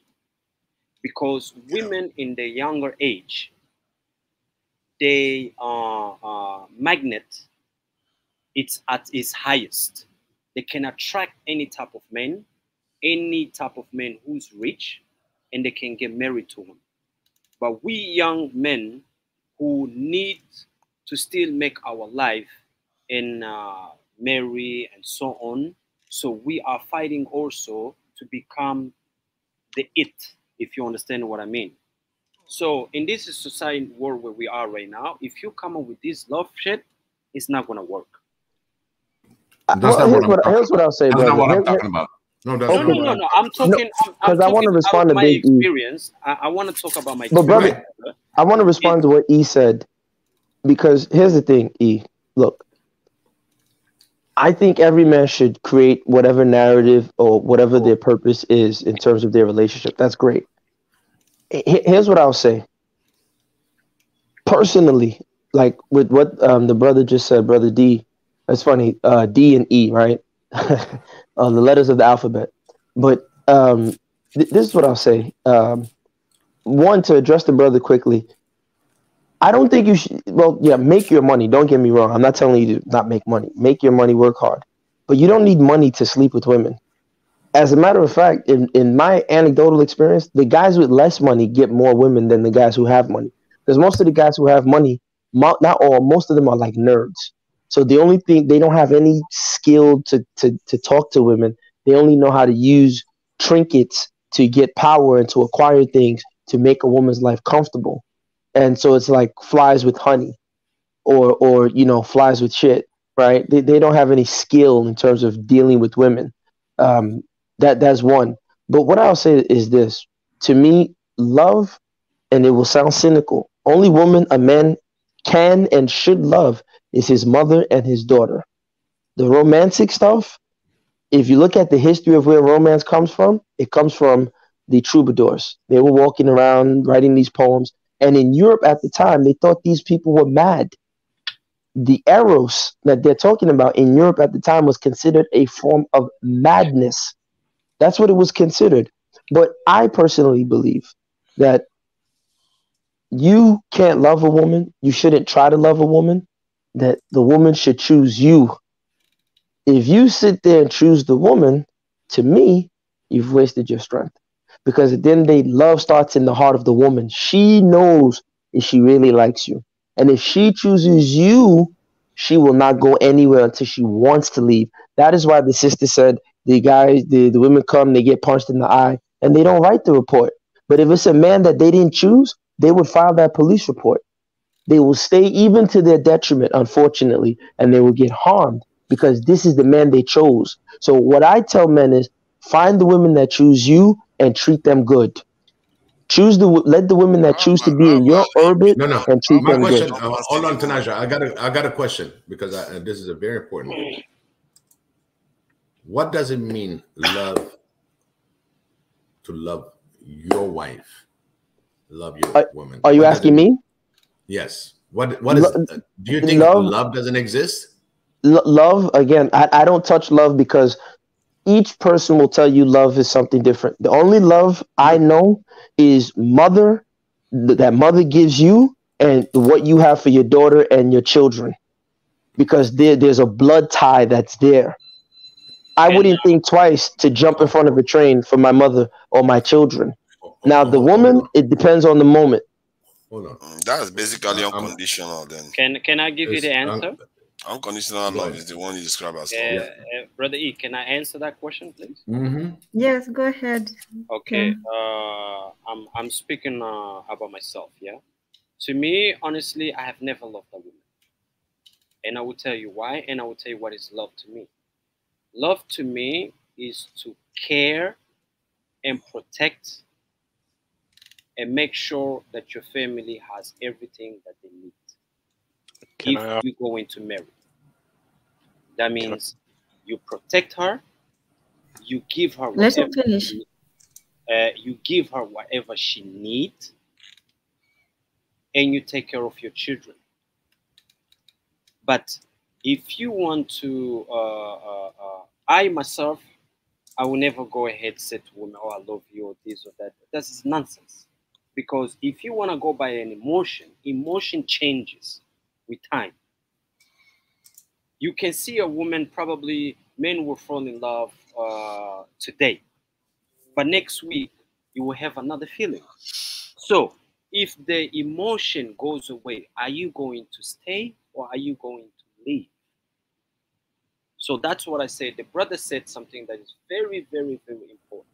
A woman That's the difference, choose. right? That's the difference between love and infatuation. Yeah, let me finish this, bro. So this brother says something which is very important. When a woman chooses you, because women don't really know what they want, but they're just playing games. When a woman chooses you, she will die for you. But when a man turns around and is running behind a woman, then the power is now within your hands. That's what I said always. For us men, and it has been always like this, for us men, in order to be successful with women, get that which you need to get in your life together, then women will follow. Because once you accumulate the money, you get the power, women will come automatically. And they will stay. As an example, you can see, for instance, if we can give a very quick example, you can say, look at Donald Trump, somebody that everybody knows. And men knows that. My brother, just to give an example to myself, I can go out. There's one time ago, I was going to the gym, but I took a Trump. There was a beautiful girl by the Trump stop. I just said something to her. A black woman. This is what is happening in Europe, by the way. Sometimes you talk to these girls, they don't even want to listen to you. They don't want to even look at you, even by asking just the time. That girl, she never even look at me. Then you know what I did? I was with a friend of mine. I went back home. I took my car. I came again, drive by, and called the same girl. Not even a single second. That girl just came into my car.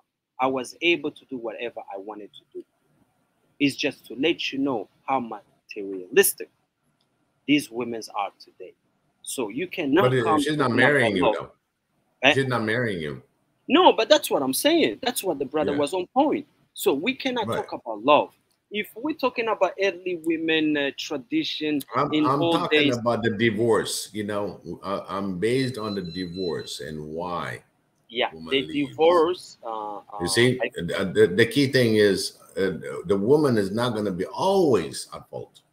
No, of course, not. Of course not. That's where I'm coming. If we identify, now you did all the background check. What kind of woman you're marrying? You got all the family approval. You got everything that maybe met through friends and family.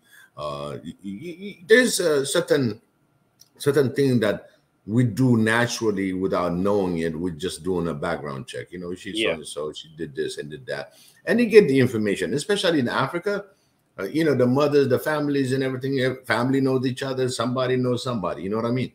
So unless you are totally, completely, you know, bringing somebody that is from a different country or something, you know that comes a little bit different, but still you have access to the information of knowing who you're marrying. I'm talking about once you married.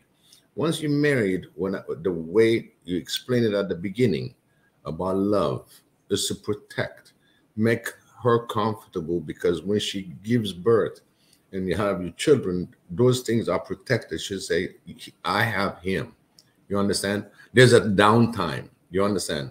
This downtime is to raise this family. And at the same time, you're included in that family. And the man, what he does is he makes sure he's not going to lose his dream or anything else, but his inside will be defined. This is my family. This is what I'm protecting. You know what you see? just right now. And what you just saying right now. Wait, let him finish. Let him finish, because he made an assumption. I want to call him out on that. But go ahead, brother E. I didn't make no assumption for that. I'm just no, telling you did. No, you did. You see, because the men. Hold on. You know, I'd even. I'm talking about in the marriage and why the divorces are coming. Okay, it takes two to tango. Brother, you said something that is very important. You're talking about the different things. You said something like about families knowing each other from both sides. Then we're talking about Then we're talking about, I said that way before. I said the standardization and relationship rules being set up by the Western society goes against our African tradition. But you are mixing with tradition, because you are bringing two families together, then becomes completely different. If a relationship from that type of relationship gets separation from, then something is wrong. But we are talking about these women here in Western society. That's what. Well, his assumption, the assumption my brother E is making is this. And I'll make two quick points. The first assumption I want you to respond is that you're assuming that because you define love that way, she defined love that way. Women, if you ask women what is love to them, it will not sound like what is love to us. So that is why it is best you let the woman choose. By the way, she's not obligated. She's not obligated to love us. By the way, listen. That's why I don't touch love. I'm sorry. I don't listen. She's Listen, not brother. Obligated. Okay, that's your. Hold on, wait. That's your opinion. Obligated. That is your opinion. Not my opinion. Okay, wait, brother. Who carries the baby? Brother, listen. When you say love, you're making a thought process that your definition of love is what love is.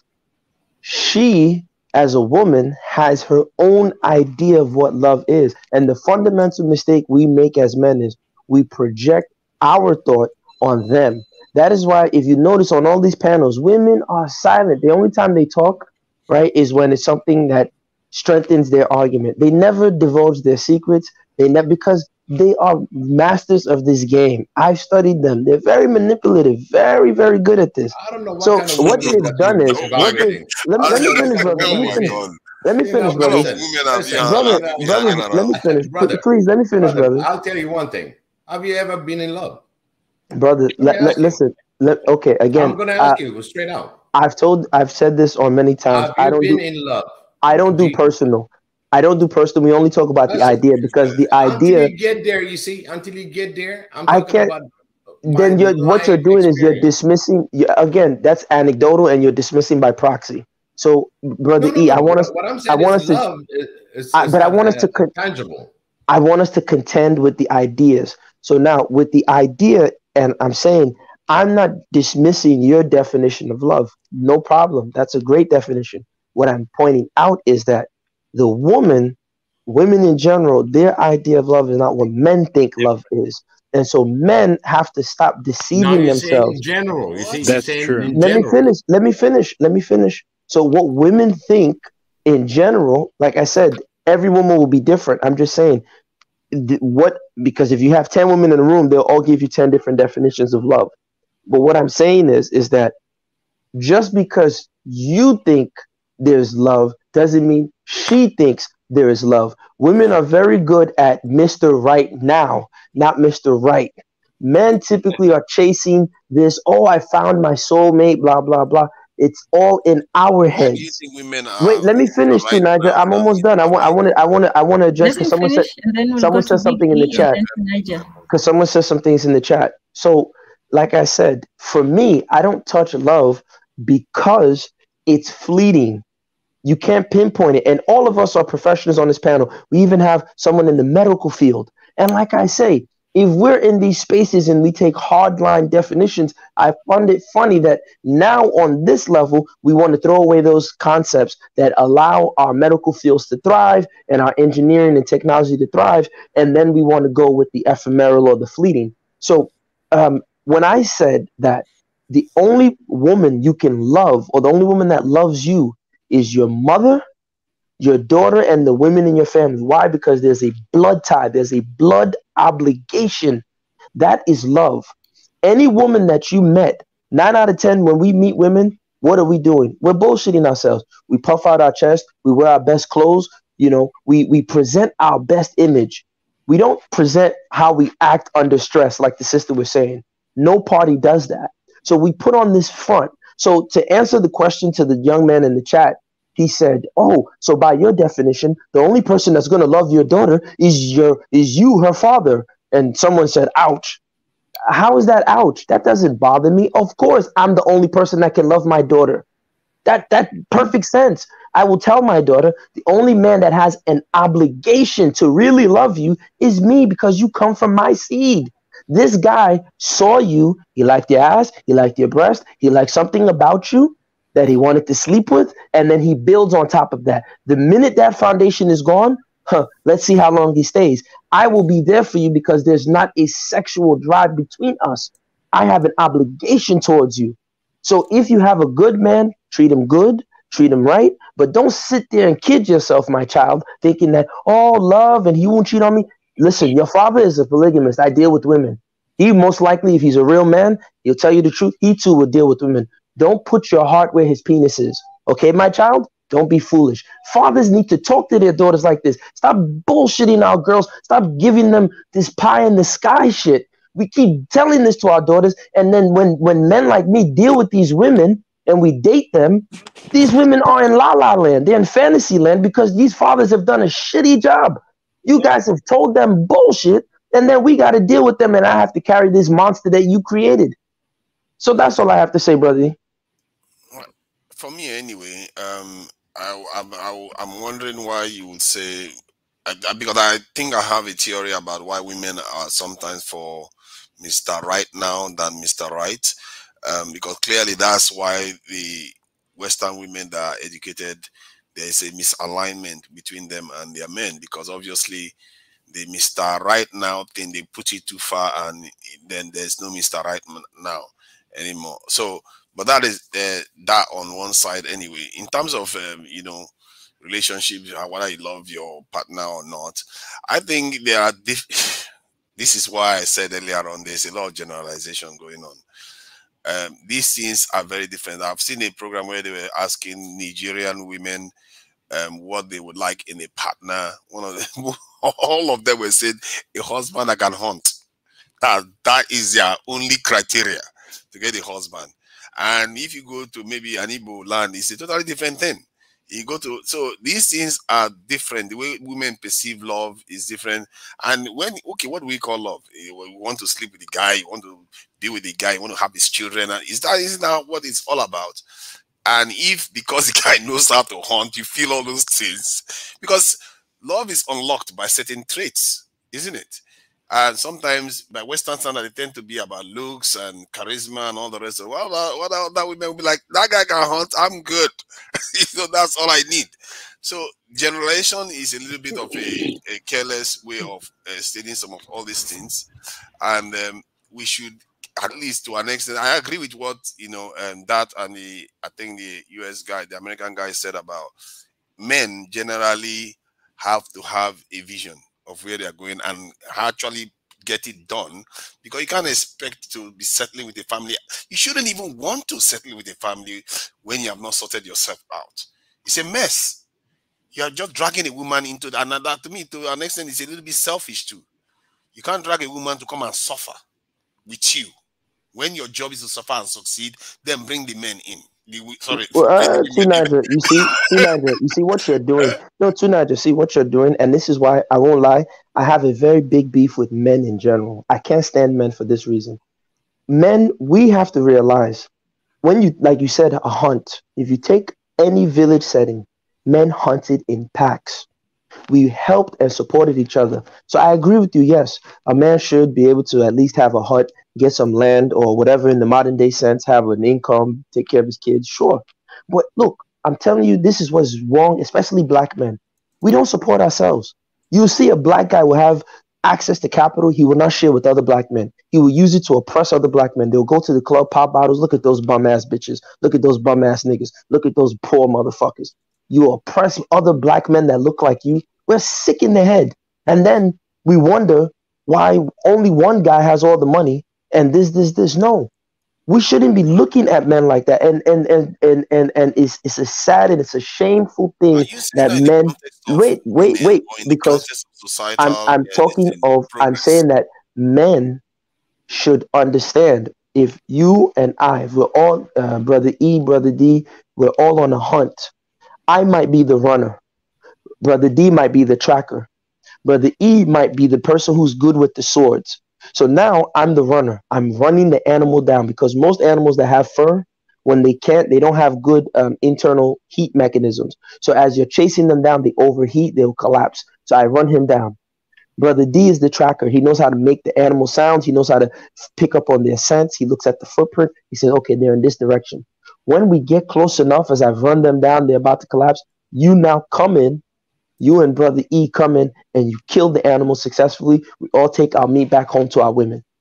But this dog-eat-dog European mentality that we have, that black men have, I'm telling you, that is one of the biggest reasons why Africa is backward. It's the African men. Because black men, and I've seen Arab men will work together. I've seen Spanish men, Puerto Rican, Dominican men. I've seen every other man of other race.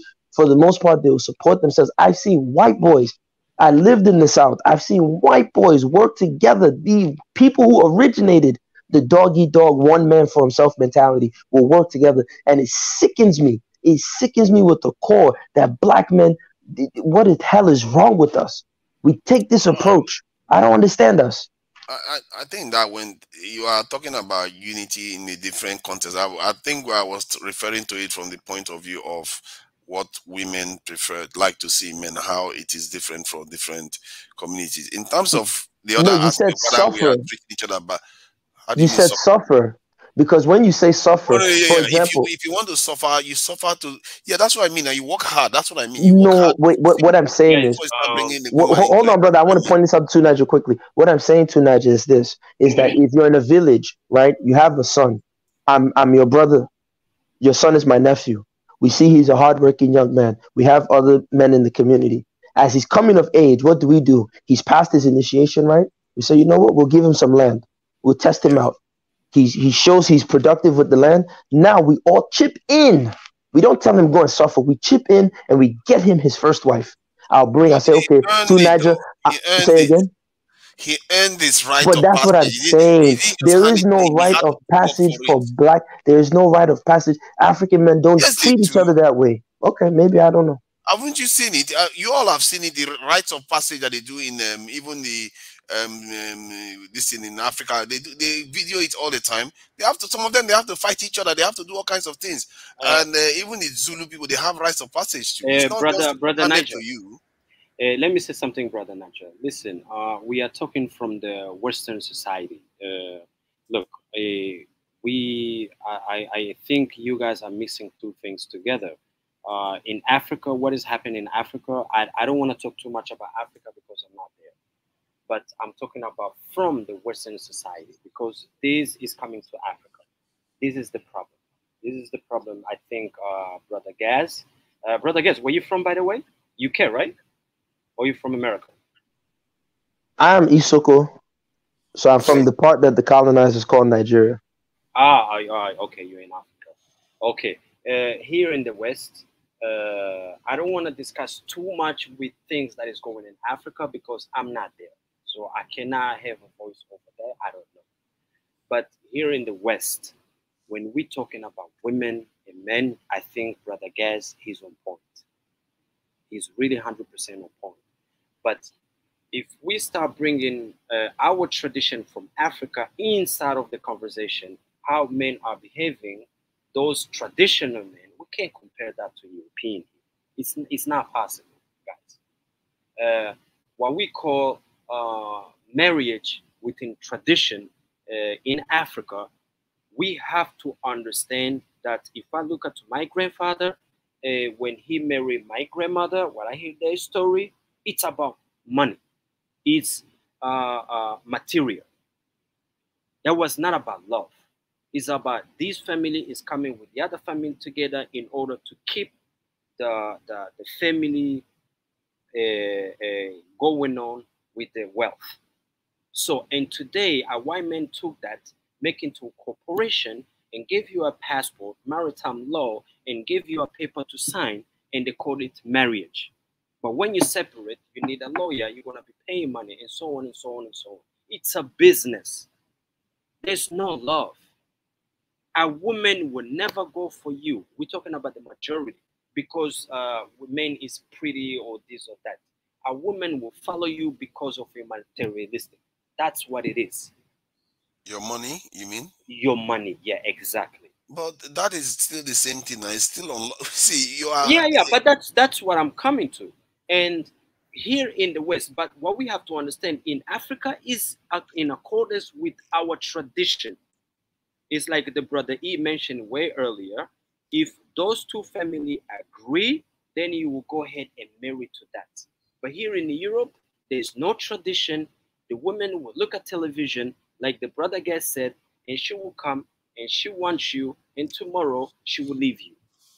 You cannot handle these women with love by pleasing them and saying the beautiful things, thinking these women are going to stay. Hell no. Man, do you know that the divorce rate in Nigeria is less than 1%? Some of them do stay, even if they do separate now and again, but they do stay. I don't understand. We are making blanket statement. I keep saying it. There's a lot of blanket statement being made. Women, okay, I don't know how you want to define love or what people loyalty. Either way, whatever it takes to get the woman to that position, they do it, and they do sacrifice and actually show a lot of loyalty. Haven't you? How many of you haven't seen women that their husbands have broken and injured from work or something, and the woman is there supporting the husband for years, doesn't leave that husband's side until the husband passes? We've seen that over and over again. May I ask you one question? Yeah, go ahead. Let's imagine we are how many men? 1, 2, 3, 4, or 5. 5 men in here. Let's say we have you have 4 sisters or 3 sisters. There comes a man. He tells you, listen, I want to marry your sister, but there's one condition. I'm going to marry your sister, but I'm also going to have, in the future, maybe soon or later, a second wife. What will be your answer to that? I will look at him and say, okay, how rich is he? How well off is he? How educated is he? Does he know what he's doing? And if he seems to know what he's doing and my sister is okay with it, what am I supposed to do? Stop her from doing it? Thank you. You see what you just said in the beginning? You're going to check how rich he is. So we're talking about what? Wealth. He can provide for my sister. He can actually make sure he raises but brother, don't you think, Brother D, don't you think you're making a mistake? And that's why I would argue, I don't believe in that whole, to a degree, yes. Women, of course, you need to have money. That's why I tell men, make your own money. You talking to me, bro? Yeah, I'm talking to you. I don't think... I'm Ken, bro. I'm not D.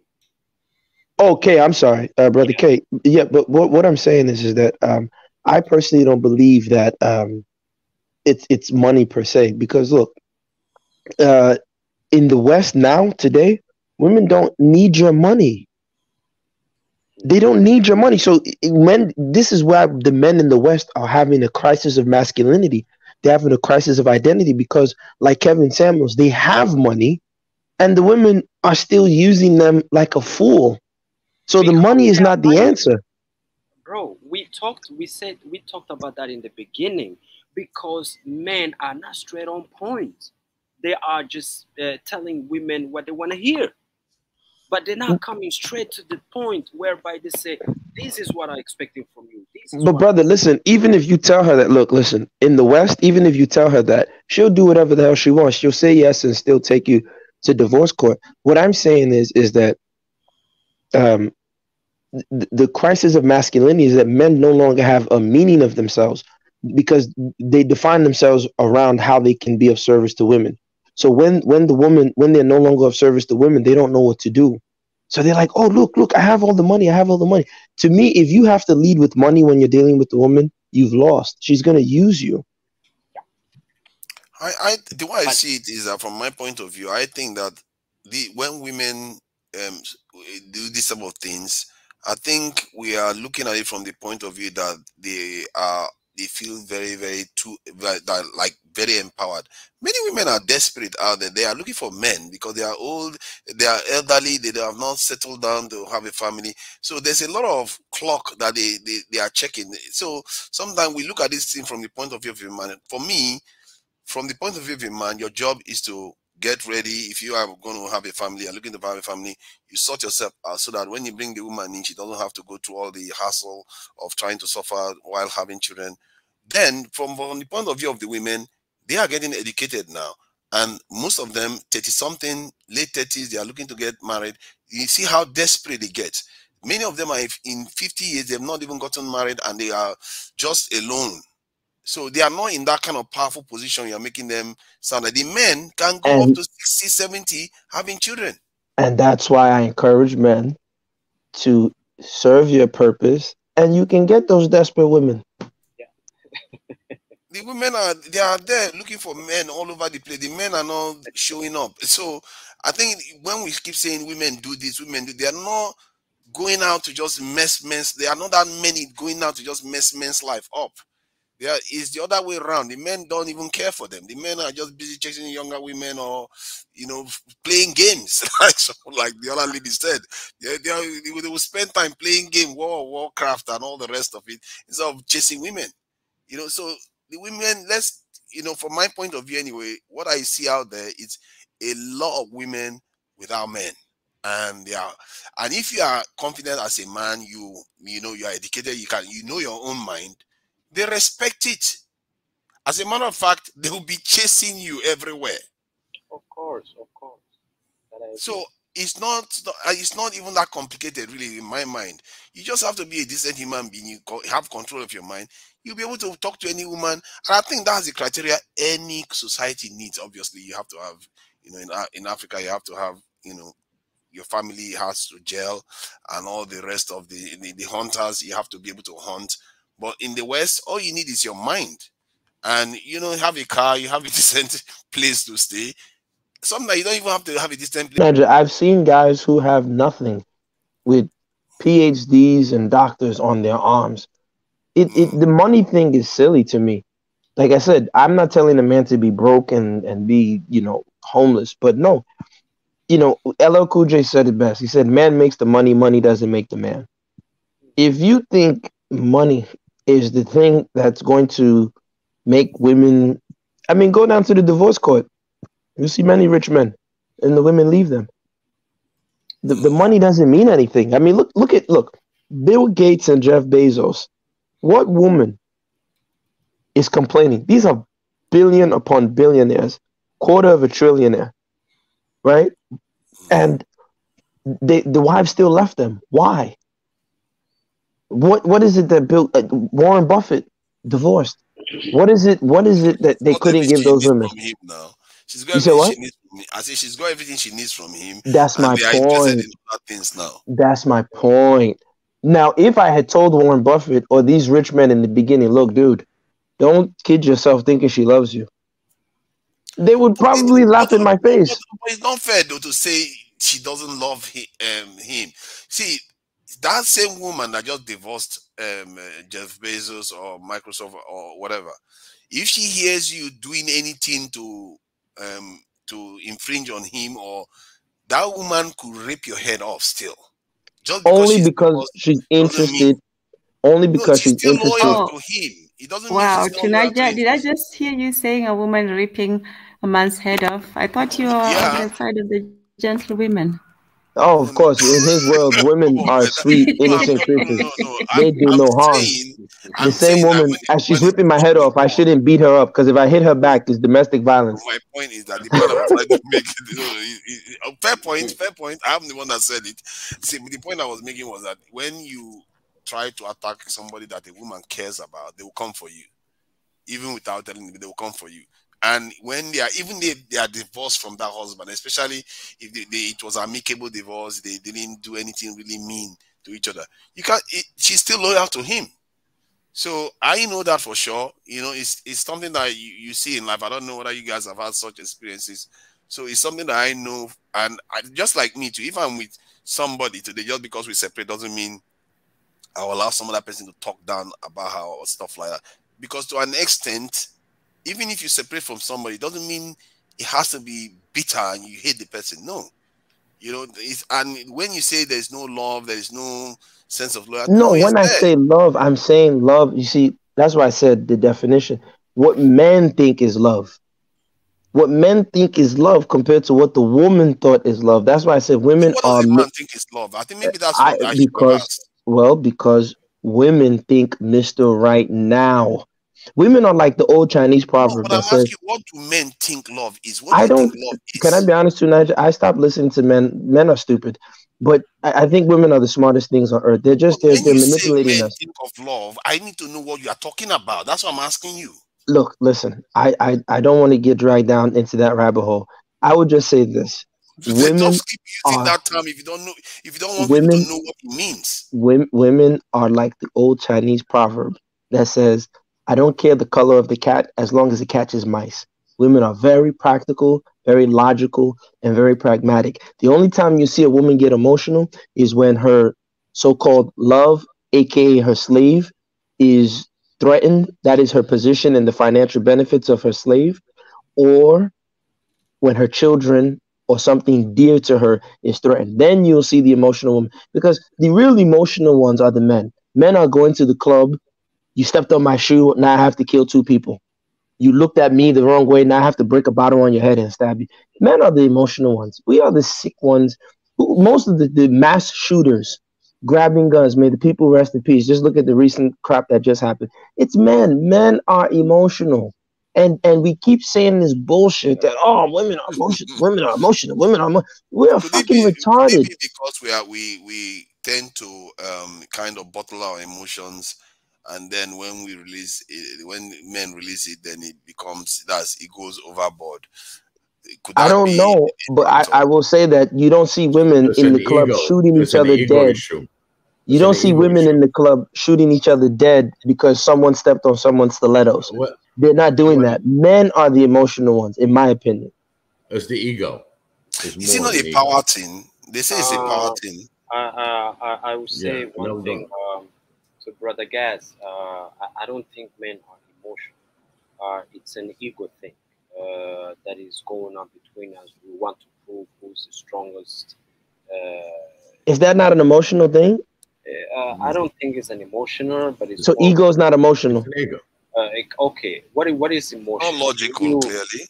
Okay, can you? So is the ego logical or emotional? Ego is something that is not logic to me. So it's emotional. So if it's an ego thing, it's an emotional response. Because I'll give you an example. Like again with the alpha male things that these guys walk around. Oh, I'm the alpha male, blah blah. Yeah. I think, and I have nothing. Whatever, the person can be gay, homosexual. I don't care. Whatever a person is, right? But I think that's the gayest thing in the world. Why would I want to walk into a room and dominate the other men? I don't care about Tunija and what he does. You understand what I'm saying? If I walk in a room, I observe maybe the women like Tunija. Good, that's the women for him. I'll go to another room and find other women. I don't have to come now and do these petty games and use my power. And now, look at his shoes. Tunija, go to the store for me and embarrass him because it's sick. I mean, what's wrong with men? You know what that is? You know what that is? That is an insecure man. That's emotion. That's emotional men. If you know who you are, and something happens, as you said, for instance, somebody walk on your shoes. It can happen. That is an accident. You know what I mean? You need to be higher than your feeling. But brother, don't go away from the fact that I agree with what you're saying. But at the end of the day, more young men are killing themselves, killing each other, taking drugs, really committing suicide, living recklessly. Why? Because they are the emotional ones. So you can't use ego and say insecurity. Hey, if you have an ego, if you're insecure, you're emotionally unstable. An emotionally stable person will not display those things. Women, in my opinion, are not emotional. They're very logical. They're very practical. They know what they want and they get it. My brother, I will say this to you guys. There's one thing you just said. Mostly in what you say, I agree with you. But there's one thing you just mentioned that is important to be said here. You say young men. So when you say young men, I think about 15, 16, 17, 18. Remember, especially here in the West, as we said right now, mostly of this family, I'm coming from a family where I have my father and my mother. I grew up like that. And mostly when I look at university or even way younger people, mostly within the Black community, when I go to UK, for instance, or in America, they don't have no fathers. And there's another lie that women think they can be both father and mothers. That's also another lie. But let me stick to the point. When you grew up from a single family, and the only person you see 24/7 on television is Tupac, telling you West Side, do this, do that, walking with your pants down on your ass. And you think that's being a man. And don't forget, they are being triggered by this music, especially this gangster music that shows you have to kill, you are strong, or you want to be like 50 Cent, you want to be like this. So they grew up want to be like that. Because but brother, even in the slums of I'm sorry about that, bro. Let me finish, then you can point your thing. When they grow up seeing these things and there's no father to correct them from very young age, that's when things get worse. You know what I mean? I've been many times in the States. When you see in the States, people, or in UK, people are killing each other with knives, guns, just like you said, just somebody walking your shoes. Boom, boom, boom. You go outside, you get a gun, you kill him. That's not, that means you don't even know how precious life is. You are taking somebody's life. But brother, hold on. Let me finish, bro. Just a little bit, please. So when we're talking about emotion, and you want to mention these young children? I wasn't mentioning young children because it applies to men. I said men, not just the young ones. But because if we use the word men already, is someone who's very responsible. No, that's a lie, brother. Listen, look, even if you take it out of America, you go to the slums of Lagos, Benin City, you go to Kibera, the young men are still living reckless, brother. They're not single mothers. Those guys are in cults. They're breaking bottles. No, brother, don't do that. Look, these guys, you go to the slums in Soweto, you go to the townships there, these guys are breaking bottles, they're stabbing each other, they're still living reckless and acting emotional. Look, men are more emotional than women. They act it out. See, I think the term you want to use is emotional intelligence. I think women definitely have higher emotional intelligence than men. And if you say men react badly when it comes to emotions, yeah, they react badly. It doesn't mean they use it more than women.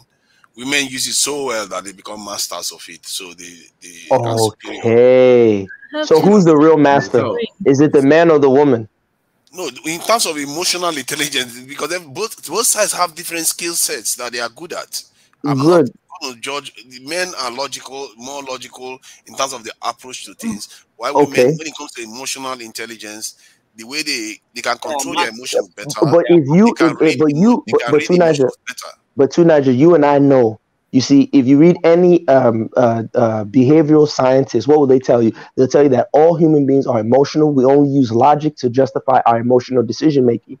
If women have already mastered emotional intelligence, What are we telling ourselves? Come on, man. Let's open our eyes. Let's not be manipulated. Women are smarter. Contending with a lot of physiological challenges themselves. Just as men are contending with so many challenges, they have a lot to contend with too. So they are subject to some of the rules placed on us by nature itself. So to say that they are just like Jedi, they understand everything and they are. No, they are So not. They are Nigel, not that kind. your mother can look at you. You say they are not that in this thing. They are not. I never said that.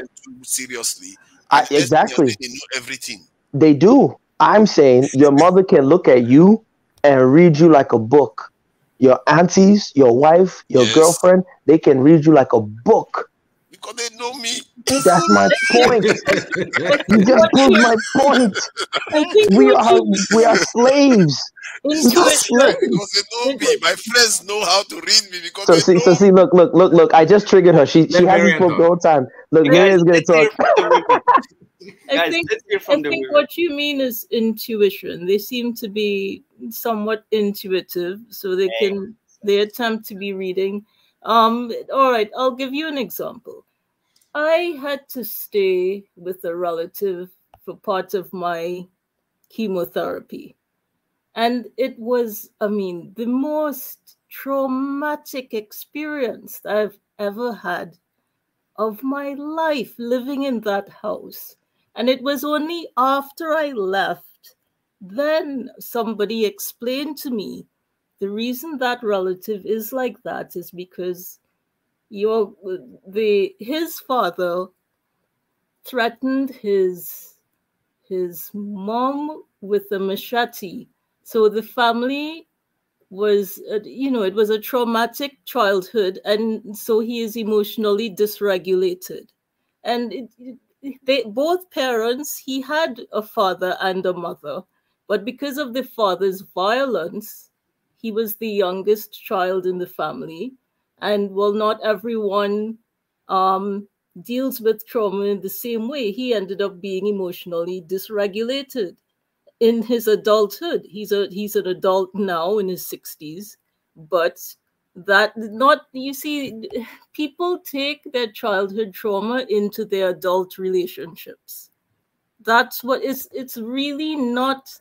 It's a complex matter that we are trying to analyze. We can't be simple-minded about this. But sister, studies have shown that female toddlers, the women toddlers, the babies that are female, when they are breastfeeding, they can tell, they are able to observe better the psychological cues and emotional cues when the mother is stressed, and they don't breastfeed as much.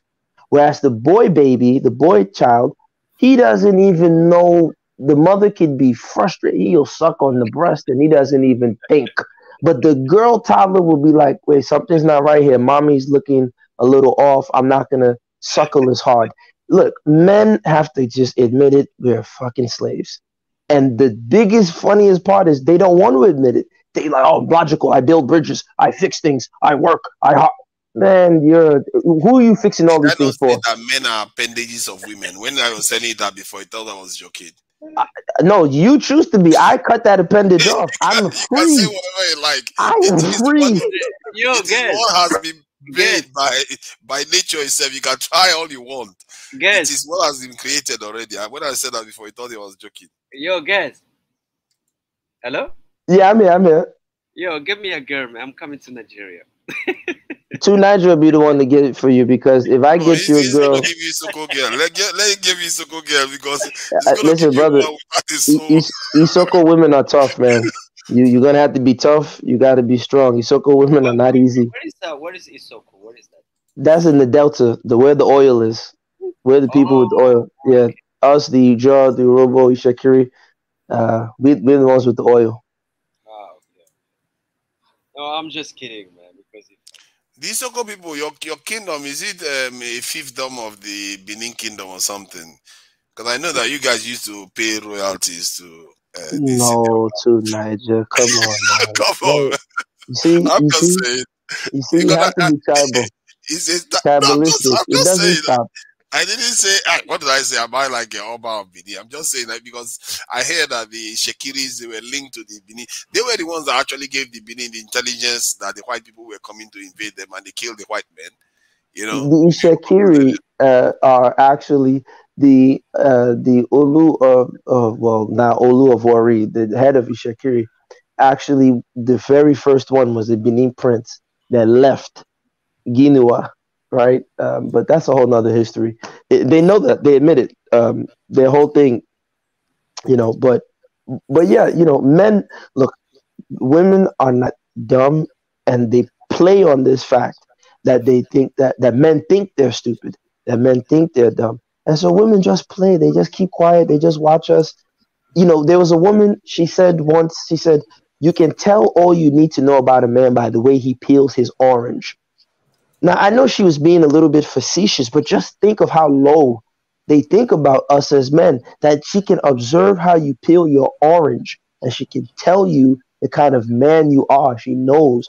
So it just, you know, it just behooves me. I'm not under any illusion that women are clever. If you even look at the Bible, the first man, the smartest man, the strongest man. See, I'm not under any illusion that women are very, very clever. I've always been studying, noticing that some of the things that they do are very, very different from the way. And if you think about it, I'm not even sure, even the so-called you know what do they call them? Blonde, this in dumb blondes. I tell you, people don't get. When I see the dumb blondes, I don't see idiots. They are clever people. They know what they are going for. They are the ones that get the richest men. They are the ones that live the finest life. You call them dumb blonde while you are the one living and working 24 hours a day in a lab somewhere. You know what they say? If a fool knows he's a fool, is he really a fool? Clearly, I think it's out of the full kingdom, isn't it? This is what I'm saying. I don't know why people call them fools, because they don't understand. When you keep thinking that you're too smart, the one that you're calling stupid, that one is living a better life than you. And these people, these so-called dumb blonde, they know how to read human they know how to read the men so well. They know what the men like, they know what the men don't like, they know how to pamper them, and then they get everything they want. But that's the game. See, a woman's job is not to go to war with you. A woman's job is to figure out how she's going to just turn you into her slave. That's why I say women are not emotional. That the women are so quiet. This is suspicious. This is what I'm telling you, Nigel.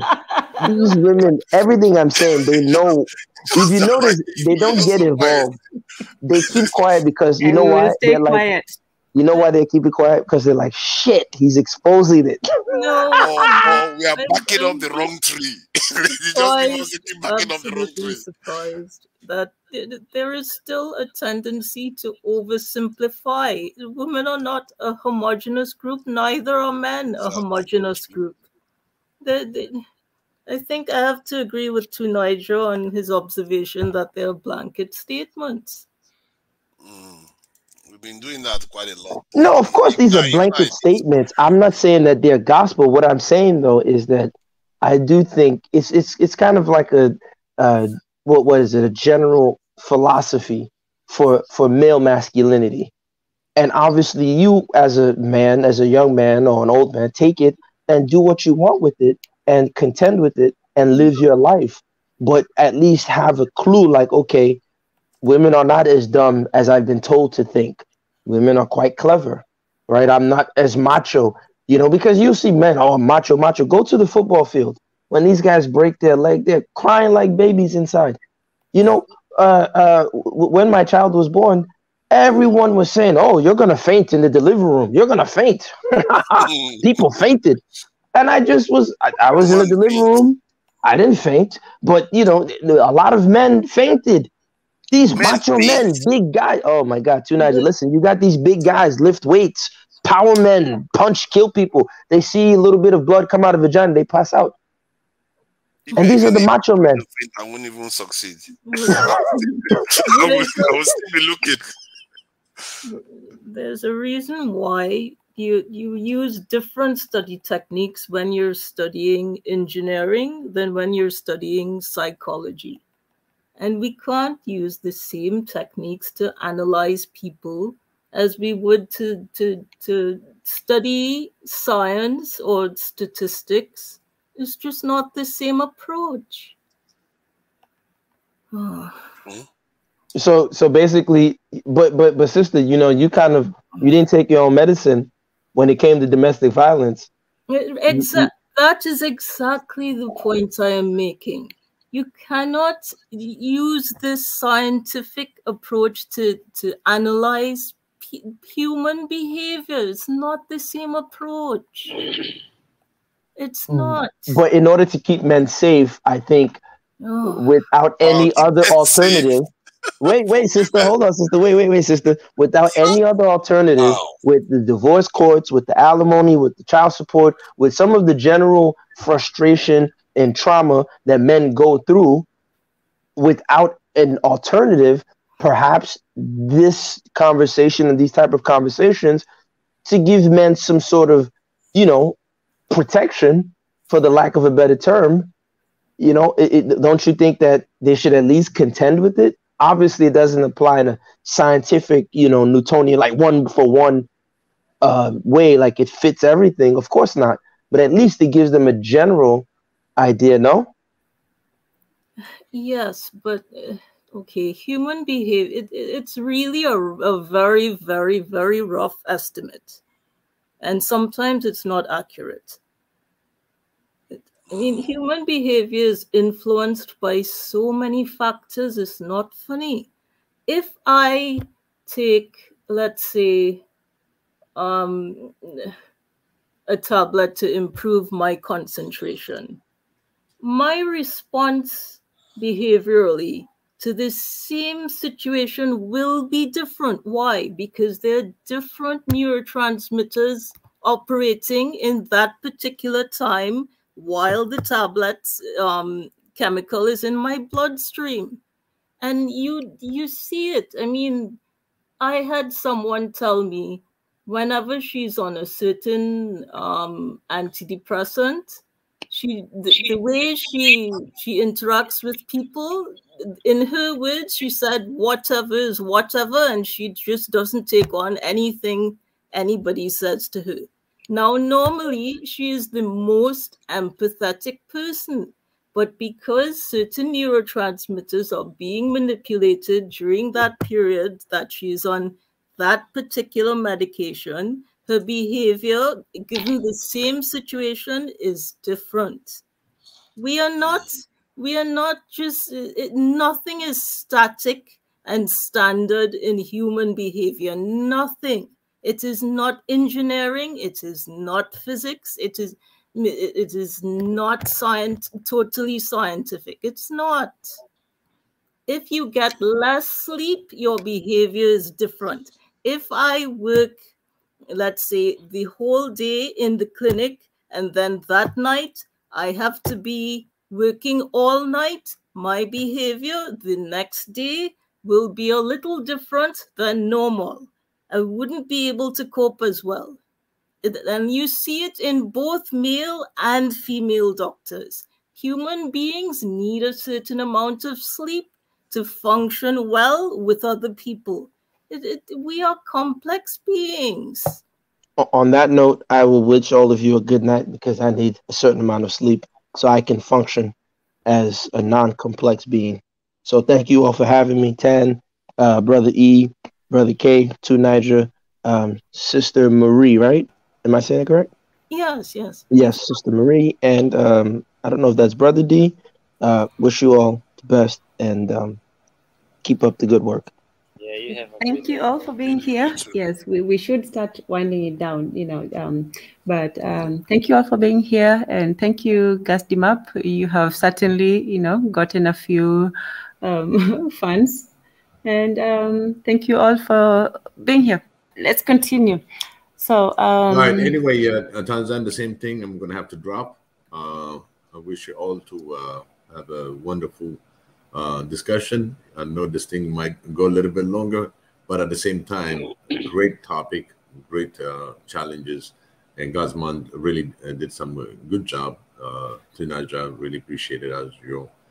Kay appreciated and Tanzan really you bringing up pretty good discussions as usual, and really great topic. Thank you so much. May Xavier bless you all, my brothers and sisters.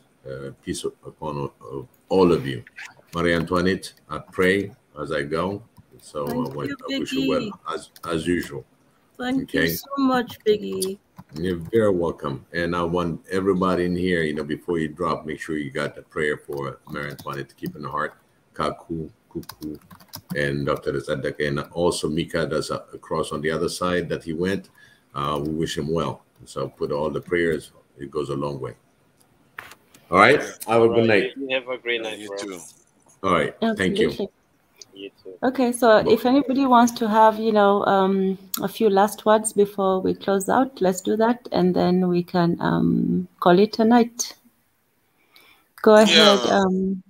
What have I learned today? I've learned that women are putting up with men, and sometimes we are misbehaving. That's why we are they leave us. And now, you guys didn't say a lot, I must say, man. You guys are acting you are cloaking. You didn't answer a lot of questions very clearly. So, but yeah, but hopefully during the women's session, we are going to learn a bit more about it. Because as you can see, a lot of men are generalizing about a lot of women topics without clear understanding about the details of these things, because I really want to understand it. My theory is that women have always been, you know, kind of they were just tolerating men, and now that they don't have to, they are reacting that way by separating from men. But I think that's a little bit simplistic. Something else is going on there. So you know, it would be nice to hear, you know, get a good insight into this, more of them, because I've got some already today. So, and whatever I learn, I will use that to, you know, in my life to try to, because I like to, when I learn something, I actually try to action that in my own life to see whether it's true. Just in case Tanzan lied to me or gave me some kind of false information tonight. So that's that anyway. Yeah, I have to make sure now. If I go and try it with another woman, the woman tell me, "What are you talking about? What kind of rubbish stuff now?" She said it. So stuff like that. So Blame it on me. so it's all good. It's all good. So thank you for having me. And yeah, thank you. Yeah. Yes, it's really a pleasure. Take care as well, Tunaja. So we'll see you all next Tuesday for the women's session. So, Kemheru, your last words. Yeah, my last words. It's been kind of nice to have this type of conversation. I've been following this channel for a little while, and today I decided to just come live online and to have a discussion with you guys. I wanted actually to hear more of how women on the continent think versus women here in Europe. So I think I'm going to continue to be listening more just to get a clear view from both sides. So that's what's up. Please do, and thank you for coming in and sharing your views and your perspective. You know, we really do appreciate, especially the men who came on tonight, because we need that perspective. We need to hear what both sides have to say. A lot of the times, I think that we men and women, we sort of tend to speak with each other and speak over each other. So today we actually did speak to each other. You know, whether we agreed or not, we're never going to agree. That's one thing, but the main thing is to understand each other and to listen to each other, you know, to understand where people are coming from, even if we disagree. So I appreciate all of you for being here, and for the people who are listening, thank you for listening. You know, we appreciate that. So yeah, thank you very much. Yeah, exactly. One last word that I would say, I think I travel a couple of times on the continent, but I think on the continent, according to what I've seen, I think women are still okay. I have no problem with that. So so I will leave you guys with that, and then probably we'll catch up next time. Yeah? Absolutely. Yeah, we'll catch up next week. Hope we all have enough sleep before then. I know I will sleep for like 24 hours after this. Yeah. What time is in your side? Is probably we have like hour, 2 hours? It's about 7 o'clock. It's going to 7 now. So I've been up since. Okay. Yeah. All right, here is 6 o'clock almost. Oh, wow. So, but I work for Yeah. myself, so I have no problem. Yeah, and Mondatezi said he was all, fresh and ready to come on, but hopefully he'll come on next week. And so it's a new tea. So next week, Pi will wait for you. Sam, I'm not even going to mention it. So hey, so we'll see you all next week. Dan, you have been with us from the very beginning, so you've been holding out as well, and we were all troopers tonight, and congratulations to all of us. So, Dan, go ahead and say your piece. Dan, I guess he fell asleep, so not so much of a trooper. Yeah, I don't know where he's calling from, but he must have dropped off. So, Marie Antoinette, the floor is yours. Oh, no, I just want to thank you, Tanzan, for this great personal sacrifice you've made. I have no energy left, so...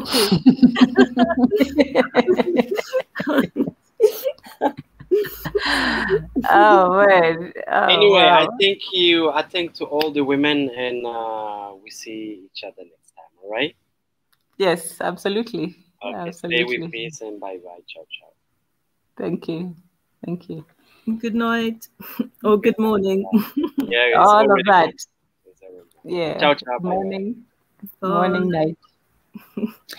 Well, before we go, I would like to keep our people in prayer. Marie Antoinette, we always remember you, and we always wish you the best. We wish you strength. We wish you happiness. We wish you joy, and we thank you for bringing the same to us. You're always the calming voice. You're not controversial, even when things get heated. You always